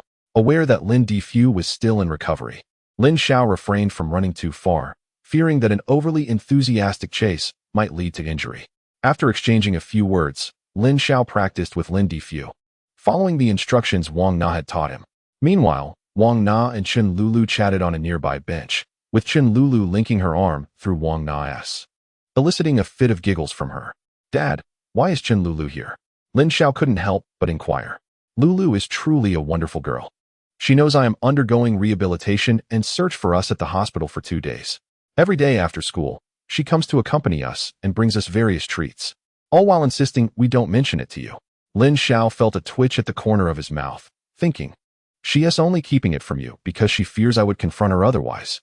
Since Lin Xiao had yet to fully recover, Lin Xiao chose to tolerate Chen Lulu for a few days, planning to address the situation later. It must be said that Chen Lulu's strategy had struck a chord with him. He owed his parents far too much, a debt he could never fully repay. If his parents sided with Chen Lulu, he would find himself in a precarious position. However, if anything were to transpire between Chen Lulu and Zhang Chun, his parents would undoubtedly support him. The dilemma lay in the fact that nothing had actually occurred between Chen Lulu and Zhang Chun. She could easily dismiss the situation as a misunderstanding. By the way, where is my sister? Lin Xiao's concern leaned more towards Lin Xi. Your sister went shopping with Dr. Tan. Lin Xiao paused, realizing that their relationship had progressed to the point of shopping together, and he worried that they might have established a romantic connection. Lin Xi was certainly not the type of woman who blurred boundaries like Chen Lulu. Dad, how well do you know Dr. Tan? Dr. Tan was my attending physician during my hospitalization. He is a genuinely good guy, very kind-hearted, and all the patients in the hospital speak highly of him. Dad, do you think my sister is a good match for Dr. Tan? What is there not to match? Your sister is not lacking in looks and has a good disposition. It would be his good fortune to marry her. Lin Xiao opened his mouth, but refrained from speaking further. It was evident that Lin Xiao had yet to grasp the significance of a physician from Peking Union Medical College Hospital. However, the situation was somewhat better than he had anticipated. The majority of doctors maintained high moral standards, particularly those from Peking Union, who were perpetually inundated with their demanding schedules, leaving little room for indiscretion. His greatest concern was that Lin Xi might encounter a wealthy second-generation heir, which would likely spell disaster for her. Nevertheless, his expression remained grim. Given more time, he was confident he could elevate Lin Xi's social standing to match that of her counterpart. Yet, at present, Lin Xi's association with this individual truly felt like climbing a lofty mountain, and such an ascent meant that she would inevitably become the one to suffer. Having spent several years in a relationship with Chen Lulu, he had a profound understanding of this dynamic. Were he to possess the same familial advantages as Chen Lulu, a simple girl from the countryside, he would have long since parted ways with her. It was precisely because Chen Lulu's background overshadowed his own that he felt inherently unworthy of her, leading him to tolerate her for an extended period. He resolved to have a heartfelt conversation with Lin Xi upon her return. If that Dr. Tan proved to be of sound character, he would not oppose Lin Xi's relationship with him. As her brother, he naturally wished for her to find someone better. However, he hoped Lin Xi would exercise caution and not hastily surrender herself to this new romance. Given him a little time, he believed it would not be long before he could serve as her support, thus granting Lin Xi the right to engage with her partner on equal footing. Only through mutual equality could they find true happiness and longevity in their relationship. Chapter 64. Utter disappointment. Lin Xiao accompanied Lin Xiao for nearly half an hour of exercise before being dismissed with an expression of disdain. Clearly, Lin Xiao intended to create opportunities for him and Chen Lulu. Yet, he had no desire for such chances. Just as he stepped out of Lin Xiao and Wang Na's sight, Chen Lulu linked her arm with his. Let go, he insisted. Not a chance. She retorted. Do you think I wouldn't dare to strike a woman? Go ahead, and rest assured, if anyone asks, I'll say I simply fell. Chen Lulu, have you ever realized how thick your skin is? Thin skin means missing out, while thick skin means indulging, Chen Lulu replied with pride. When you strolled with Zhang Chun, you were also holding onto his arm, weren't you? Lin Xiao's remark instantly extinguished Chen Lulu's good mood. Lin Xiao, could you possibly refrain from mentioning Zhang Chun? Oh, so you cherish your little Chun Chen so much that I'm not even allowed to bring him up? Can you stop being unreasonable? Am I being unreasonable? Last time, when you and I dined with Zhang Chun, and you served him all the tender ribs while leaving me with the spine, I was unhappy, and you called me unreasonable. Am I mistaken? You used to say you didn't enjoy the tender ribs, insisting that eating bones was far more engaging. Lin Xiao let out a cold, mocking laugh. When I was a child, my mother claimed she didn't like meat, leaving it all for my sister and me. Do you truly believe she was sincere in her aversion to meat? Even if she genuinely disliked it, could she possibly forego rice and flour? Did she only relish steamed cornbread and millet? Lin Xiao, I am sorry, I do not know, came the response. Are you merely putting on an act? Or do you acknowledge your own lack of intelligence? Lin Xiao, can we speak civilly?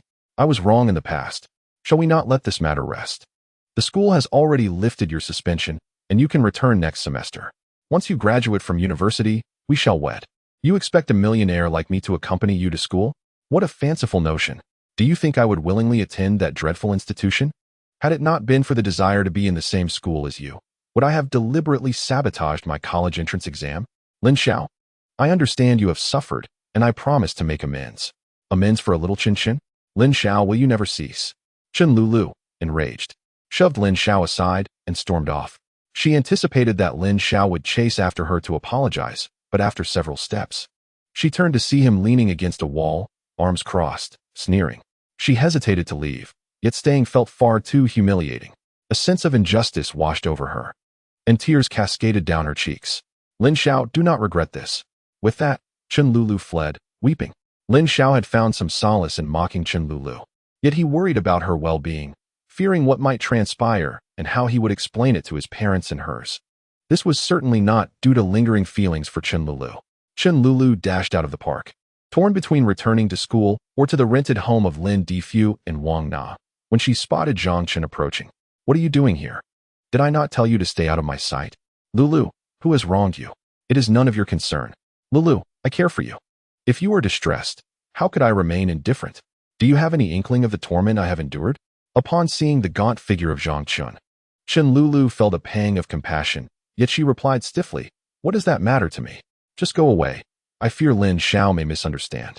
Very well. I shall depart. Lulu, I wish you happiness. I will forever vanish from your sight. As he spoke, tears welled in Zhang Chen's eyes, and he turned back repeatedly as he left. Suddenly, several papers he had tucked under his arm fell to the ground, drifting towards Chen Lulu. Zhang Chen, you dropped something. Chen Lulu picked up the papers, intending to return them, but a fleeting glance at the content left her stunned. At the top of the page were the bold letters, voluntary body donation certificate. Connecting this with Zhang Chen's earlier ambiguous mention of forever, she immediately feared the worst. Did Zhang Chen intend to take his own life? Zhang Chen, why have you written this? You are still so young. Please, do not despair. Lulu, you are mistaken. This is not mine. I found it just now on the street. Zhang Chen feigned nonchalance, snatching the papers back before fleeing in haste. Seeing his panic, Chen Lulu grew frantic. Zhang Chen, stop. Yet Zhang Chen had already hastily sprinted away. Despite her attempts to pursue, she found herself unable to catch up. Just as she was about to hail a taxi, she spotted Lin Xiao not far behind. Lin Xiao jested, your little lover has fled. Why not chase after him? Coincidentally, a taxi halted before Chen Lulu. Lin Xiao, wait for my return, and I shall explain everything, she declared, before entering the taxi and instructing the driver to follow Zhang Chen. As the taxi drove off, Lin Xiao's playful smile vanished. He felt rather foolish. Having long since given up on Chen Lulu, why had he allowed himself to soften? He had claimed to sever ties with Zhang Chen. Yet this woman was nothing but a master of deceit. By the lakeside, Chen Lulu finally caught up with Zhang Chen. However, throughout the chase, she had a nagging sense that something was amiss, but she brushed it aside, for this was a matter of life and death. Zhang Chen, please don't act impulsively. Let us discuss this calmly, she urged. Lulu, stay back. Zhang Chen stepped toward the lake, raising her arm in a gesture of rejection, causing several sheets of paper tucked under her arm to tumble into the water. Chen Lulu, anxiously pondering how to persuade Zhang Chen, froze upon seeing the papers fall into the lake. She couldn't help but think, if that donation certificate got wet, would Zhang Chen's body still be eligible for donation after her death? However, she quickly dismissed this concern. She was not afraid of Zhang Chen jumping into the lake. She and Lin Xiao had played here before, and the deepest part was only about 2 meters. Even if it were deeper, she was confident in her swimming abilities and could easily rescue Zhang Chen. Yet, she couldn't shake off her worries. What if instead of jumping into the lake, Zhang Chen chose to return home and take her own life? Or worse, what if she decided to leap from a building? How could she possibly prevent that? Suddenly, she recalled a scene from a film where a heartbroken woman attempted suicide but was saved by a man. The man worried that she might try again, but the woman reassured him, don't worry, I won't attempt to end my life again. For it was only in my moments of despair that I realized there are still many people and things in this world worth cherishing. She had watched that film with her parents, and her father had remarked that once someone attempts suicide, they often gain perspective on life, realizing that if they are no longer afraid of death, what else is there to fear? Chapter 65. Zhang Chen can swim in a sudden burst of inspiration. Chen Lulu thought, perhaps if Zhang Chen were to experience death once, she would no longer contemplate suicide. Very well, I shall cease my pleas. Venture deeper into the lake, she declared, her words contradicting her readiness to leap in at any moment to save her friend. Lulu, I love you. We shall meet again in the next life. With that, Zhang Chun took a few more steps forward. Unable to contain herself, Chen Lulu cautioned, "Do not wander along the lake's edge. You must go deeper." This remark shattered Zhang Chun's composure. "Chen Lulu, you wretched woman, just wait," she shouted in frustration as she stormed back to shore. Suddenly, she smacked her forehead, recalling, "I remember now, you can swim." She recalled a time when Zhang Chun had asked her what sport she enjoyed, to which she had replied that she loved swimming. Zhang Chun mentioned that he shares a fondness for swimming and had invited her to join him, but it was winter at the time, and she declined, expressing her dislike for the cold. Her passion lies in swimming, not in winter swimming. Thus, it became evident that Zhang Chun's display of despair was merely a ruse to deceive her. Concerned, Lin Xiao hurried back to the rented abode of Lin Xiao and others, knocking on the door for an extended period, yet no one answered, indicating they were likely not home. Without a mobile phone, she found herself unable to reach Lin Xiao. Consequently, she departed for Zhou Shuiyan's clothing store. Indeed, after visiting Qi Mei's boutique, Zhou Shuiyan resolved to open her own clothing store to test the waters. Initially, she intended to seek advice from Lin Xiao and simultaneously clear up some misunderstandings with Chen Lulu, but Lin Xiao had gone to Yanqing at that time. Lin Xiao's clothing store is named Qi Mei Women's Wardrobe. Emulating this title, Zhou Shuiyan dubbed her establishment Qi Jia Men's Closet. However, after its inauguration, the store's sales could only be described as mediocre, falling short of even Lin Xiao's shop in Ming County. It is essential to recognize that this is the capital. Even 100 Ming counties combined would pale in comparison to a single capital. Sales figures may be lackluster, but the crux of the matter lies in the paltry profits. After accounting for utilities, rent, and wages, the clothing store's profit stands at a mere 8. With daily sales reaching 2,000, the profit amounts to only 160, totaling a meager 4,800 a month. While an ordinary individual might find satisfaction in such earnings, she is Zhou's daughter. It would be absurd for her to be content with a monthly profit of 4,800. "Lulu, what brings you here? Aren't you busy attending to your future in-laws?" "Shuiyan Jia, I'm in trouble. I've made another mistake." "What happened? You weren't caught in any compromising situation with Zhang Chun by Lin Xiao, were you?" "It's not that severe, but it's close enough." Chen Lulu recounted her encounter with Zhang Chun to Zhou Shuiyan. After listening, Zhou Shuiyan remarked, "Lulu, it's evident that Zhang Chun is stalking you. He knew Lin Xiao was coming and deliberately blocked you at the park entrance to Sao Discord. But what advantage does that afford him? Isn't he merely harming himself in the process?" "Oh, my naive girl for Zhang Chun. The only way to have a chance with you is to sever your bond with Lin Xiao completely, even turning you into adversaries. What should I do now? If I abandon Lin Xiao to pursue Zhang Chun, he will surely misunderstand me again." Sob, sob, sob. "Stop crying. I'm already troubled enough without your tears adding to my distress. By the way, you mentioned Lin Xiao is back?" Zhou Shuiyan's eyes lit up. She resolved to consult Lin Xiao regarding the issues plaguing her clothing store. Though she is a daughter of the Zhou family, her upbringing in the countryside has instilled in her an appreciation for rural folk, unlike many second- or third-generation city dwellers. In fact, she admires Lin Xiao, a rural individual who has successfully established a thriving clothing business, believing her to possess greater capability than those of privileged backgrounds. "Yes, she's back. I employed the seduction technique you taught me, but it proved ineffective. He turned his head away and didn't even glance at me.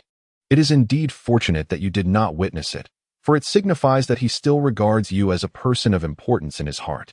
Had it been another beautiful woman disrobing before him, his inclination to seize an opportunity would have compelled him to look, perhaps even to go further. However, your decision to abandon him in pursuit of Zhang Chun has likely depleted the remnants of his affection for you. Nevertheless, his parents and sister Lin Xiao hold me in high regard. It is of no consequence. Lin Xiao has already attained a degree of independence, rendering his parents' influence rather limited. In terms of income, he is the head of the household. What then should I do?" "Alas, Lulu, you have yet to grasp a fundamental truth. The vengeance for a father's murder and the hatred for a wife's abduction make Zhang Chun Lin Xiao's mortal enemy. If you truly cherish Lin Xiao, if your love for him is profound, then his adversary must also become yours. It would suffice if you did not assist him in exacting revenge, yet you find yourself entangled with Zhang Chun. Were I in Zhang Chun's position, I would distance myself from you to avoid the risk of a dagger in my back on any given day." Chen Lulu was taken aback. "Indeed, to Lin Xiao?" Zhang Chun is the one who has stolen his girlfriend. They are adversaries. Moreover, today, Zhang Chun has evidently sought to sow discord between you and Lin Xiao. And he has succeeded, depriving you of the opportunity to reconcile with him. Yet, you have never contemplated how to confront Zhang Chun. This mindset is fundamentally flawed. Even if you were to earn Lin Xiao's forgiveness through diligent effort, Zhang Chun would still manipulate the situation under the guise of affection to further alienate you both. Sister Xueyan, I wish to ensure that Zhang Chun faces consequences. Can you assist me? Alas, to be your sister is to embrace a lifetime of misfortune. Here, I have prepared something for you in advance. Zhou Xueyan produced a file and tossed it to Chen Lulu. Upon opening the file and examining the photographs within, Chen Lulu's expression shifted to one of distress. The images depicted Zhang Chun in intimate embraces with her roommate, Zhang Lili. The subsequent image showed them entering a hotel together, followed by another of Zhang Chun kissing Zhang Lili on the cheek. There were over 30 such photographs, with Zhang Lili appearing in only 3 of them. Others featured Zhang Chun with various women, as well as images of his father with different girls. Some of these women were even recurring, which was quite absurd. In addition to these photographs, there was a written testimony from a woman who had once been Zhang Chun's classmate. She recounted how Zhang Chun pursued her for 6 months, and they eventually became involved. However, when she accidentally became pregnant, Zhang Chun refused to take responsibility. One day, upon discovering him in a hotel with another woman, she confronted him, only to be assaulted by Zhang Chun. This led to a miscarriage and nearly cost her life due to severe blood loss. When the incident reached the school, she managed to secure a graduate recommendation, whereas Zhang Chun faced no repercussions. Little did they know, the recommendation was merely a temporary measure, as she had only 2 options: accept the recommendation or face expulsion. Yet, her mind was consumed with thoughts of revenge against Zhang Chun, and she had amassed considerable evidence of his and his father's wrongdoing. Chapter 66. Meeting with Dr. Tan. The following day, Lin Xiao arrived at the hospital. Greetings, Dr. Tan. I am Lin Xiao, the son of Lin Xiao. I have come to consult you regarding my father's condition and to discuss matters concerning my sister and you. Lin Xiao spoke directly, without any preamble. Very well, let us converse inside, Dr. Tan replied, leading Lin Xiao into a lounge. I apologize, I only have boiled water, he said. That is perfectly fine. Boiled water is quite beneficial for health, Lin Xiao responded. Indeed, the merits of consuming ample boiled water are numerous. Allow me to first address your father's condition. Strictly speaking, he is now under the care of the rehabilitation department and is no longer our orthopedic patient. However, I am quite familiar with his case and have communicated extensively with the rehabilitation team. I can assure you that his recovery is progressing exceptionally well, and he qualifies for discharge. He simply needs to engage in regular exercise at home, ensuring that each session is not overly prolonged, and he must avoid heavy labor. For instance, he should refrain from lifting anything exceeding 15 kilograms. Additionally, a follow-up examination should be conducted every 6 months to monitor the surgical site for any changes. As for his dietary restrictions, there are none. He simply needs to maintain a nutritious diet, preferably light, to ensure his health. Thank you, Dr. Tan. I will take note of that. Now, let us discuss the matter between you and my sister. My relationship with your sister is one of mutual affection, cultivated through my pursuit of her. Although we have yet to formally establish our relationship, we share a fondness for one another, and I frequently meet with your parents, who are supportive of my intentions. Your parents' support is indeed assured. After all, you are a chief physician at Xiao Hospital. However, I must inquire if your parents are equally supportive. Would they permit you to marry a rural girl who has not even completed high school? Tan Yufei cast a deep glance at Lin Xiao, for this question was one he had long evaded. Lin Xiao was correct. Just days prior, he had tentatively broached the subject with his parents, only to be met with a scolding before he could fully articulate his thoughts. I will endeavor to communicate with my parents. Moreover, marriage is a matter between my sister and me, as long as we find it suitable. The opinions of others hold little significance. Such words may not resonate even with yourself. Once my father is discharged, we shall return to Northeast China. Yet you have not invited my sister to your home. This indicates that you are reluctant to introduce her to your parents. What are you afraid of? Causing her distress, or inciting your parents' ire? It is certainly not the former, for by not extending an invitation, you have not even conveyed a basic stance, thereby deepening her sorrow. Thus, it must be the latter. You fear displeasing your parents. If you lack the courage to face your own parents' wrath, What grounds do you have to assert that the opinions of others are unimportant? Confronted by Lin Xiao's incisive remarks, Tin Yufei found himself at a loss for a rebuttal, merely responding, "I am doing my utmost to find a solution. If I am not mistaken, your utmost effort merely amounts to procrastination, delaying for several years until you are older, hoping that your parents will lower their standards for your partner? Or perhaps, planning to have a child with my sister out of wedlock, banking on the prospect of grandparenthood to persuade your parents to accept her into your family? Moreover, I do not believe you possess any other alternatives. Have you ever contemplated that both of these methods hinge upon the sacrifice of my sister? As a man with a promising career, you need not worry about finding a partner, even if it takes a decade. However, my sister, being a woman, cannot afford such delays. For her to become pregnant out of wedlock is utterly absurd. Should she indeed conceive, and your parents remain opposed, how is she to navigate her circumstances? Would you have her take the drastic step of ending her own life, or endure the trials of single motherhood? Or do you, in your heart, deem her a suitable mistress, merely because she hails from a rural background? I am not as base as you might think. My feelings for your sister are sincere. Dr. Tan, whether you genuinely cherish my sister is a matter for debate, but the stark disparity between our families is evident. If I were in your family's position, I too would hesitate to allow my accomplished son to marry an uneducated country girl. This is a pressing reality, and you are faced with two paths. The first, to forsake my sister under the weight of your parents' expectations. The second, to rise in defiance, even if it means severing ties with your family, to marry her. Which path will you choose? Should you opt for the first, it would be prudent to sever ties with my sister while your relationship is still in its nascent stage. If you choose the latter, your actions must speak louder than words. We require tangible evidence of your commitment rather than mere assurances. I implore you, Dr. Tan, to reflect deeply on my words today. I apologize for the intrusion, and now I take my leave. After Lin Xiao departed, Tan Yufei found himself in a state of turmoil. To speak candidly, he had not given much thought to his parents' opposition, perhaps because he and Lin Xiao had yet to officially establish their relationship. However, Lin Xiao's words compelled him to confront the issue head-on, as there was no escaping the truth she had laid bare. Upon returning, Lin Xiao did not conceal the matter. She recounted the entire conversation to Lin Difu, Wang Na, and Lin Shi. In familial matters, transparency is paramount. If he were to approach Dr. Tan while keeping Lin Shi in the dark, it could breed resentment between them in the future. As for the notion that he was acting for Lin Shi's benefit, if he did not express this, how would she ever understand his intentions? She might only perceive him as a threat to her relationship with Dr. Tan. Lin Xiao, your words may have been too harsh. I find Dr. Tan to be quite commendable. I never claimed Dr. Tan to be lacking. At 31, he has achieved the position of Associate Chief Physician, indicating a future ripe with potential. He is also quite handsome, cultured, and devoid of vices such as smoking or drinking. Yet, it is precisely these qualities that complicate matters. Father, consider this. If you had a son like him, would you permit him to marry a rural girl? As for myself, would you allow me to wed Huang Meiling? If you dare to pursue Huang Meiling, I shall break your legs. Lin Difu's remarks tacitly validated Lin Xiao's assertions. Previously, they had not contemplated this, for in their hearts, they believed their daughter to be worthy. Suitors from miles around would line up to propose, rendering the notion of being unworthy of someone else inconceivable.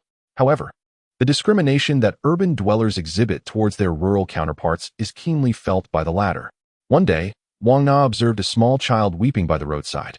She comforted the little one for a while and patiently waited with the child for more than 3 hours until the anxious parents finally arrived. The child's parents expressed profound gratitude, offering her money and inviting her to a meal. The child's grandmother affectionately referred to Wang Na as a sister and insisted she visit their home. However, upon learning that Wang Na had come from the countryside to seek treatment for Lin Difu in the capital, their warmth abruptly faded. They remained thankful and still offered her money, yet there was no intention of pursuing further acquaintance. Chapter 67. Indeed, trouble arises. Lin Xiao stared at Lin Difu in disbelief. Dad, how can you not recognize a joke? Lin Difu shot Lin Xiao a glare. I merely wanted to convey, daughter-in-law, that we only acknowledge Lulu. Wang Na remained silent, yet her eyes mirrored Lin Difu's sentiments. As for Lin Shi, her thoughts were consumed by Tan Yufei and the recent words of Lin Xiao. Lin Xiao spoke up. Dad, you must understand. Chen Lulu hails from an extraordinary family. To put it plainly, even Dr. Tan's lineage pales in comparison to hers.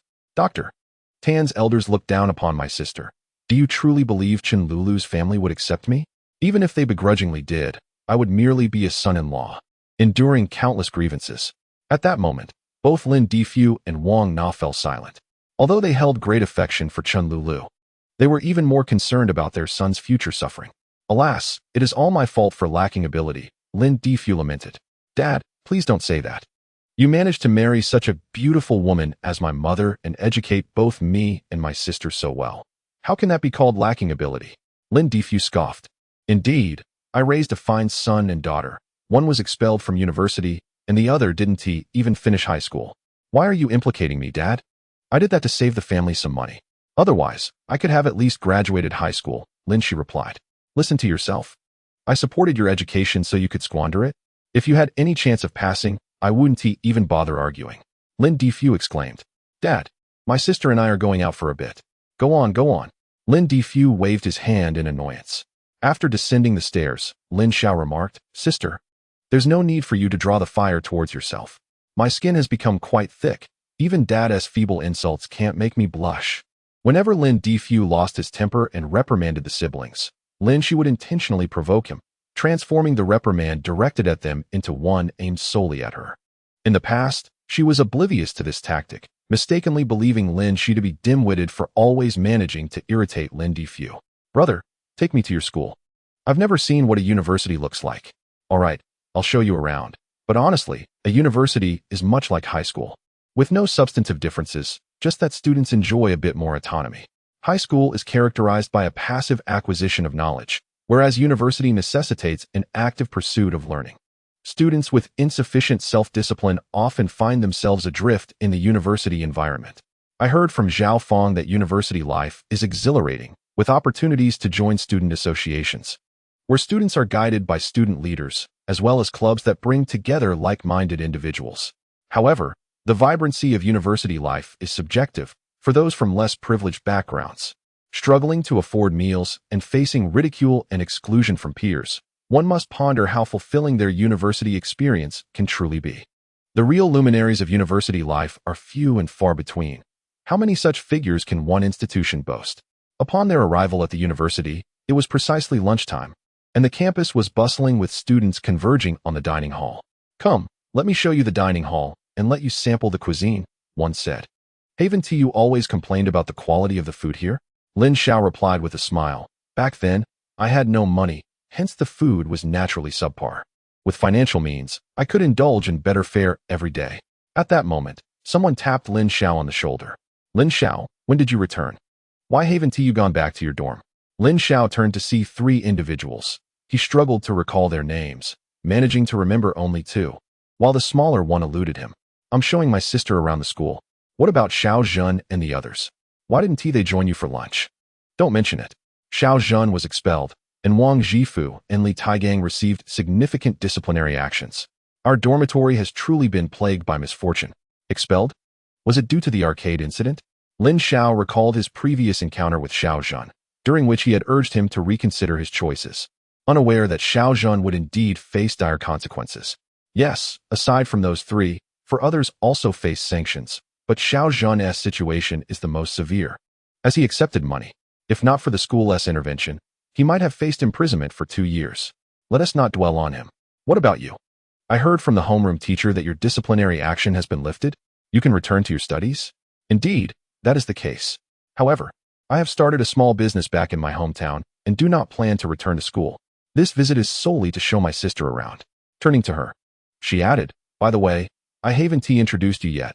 This is my sister, Lin Xi. Hello, I am Wang Rong, Lin Xiao's bunkmate, one introduced. Hello, I am Zhu Guang, living opposite Lin Xiao, said another. Greetings, I am Fong Liming, Lin Xiao's roommate, the last one chimed in. Each introduced themselves succinctly, and Lin Xi shook hands with all three. Lin Xiao finally recalled that the smaller individual was Fong Liming. Wang Rong then suggested, Sister, Lin Xiao, let us go today. I'll treat you to a meal. We can go to the 3rd floor for some stir-fried dishes. Stir-fried refers to better quality food, just a different term. Old Wang, don't get ahead of yourself. Let us all chip in, came the response. Nowadays, a university student's monthly living expenses are merely a bit over 100 yuan. Those with better circumstances might manage 200. This is particularly true in the capital, where expenses are relatively high. Students in other regions may struggle to even reach 100. To dine well for 5 people would require at least 30 or 40 yuan, swiftly consuming 10 days' worth of living expenses. Lin Xiao spoke up. All right, there's no need for you all to argue. Today, I shall treat you. You are still students, relying on your family's finances. I've started a small business. Though it does not yield much, I can certainly afford to treat you to a meal. If you wish to invite me, wait until you graduate and begin working. How could that be? You are our guest, and we are the hosts. It is improper for a host to allow a guest to pay for the meal. Really? Have I been gone for just a few days? And you already treat me as a guest? As they continued to bicker over who would pay, they arrived at the 3rd floor of the cafeteria. Originally designated for faculty, it had later opened to students, though the prices remained steep due to its exclusive nature. Upon reaching the ordering counter, they selected 8 dishes and requested 8 bottles of beer. Lin Xiao promptly produced a 100 yuan bill, while Wang Rong and the others also retrieved their meal tickets. However, the cashier accepted only Lin Xiao's cash, as his attire clearly indicated he was better off than Wang Rong and his companions. Moreover, cash was easier for her to handle than meal tickets, which required counting one by one, a tedious task. Chapter 68. Encountering Chun Lulu again. The total for the 8 dishes and 8 bottles of beer amounted to 47 yuan. The cafeteria's prices were indeed more economical compared to outside restaurants. Excluding the beer, which cost 1 yuan 50 per bottle, the 8 dishes alone totaled 35 yuan, averaging just over 4 yuan per dish. As they dined, they engaged in conversation. By the way, Lin Xiao, are you truly determined to abandon your studies? You are just 2 years away from graduation. It would be such a pity. You all know the reason for my expulsion. My punishment could only be revoked due to the influence of Chun Lulu's father. Upon hearing this, his friends immediately understood Lin Xiao's predicament. They were witnesses to the complexities of Lin Xiao's relationship with Chun Lulu. Lin Xiao had always been in a vulnerable position, and with the assistance from Chun Lulu's father, his status had diminished even further. Previously, Chun Lulu had an ambiguous relationship with Zhang Chun. How would that situation not become even more overt? Just as Lin Xiao mentioned Chun Lulu, she unexpectedly arrived. It was indeed true that speaking of the devil brings him forth. Seated in a corner directly facing the staircase, Lin Xiao tilted his head towards the window, hoping to avoid being seen by Chun Lulu. However, Lin Xi had already stood up. Lulu, we're over here. Hearing Lin Xi's voice, Chun Lulu abandoned her companions and rushed over. Lin Xi, what brings you here? Lin Xiao, are you back to continue your studies? Have you completed your paperwork? Do you want me to accompany you? Lin Xiao set down his chopsticks and addressed Wang Rong and the others. Brothers, I have matters to attend to, so let us call it a day for now. I will return to Beijing another time and gather everyone for a proper reunion. Sister, I must take my leave. With that, Lin Xiao grasped Lin Xi's wrist and headed towards the stairs. Brother, what are you doing? Why don't you even say hello to Lulu? Lin Xi protested, dragging her feet in refusal to leave. Lin Xiao, exasperated, released her and proceeded towards the exit. Yet, just as he reached the stairwell, a girl blocked his path. Lin Xiao, what do you mean by this? Without Lulu, how can you return to school? Do you not understand gratitude at all? Zhang Lili, right? Move aside. I will not. Today, you must give Lulu an explanation. Zhang Lili possessed a voice that resonated throughout the 3rd floor, drawing the attention of all present to the staircase. Fine, I apologize to her. I am unworthy of her. I shall cease my studies and take my leave. Is that sufficient? How fortunate you are to possess such self-awareness, recognizing that you do not deserve Lulu. Before Zhang Lili could finish her words, Chun Lulu stormed over, exclaiming, Zhang Lili, silence yourself. At that moment, Chun Lulu harbored a profound disdain for Zhang Lili. Initially, she was elated at Lin Xiao's return to school. Even if Lin Xiao ignored her, she perceived his return as a sign of forgiveness. Lulu, I am aiding you. Tell me, what does he possess that could possibly match your worth? Is Zhang Chen not 100 times superior? Do not mention Zhang Chen to me. He is nothing but a despicable coward, retorted Chun Lulu. Lin Xiao, wait for me. Midway through her sentence, Lin Xiao had already pushed past Zhang Lili and descended the stairs. As Chun Lulu attempted to follow, she was halted by Zhang Lili, who warned, Lulu, do not be deceived. He is employing a strategy of feigned indifference. I tell you, Lin Xiao is extraordinarily cunning, and you are far too naive. If you continue on this path, you will inevitably find yourself in a predicament. Who are you to strike me? I am Lin Xiao's sister, and I strike you because you deserve it. You wretched creature, I shall not spare you today." As Zhang Lili spoke, she reached out to claw at Lin Xi's face. "Zhang Lili, you have gone too far. You, who speak ill of others behind their backs, deserve to be punished." Wang Rong and his companions stood protectively in front of Lin Xi, unwilling to allow Lin Xiao's sister to be bullied. Zhang Lili, undeterred, attempted to claw at Wang Rong but was seized by both Wang Rong and Zhu Guang, rendered immobile, and could only resort to kicking, failing to make contact. Wang Rong, Zhu Guang, thank you. I shall check on my brother now, and I will treat you both to a meal another day. Sister, no need for formalities. You are always welcome. Next time, we shall show you around the school properly. Upon seeing Lin Xi descend the stairs, Chen Lulu hurriedly pursued her. Why are you following me? Lin Xi turned to regard Chen Lulu. Sister Lin, I apologize. I had no idea Zhang Lili would speak so.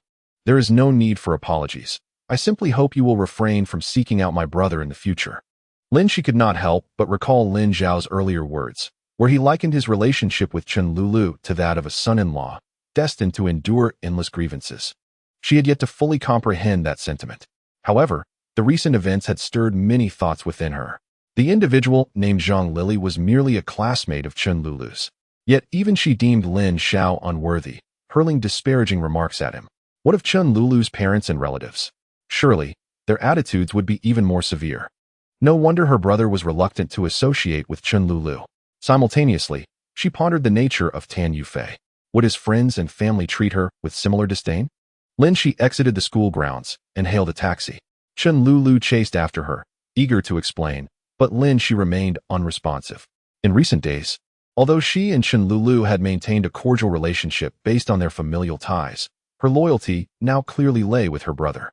Although those unpleasant words were not spoken by Chen Lulu, she undoubtedly understood that Zhang Lili had likely uttered such hurtful remarks to her brother on numerous occasions. It is easy to imagine the grievances her brother must have endured since being with Chen Lulu.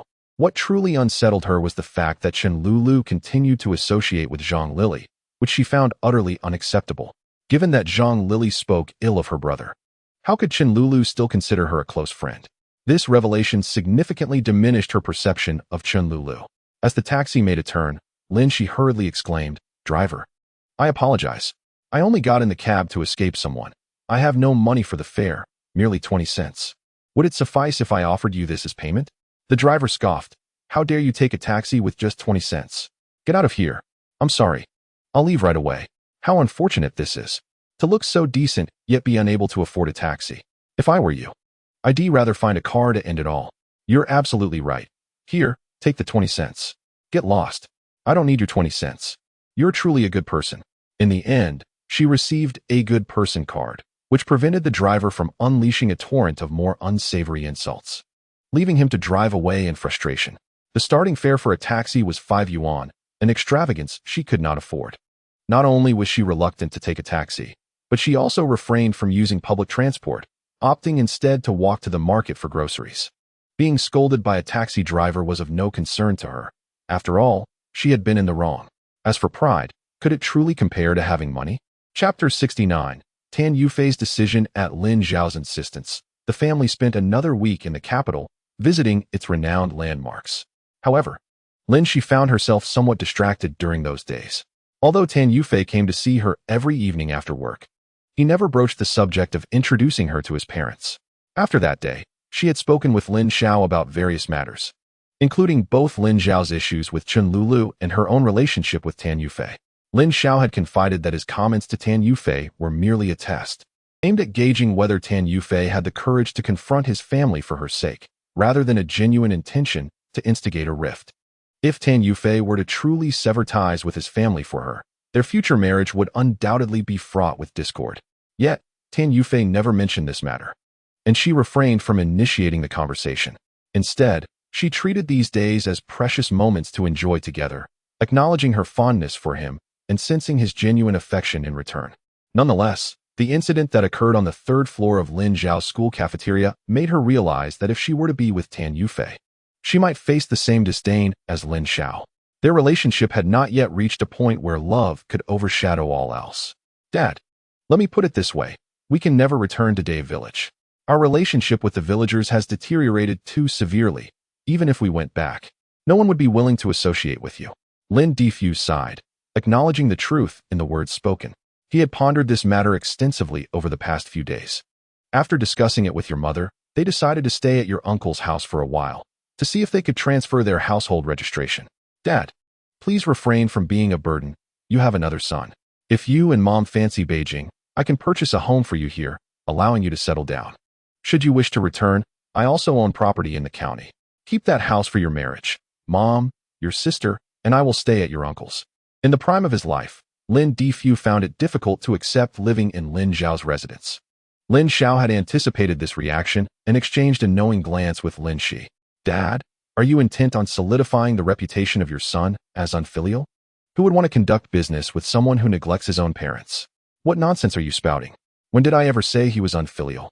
You may not have said it, but your actions speak volumes. Choosing to reside in your brother-in-law's home instead of your own son's. One could easily misconstrue it as a desire to become a son-in-law instead. Should Lin Xiao and I change our surnames to Wang? Lin Xiao, struggling to suppress the urge to reprimand Lin Shi, replied with a hint of impatience. Enough. You two needn't put on a show for me. If living in Beijing is too uncomfortable, then reside in the county house.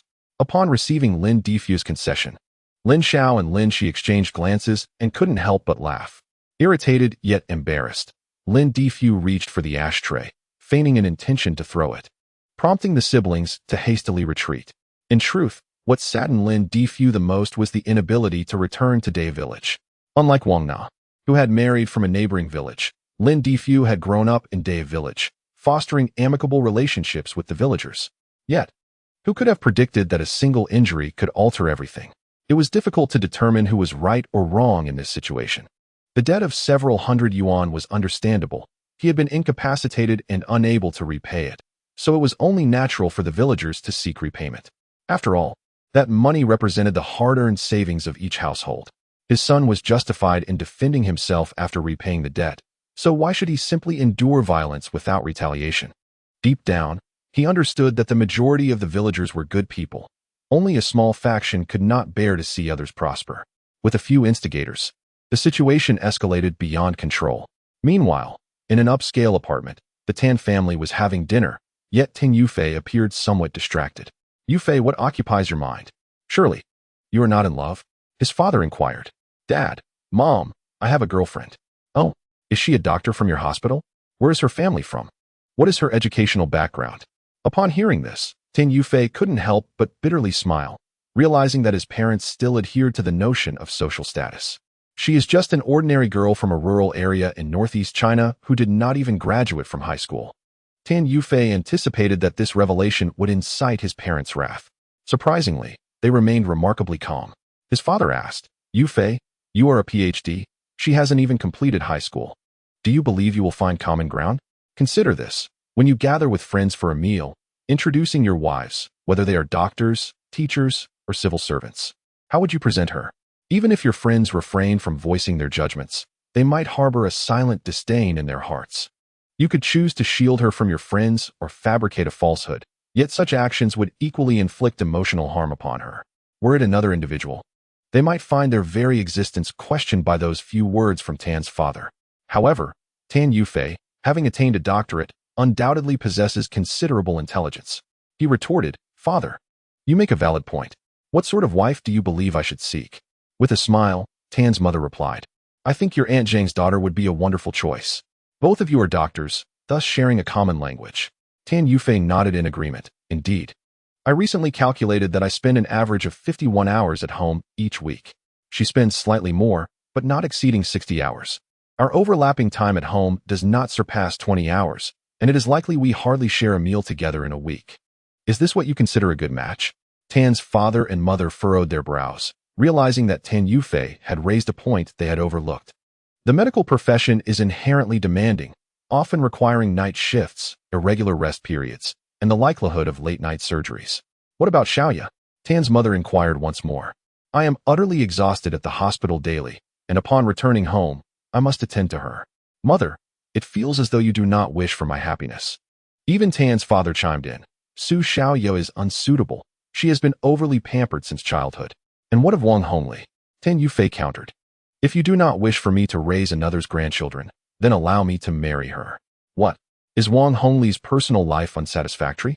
Specifics are confidential. I promise to keep them secret. Chapter 70. The family returns to Ming County. Tan's mother continued to suggest several candidates she deemed suitable for Tan Yufei, all of which he promptly dismissed with a few words, leaving his parents unable to find any fault. Yufei, while I acknowledge that the girls I mentioned may not be ideal for you, do you truly believe your current girlfriend is the right match?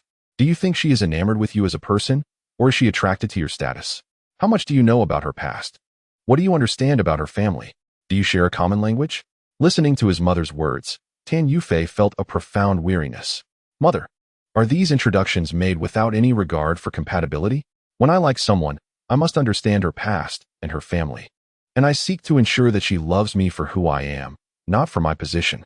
Ultimately, your concern is not about my happiness in marriage. Rather, it stems from the fear that I might marry a woman from the countryside, which would reflect poorly on you. Yufei, is this truly how you perceive my feelings? Is it not? Zhang Xiufang's parents divorced when she was 8. Why do you not mention her family?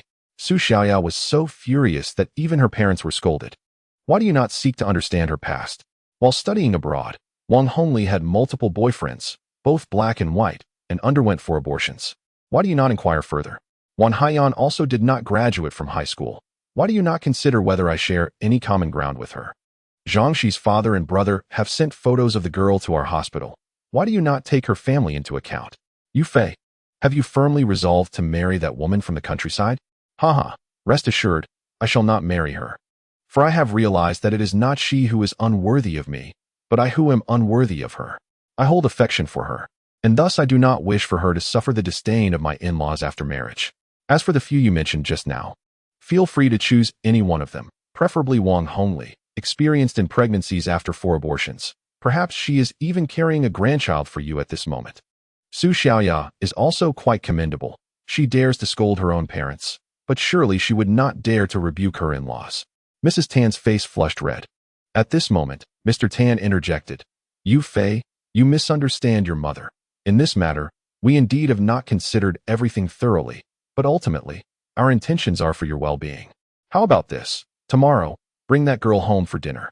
Mr. Tan was, in effect, conceding to Tan Yufei. However, Tan Yufei shook his head, indicating it was unnecessary, as her family had already boarded a plane.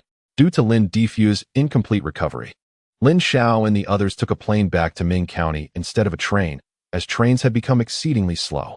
Apart from Lin Xiao, it was the first time for the other 3 to fly. Lin Xiao had only flown once in a previous life, making this her first flight in this life. Not long after Lin Xiao and her companions boarded the plane, Chen Lulu arrived at the house they had rented previously, but after knocking for quite some time, no one answered.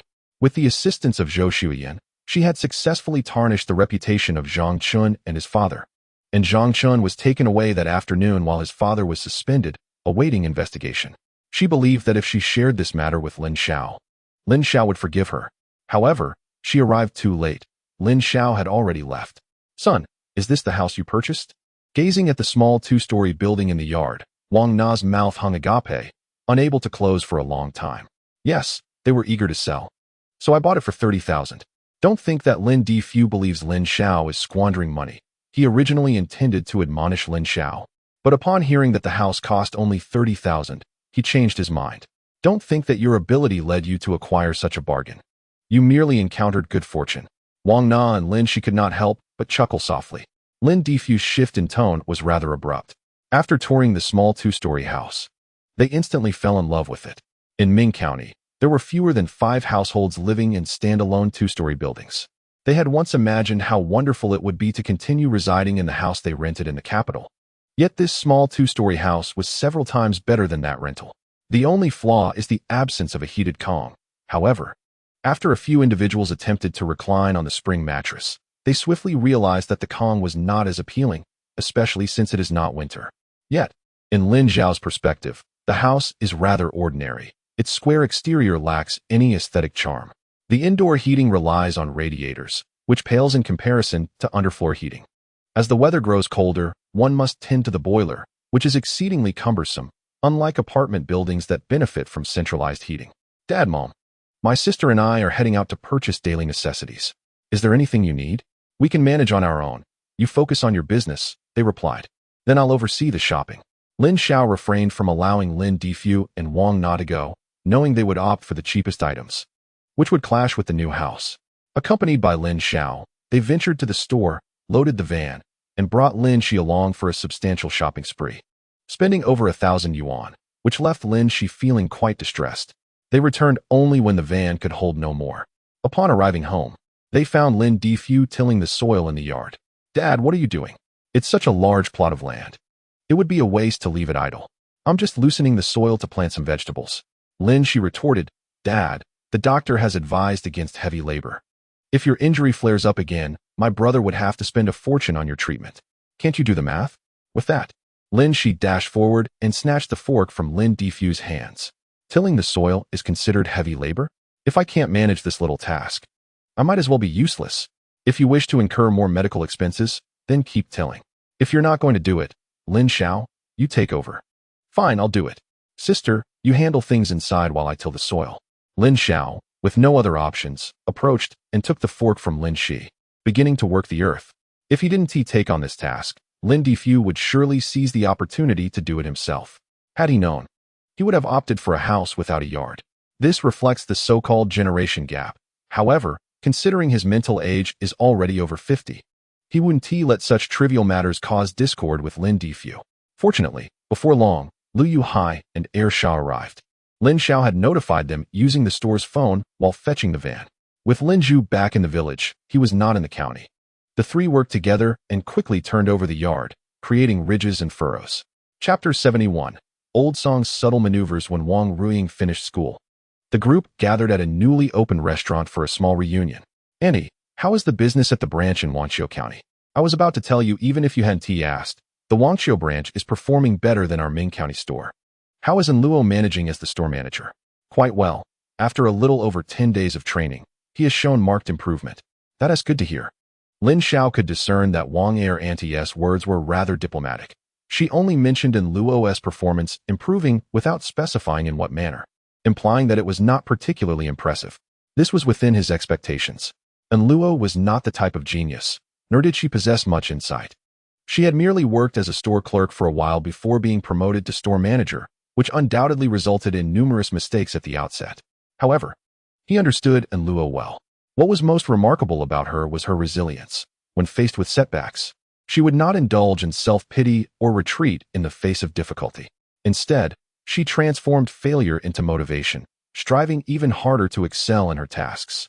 Typically, individuals like Luo find it challenging to carve out a successful career, as not every employer is willing to grant them numerous opportunities to learn through trial and error.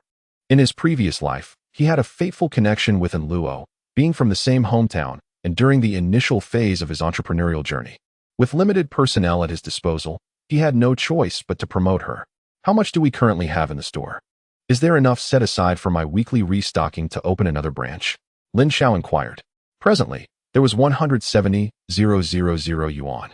With the daily revenue of both stores exceeding 10,000 yuan, ample to open a new branch, yet a suitable candidate for the store manager position was still lacking. Let Luo take charge of the branch in Wanqiao County, promoting one of the clerks. He preferred to offer this opportunity for growth to Luo. Although it might seem like a hardship to abandon the original store to establish a new branch, the process of opening a new store would provide Luo with invaluable experience, precisely what she needed at this moment. As one of his most trusted subordinates, he hoped for her swift development.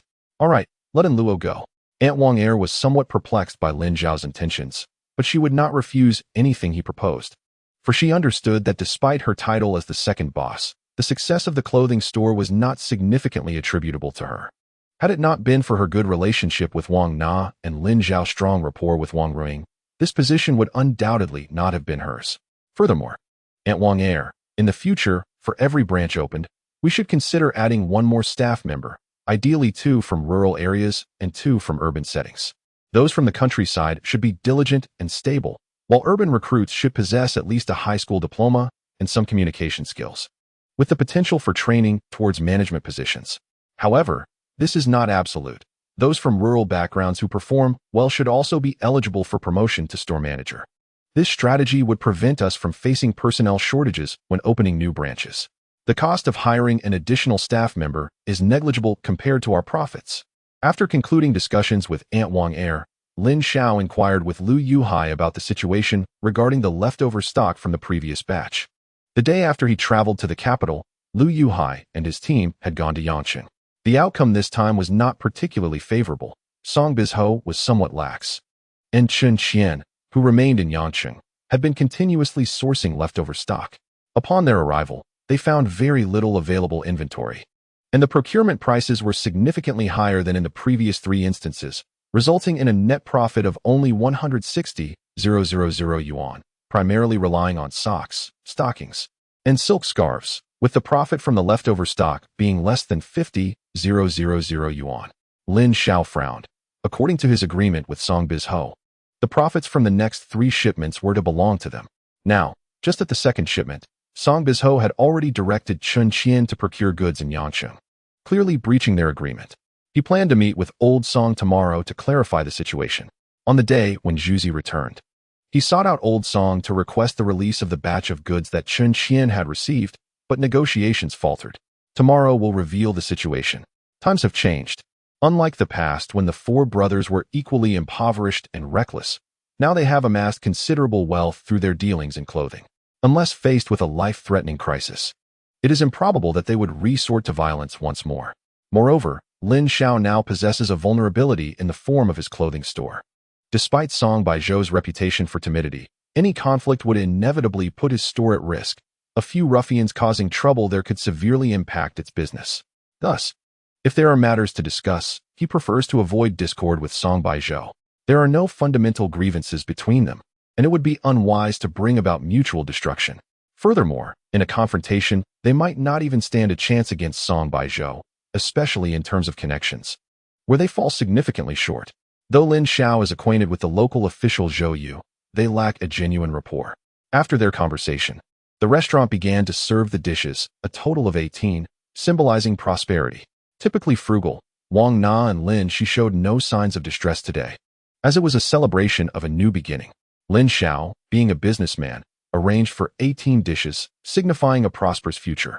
While Wang Na and Lin Shi are known for their stinginess, they do not hesitate to spend when it truly matters, such as for his education or Lin Difu's medical treatment. Lin Xiao brought 2 bottles of the remaining Wulianye from the previous banquet, pouring a glass for everyone except Wang Ruoying. He then stood, raising his glass. Dad, Mom, sister, we have endured our hardest days and are about to embrace a better life, one that will evoke envy from those who once looked down upon us. I still recall last year's Little New Year when we were surrounded at home, Dad paralyzed and shedding tears of despair, while Mom and sister were helplessly encircled by dozens. It was then that I realized, as a man, I had only taken from this family, never contributing anything in return. Today, I offer my belated apologies. With that, Lin Xiao lifted his glass and downed it in one go. The memory of last year's debt collectors overwhelmed Wang Na, prompting her to shed tears once more. Lin Difu and Lin Shi's eyes also glistened with emotion. How desperate they had been as a family back then. Thankfully, those times have passed. Aunt Wang shot Lin Xiao a disapproving glance. Why bring this up on such a joyous occasion? Can't you let us enjoy our meal? My apologies, my apologies. I will drink to that, Lin Xiao responded, just as he reached for the bottle, only to have it snatched away by Lu Yuhai beside him. Lin Xiao, that is not fair. There are only 2 bottles. If you drink them all, what will we have? Come, Uncle Lin, let us toast without him. Chapter 72. Drunken mishaps. The meal stretched over 3 hours. After finishing the 2 bottles of Wulianye, Lin Xiao ordered 2 cases of beer. As they drank, Lin Xiao eventually slumped down. When he awoke, it was already past 9 in the morning of the following day. Lin Xiao rubbed his head, attempting to alleviate the throbbing pain. How embarrassing. He needed to hone his drinking capacity. Fragments of the previous night drifted through his mind. He vaguely recalled lying on the table for an indeterminate time. When it was time to settle the bill and leave the restaurant, he had been clamoring to go. Yet he was utterly oblivious to whether such a place existed in his country, let alone in the small county of Mingxian. Suddenly, a particular memory left him bewildered. On the way home, Lin Shi and Wang Ruoying had been supporting him. It seemed he had kissed Wang Ruoying. Moreover, just before reaching home, He had pushed past Lin Shi and Wang Ruoying to enter the residence of Jiang Xian and Shi Yun. Jiang Xian had been asleep, rudely awakened by his entrance. And then he had pushed her onto the bed, kissing and groping her. This had terrified Lin Shi and Wang Ruoying, who had rushed in, trying to pull him away but to no avail. At this point, his recollection ceased altogether. What a disaster. Drinking had led to such folly. Lin Xiao had always loathed those who became unruly under the influence. Yet here he was, embodying the very behavior he despised. As he struggled to recall the events of the previous night, Lin Shi entered the room, her expression stern. Awake? Hurry and wash up, then go apologize. Apologize? To whom? Lin Xiao, still groggy from his hangover, was slow to comprehend. Who else but Aunt Air and Ruoying? And don't forget the neighbors. Do you have any idea what you did last night? You barged into their home and laid hands on their woman. Consider yourself fortunate they didn't call the police. Lin Xiao chose not to engage with that, for the events of last night were far too humiliating. Sister, where are Mom and Dad? What do you think? They left early to apologize on your behalf, and haven't returned yet.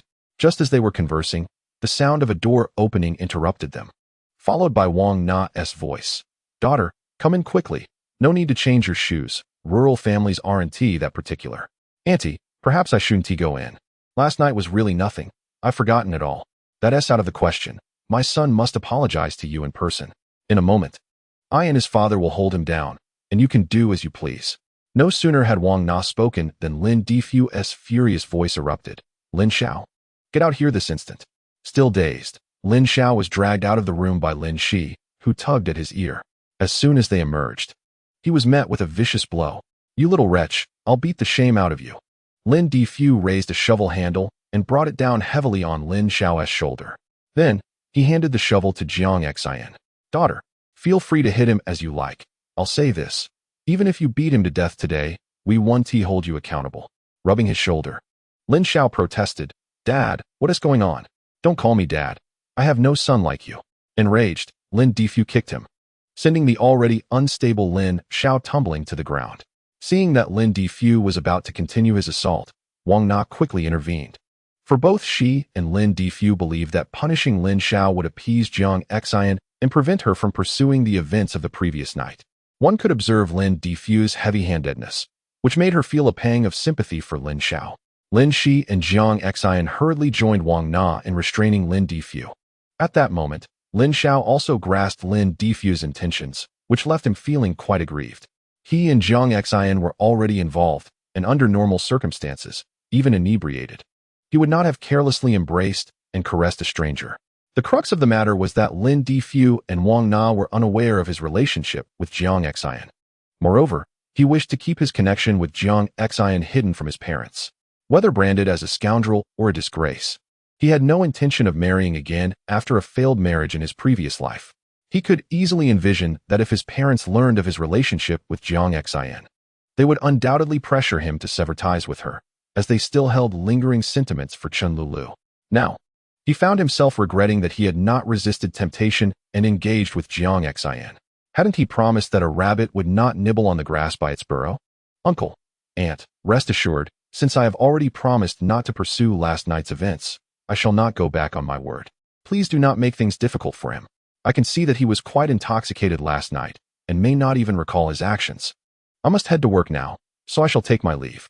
Uncle and Aunt, do visit my home when you have the chance. My dear girl, you are a good child. Do not worry, we will certainly not spread rumors about last night. All right, Uncle and Aunt, I will take my leave now. As Jiang Xian departed, Wang Na and Lin Shi rushed forward to check on Lin Xiao's condition. Wang Na muttered in complaint, "This is your son. Couldn't you have gone a bit easier on him? Look at what you've done." I think I was rather gentle.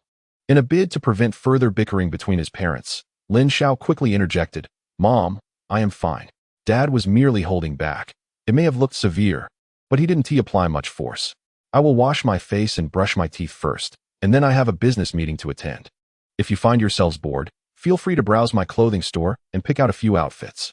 Then hurry along. By the way, the porridge is still warm. Make sure to eat a few bites." Understood. After washing his face and brushing his teeth, Lin Xiao managed to consume 2 bowls of porridge, which alleviated his headache somewhat. Upon leaving home, he hurried to the company, only to discover that Jiang Xian was not there. "Lindsay, you've arrived. I just arranged to meet Old Song and was about to come over to inform you, Lu Yuhai remarked. What time is the meeting? At 11:30.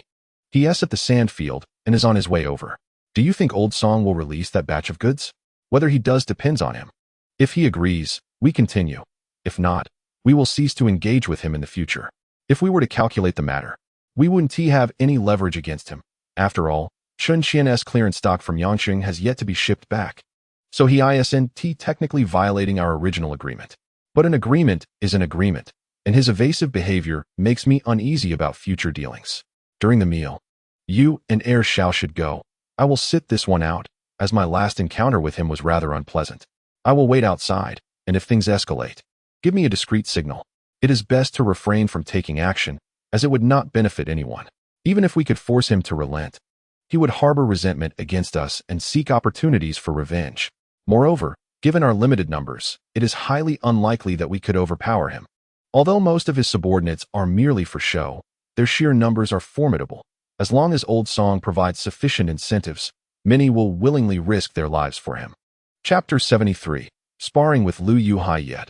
I cannot simply swallow this indignation. Rest assured, there will come a day when he will need us, and I assure you, that day is not far off. Since you are unwilling to join, you may remain at the company, even if a confrontation were to arise. With Heir Xiao in our corner, do you truly believe I would suffer? Besides, I am no pushover. What about you? Have you engaged in any fights since attending university? What? Shall we have a friendly sparring match? Let's go to the backyard. As they made their way, they encountered Jiang Xian. She greeted them as if nothing had transpired. Boss, Xiao Lu, are you heading out? Lin Xiao jested.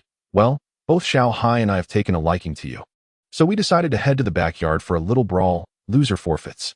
Lu Yuhai raised his hands in mock innocence. Jiang Xian laughed. All right then. I'll cheer you on. Xian Jia, don't listen to Lin's nonsense. I regard you as a sister, and my heart belongs solely to Mei Mei. Xiao Hai and I simply haven't fought in a while, and we're itching for a spar. Who among you is the better fighter? Lu Yuhai replied with confidence. Xian Jia, in business, none of us can compare to Lin, but in a fight, Lin is the weakest among us. His role is that of a mere strategist. Lu Yuhai, Lin Zhu, and Heir Xiao grew up in the same village. Heir Xiao had taken a master, and both Lu Yuhai and Lin Zhu had learned from Heir Xiao's mentor as well. Xiao Hai, can you not boast for once? I hope you won't beg for mercy later. In his previous life, he certainly could not match Lu Yuhai in a fight. One Heir Xiao could defeat 3 Lin Zhus. One Lin Zhu could overpower 2 Lu Yuhais, and one Lu Yuhai could best 2 of him. He was merely a unit of measurement. However, after becoming a boss himself, he had hired professional coaches in Sanda, grappling, and boxing to train him for several years. With his exceptional skills, he had evaded numerous crises. Furthermore, in recent months, he had kept up with his nutrition, making his physique significantly stronger than that of his past self at the same time. He could not hope to defeat Heir Xiao, as that was genuine skill honed from childhood, and he was uncertain of the outcome against Lin Zhu due to Lin's extensive fighting experience. However, in a one-on-one with Lu Yuhai, he was confident he would have a greater than 90% chance of victory. Saying less than 100 was merely to spare Lu Yuhai's pride. Upon reaching the backyard, the two took their stances. Be careful, don't truly harm each other, Jiang Xian cautioned uneasily. Fear not, it is merely a spar, Lin Xiao assured her. Lu Yuhai added, we often practice together and know how to control our strength. While the fight would indeed be genuine, they would avoid targeting vital areas. When striking the head, they would temper their force, lightly tapping. The one struck could not retaliate. Begin. As Lin Xiao called out begin, the two swiftly charged towards each other. Initially brimming with confidence, Lin Xiao was unexpectedly at a disadvantage, as Lu Yuhai seized the opportunity and gained the upper hand. Lin Xiao's physical prowess paled in comparison to Lu Yuhai's, and having not engaged in combat for quite some time, he found himself somewhat out of practice, his movements lagging behind his instincts. However, he quickly regained his rhythm, turning the tide and overpowering Lu Yuhai, eventually bringing him to the ground. Before Lu Yuhai could rise, Lin Xiao pressed his elbow against Lu's neck. Lindsay, did you secretly train during university? Your strength is no less than Zhuzi's. Lu Yuhai remarked as Lin Xiao lifted him from the ground. So, are you willing to concede now? Not a chance. I simply haven't fought in ages. I'm rusty. Once I practice for a while, we can have a rematch. All right, enough bravado. After my meeting with Old Song at noon, regardless of the outcome. We shall head to Yangqing the day after tomorrow. This time, it will take longer, as I need to establish long-term collaborations with the clothing store owners. In the meantime, you should spend some time with Sume. Tell her I'm giving her a break today and tomorrow. Understood. After reselling a batch of leftover goods, he would concentrate on expanding the clothing store. However, acquiring inventory posed a significant challenge. Each trip to Yangqing consumed 6 or 7 days just in transit. The clothing industry is notoriously fast-paced, especially in the Northeast, where the spring and autumn seasons are brief and transitions frequent. With each seasonal shift, a new batch of garments must be procured, and entrusting this task to others left him uneasy. The phenomenon of procurement kickbacks was all too common, and he was reluctant to let those he trusted take such risks, particularly given the dangers of the journey. Thus, the most prudent approach was to arrange for direct shipping from the manufacturers to the provincial capital and then distribute the clothing to various branches from there. Once Lu Yuhai departed, Lin Xiao turned to Jiang Xian and said, "Sister Xian, I apologize for putting you in a difficult position." As she helped Lin Xiao tidy his clothes, Jiang Xian replied, "It's nothing. I was mentally prepared. However, our relationship is bound to come to the attention of your parents eventually, and they will inevitably harbor some doubts. It's all right. We will take it one step at a time. If worst comes to worst, we can make our relationship public. Honestly, I don't mind. It primarily depends on you." "No way. I was your teacher, and I've been divorced. If your parents find out, they will certainly disapprove, and you will end up in a difficult situation. Rest assured, as long as you wish to remain by my side, even if they disapprove, I will not let you go. Furthermore, please stop bringing up your divorce. You gave yourself to me so completely that day. Fine, I will heed your words. As long as you don't push me away, I will stay by your side forever." A bittersweet feeling washed over Jiang Xian. She could sense Lin Xiao's affection for her. Yet, he had never mentioned the prospect of marriage, while she had never contemplated marrying Lin Xiao. The absence of such a discussion left her with a poignant realization that there existed a significant difference between the two concepts. "Indeed, I have brought back several garments for you from the capital, which I have placed in my office. As the head of our company's logistics department, it is imperative that you possess a few respectable outfits." "Very well, I shall wear one for you to see tonight." "What are you thinking? The clothes I purchased are formal, suitable for the workplace. By the way, has that classmate of yours been seeking you out recently? She came by once, still wishing for me to accompany her to the office, but I declined. Do you know where she resides? That woman has been harboring intentions towards Jiang Xian, and Lin Xiao has decided to teach her a lesson. She mentioned needing to attend to matters at the company and left a few days ago. If she comes again, be sure to inform me. Furthermore, when meeting her, ensure it is either in a public setting or accompanied by others." Chapter 74. A falling out with Song by Zhou. My friend, I truly envy the success of your clothing store. It is merely trifling compared to the business you conduct with Brother Song. I am still at the nascent stage. By the way, your father is receiving treatment in the capital. The journey is quite long, and I am unable to extend my friendship as I wish. Here is some old mountain ginseng that a friend gifted me recently. It is just right to help restore your father's health. Brother Song, let us speak candidly. You have been unprincipled in allowing Chun Qian to seize our supply in Yangqing. I have come today to seek an answer from you.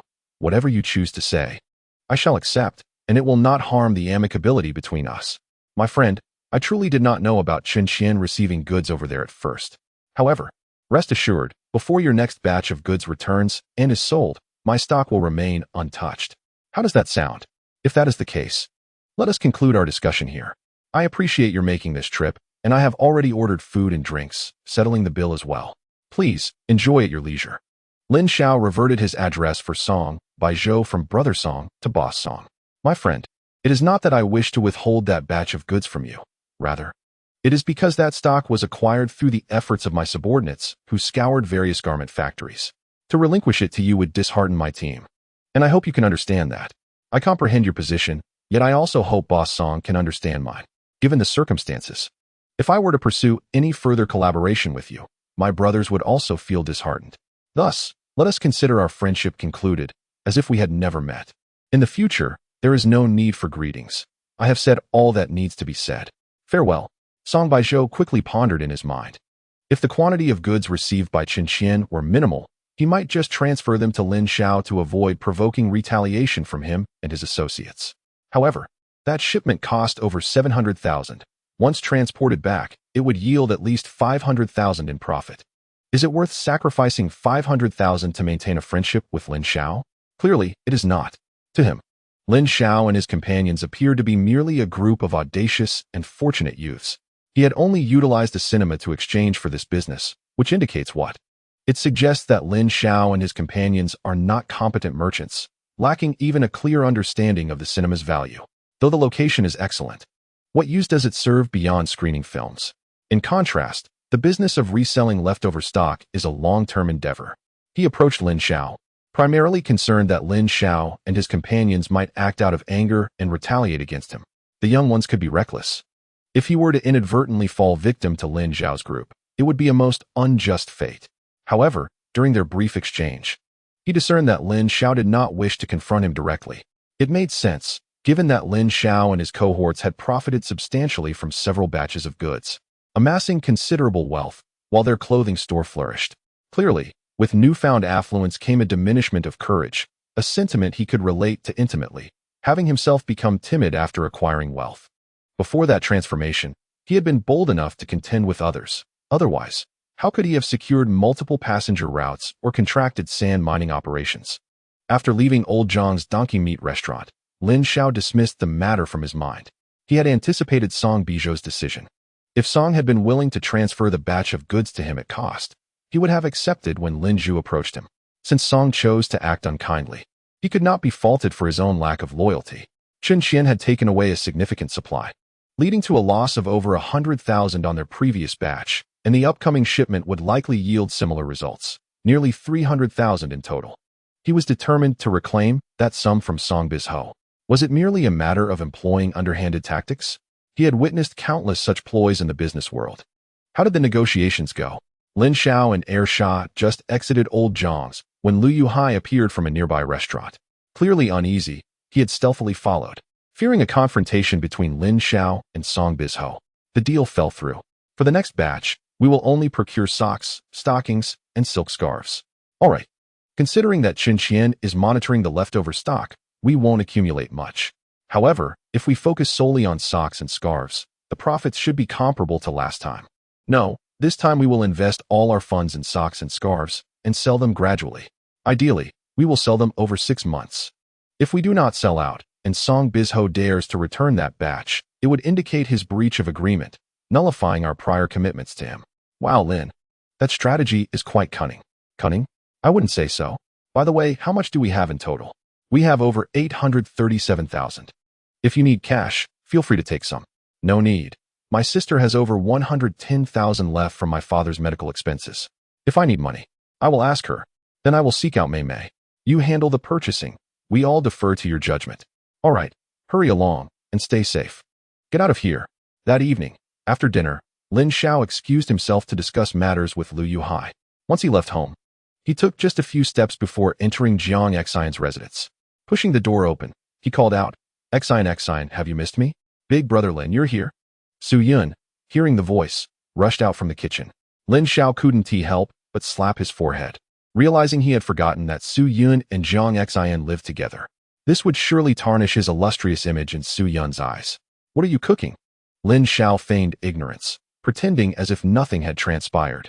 My culinary skills leave much to be desired, and I find myself assisting my sister in the kitchen. No wonder she is preparing such an abundance of dishes today. It seems that brother Lin has arrived. Oh, I shall take a look at what delicacies are being prepared. As Lin Xiao made his way to the kitchen, he playfully tousled Su Yun's hair. After creating a delightful mess of her tresses, he finally understood why many take pleasure in ruffling a girl's hair. It is quite a stress reliever. Unbeknownst to him, as he played with her hair, a look of enjoyment graced Su Yun's face. Of course, this had nothing to do with romantic feelings. Rather, it was the first time she had experienced such affection. Have you been studying lately? He inquired. Yes, indeed.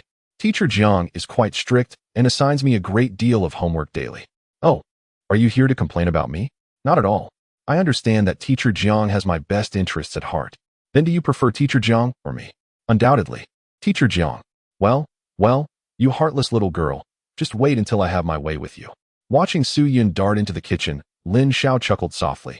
He had initially thought that due to her upbringing, she would possess a timid and self-effacing nature. To his surprise, She was quite vivacious and cheerful. It made sense. Had she been introverted and insecure, she would not have been employed at the branch of Qiu County. Chapter 75. Witnessed by Lin Xiao had already satisfied his hunger at home, yet Jiang Xian had prepared such a feast specifically for him. How could he possibly let her efforts go to waste? Reluctantly, he steeled himself to eat, continuously serving dishes to Jiang Xian and Su Yun to appear busy. He had hoped for a more profound exchange with Jiang Xian, but with Su Yun present, he was reluctant to set a poor example for the young girl. And in truth, he was feeling quite full. Thus, he and Jiang Xian joined hands and went for a leisurely stroll. The thoughtful Su Yun willingly took on the task of washing the dishes. According to Jiang Xian, ever since Su Yun came, she had taken on most of the household chores, aside from cooking. Although Su Yun had been cooking from a young age, her skills paled in comparison to Jiang Xian's. For one, in rural areas, the variety of seasonings is often limited. Most households possess only 3, salt, MSG, and soy sauce, while some do not even use MSG. Relying solely on salt, and with minimal oil, it is no surprise that the flavors of the dishes are lackluster. In contrast, while restaurant chefs may not be exceptionally skilled, as long as they have the proper seasonings and do not haphazardly add them, the taste of their dishes rarely disappoints. After wandering for about an hour, Lin Xiao began to feel somewhat at ease in his stomach. Just as they were heading home, he sensed that Jiang Xian had come to a halt. Looking up, he was taken aback to see Lin Shi gazing at him and Jiang Xian with a look of astonishment. Lin Xiao breathed a sigh of relief. It was fortunate that it was Lin Shi, with whom he had no need for secrecy. Sister, allow me to formally introduce my girlfriend, Jiang Xian. They were holding hands, and it would be rather awkward to refer to them merely as friends. Not to mention that to admit they had once been teacher and student would be scandalous in this day and age.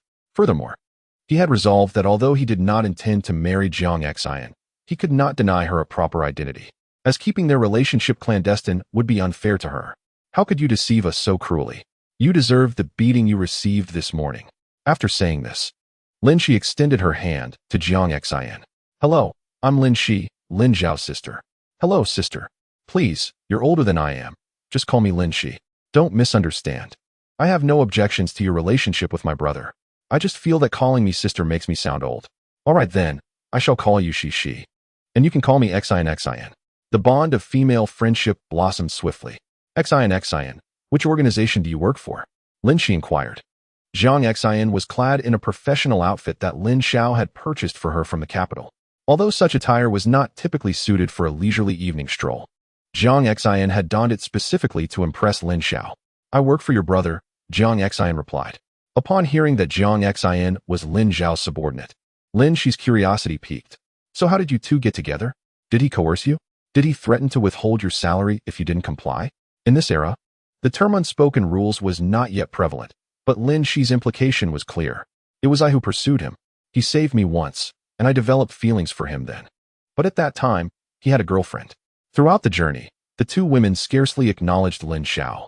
After escorting Jiang Xian home, Lin Shi began to interrogate Lin Xiao. Brother, you must confess. Confess what? Everything. Fine, but you must promise to keep it a secret. Let us see how you perform. All right, in truth. She was a teacher at Yizhong. During the second semester of our sophomore year, she substituted for our class. One time, Lin Xiao did not conceal the truth, relaying the details candidly. There was no point in hiding it. The county was small, and the truth would inevitably surface. Besides, Wang Erzhan, Su Mei, and Luo, and Lu Yuhai were all aware of Jiang Xian's circumstances. Initially, Lin Shi was pleased to learn that Jiang Xian was a teacher, but her expression soured upon hearing that Jiang Xian had been married before. It was one thing for Lin Xiao to be successful in business now, even in the past. He should not consider marrying a woman who had been married and was at least 5 years his senior. In comparison, he might as well be with Chun Lulu. Brother, you must end things with her. Father will never approve of you marrying her unless you wish to give him a heart attack. I'm not planning to marry her. Lin Xiao, do you even comprehend what you are saying? Sister, it's not that I am irresponsible. It's not just her. I don't wish to marry any woman. I have no intention of marrying in this lifetime. Is it because of Chun Lulu? Just moments ago, she had thought Jiang Xian was inferior to Chun Lulu. But now her opinion of Chun Lulu had diminished further. She had not realized the extent of her brother's pain caused by Chun Lulu, which made him reject the idea of marriage altogether. It has nothing to do with her. I refuse to forsake an entire forest for a single tree. What do you mean? It means that if I marry and seek other women, that's called infidelity. However, if I pursue other women without being married, that's called free love. I yearn for the latter. Listening to Lin Xiao's shameless remarks, she felt an urge to strike him, while simultaneously harboring resentment toward Chen Lulu. I warn you, it's one thing to share this with me, but if you dare speak of it to father, you better call for an ambulance in advance. I am not foolish. I shall confide this only to you and to no one else. Alas, do take care of yourself. She was at a loss for words on how to persuade him. Had it been another man, she would have readily categorized him as a scoundrel, a disgrace, but alas, he is her brother. Meanwhile, at the prestigious finance university in the capital, ever since Lin Xiao departed that day, she had bribed a student from Lin Xiao's class to inquire daily whether Lin Xiao had returned to school. Yet, a whole week has passed without any news. In contrast, Zhang Chun, following in his father's footsteps, has also been apprehended, causing quite a stir in the class. Many mistakenly believed her to be Zhang Chen's girlfriend, subjecting her to considerable gossip. Most infuriating of all was Zhang Lili, whose increasing closeness to Zhang Chun was directly related to her actions. On the very day they reported to university, she and Zhang Lili were the first to arrive at their dormitory, forming a close bond. Previously, she had merely sensed that Zhang Lili held some disdain for Lin Xiao. However, the more she pondered, the more she felt something was amiss. Lin Xiao had done no wrong to Zhang Lili. Why then did Zhang Lili harbor such dislike? She often claimed that Lin Xiao was unworthy of her. Yet, every time Lin Xiao gifted her something, Zhang Lili never hesitated to indulge. If Zhang Lili truly detested Lin Xiao, she ought to have also rejected the gifts. Furthermore, although Zhang Chun had once accompanied her to a clinic, it did not lead her to grow particularly close to him. Being new to university, she remained cautious around unfamiliar males. The first time she found herself alone with Zhang Chun was after military training, when she and Zhang Lili went shopping and encountered him, leading the three to walk together. Chapter 76. Once again missing the mark, the trio shopped until noon and decided to dine at a restaurant. Mid-meal, Zhang Lili complained of a stomachache. She intended to take Zhang Lili to the hospital, but Zhang Lili insisted it was unnecessary, claiming it was merely a minor inconvenience and that she needed to rest at home before departing with Zhang Chun.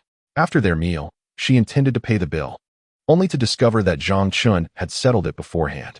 Feeling somewhat guilty, she recounted the incident to Zhang Lili upon returning to school.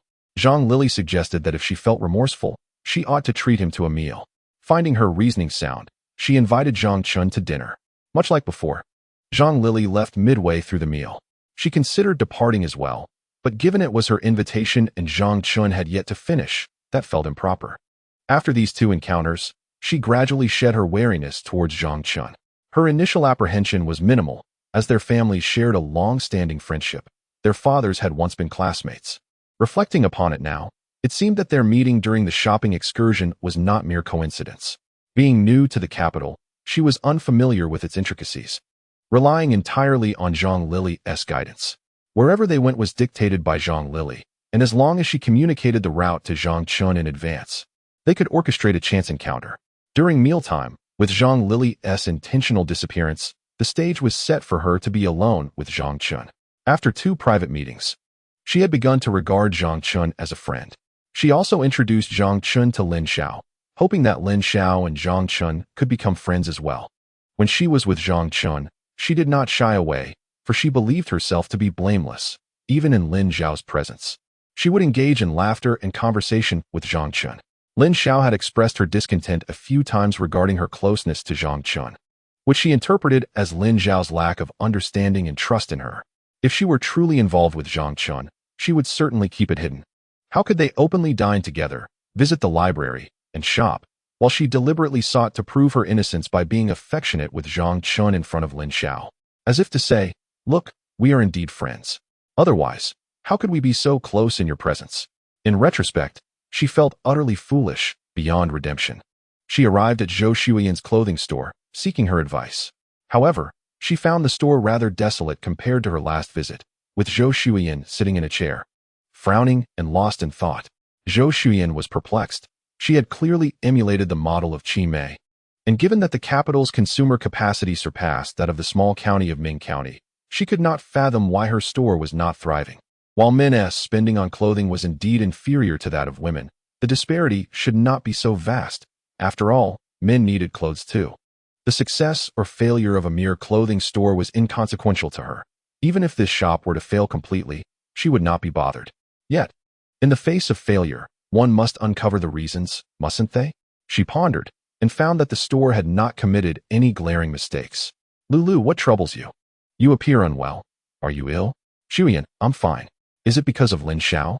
Chen Lulu initially shook her head, but then nodded, indicating that while Lin Xiao had not directly harmed her, there was indeed a connection. She held a deep trust in Zhou Shuyan.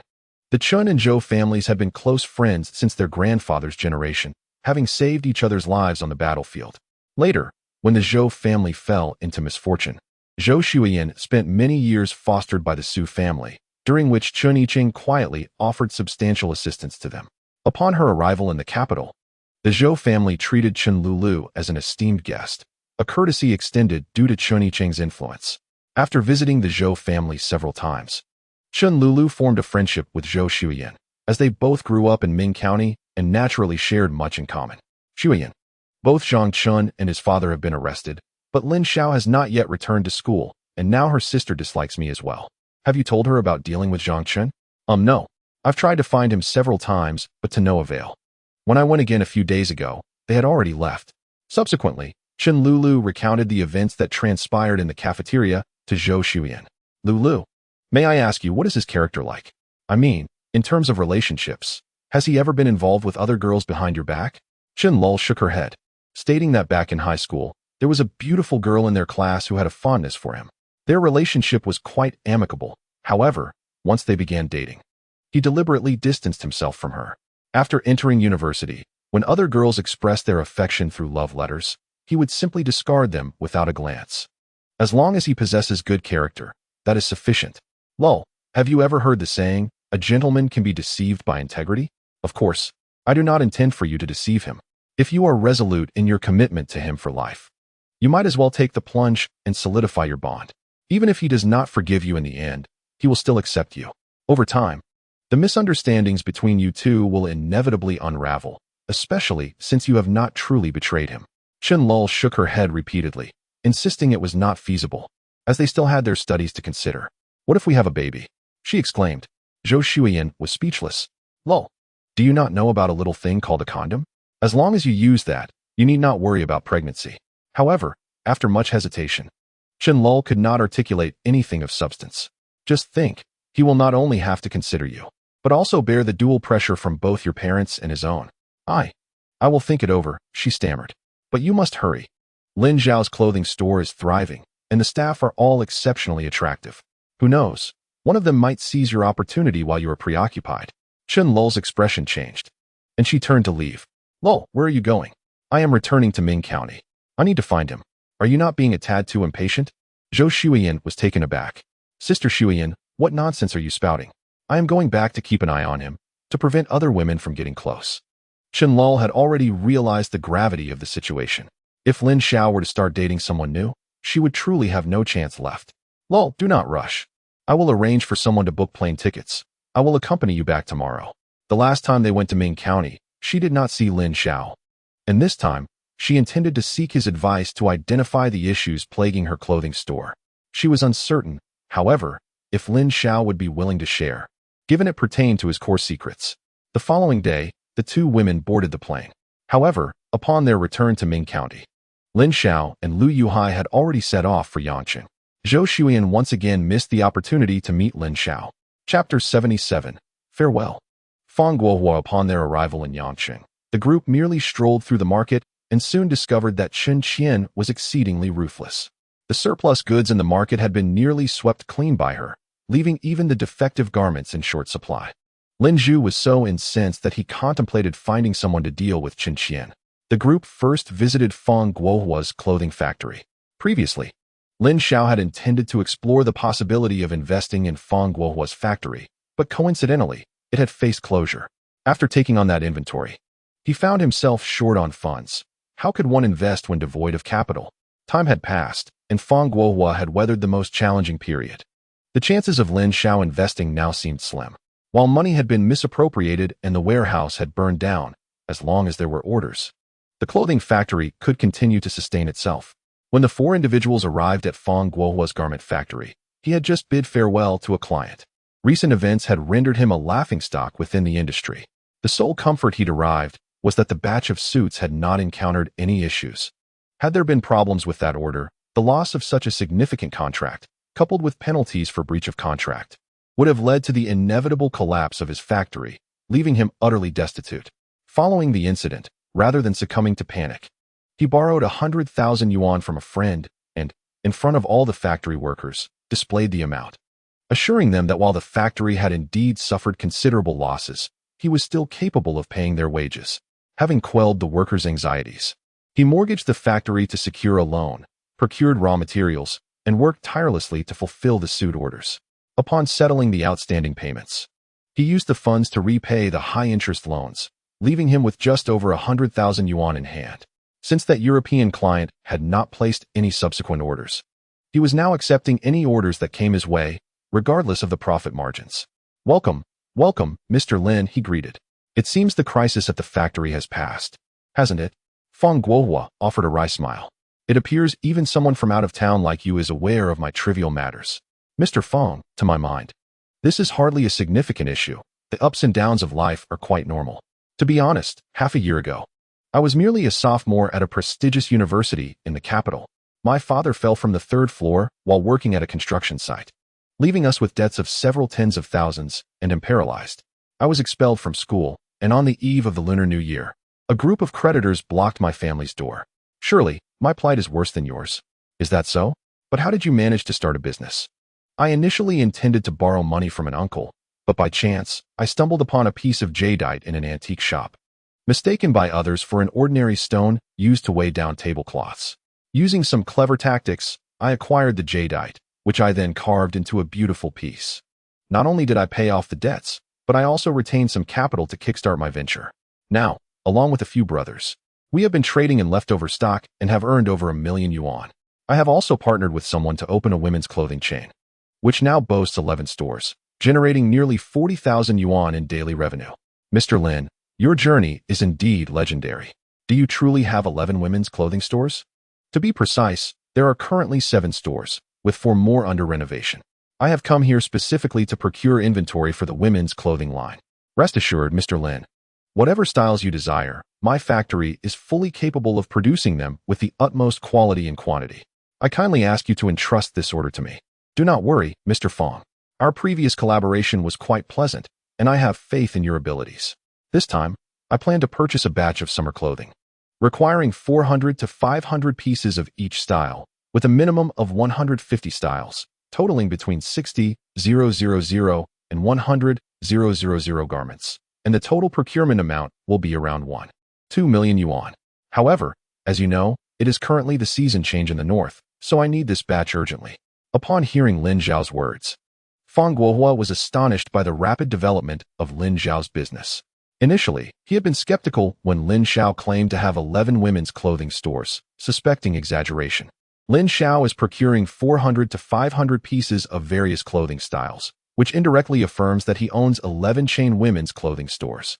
However, the sheer number of styles Lin Xiao wishes to acquire exceeds the capacity of a single clothing factory to fulfill such a large order.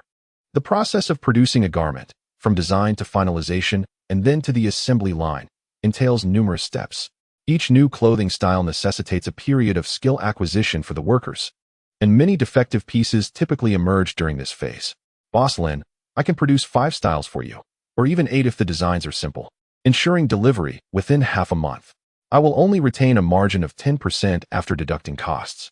In his bid to secure Lin Xiao's order, Fang Guohua quoted a bottom-line price. His immediate need was not to maximize profits, but to ensure a steady stream of orders. Without them, his factory would face closure.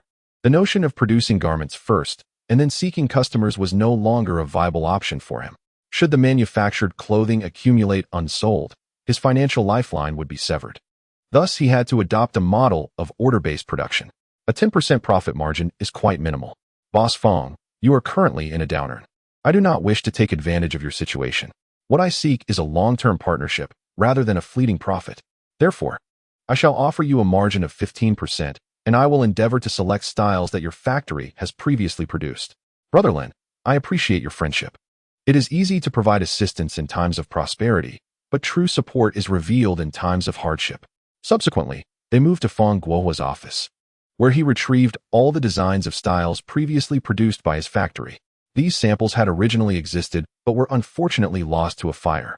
Considering Fang Guohua's current predicament, Lin Xiao selected 12 styles, ordering a total of 5,000 pieces. Since these styles were already available, they did not require redesigning, allowing the workers to commence production immediately. Producing 12 styles with 5,000 garments within half a month was feasible, although the rate of defects might be slightly elevated. Given that Fang Guohua's factory had been operating for several years and workers had changed multiple times, for them, these styles were new. Brother Lin, there are some matters I am uncertain whether to address. Please, speak freely, Brother Fang. Among the 12 styles you selected, 3 are outdated designs from 6 or 7 years ago. While I am eager to secure this order, I do not wish to see your garments return unsold. Rest assured, Brother Fang, my stores are located in small counties in northeast China, where overly novel designs tend to underperform in sales. Furthermore, the 3 styles you mentioned are specifically aimed at the middle-aged and elderly demographic. Ah, that is reassuring. By the way, Brother Lin, could you elaborate on the long-term collaboration you mentioned earlier? Dear Fang Guo, I intend to find several capable factories here to supply me consistently. However, the specifics will be determined after this batch of goods has been procured. My clothing store, though not selling branded items, maintains exceptionally high standards for garment quality. I will ensure that Brother Lin witnesses the prowess of our factory. Currently, Chi Mei faces a significant challenge. The garments it offers are largely mainstream styles.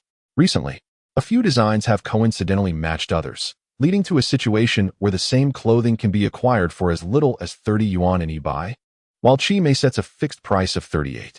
Fortunately, those few shops in eBay demand as much as 75, and not everyone can negotiate down to 30, thus limiting the impact on Chi Mei. This circumstance paradoxically positions Chi Mei as an affordable option, with the same garments priced at 38 in Chi Mei and 75 in eBay. Even with negotiation, it typically takes over 40 yuan to purchase. However, this situation has served as a wake-up call for Lin Xiao, consistently coinciding with others dilutes Chi Mei's brand value. Moving forward, regardless of whether Chi Mei's garments are new or trending, they must be unique, unavailable elsewhere. Some styles may bear resemblance, yet the branding must differ, and the craftsmanship should be superior.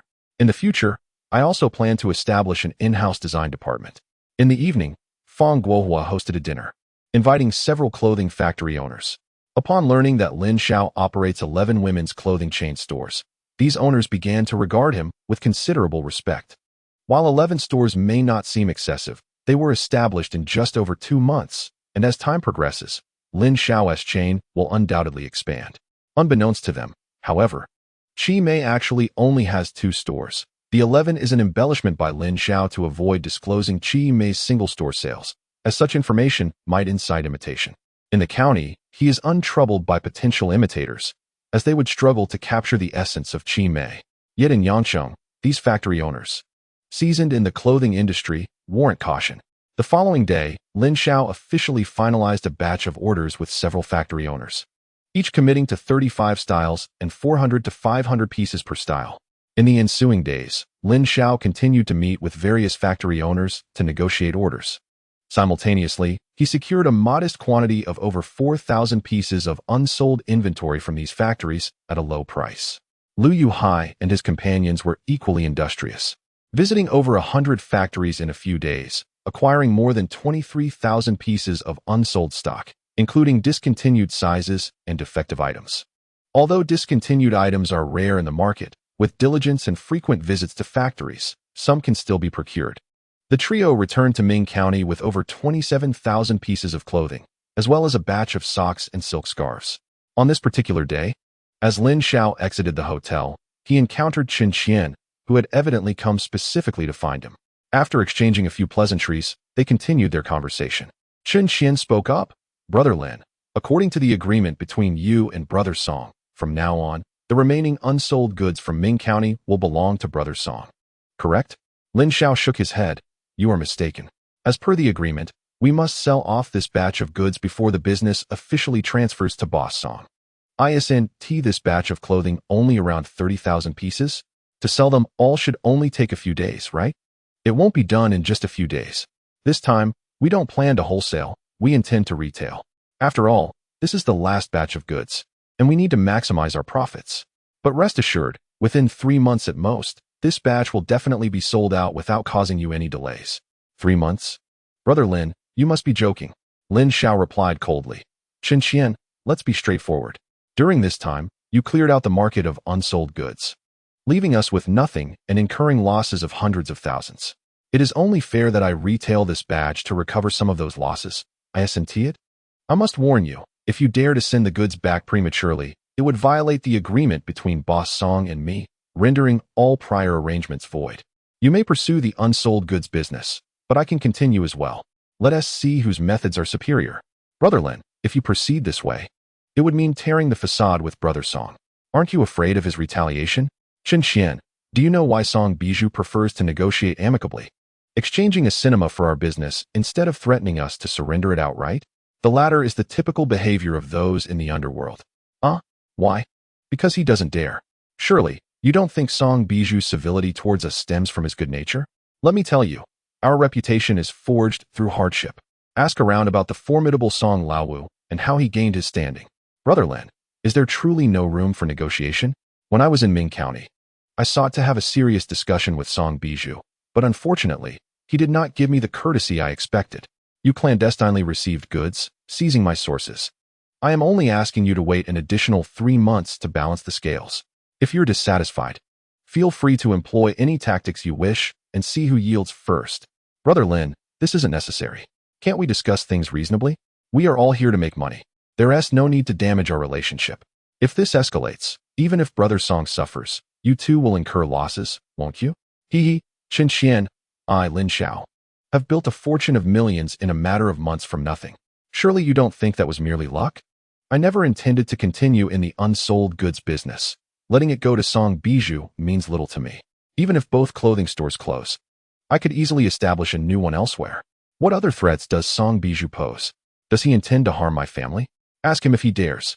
I'll give him my address. Let us see if he has the audacity to wander near my home. Chen Qian instinctively took a step back. She sensed that her cousin might have erred this time. In truth, it was her initiative at the outset to acquire a batch of unsold goods, spurred by the fact that Lin Xiao and the others had returned to Ming County, and those unsold goods were still available in the market. She felt it would be a pity to let them be purchased by someone else. As she continued to collect, she found herself unable to restrain her spending. The more than 30,000 yuan that Song Bijou had given her was entirely depleted. When she conveyed this predicament to him over the phone, he promptly transferred her more funds the following day, urging her to keep collecting. Chapter 79. Song Bijou's bottom line upon returning to her residence. Chen Qian immediately called Song Bijou, relaying all that Lin Xiao had said. Brother Song, what should we do? Shall we send our goods back? Let me think. I'll call you back shortly. After hanging up, Song Bijou, feeling somewhat anxious, lit a cigarette. Typically, he refrained from smoking. He had detested the smell since his first encounter with tobacco. However, for the sake of socializing, he endured the unpleasant aroma to share in the ritual of smoking with others. Eventually, after ascending to a leadership position, he declared he would quit on account of his lung health. Nevertheless, he still carried a pack of cigarettes with him. Firstly, when in the company of those of higher status, he felt compelled to offer them a cigarette. Even with his avowed cessation, sharing a smoke with them seemed to signify greater respect. Secondly, during moments of contemplation, he would indulge in a cigarette, for the loathsome taste served to clarify his thoughts, reminding him of the distaste he once held for smoking yet was compelled to partake in, thereby instilling a sense of gratitude for his current circumstances. Truth be told, he held a certain apprehension towards Lin Xiao and her associates. Without Lin Xiao, he might have regarded them with less concern. In this era, brute strength alone does not confer the title of leader. Quite the opposite. Those who ascend to leadership are often astute thinkers. If a fool stumbles into leadership, it is unlikely to last. They will either be eliminated or imprisoned. Such was the fate of Song Laowu. Song Laowu, from the same Songjia village, was technically his distant cousin. They had mingled briefly in the past, but Song Bijou soon deemed him unworthy, too ostentatious and unscrupulous in his pursuit of wealth. destined to meet an unfortunate end. Consequently, he severed ties and ventured out on his own. For others wishing to part ways with Song Laowu, the repercussions would likely be severe, yet as his cousin and with minimal involvement, he managed to extricate himself, avoiding the fate that befell many others. In fact, after his departure, he did not dare to leverage Song Laowu's name for his own endeavors. As fate would have it, just a few years later, Song Laowu was apprehended for running an illegal gambling operation, uncovering a multitude of other offenses, including a murder case and numerous instances of grievous bodily harm. Even with someone taking the fall, Song Laowu was sentenced to death with a reprieve, ensuring he would never walk free again. This fortunate turn of events left Song Bizho relieved. Had he not distanced himself early, he would surely have been dragged down with him. Not only was he unscathed, but he seized the opportunity presented by Song Laowu's arrest to acquire 2 billiard halls, the only assets of Laowu's wife that had not been confiscated. Through these establishments, he accumulated capital and gathered a band of miscreants, gradually building his empire to what it is today. Having learned from the misfortunes of Song Laowu, he approached his tasks with exceptional caution, having meticulously reviewed the criminal law over a dozen times. He sought not complete legality, but was resolute in avoiding any transgressions. His subordinates, though they appeared to have committed numerous wrongdoings, had not faced any severe consequences. At most, they had endured a fortnight of detention. He was unperturbed by the bravado of individuals like Lin Xiao, who, despite his physical prowess, was impulsive. A mere trap set for Lin Xiao, provoking him to act rashly, could lead to his downfall. However, Lin Xiao was evidently astute. According to Lin Xiao, he had even attended university for 2 years. Such a person proved to be genuinely formidable. Lin Xiao's recent counterstrike, while not particularly sharp, was sufficiently vexatious. He insisted on a 3-month delay before allowing him to assume control of the leftover goods business. 3 months. What a significant loss that would entail. Moreover, Lin Xiao's 3-month timeline could easily extend if he had a change of heart, potentially dragging it out for another 3 months. He could forcibly take over the business by instructing Chen Qian to return the goods and commence wholesale distribution. However, such an action would constitute a breach of their agreement, allowing Lin Xiao to continue in the leftover goods trade. Through Chen Qian, he understood that this business could not accommodate too many players. Competition between the two would only lead to mutual destruction. Furthermore, this would tarnish his reputation, which was crucial in both the business and underworld realms. His subordinates were merely a bunch of small-time ruffians, utterly incapable of maintaining confidentiality. The terms of his agreement with Lin Xiao had long since become common knowledge. Regarding Chen Qian's assertion that Lin Xiao claimed he would not harm Lin Xiao's family, he indeed felt constrained by that, for he too had family to protect. He was not a reckless outlaw. He earned money to secure a better life for himself and his loved ones, not to jeopardize their safety. After finishing a cigarette, he resolved his thoughts. He returned a call to Chen Qian, instructing her to inquire about Lin Xiao's demands and to assure him that, provided the conditions were reasonable, she could agree on his behalf. Brother Song, please define a bottom line for me.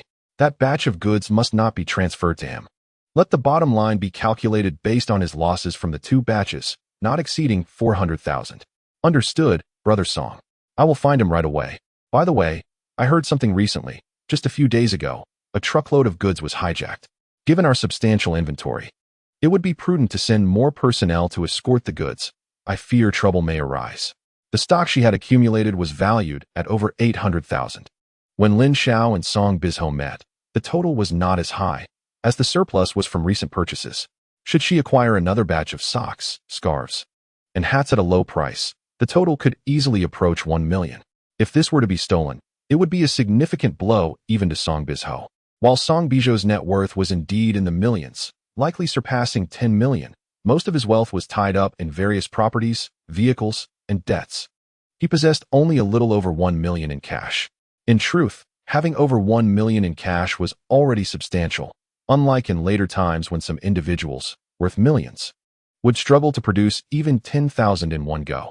After dining with the owner of a garment factory, Lin Xiaojing declined the offer of the charming female secretary to accompany him back to the hotel. As he was about to hail a taxi, he noticed Chen Qian approaching. Lin Xiaojing felt no surprise at Chen Qian seeking him out once again, especially since he had observed someone from her party following him from a distance. When he looked back, she greeted him with a friendly gesture, indicating no ill intent.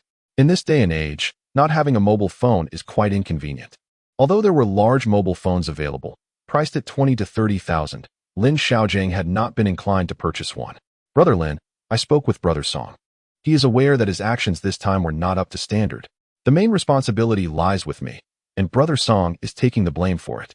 He wishes to know what conditions you might have, and he will do his utmost to meet them. What conditions could I possibly have? I merely wish to earn a bit more from retail to recoup my losses. And I certainly do not want to appear as the villain while you all play the victims. Chapter 80. Song Biju and Compromises. I apologize, Brother Lin. It was my mistake. Brother Song means to say that we did not perform well, causing you losses, and he wishes to compensate you with some money. Compensation? That sounds almost like extortion. If Boss Song wishes to take over the unsold stock business, I would not object, provided he buys the batch of goods I am returning at retail price. Then I would have no reason to cling to this business, wouldn't you agree? Brother Lin, name your price. The cost for that batch of goods is 360,000. Selling it at retail, 1 million should be quite feasible, no? Chun Qian's expression stiffened. Brother Lin, are you jesting? Even at retail, it cannot fetch that much. How could that be? I imported 1 million pairs of socks, priced at 1 yuan each. Just for the socks, that amounts to 1 million. I quoted 1 million simply because my memory failed me. I forgot to calculate the rest. Chun Qian gasped. 1 million pairs of socks. Lin Xiao was indeed formidable. Here, the cheapest socks could be found for just over 10 cents a pair, yet, as Lin Xiao stated, in Lin County, the retail price was indeed 1 yuan per pair. Of course, many small vendors sold 5 pairs for 3 yuan or 2 pairs for 1 yuan. But the majority retailed at 1 yuan per pair, eliminating the need for change. Brother Lin, how about this? I will take charge and purchase your batch for 700,000. Chun Qian, are you jesting? I could wholesale that batch myself for far more than 70,000. Is this your notion of compensation? But you have so many socks, it might take you half a year to sell them all. Then I shall sell them gradually. I am not lacking in cash at the moment. It is merely a batch of socks. I can afford to hold on to them. Even if I end up with them in the end, I can bear it. Brother Lin, let me do this. Wait here while I borrow a phone from inside to call Brother Song. Only he can make the decision regarding this matter. Very well, go ahead. Just tell them my name. I am a regular at this establishment and have a decent rapport with the owner. A few minutes later, Chun Qian emerged from the restaurant, her gaze fixed intently on Lin Xiao. He did not rush to inquire about her answer. After a considerable interval, Chun Qian finally spoke. Lin Gu, Song Gu has agreed. But he is short on cash and can only provide you with 500,000 for now. The remaining 500,000 will be settled within a month. He can offer you 600,000 initially, with the balance of 400,000 cleared within a month. The funds from this transaction are essential for settling the account for the batch of clothing Lin Xiao has procured. He and Lu Yuhai, along with a few others, have a total of just over 800,000, yet he has purchased nearly 60,000 pieces of clothing, amounting to a hefty 1,003,000. He is taking a gamble that Song Baizhou will back down. If Song Baizhou does not yield, Lin Xiao will have no choice but to resort to trickery with the owners of the garment factories. Should he engage in such deceit, those factory owners would most likely have to endure it, but it would severely tarnish his reputation, complicating future collaborations in Yangqing. Fortunately, he emerged victorious in his gamble. By the way, Song Gu has another business proposition for you, Lin Gu. He wishes to enlist your group to escort a shipment, offering a reward of 30,000. For individuals accompanying one vehicle would yield a reward of 30,000, a rather generous sum. However, Lin Xiao resolutely shook his head in decline. Chun Qian, do you understand why I am willing to relinquish the business of clearance stock? It is not out of fear of Song Baizhou, but rather a desire to shield my brothers from further risks. To put it plainly, even if Song Baizhou were not to approach me, I would eventually abandon this venture after a while. Engaging in this business entails not only the concern of highway robbers, but also the constant threat of being targeted. With prolonged and significant procurement, attracting attention is inevitable, though we are capable fighters. The prevalence of crude firearms and air guns in this day and age poses a genuine danger, particularly with air guns. For an extended period, they were unregulated, and the lead pellets used could be purchased at stores or street stalls. Although the government confiscated a substantial number later on, many remain hidden away. Lin Xiao recalls a family in his village that harbored an air gun. During his senior year of high school, he borrowed it to take Chen Lulu hunting. Of course, hunting in Ming County yielded little. The catch consisted primarily of rabbits, wild chickens, and sparrows. As for wild boars, although they existed, they were exceedingly rare, and encounters seldom resulted in a successful hunt. Subsequently, that household was reported, the air gun confiscated, and they faced 15 days of detention along with a fine. Others breathed a sigh of relief, thankful they had not concealed air guns. In contrast, Lin Xiao, upon hearing this incident, thought, only detention and a fine for possessing an air gun? I wish I had hidden one myself. I did not expect you, Lin Gu, to be so loyal. It is no wonder you have amassed such wealth at a young age. It is merely a matter of empathy. Since you decline, we shall let this matter rest. Escorting the vehicle does not necessarily require Lin Xiao and his companions.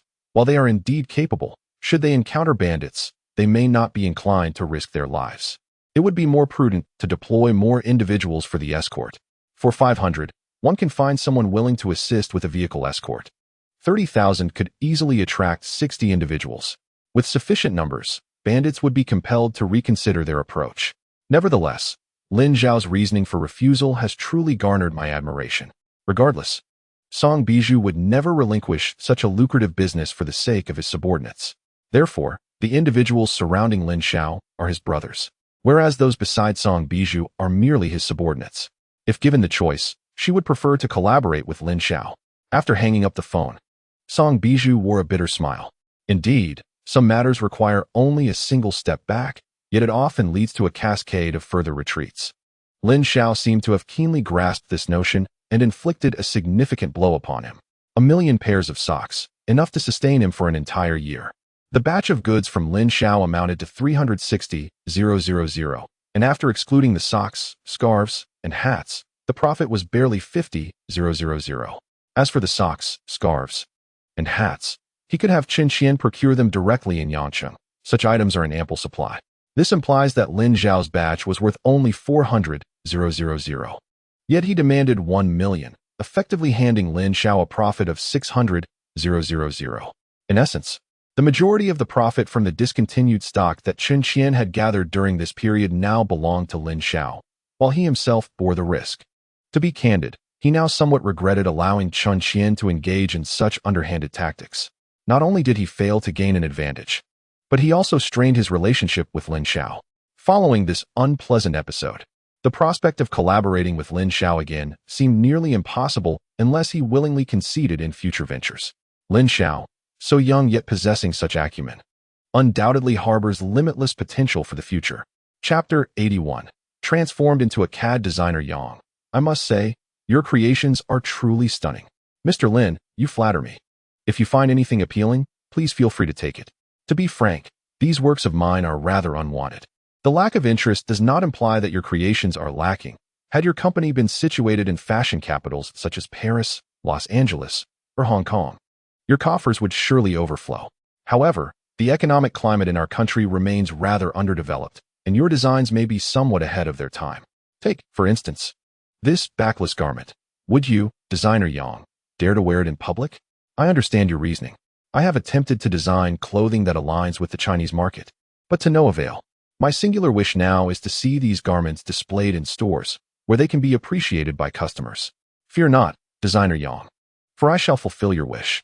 I will showcase your designs in select stores and batches, accompanied by a detailed introduction of you as a designer. Really? Thank you so much, Mr. Lin. Designer Yang, please feel free to call me by my name or Lu Shan. Referring to me as designer Yang feels too formal. Very well, I shall call you Lu Shan, and you may address me as Lin Xiao. Lu Shan, do you truly intend not to continue in this field? Well, I have been back in the country for 2 years, yet I have faced nothing but failures. To be candid, I have exhausted my savings accumulated abroad, and continuing seems unfeasible. The domestic environment is not conducive to a designer's survival. Lu Shan, why don't we collaborate? You are aware that I own several clothing stores and am in the process of establishing my own brand. Originally, I intended to develop to a certain scale before assembling a design team, but having encountered you, I wish to expedite that timeline. Oh, what kind of pricing can you offer us? My venture is still in its infancy, and I certainly cannot present a figure that would meet your expectations. However, I assure you that I will not let you incur losses.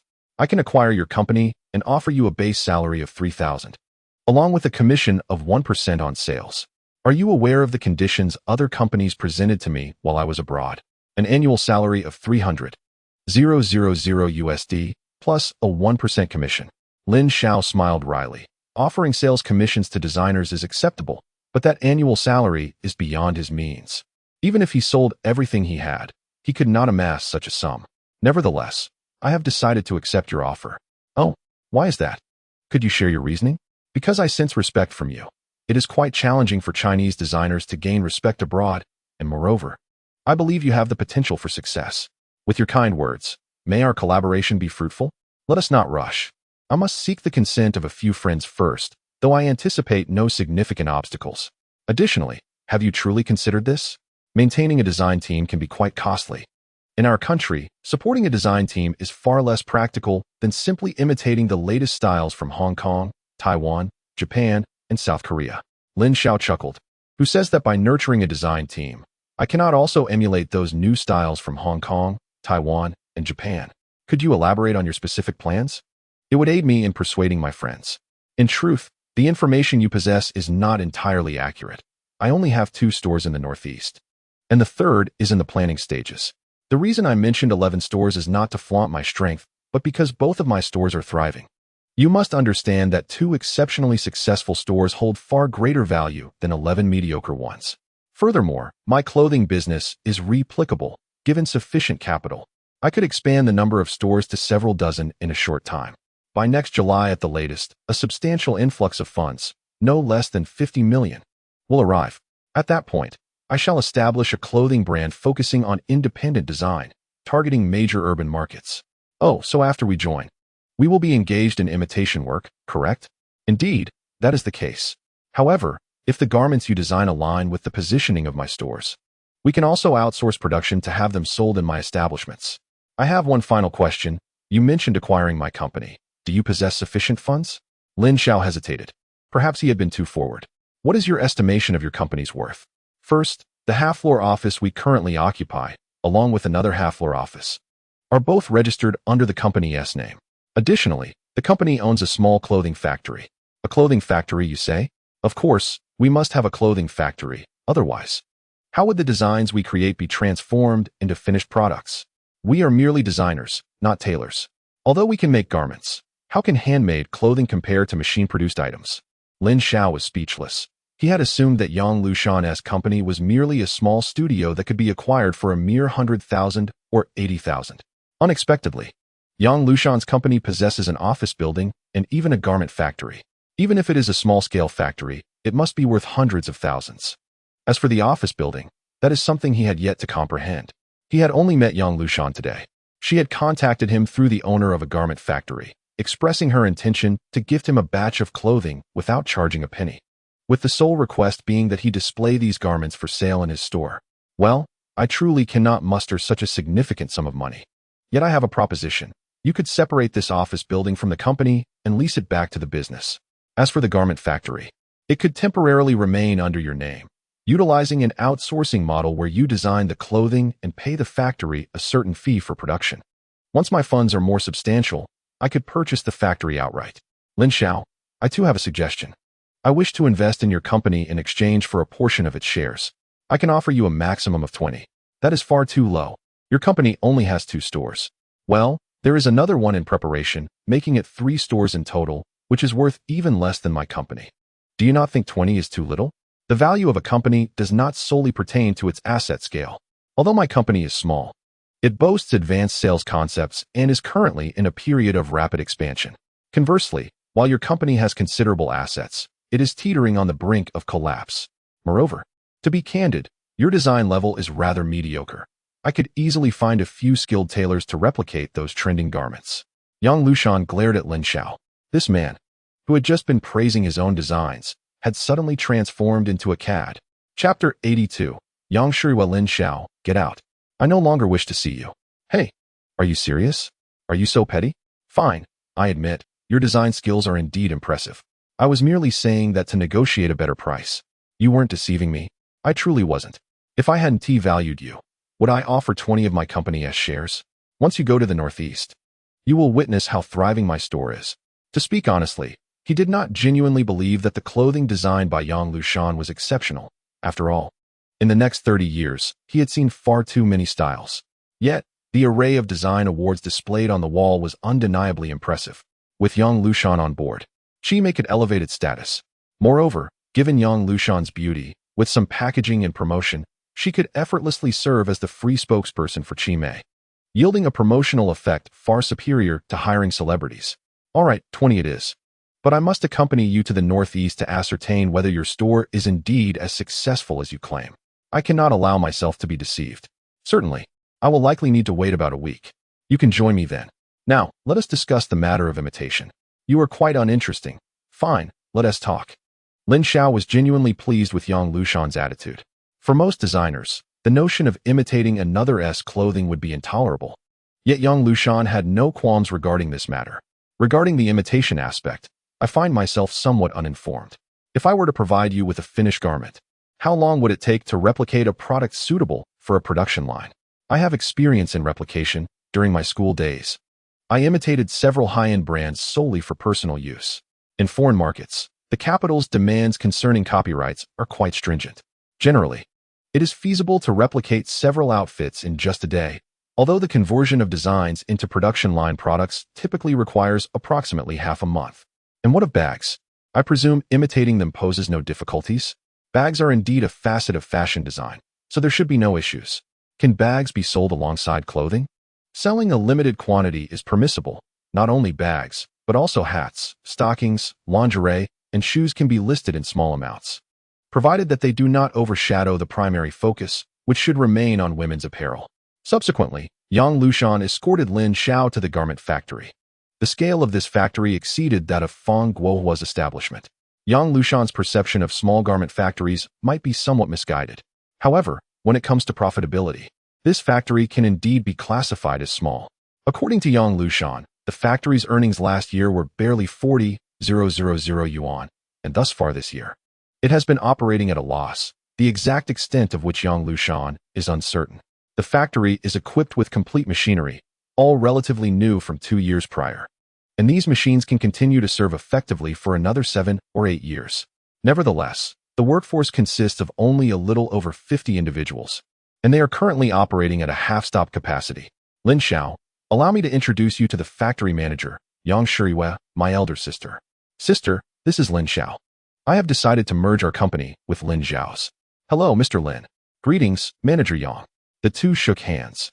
Yang Shiyue's hands were cool to the touch, creating a pleasant sensation that Lin Xiao found difficult to relinquish. Have you had enough of the handshake? I apologize. I was merely curious as to why your hands are so cold, not intending to hold on. Oh, Yang Shiyue withdrew her hand, showing no inclination to continue the conversation with Lin Xiao. It must be said that both sisters are strikingly beautiful. Yang Lushan possesses a refined appearance, dressed in a fashionable manner, while Yang Shiyue exudes an air of cool elegance, much like the temperature of her hands, which makes her seem somewhat unapproachable. The names of the two sisters suggest that they hail from a distinguished background. More than 20 years ago, during a time of considerable societal closure, common names for boys often reflected patriotic sentiments, while girls were typically given names like Xia, Wan, Ling, or Ying, similar to Wang Ruing. This was largely due to the lack of education and the struggle for basic sustenance, leaving little room for thoughtful naming. Most names were chosen haphazardly. However, the names of these sisters clearly indicate a deliberate choice. Lin Xiao, you wouldn't have taken a liking to my sister, would you? If so, I support you in pursuing her. Naturally, Lin Xiao could not entertain such a notion. Yang Shiyue shot a fierce glare at her sister, though it seemed ineffective. Yang Lushan, brimming with enthusiasm, then asked Lin Xiao, how old are you this year? 21, what's the matter? Ah, you're only 21, that one do. Before Yang Lushan could finish her sentence, Yang Shiyue covered her mouth. Lin Xiao seized the opportunity to divert the conversation, asking, Director Yang, could you enlighten me about the current state of the garment factory? Certainly, Yang Shiyue replied, pausing for a considerable time, presumably to gather her thoughts. The factory spans 22 acres, encompassing a workshop of 128 square meters, a 2-story office building of 515 square meters, and a warehouse of 320 square meters. We possess a total of 72 garment machines, with an initial purchase price of 164,500 yuan. The actual cost is significantly higher. As most equipment was acquired with foreign currency, which commands a rate above the exchange ratio. Even now, only 1/3 of these machines can be sourced domestically. Currently, the factory employs 172 skilled workers, and with sufficient orders, we can swiftly expand that number to over 300. Upon concluding her introduction, Lin Xiao formed a more dimensional understanding of the factory. The hardware of the garment factory appeared robust, indicating no issues with production capacity. However, the challenge lay in the lack of orders. With so many employees on leave, it seems there are no orders.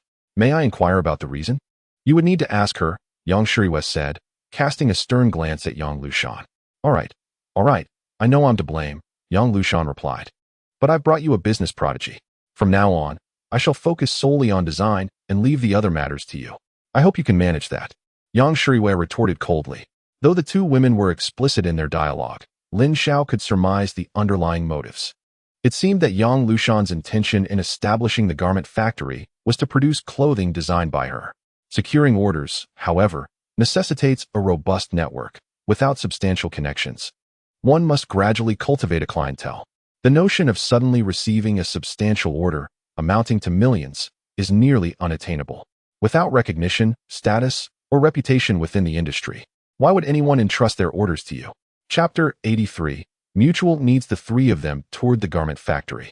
Perhaps due to Yang Lushan and Yang Shiriwei being women, the factory grounds were adorned beautifully, featuring an array of ornamental trees and flowers, creating a delightful atmosphere.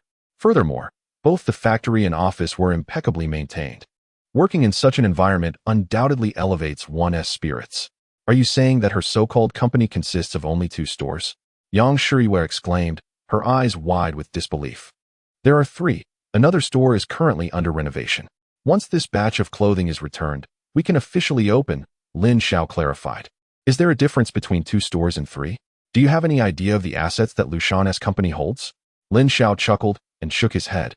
The merger is merely an intention. You reserve the right to retract at any time. As for your question about the distinction between 2 stores and 3, I can tell you that the distinction is significant.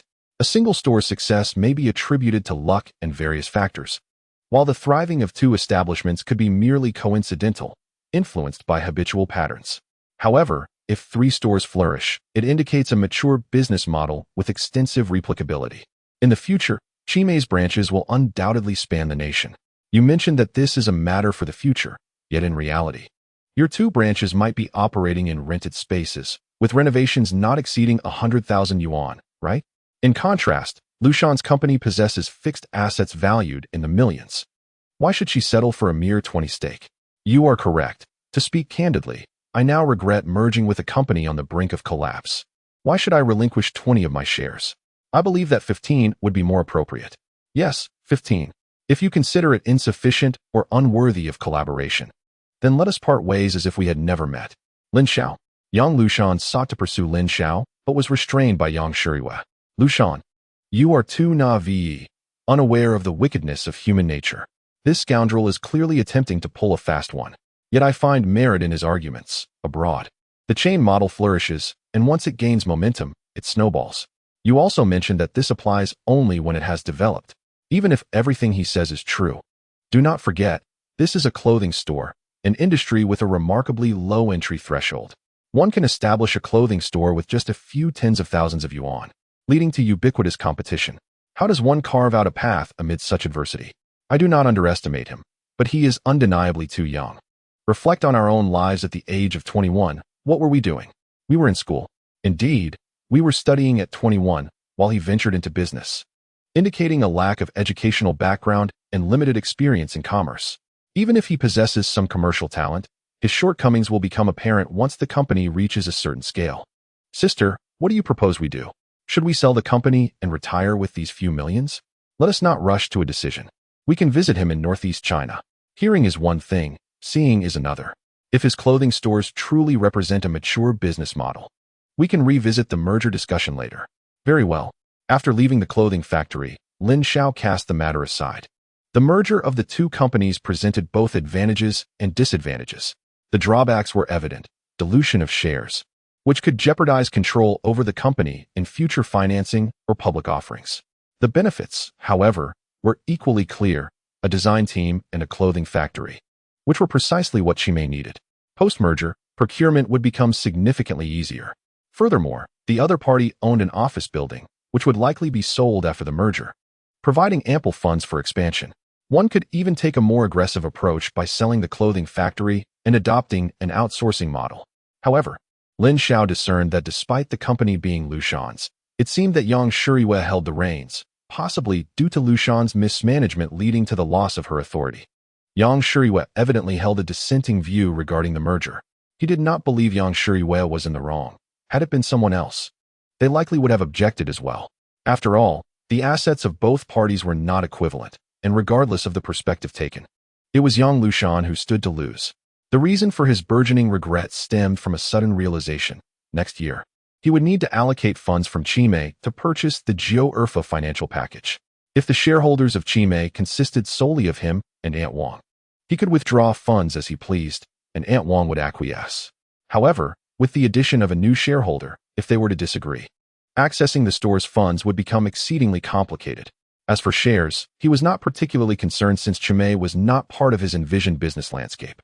Initially, his motivation for opening the clothing store was to provide a livelihood for his family once Lin Difu was discharged from the hospital.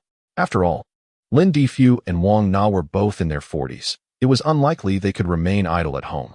If left to seek employment independently, Lin Difu might end up working at a construction site, while Wang Na could only find work as a waiter in a restaurant or as a nanny. However, the clothing store's business had exceeded his expectations, prompting him to consider opening a branch. 2 days later, after Lu Yuhai and the others transferred the batch of goods to Song Buzhou, they returned to Yangqing. Originally, Lin Xiao had informed them that their presence was unnecessary, as the goods were procured for the clothing store, and aside from the financial aspect, it had no direct connection to them. Yet, they were uneasy about letting Lin Xiao handle the transport alone. In the event of encountering robbers, even though Lin Xiao had become stronger, he would still be outnumbered. This batch of goods was worth over 1 million. A loss would be catastrophic. In addition to Lu Yuhai and his companions, Lin Zhu also brought along Shi Hailong and several of his brothers to ensure the safety of the goods. Lin Xiao arranged for everyone at a high-end restaurant. Hailong, I appreciate your assistance in coming here. Rest assured, I will compensate you for any income lost from your stalls once you return. Brother Lin, we no longer operate stalls. I've come to realize that we are simply not cut out for that life. We still have half of the previous batch of goods you supplied us, which we recently sold back to Lao Song at the original price. After a pause, Shi Hailong continued, Brother Lin, we wish to align ourselves with you. Align with me? Hailong, I believe you have misunderstood. Aside from Zhuzi, the three of us have never been involved in this line of work. I apologize, Brother Lin, I misspoke. What I meant was that we want to work with you in the future. If there are any unsavory tasks, feel free to assign them to us, and we will ensure they are executed flawlessly. Chapter 84. Acquiring a few young brothers. Hailong, if that is your mindset, then I cannot accept you. As you have seen, we are engaged in legitimate business. Even in the gray areas, we do not venture. If we encounter trouble, we can resolve it through financial means. But we will not maintain a group of thugs. At this stage, having a crew of rogues like Song Buzhou certainly provides an advantage. However, once violence is employed as a means to resolve conflicts, it gradually becomes habitual. When faced with difficulties, the immediate inclination is to resort to violence. Such a course of action will inevitably lead to trouble. Once you accumulate wealth to a certain extent, your past deeds will be unearthed. In this jungle, we are all brothers. Let us extend an opportunity to Hailong and his companions, Lin Zhu advised. Zhu, this is not merely a matter of granting opportunities. The laws of the nation are explicitly stated. Certain actions, once taken, leave indelible traces, and there will come a day when past transgressions are revisited. If you remain a lowly thug, no one will waste time digging into your history. However, should you rise to prominence, your previous actions will hang over you like a sword of Damocles. They may continue to navigate the underworld, but they cannot associate with us. Otherwise, we shall all face ruin together. Allow me to illustrate. For instance, if Hailong were to eliminate someone for me, erasing the majority of the evidence, it would require 1 million to uncover any incriminating evidence against him. Those who could muster such a sum would not bother with a minor player like him. Yet, if Song Baizhou sought to target me, he would undoubtedly invest that 1 million to uncover the evidence of your crime and implicate me. Do you understand my point? Upon hearing Lin Xiao's words, expressions of despondency crossed the faces of Shi Hailong and his companions. They belonged to the lower echelons of society, lacking stable income. They survived by mediating disputes for others, scraping together enough for food and small luxuries, unable even to afford their smoking habits. Having grown accustomed to a carefree lifestyle, they struggled to engage in legitimate work. In these times, finding decent employment is indeed challenging, yet manual labor at construction sites or street vending could provide for a family. However, Shi Hailong and his companions abandoned street vending after a short while, not making money. This was simply because they lacked the dedication to master the trade or could not relinquish the facade of their streetwise personas. Lin Xiao had encountered many such individuals, most of whom, upon reaching middle age, found themselves destitute, and even when they realized their folly, it was too late. They continued to struggle at the bottom of society. The group turned their gaze towards Lin Xiao, their closest ally, hoping he might advocate on their behalf once more. Yet, despite several attempts to speak, Lin Xiao held his tongue. It was Lin Xiao who was leading his three brothers to prosperity. He felt he had no right to expect Lin Xiao to also uplift Shi Hailong and the others. Shi Hailong was merely a friend to him, while his relationship with Lin Xiao's trio was rather superficial, limited to mere nods of acknowledgement. Hailong, you must realize that continuing down this path leads to no future, correct? Not only will you fail to earn significant wealth, but you will also struggle to provide for a family. Let us be honest. Who among respectable families would marry into yours? Perhaps witnessing Lin Xiao's success has made you acutely aware of the disparity that exists, the significance of wealth, and the bleak prospects of continuing without effort. It is possible that you had previously recognized this and contemplated change, yet failed to act. Your most profound tragedy lies in your desire for financial gain, coupled with an unwillingness to exert effort, seeking only shortcuts. For instance, your approach to Lin Xiao, hoping that I might guide you to prosperity, exemplifies this very shortcut. Why should I assist you in amassing wealth when I am perfectly capable of earning it myself? Aside from the potential burden you may place upon me, what intrinsic value do you possess? Anyone subjected to Lin Xiao's scathing remarks would undoubtedly feel humiliated. Shi Hailong's expression fluctuated, and he contemplated rising to leave, yet Lin Xiao restrained him in his seat. Lin Xiao understands Lin Xiao. Had Lin Xiao not been inclined to assist a few individuals, he would not have uttered such harsh words. Lin Xiao's disposition is somewhat timid, never one to intentionally offend others, especially considering that Shi Hailong and his companions were brought by him. Out of respect for Lin Xiao, he would not casually express such unkind sentiments. Opportunities may be extended to you, yet I must candidly state that even if I provide you with such chances, you lack the acumen to seize them. In terms of combat, any one of us could easily overpower you all. Unbeknownst to Lin Xiao, he inadvertently employed the adept techniques he mastered in a previous life. Individuals like Shi Hailong and his peers, though seemingly mere low-level thugs, possess a strong sense of pride. To them, manual labor or street vending is profoundly humiliating. Yet, when tasked with legitimate responsibilities, they lack the capability to execute them effectively. In essence, they are lofty in aspiration but lacking in skill. Such individuals must be compelled to relinquish their meager pride and ignite their fighting spirit. Lin Gu, as long as you grant us an opportunity, we will undoubtedly seize it. If we fail to perform adequately, we shall avoid you in Ming County and never intrude upon you again. With this promise, which could be deemed a military order, I shall, starting tomorrow, have you accompany me for a trial period of 3 months. During this probation, each of you will receive a monthly wage of 300 yuan, which will double upon confirmation of your positions.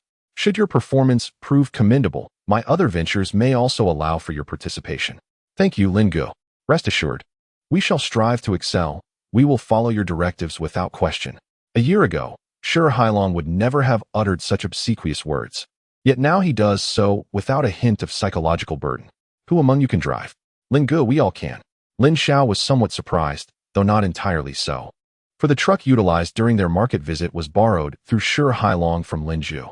A group of idlers, given the opportunity, would certainly be eager to learn to drive, as it is a matter of prestige for them. Do you possess driving licenses? Both Lei Zi and I have licenses. Upon my return, I shall procure 2 additional vehicles. At that time, you and Feng Xiaolei shall initially serve as drivers in the logistics department, while the remaining individuals will await further arrangements upon our return. However, I must emphasize that the company adheres to strict regulations. Any violation of these protocols will result in your immediate dismissal without hesitation. Lin Xiao is willing to accept the few individuals, not only out of respect for Lin Zhu, but also because they are individuals of integrity, unlikely to betray trust. Chapter 85. Bringing the two sisters back to Ming County. A week later, the collaborating manufacturers produced the orders. A group boarded a train returning to northeast China, albeit not on the same carriage. Lu Yuhai, Er Sha, and Lin Zhu, accompanied by Shi Hailong and his 5 associates, took a freight train, while Lin Xiao traveled with the sisters Yang Lushan and Yang Shiriyue on a passenger train. It was not that Lin Xiao was unwilling to share hardships with his brothers, but it was impractical to subject Yang Lushan and Yang Shiriyue to the freight train experience. Concerned for their safety and well-being, Lin Xiao insisted they travel separately on the passenger train, as the sisters were exceptionally beautiful, and the journey from Yanqing to northeast China would span over 3 days, plenty of time for mischief to ensue. When purchasing tickets, Lin Xiao specifically acquired lower berths in the same compartment from a scalper, 2 lower berths and 1 upper berth. Frequent train travelers understand that sleeping in a lower berth is far more comfortable than in an upper one. However, upon arriving at the compartment, they discovered that one of the lower berths had already been claimed by a woman with a young child, seemingly no more than 2 years old. Young man, as you can see, I have a child with me, and it is quite inconvenient for me to sleep in the upper berth. Would you consider letting me have the lower berth for a small compensation? She proposed, reaching into her pocket to retrieve some money. Seeing the woman with the child, Lin Xiao felt reluctant to ask her to relinquish the lower berth, fearing the child might accidentally fall from the upper berth. Very well, you may have the lower berth. As for the money, forget it. Yang Shiriyue, Yang Lushan, you shall take the lower and upper berths on this side. I will take the ones on the other side. Thank you, young man, the woman replied.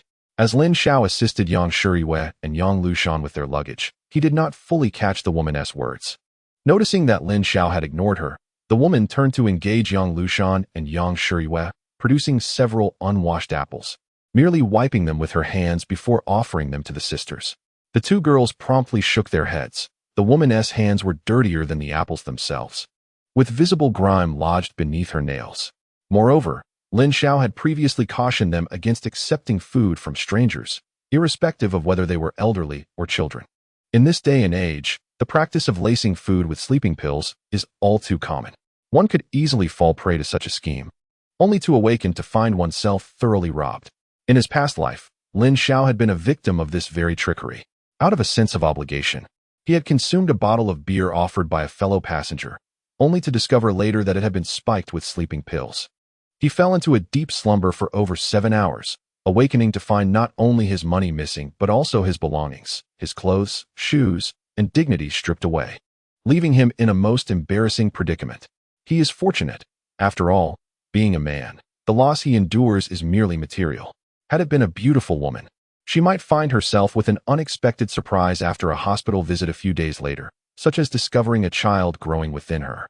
After settling onto the bunk, Lin Xiao took out a book and began to peruse its pages. Time seemed to drag on during the train journey.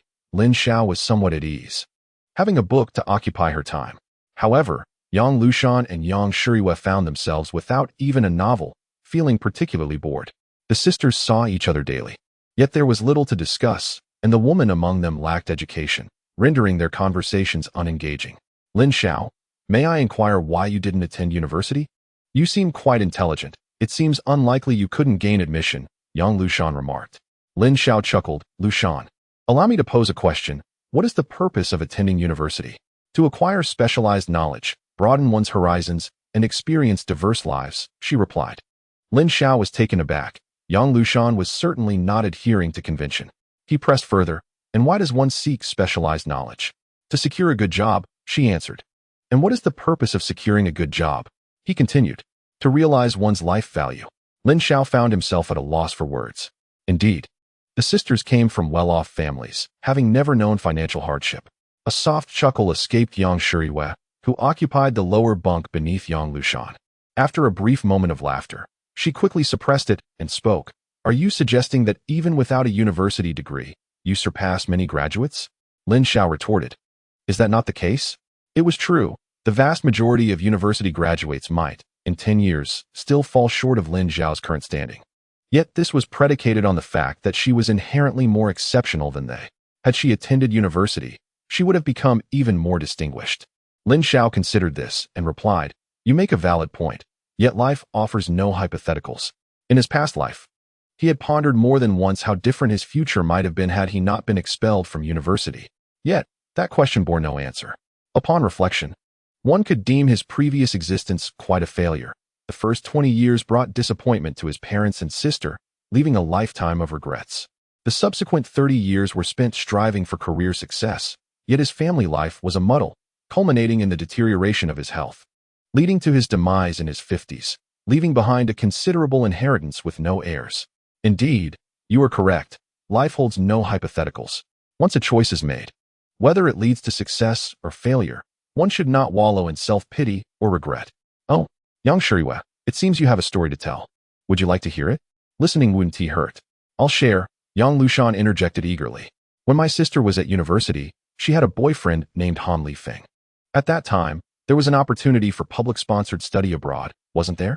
My sister's class had only one spot available, and she was the most outstanding candidate for it.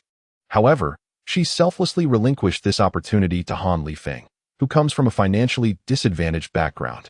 Despite the high cost of living abroad, my sister scrimped and saved, even borrowing money from friends and taking funds from our family, ultimately spending hundreds of thousands, nearly exhausting our family's resources. In a fit of anger, my father expelled her from our home. She sought out Han Lifeng, only to discover he had several girlfriends abroad, and the money she had given him was squandered on them. After confronting him, she returned home, despondent for over a year. Upon hearing Yang Shiyue's story, Lin Xiao felt no stirrings in his heart. From the outset, he had anticipated the conclusion.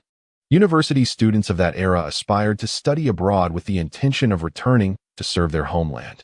Yet, how many could remain steadfast in their convictions after experiencing the allure of foreign lands?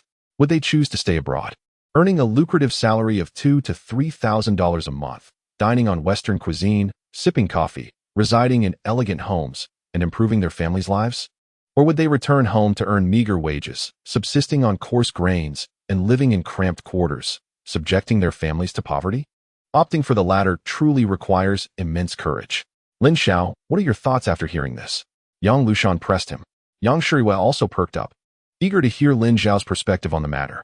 Your sister is quite remarkable, Lin Xiao replied nonchalantly. Lin Xiao, can you please speak honestly? The truth is, your sister acted rather foolishly. But at that time, my sister and Han Lifeng were very much in love. While in school, he never spoke to any other girls aside from her. Who could have foreseen that he would change after going abroad? When he accepted the opportunity your sister offered, he should have recognized his true character, or rather, that your sister held less significance for him than that opportunity. Ah, you make a valid point. I wonder why my sister didn't realize it back then. Yang Shuriwa, who had been attentively listening, paused to reflect on those past events. Initially, she had not intended to give the spot to Han Lifeng. She had considered foregoing it to avoid separation from him. However, during that period, Han Lifeng was particularly despondent, expressing a lifelong dream of seeing the world, claiming he was unworthy of her, and that upon her return from studying abroad, he would be even less deserving. In the end, her compassion led her to surrender the opportunity to him. Upon deeper reflection, she recognized her own folly. Nevertheless, Lin Xiao's bluntness in labeling her foolish left her quite displeased. As the three conversed, the woman sleeping in the lower bunk beneath Lin Xiao returned, her demeanor fraught with anxiety. Yinzi, where have you been? Have any of you seen Yinzi? Sister, Yinzi is missing? Yang Shuriwa asked, sitting up. Wasn't she with you? How could she have gone missing in such a short time? The woman collapsed onto the floor, sobbing. I went to the restroom and told her to wait outside. When I came out, Yinzi was gone. I thought she had gone back on her own. Please, help me find Yinzi. Sister, don't worry. We will help you search for her. She can't have gone far. As the two sisters spoke, they got out of bed, determined to help find the child. Yang Lushan called out to Lin Xiao. Lin Xiao, stop reading. Sister Ping's child is missing, and you aren't even offering to help. How can you be so heartless? Lin Xiao retorted. Yang Lushan, I used to think only your sister was foolish, but it appears you share the same folly. What do you mean? Huh? The one who lost the child isn't in a hurry to search. Why are you so frantic? Enough, elder sister, stop the charade. From the moment I laid eyes on you, I sensed something amiss. I wonder if you're simply too reckless, taking a child out without any luggage. No luggage is one thing, but surely you must have brought a change of diapers for the child? Yet all you have are a few apples. Upon hearing this, Both Yang Lushan and Yang Shuriwei glanced at the woman's bed, only to realize she truly had brought no belongings. Nevertheless, Yang Lushan couldn't help but retort, "Aren't you without luggage as well? That is not the same. My belongings are with my brothers. But that doesn't prove anything. Many people travel without luggage." Lin Xiao shook his head, leaping down from the shop, and gazed at the woman who sat on the ground. Her tears ceased. "I am merely curious. Are you after our luggage or theirs? Kid, don't stir up trouble. I could kill you on the train and toss your body out. And no one would know who did it. But the truth is, you can't kill me." Just then, the door swung open, and two individuals rushed in, quickly closing the door behind them. "Hey, how timely. Old four, how about we each take one?" Upon hearing this, the two women hurriedly dashed behind Lin Xiao. "I'm sorry. Lin Xiao, I didn't know she was a fraud. What do we do now?" Lin Xiao chuckled. "Hiding behind me won't help. Come on in." No sooner had he spoken than another door opened, and two burly men entered. "Get under the bed," Lin Xiao commanded, rolling up a pant leg to reveal a dagger. The woman, seeing the dagger, screamed and attempted to flee towards the two men who had entered first. But Lin Xiao seized her by the hair and kicked her in the lower back, sending her sprawling towards the men. The cramped train compartment provided no escape for the two men. Lin Xiao pushed past Yang Lushan and Yang Shuriwei, charging towards the newcomers. "Be cautious." One of the men tried to confront Lin Xiao head-on, while the other instinctively stepped back upon hearing the warning. By the time he realized what was happening, Lin Xiao was already in front of the first man, flipping the dagger to deliver a swift strike. The man, unarmed, could only retreat, but the limited space meant he collided with his companion behind him. Seizing the opportunity, Lin Xiao lunged forward, landing an elbow to the man's face, who let out a muffled groan before collapsing to the ground. The second man, terrified, hurriedly retreated from the compartment. Lin Xiao chose not to pursue, but instead toyed with the dagger, turning to face the others. Yang Lushan obediently climbed onto the bed, while Yang Shuyue followed suit. The two men had already pulled the woman up from the floor. Two men brandished short knives, one wielding a dagger. However, upon noticing Lin Xiao's own dagger, they hesitated, wary of their surroundings. Lin Xiao swiftly dispatched one of them, clearly demonstrating his combat training. The potential loss of life over uncertain riches seemed far too high a price to pay. Lin Xiao, with a disdainful tone, challenged them, urging them to attack together. For otherwise, it would lack excitement. Initially, apart from the woman, they had three capable fighters, intending to encircle Lin Xiao. Yet, his words made them falter. After a lengthy pause, the apparent leader spoke. "Brother, we seek only wealth. There is no need to harbor enmity. We admit our transgression. Let us retreat, old three. Take old Xiong, we shall leave." They slowly backed away from the compartment. The stronger Lin Xiao appeared, the less inclined they were to engage him directly. A confrontation might lead to Lin Xiao's demise, but they would undoubtedly suffer losses of their own. Just as they were about to exit the compartment, Lin Xiao's voice pierced the air, causing them to tense. He seized a few apples from the woman's bedding and tossed them forward, declaring, "Take this trash away and leave." One of the men, hurling insults at Lin Xiao, was abruptly pulled away by the leader before he could finish. As the group retreated, the two women who had climbed to the upper bunk finally felt a wave of relief. Had Lin Xiao not warned them earlier, they might have foolishly sought out those two men. Had they done so, they likely would have been captured and subjected to unspeakable horrors before they even reached the adjacent compartment. Chapter 87. A forceful kiss. The journey ahead remained relatively calm, with the thieves not returning for revenge. The three maintained a vigilant watch, ensuring that one person stayed awake at all times. While Lin Xiao rested, one of the women would sit beside him, prepared to rouse him at the first sign of danger. It wasn't until they disembarked and entered a taxi that Lin Xiao finally exhaled in relief. Had the assailants charged recklessly, even if he managed to subdue them, he would have sustained severe injuries. The likely outcome would have been him taking down one or two, only to be killed himself. The initial takedown was merely a stroke of good fortune. Resolved to improve upon his physical abilities upon returning home, Lin Xiao recognized that while he possessed combat skills, his physical condition remained inadequate.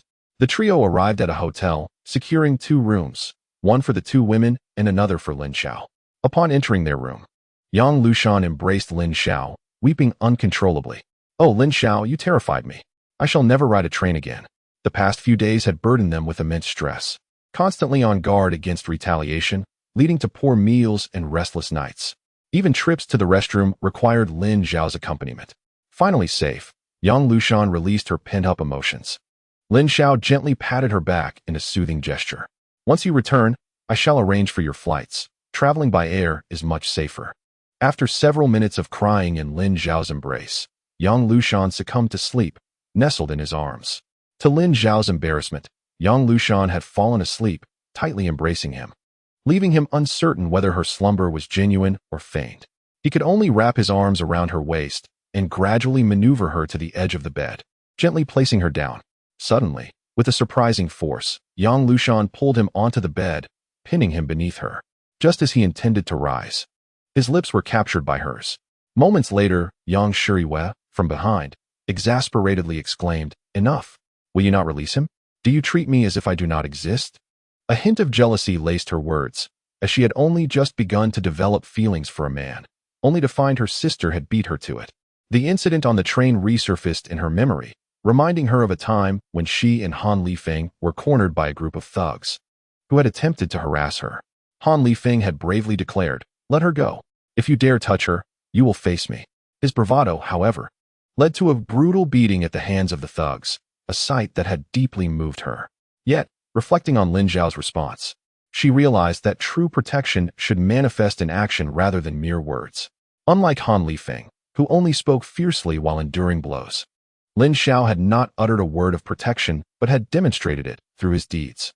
After dispatching one assailant, Lin Xiao could have easily fled to the adjacent carriage. Yet he chose to remain by their side. Initially, she had assumed Lin Xiao was skilled in combat, dismissing the thugs entirely, especially given his audacious challenge for them to confront him collectively. However, in the following days, Lin Xiao's anxious demeanor revealed the truth of his capabilities.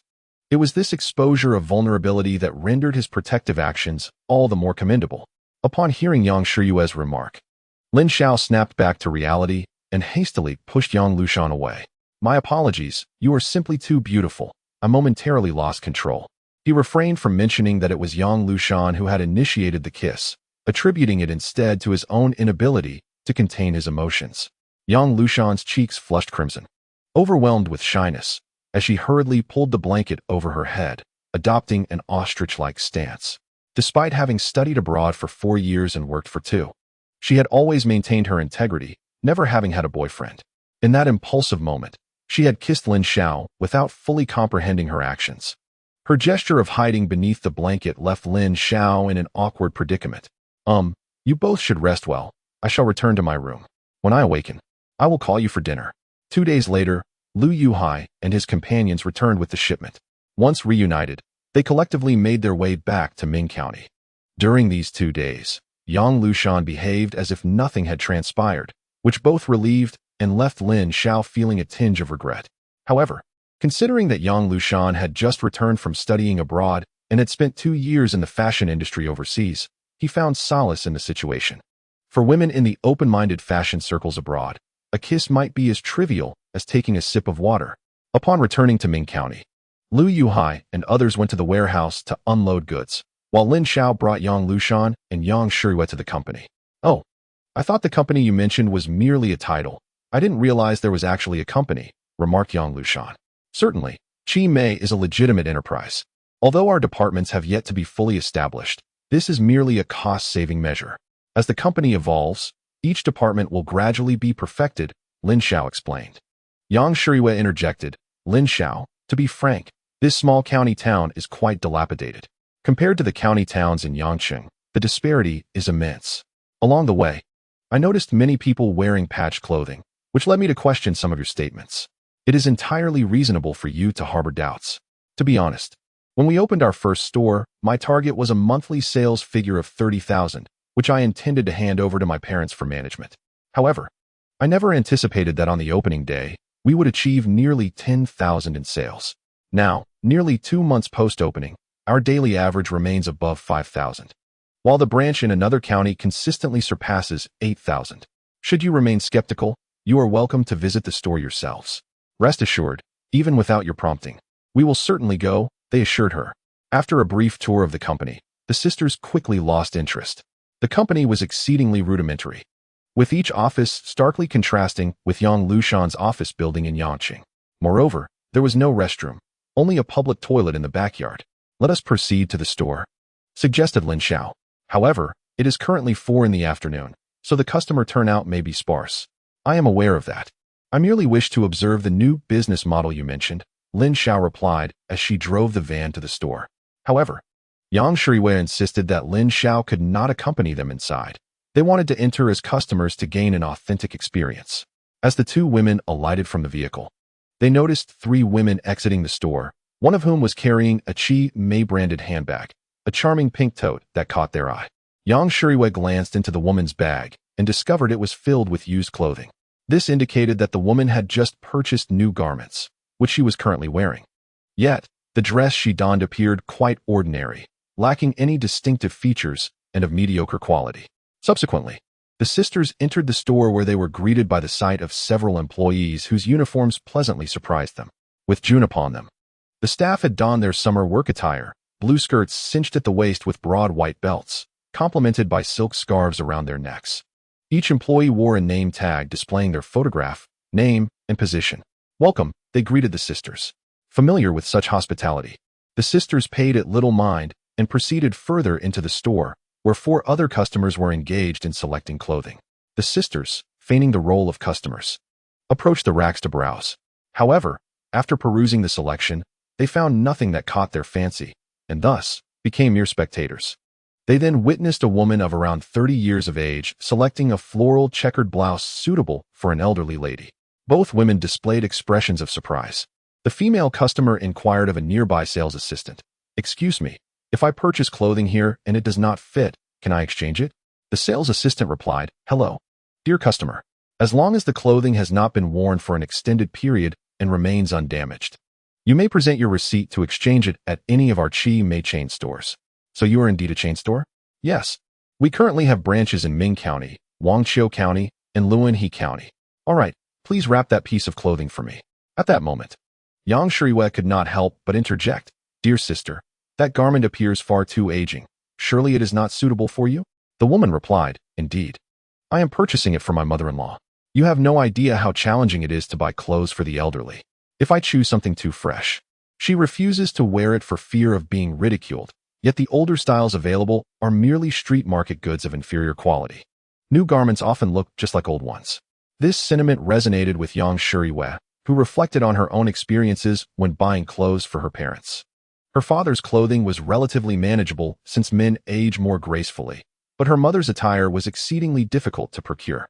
Much like the woman had stated, if the clothing was too youthful and fashionable, her mother would decline to wear it, yet the street market items were hardly presentable. Given their family's financial situation, it was hardly feasible to purchase garments priced at a mere $10 for her mother. It was no wonder she previously perceived the styles as outdated. They were specifically marketed towards middle-aged and elderly individuals. "By the way, may I ask where you purchased the clothing you are wearing?" "Oh, this outfit was brought back for me by a friend from the port city. No wonder it looks so lovely. It is evident you both are not from a large city. In our small county, no one dares to wear attire like yours. Why is that?" Yang Shuriwei examined her reflection in the mirror, finding nothing amiss with her outfit.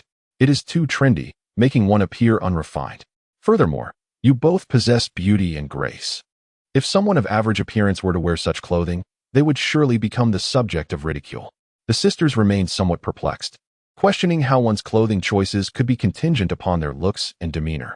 Was there a rule that dictated that those who were less attractive should not don beautiful garments? Yang Shuriwei initially intended to engage the woman in further conversation. Yet the customer was in a hurry to pick up her child from kindergarten and hastily completed her purchase before departing. Subsequently, the sisters observed that several other customers also left after making various purchases. After spending nearly half an hour in the store, the sisters exited the clothing shop and returned to their van. "Lin Xiao, why don't you buy a better car?" Yang Lushan inquired. "I simply do not have the money." "What other reason could there be?" In November of last year, while I was still in my second year at the university, my family, hailing from a rural background, struggled to make ends meet through farming, which yielded little income. My father worked tirelessly at a construction site to support my education. However, due to a minor incident, I was expelled from school, and my father suffered a tragic fall from the 3rd floor, resulting in paralysis. Not only was he unable to receive proper treatment, but he also accrued debts amounting to 40 to 50,000 yuan. It was only after the new year that I embarked on a business venture, which has barely been 4 months since. Wow, you are quite impressive, exclaimed young Lushan, her eyes gleaming as she gazed at Lin Xiao. I had thought you had attended university. Yang Shiyue's mood unexpectedly lifted as well. Coming from an intellectual family, which could be aptly described as a scholarly lineage, she placed great importance on the significance of one's educational background. A fleeting moment of passion might allow them to be together temporarily, but for a lasting connection, a shared language was essential. In contrast to the emotional Yang Lushan, the more rational Yang Shiyue, having been deceived once, approached situations with greater pragmatism. Lin Xiao, wishing to avoid further discussion on the topic, inquired, "Where shall we dine? Would you like to sample some northeastern delicacies, or perhaps visit my home?" Just as Yang Shiyue was about to suggest the northeastern cuisine, Yang Lushan interjected, "Let us go to your house. By the way, could you please take us to the mall first? I want to purchase some gifts for your uncle and aunt. There's no need for such fuss. My parents are simple folks. They would be delighted just to have visitors," Lin Xiao replied. "That's simply one to do. It's our first visit. And if we arrive empty-handed, your uncle and aunt may think us rude. Lin Xiao, let us not debate this. Although my company has incurred significant losses, I still have enough to buy a few gifts." "Very well, just a few small items will suffice. My father enjoys drinking. And as for my mother," Lin Xiao suddenly realized he was unsure of what his mother liked. He only recalled her often saying in his childhood that she did not enjoy eating meat. "Perhaps you could purchase some canned goods and pastries for my mother." Lin Xiao drove the two of them to a wholesale store. In 1991, there were no specialty shops for liquor and tobacco in Ming County. This wholesale store offered genuine liquor among other items, so they decided to shop here. "Do you want me to accompany you inside?" "No need. You stay in the car," they replied. "All right, make it quick," Lin Xiao responded, stepping out of the car, but opting to remain outside while smoking a cigarette. He had refrained from smoking during the ride back and found himself yearning for it. Pondering, he wondered why he had not retained his drinking capacity after his rebirth. Yet his craving for cigarettes remained unchanged. He then entertained a thought. If he were to travel by train for 2 consecutive months, would that help him quit smoking? However, he quickly dismissed the idea, realizing that enduring such a journey might leave him physically exhausted, even if he succeeded in overcoming his addiction. Chapter 89. The Arena of Chaos approaches. The sisters certainly did not skimp on their purchases. They acquired a case of Wuliangye and a case of Luzhou Laojiao, each containing 6 bottles, along with 2 cases of canned goods, totaling 12 bottles. On their way back, they spotted a vendor selling watermelons, prompting the 2 women to request Lin Xiao to stop the car, and they disembarked to buy 6 large watermelons. In June, watermelons are seldom sold in the Northeast, as they are transported from the southern regions, resulting in exorbitant prices, 35 cents per pound. However, when the local watermelons are ripe, they can be purchased for merely 10 cents per pound. If one buys in bulk or goes directly to the watermelon fields, the price can drop to 8 or even 5 cents. Just as they were nearing home, Yang Lushan suddenly pointed at a car ahead and exclaimed with a laugh, "Lin Xiao, look, that car has driven into the ditch." Lin Xiao had already noticed it, a Santana with one tire completely lodged in the ditch. He was well acquainted with this particular Santana, but even more familiar was the girl wandering beside it. It was none other than Chen Lulu. He halted the car, stepped out, and with a stern expression, confronted Chen Lulu, who was approaching to stop the vehicle. "Chen Lulu, what brings you to my house this time?" "Lin Xiao, your driving skills are excellent. You must think of a way to help me get my car out. It's been stuck in the ditch for half an hour." "No. My car has been stuck for half an hour. Why not ask your brother Chen? Doesn't he have good driving skills? Let him teach you how to extricate the car from the ditch." "Lin Xiao, I must inform you that Zhang Chun has already been taken in. I was the one who reported him." "What? Chen Lulu, are you trying to threaten me? I never imagined you could be so ruthless, even reporting your own romantic interest." "Lin Xiao, can't you speak properly? I know I was wrong. Why won't you forgive me? What must I do for you to be satisfied? I only wish for you to keep your distance from me and my family. That is not going to happen. Have you perhaps developed feelings for him? Are you hoping to take over my place?" Inside the car, Yang Lushan, having overheard their exchange, couldn't resist stepping out, despite Yang Shiyue's attempts to hold her back. "Darling, who are you talking to?" Yang Lushan approached and affectionately linked her arm with Lin Xiao's. "I am his girlfriend. Who are you? Release him at once." Chen Lulu rushed over, attempting to pry Yang Lushan's arm away. "I am his girlfriend." Lin Xiao, wishing to avoid a scene at his doorstep and the ridicule of neighbors, intervened. "Lushan, stop this." "Chen Lulu, You should return to school and focus on your studies. Our relationship has ended. Yang Shirihue also exited the vehicle, trying to persuade Yang Lushan, causing a scene will only lead to Lin Xiao being the subject of gossip. From the driver's seat of the Santana, Zhou Shuyan, who had come with Chen Lulu, stepped down as well. While soothing Chen Lulu, she cast a cold glance at Yang Lushan. So you're Lushan? I am uncertain whether you harbor feelings for Lin Xiao or wish to confront him for a sense of justice. If it's merely the latter, then let it be. However, if you truly like him, let me be clear, you stand no chance. First, you cannot compare to Lulu's beauty. Second, you are not as youthful. Lulu has known Lin Xiao for 5 years, and they have been together for over 3 years, their relationship stable despite a few misunderstandings that led to their separation. Lulu recognizes her mistakes and is wholeheartedly striving to win Lin Xiao back. Their reconciliation is merely a matter of time. I am not less attractive than her. Which of your eyes sees that? Let us ask any passerby who is more beautiful. It's obvious. Lulu isn't wearing makeup, while you are.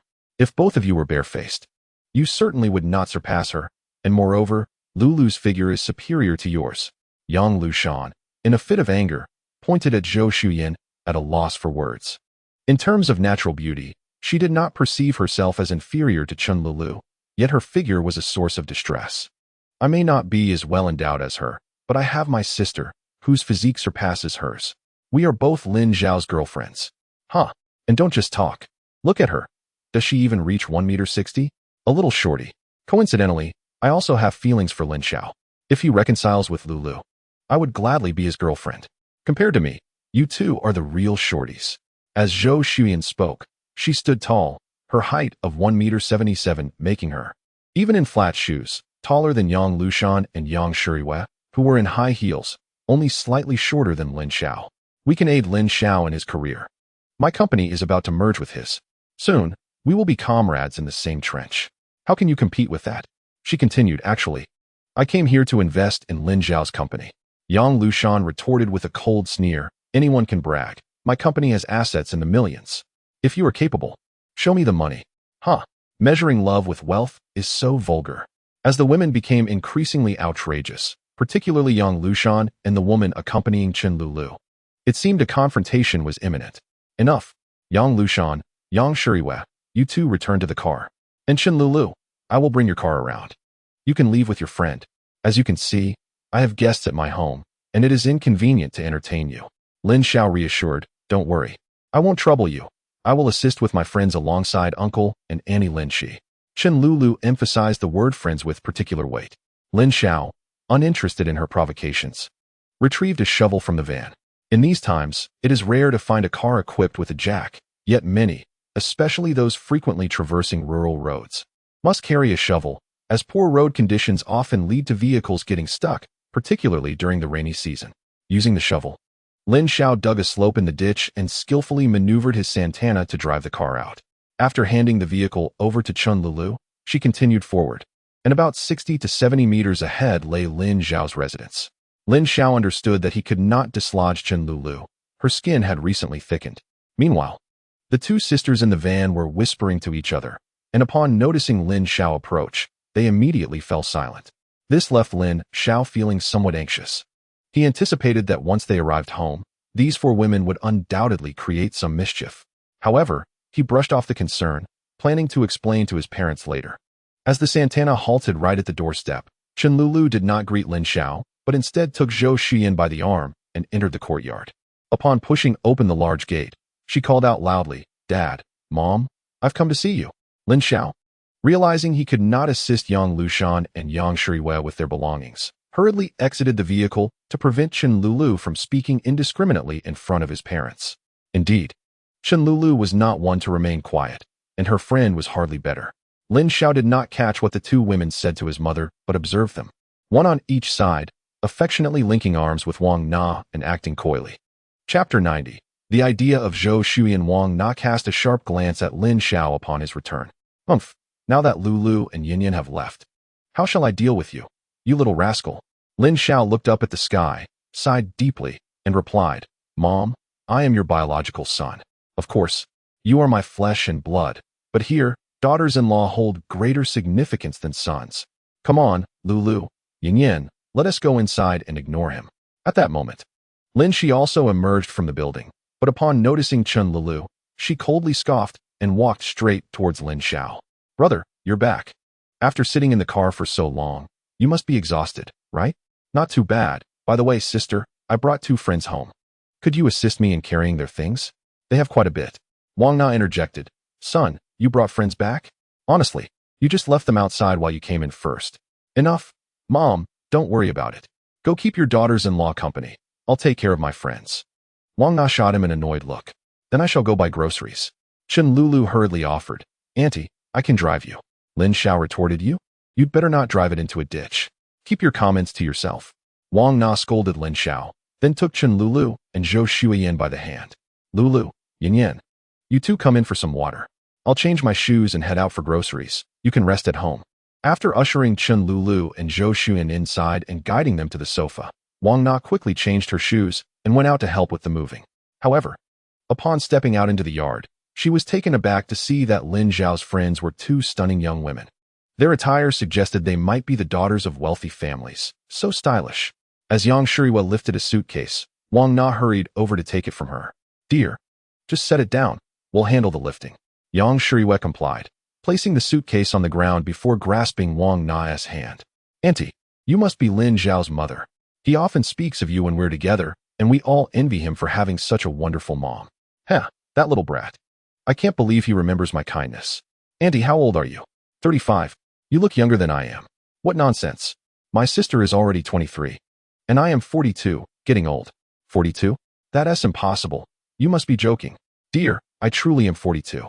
At 42, Wang Na took immense pride in maintaining her youthful appearance and figure, and Yang Shuriwa had indeed struck a chord with her. Lin Xiao, unable to bear it any longer, interjected. Yang Shuriwa, stop slacking and hurry up with the moving. Yang Shuriwa playfully tugged at Wang Na's hand. Annie, look, he is being mean to me. Lin Xiao was at a loss for words. Women. Meanwhile, Yang Lushan, with her straightforward nature, aimed to impress, and was already hauling 2 cases of liquor into the yard. Due to the angle created by the van, Wang Na had not noticed Yang Lushan at all. Lin Xiao seized the moment to ask, Mom, where's Dad? What is he up to? He has gone with old Lu to the pine forest to play chess. In Ming County, there are no parks. However, there exists a grove of pine trees where, as the weather warms, many individuals delight in leisurely strolls, serving a purpose akin to that of a park. Very well. I shall drive to fetch him. There is no need for you to purchase any vegetables, as I shall procure them along the way. Inside the house, Chen Lulu and Zhou Shuiyan observed through the glass as several individuals continuously carried items back. Sister Shuiyan, I miscalculated. They have bought so many things, and I arrived empty-handed. Am I not to be outdone by them? Moreover, today Lin Shi greeted me without even a word.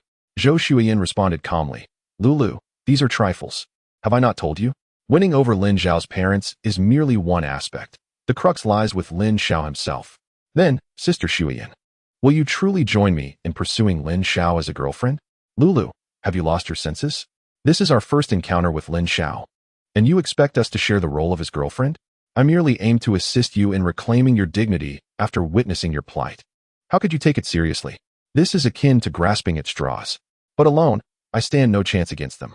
I have been with Lin Xiao for several years, and he has grown weary of me. Do you comprehend the essence of novelty? Novelty lies in experiencing new things with the familiar, not in cycling through the old with the new. Nonetheless, you are indeed no match for them, especially that Yang Lushan. Her bold nature suggests she would not hesitate to invade Lin Xiao's bed the moment you're distracted. Trust me, she is capable of such audacity. Furthermore, Yang Shuriwa, when speaking with me, consistently cast sidelong glances at Lin Xiao's expression. Do you understand what this implies? What does it signify? It implies that she may harbor feelings for Lin Xiao as well. Otherwise, Sister Shuiyan, why not join me in vying for Lin Xiao's affection? I would gladly share him with you rather than let them seize him away. Lulu, you are truly deluded.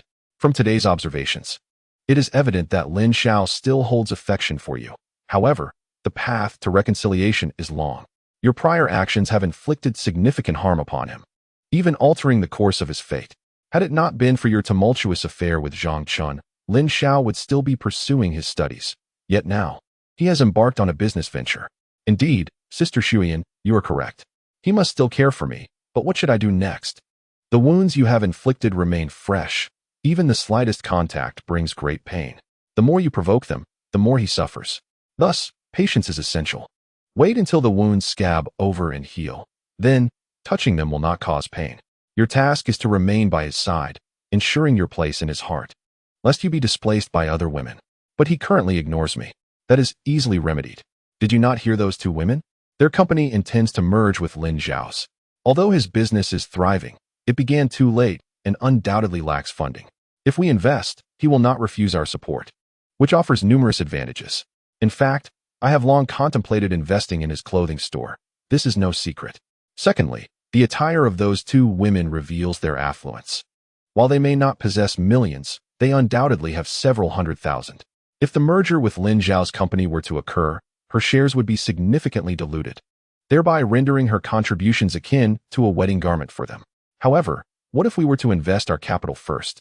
In that case, we would align ourselves with Lin Xiao, and with the company not lacking in funds, we could diminish their shareholdings. Chapter 91.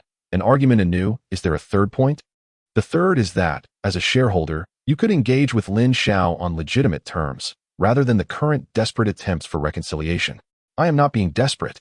The crux is, your desperate pleas for reconciliation are futile. Flattering his parents is equally ineffective. While they can exert some influence over him, they cannot dictate his choices. Moreover, all they seek is a good daughter-in-law, which could be you or someone else. Then I shall return and ask my mother for money to invest in his clothing store. Merely investing is insufficient. If you genuinely wish to win him back, self-improvement is essential. If you blossom, the gentle breeze will come. As long as you continue to excel, his gaze will inevitably return to you. In terms of career, you cannot compete with them. Their family background is impressive, and they have graduated for several years with considerable work experience, while you have yet to complete your university studies, which is your disadvantage. Yet, you possess your own strengths. Those two sisters are clearly of the pampered type, having been raised with a sense of entitlement, lacking in empathy. You can leverage this aspect. At this juncture, Zhou Xuyan paused, for the girls had already moved their belongings in. Chen Lulu felt quite vexed, lamenting why she hadn't thought to bring gifts, as the spotlight had been stolen by those two vixens. Moreover, Wang Na's attitude towards Yang Shuriwei had evidently shifted. This brought to mind Zhou Xuyan's earlier words. Lin Xiao's parents simply desire a good daughter-in-law, who could be her or someone else. Yet, in that moment, she found herself powerless, forced to watch helplessly. Zhou Xuyan had remarked that those vixens exhibited a spoiled demeanor, but the truth was, she too had been sheltered from a young age. Witnessing Wang Na being charmed by the two vixens, Chen Lulu became utterly anxious. She grasped Zhou Xuyan's arm and exclaimed to Wang Na, "Mom, allow me to introduce her. This is Zhou Xuyan, also Lin Xiao's girlfriend." Zhou Xuyan shot Chen Lulu a glare and pinched her waist before smiling brightly. "Annie, do you still remember me? I am Su Yin from Qianzi village." You are the eldest daughter of the Su family? Wasn't it said that your father is an official? Did you move in with him?" "Auntie, although I have left, Ming County will always be my hometown. It is the mountains and waters of Ming County that nurtured me. You are such a grateful child, which is commendable. By the way, Su Mei is also in the county. Haven't you gone to see her?" Wang Na is not foolish. She perceives the reality clearly. Whether it is Zhou Xuyan, Yang Shuriwei, or Yang Lushan, none of them share a romantic relationship with her son. At most, they harbor some fondness for him. Yet here they are, embroiled in jealousy. Zhou Xuyan chuckled. "I have seen her several times. Yet this girl completely forgot about me. Just the other day, I had to remind her multiple times before she finally recognized me. When she first visited Lin Xiao's clothing store, she encountered Su Mei, who also saw her.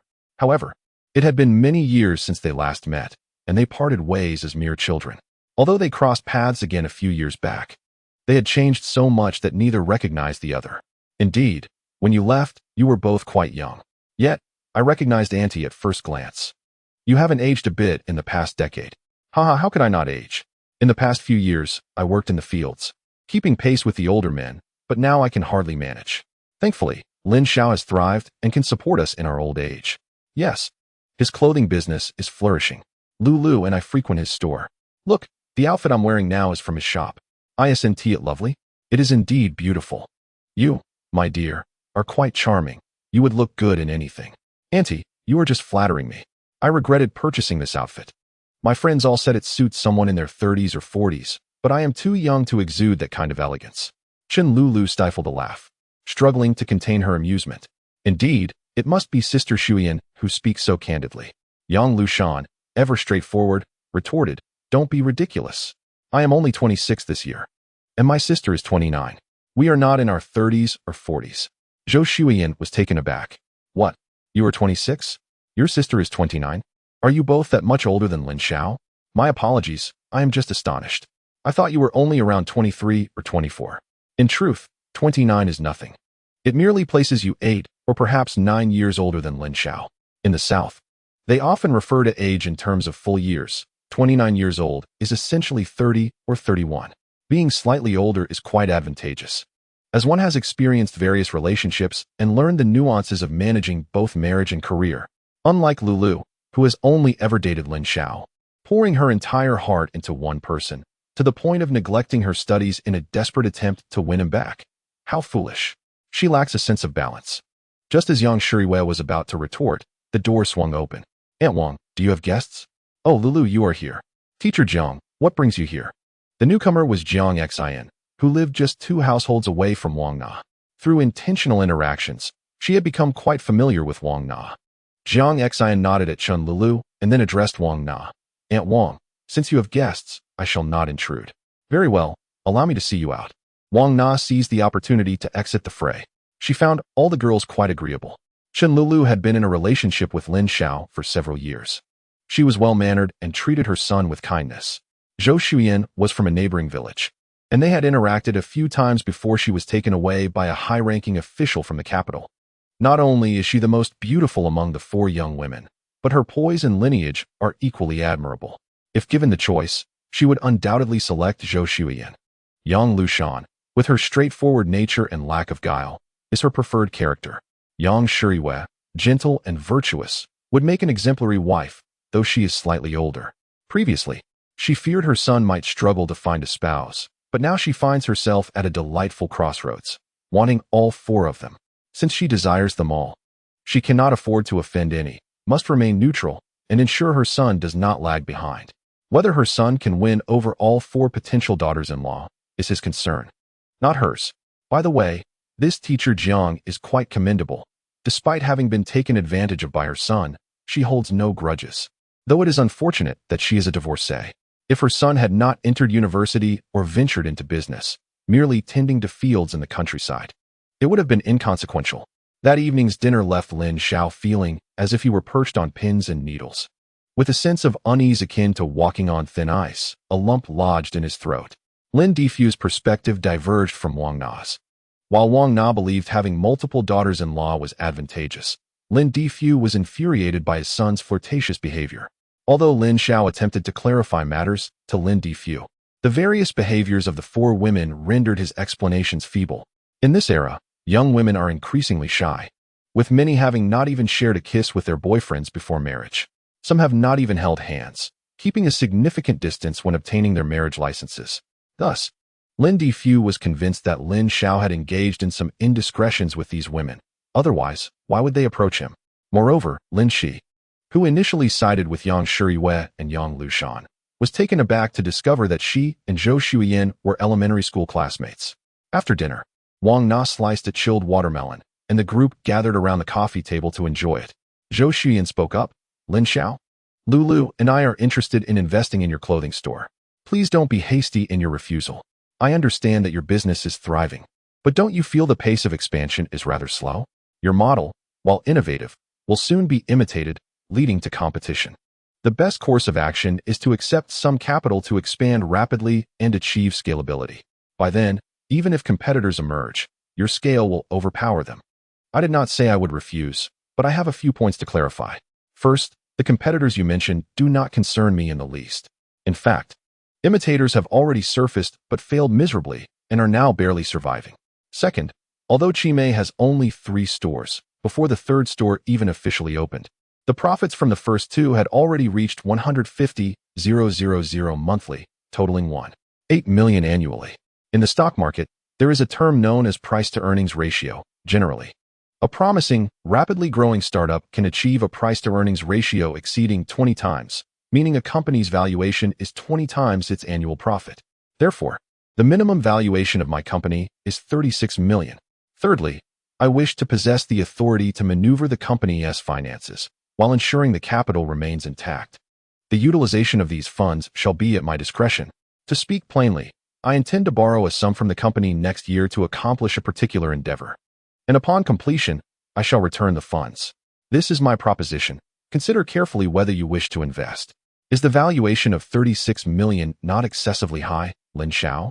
I grasp your perspective on the price-to-earnings ratio, yet it applies solely to foreign markets. The systems in domestic and international contexts differ significantly, rendering your comparisons fruitless. Hi, you say? Zhou Xuyan, to speak candidly, were it not for our shared background, no matter how much you offered, you would not secure a stake. Is 36 million truly exorbitant? Qi Mei currently operates 3 branches. With adequate funding, it could swiftly expand to 50 or even 100 locations. If we establish 50 stores, calculate the annual profits, 45 million, surpassing the current valuation. Your assumptions are mere flights of fancy. Lulu and I propose an investment of 3 million for a 30 share, effectively valuing Qi Mei at 7 million. No one else would entertain such a generous offer. Moreover, with this 3 million, you would not need to merge their company with yours. Yang Lushan scoffed, stating, Zhou Xuyan, if you wish to take advantage, just say so. My company's fixed assets alone amount to 6 or 7 million, and with intangible assets included, it nears 10 million. After merging with Lin Xiao's company, I would only hold 20. You expect to claim 30 for a mere 3 million? What a fanciful notion. Though I am contributing only 3 million, my intangible contributions far exceed that sum. I can alleviate a significant portion of the troubles faced by Lin Xiao's company, something that cannot simply be quantified in monetary terms. Do not presume that only your family holds influence. My family possesses connections as well. With a few sharp taps on the table, Lin Xiao intervened, realizing that if the conversation continued, it would devolve into a contest of familial ties. Nonetheless, Zhou Xuyan was not entirely incorrect. His willingness to allow her to invest indeed stemmed from the enticing connections she brings. Furthermore, Zhou Xuyan's words carried an implicit threat. If Zhou Xuyan could help Qi Mei evade considerable complications, then conversely, refusing her stake would invite substantial difficulties for the company, hampering its progress. Naturally, he and Zhou Xuyan could be considered acquaintances, and given that Zhou Xuyan and Su Mei are cousins, it was unlikely that she would deliberately create issues over such a matter. Otherwise, she would not merely negotiate, but would seize what she wanted outright. In the face of the Zhou family, he found himself with little recourse. Zhou Xuyan, should we not adhere to a sense of order? My sister and I engaged with Lin Xiao first. If you desire to invest, please wait your turn, Yang Lushan said, her expression darkening. Wait your turn? What a jest. In the marketplace, there is no such thing as first come, first served. Only strength commands respect. It is no wonder your company is being absorbed by Lin Xiao's. Yang Lushan stood, ready to confront Zhou Xuyan, but was halted by Yang Shirihua. It was then she noticed Lin Xiao's displeasure, prompting her to sheepishly retract and return to her seat on the sofa. Lin Xiao, with a stern expression, addressed Zhou Xuyan. Investing is feasible. At 3 million for 15% of the shares. And as for you all, since we have already initiated discussions, let us finalize matters together. Our 2 companies shall merge. With the design department and your office remaining independent, only the garment factory's performance will be considered. I will extend the same 15% of shares to you. This is my final decision. Should you agree, we will proceed with this endeavor. If not, we shall treat this as if nothing ever transpired. Initially, he had underestimated the value of Yang Lushan's company, hence his offer of a mere 20% to her post-merger, which was somewhat unfair. In the past, such an imbalance might have been overlooked, but now, given Yang Lushan's evident fondness for him, he wished to refrain from taking advantage of the situation. While he could play the cad, he would not exploit emotions for personal gain. As for his claim that Qi Mei was valued at 36 million, that was sheer exaggeration. It was not an era dominated by capital. A more reasonable valuation would be around 5 to 8 million. Any lower would be a disservice to his identity as a reborn individual.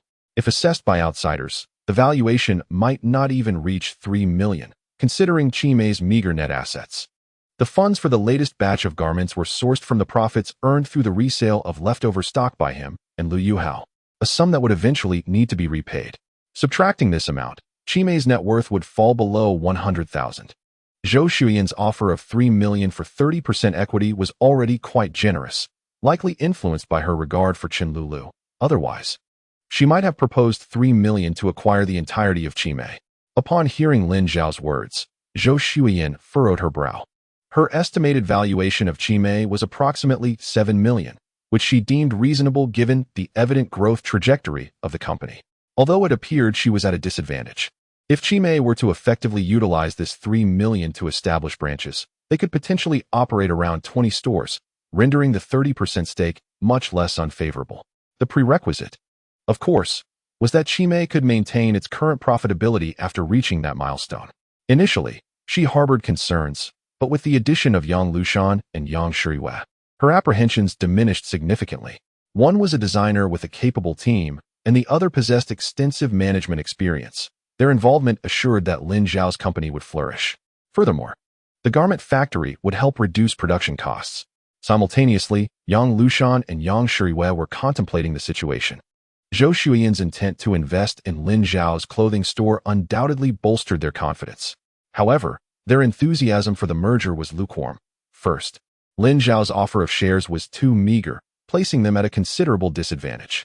Regardless of how sound the operational model of the clothing store might be, it ultimately consisted of only 2 branches. They would prefer to sell the company outright rather than accept such terms. Secondly, whether regarding their own company or Lin Xiao's, neither possessed substantial cash flow. Post-merger, financial constraints would persist, leaving little room for expansion. However, if there were 3 million from Zhou Shuyan, the situation would undoubtedly differ, allowing for a swift ascent. The crux of the matter is that she has developed feelings for Lin Xiao. Should she decline, it would be exceedingly difficult for her to maintain any connection with him thereafter. The 3 women exchanged glances. Noticing Zhou Shuyan's subtle nod, Yang Lushan spoke up. Very well. I consent. Yes, I concur as well. After all, we are fellow townsfolk. I suppose I can endure a slight loss. The 2 women agreed, albeit somewhat reluctantly. The most delighted among them was Chen Lulu, who rummaged through Zhou Shuyan's bag, retrieved her mobile phone, and dashed outside to call home for funds. Not far away, Wang Na approached after the conversation concluded, clearing away the watermelon rinds from the coffee table and slicing some fresh pieces for the group. By the way, Lin Xiao, the last time I visited, your clothing store seemed quite prosperous, so I opened a similar one in the capital, yet the business has been rather mediocre. Could you enlighten me on where I might have gone awry? Zhou Shuyan inquired. Please elaborate, Lin Xiao replied. My store specializes in men's apparel, closely mirroring your model, featuring clothing for all age groups. Therefore, I should be able to discern the issue. It is not the men's clothing that poses a problem. Although the market for men's fashion is smaller than that for women's, the market in the capital is sufficiently vast. Your dilemma likely lies in the sourcing of your merchandise. The clothing in your store is too homogenized with that found in other malls. Unlike Chimei, which operates from a county seat and directly acquires stock from Yangcheng, Chimei's designs are unique, making it difficult to find duplicates elsewhere in the county. This distinctiveness is the fundamental reason for Chimei's success. This realization dawned upon him only after the clothing store gained popularity. In this era, devoid of online shopping, the garments sold in small counties are typically procured from provincial wholesale markets, resulting in a repetitive array of styles. Women in smaller counties like Ming County find it exceedingly challenging to obtain new styles, often needing to travel to the city or even the provincial capital. Oh, so does that mean Chimei's clothing store is best suited for smaller counties? That was true in the past. But now we have a design team capable of creating our own unique styles. Upon hearing Lin Xiao's words, Yang Lushan immediately straightened her posture, exuding pride. Meanwhile, after Chen Lulu exited, she made a phone call home. However, expressing herself clearly over the phone proved difficult, prompting Chen Yiqing and Qin Feng to drive to Lin Xiao's neighborhood to meet her. Chen Lulu recounted the details regarding her investment in Lin Xiao's clothing store. 3 million only accounts for 15? Oh, Mom, if you don't understand, please refrain from making hasty comments. Sister Shuyan has already agreed. Does she not possess greater insight than you? Oh, since Shuyan has consented, it should pose no issue. Lulu, for your father and me, money is inconsequential, as it is destined for you in the future. I merely wish for you not to use money to win back Lin Xiao. If you manage to regain his affection through financial means, it would indicate that he values wealth over you. Do you comprehend? Qin Feng remarked. Rest assured, I understand completely. I am not a child anymore. Chen Yiqing snorted in response. You acknowledge you're not a child, yet you still associate closely with your male classmates. Chen Yiqing genuinely harbors affection for Lin Xiao, nurturing her as a potential successor. The discord between Chen Lulu and Lin Xiao has caused him considerable distress. What pains him even more is witnessing his cherished daughter resorting to such humility in her attempts to win Lin Xiao's favor. Had he foreseen this outcome, he might have acted differently from the outset. Enough, old Chen. Perhaps you should refrain from further comments. Lulu is already burdened with enough sorrow. Humph. A doting mother often spoils her child. Her current state is a result of your indulgence. Chen Yiqing, do you not have any sense of shame? Have you no awareness of who truly indulges the children between us? Lulu, let us disregard him. Rest assured, my support is with you in this matter. While 3 million is beyond our means, we can manage 300,000, and I will reach out to your uncles to gather an additional sum, striving to accumulate 500,000 in total. Although Chen Yiqing and Qin Feng earn modest salaries, as a member of the Chen family, Chen Yiqing receives an annual dividend from the family estate. 500,000 represents a mere 25% stake. Mother, father, an opportunity for prosperity lies before you. Cherish it. Chen Lulu contemplated that a 25% stake paled in comparison to Yang Lushan's holdings, leaving her vulnerable to being overshadowed by Yang Lushan and Yang Shuriwa. Despite her close bond with Shuiyan, it could never rival the ties of blood. Unless, of course, Shuiyan were to become Lin Xiao's girlfriend as well. Alas, let me devise a solution for you. Regarding the 3 million, you might discuss it with Shuiyan, and you both can contribute half each. Chen Yiqing remarked. Father, you are so wonderful. I adore you. Enough of that. You must consider the consequences of trying to win Lin Xiao back. Reflect on your cousins. Which of them has not engaged in a marriage alliance? Even your mother and I were united through such means. Our indulgence allowed you the freedom to pursue love. But do you recall the scolding we received from your grandfather during the last New Year in Beijing? Yet, Shuiyan need not enter into a marriage alliance. Shuiyan is different. Having endured hardship in the countryside since childhood, your grandfather granted her the freedom to choose her own path. However, her independence may only last a year or two longer. If she cannot find a suitable partner, she, too, will ultimately have to acquiesce to family arrangements. Chapter 94. A bit intoxicated after finalizing the collaboration, Yang Lushan suggested they celebrate. Yang Shuriwei opposed the idea, yet unexpectedly, Chen Lulu and Zhou Shuyan, who had always been at odds with them, supported Yang Lushan's proposal. Lin Xiao, not wishing to dampen the spirits, joined them, along with Lin Shi, making a total of 6 as they headed to a street food stall. On the way, Chen Lulu led the charge, while Lin Xiao and Lin Shi trailed behind. Brother, be honest, which one do you truly favor? If I were to declare my utmost affection, it would undoubtedly be for Chen Lulu. The years of our connection remain etched in my memory, unforgettable even through lifetimes. In my previous life, I often regretted not seizing the moment when Chen Lulu sought to rekindle our relationship. If I had merely gone with the flow, we could have been reunited. If I had been more assertive in keeping Chen Lulu at a distance from Zhang Chun, the issue would likely have been resolved. Subsequent events have confirmed that Chen Lulu and Zhang Chun were indeed not involved. After our breakup, she chose to study abroad instead. Zhang Chun stands as a thorn between the two individuals.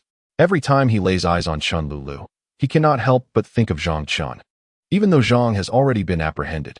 As for Zhou Shuyan, Yang Lushan, and Yang Shuriwei, there is hardly any affection to speak of, particularly with Zhou Shuyan. Today marks their first encounter. What kind of affection could there be? Perhaps mere lust would be more fitting. Sister, do not overthink it. My relationship with them is purely professional. As the saying goes, a rabbit does not eat the grass by its burrow. I have no intentions towards them. Lin Shi scoffed. A rabbit does not eat the grass by its burrow? What about Jiang Xian? Does she not count as grass by the burrow? Lin Xiao was rendered speechless. The group arrived at a barbecue stall, where they ordered a limited selection of skewers, lamb, chicken feet, chicken necks, and tofu rolls. Furthermore, the hygienic conditions of the stall were rather subpar.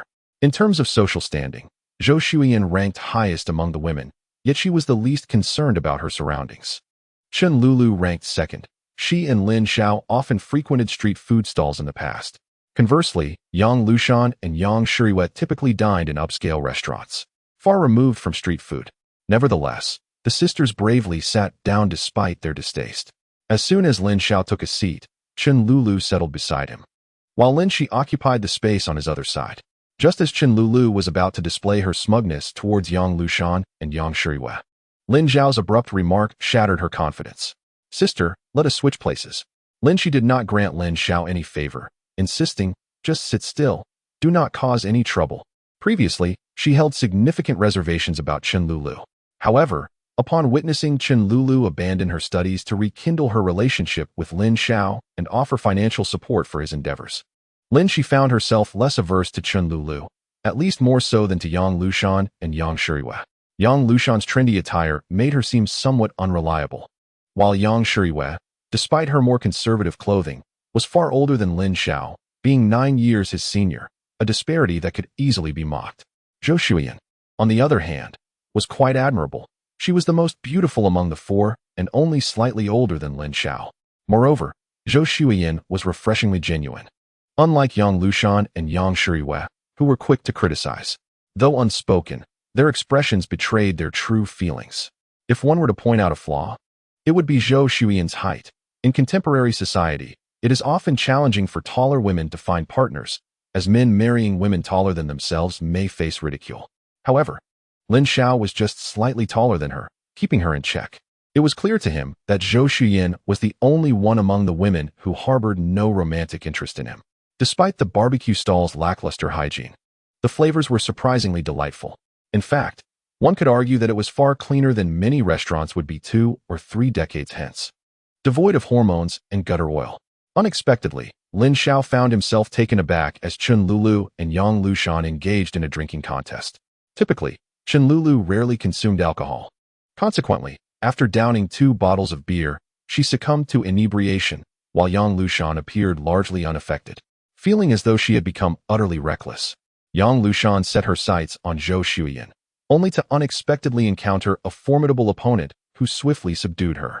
Fortunately, Zhou Xuyan chose not to pursue the advantage further and did not redirect her attention towards Yang Shuriwei, perhaps out of disdain. Yang Shuriwei's tolerance for alcohol was comparable to that of Chen Lulu. After consuming over a bottle of beer, she was already swaying unsteadily. "You should leave quickly." "Oh, I'll do so right away." The previous night, after both Chen Lulu and Yang Lushan had become inebriated, he, along with Lin Shi and Zhou Xuyan, began to drink in earnest. As the night progressed, tempers flared. Each of them had consumed approximately 14 to 15 bottles of beer, and with no clear victor emerging, Zhou Xuyan ventured to a nearby restaurant to procure 2 bottles of white liquor. They polished off both bottles. Upon finishing, he realized that he was in for a rough night. However, he still managed to return home, collapsing onto his bed before losing consciousness. To his astonishment, when he awoke the following morning, he found himself embracing Zhou Xuyan, with Chen Lulu nestled behind him, holding him closely. He initially intended to slip away quietly while the 2 women were still asleep. However, as he attempted to withdraw his arm from beneath Zhou Xuyan, he inadvertently roused her. "Why are you still here? If someone sees you, we'll have a lot to explain." Lin Xiao replied with a wry smile, "I wish to leave, but she is holding me too tightly." Zhou Xuyan then noticed that Chen Lulu had wrapped her arms around Lin Xiao, their fingers intertwined. If he were to pry them apart, it would surely awaken Chen Lulu, leading to an even more complicated situation. "You two can stay like that for now. I'll step out." With that, Zhou Xuyan tossed aside the blanket, only to hastily cover it again, glaring at Lin Xiao, indignantly exclaiming, "This is all you're doing. Why don't you close your eyes?" Just as Lin Xiao was about to respond, he heard Chen Lulu mumbling from behind, "Sister Xuyan, Lin Xiao, please don't make any noise. Let me sleep a little longer." Her words startled both of them into silence. After a prolonged pause, noticing that Chen Lulu remained still, Zhou Xuyan attempted to rise again, but as she lifted the blanket, Chen Lulu spoke up once more, "Lin Xiao, I'm hungry. I want some tofu pudding. And please bring Sister Xuyan a bowl of soy milk." The 2 were left uncertain, wondering whether Chen Lulu was speaking in her sleep or was fully aware of their current predicament. "What should we do?" Lin Xiao inquired. "What do you think we should do? Hurry and go buy soy milk and tofu pudding." Zhou Xuyan retorted impatiently, "Chen Lulu, stop pretending to be asleep." Her ire was directed not at Lin Xiao, but at Chen Lulu. It became evident to her that Chen Lulu was deliberately trying to embroil her in this situation. "Hee hee. Sister Xuyan, you should also hug Lin Xiao. It's quite comfortable holding him."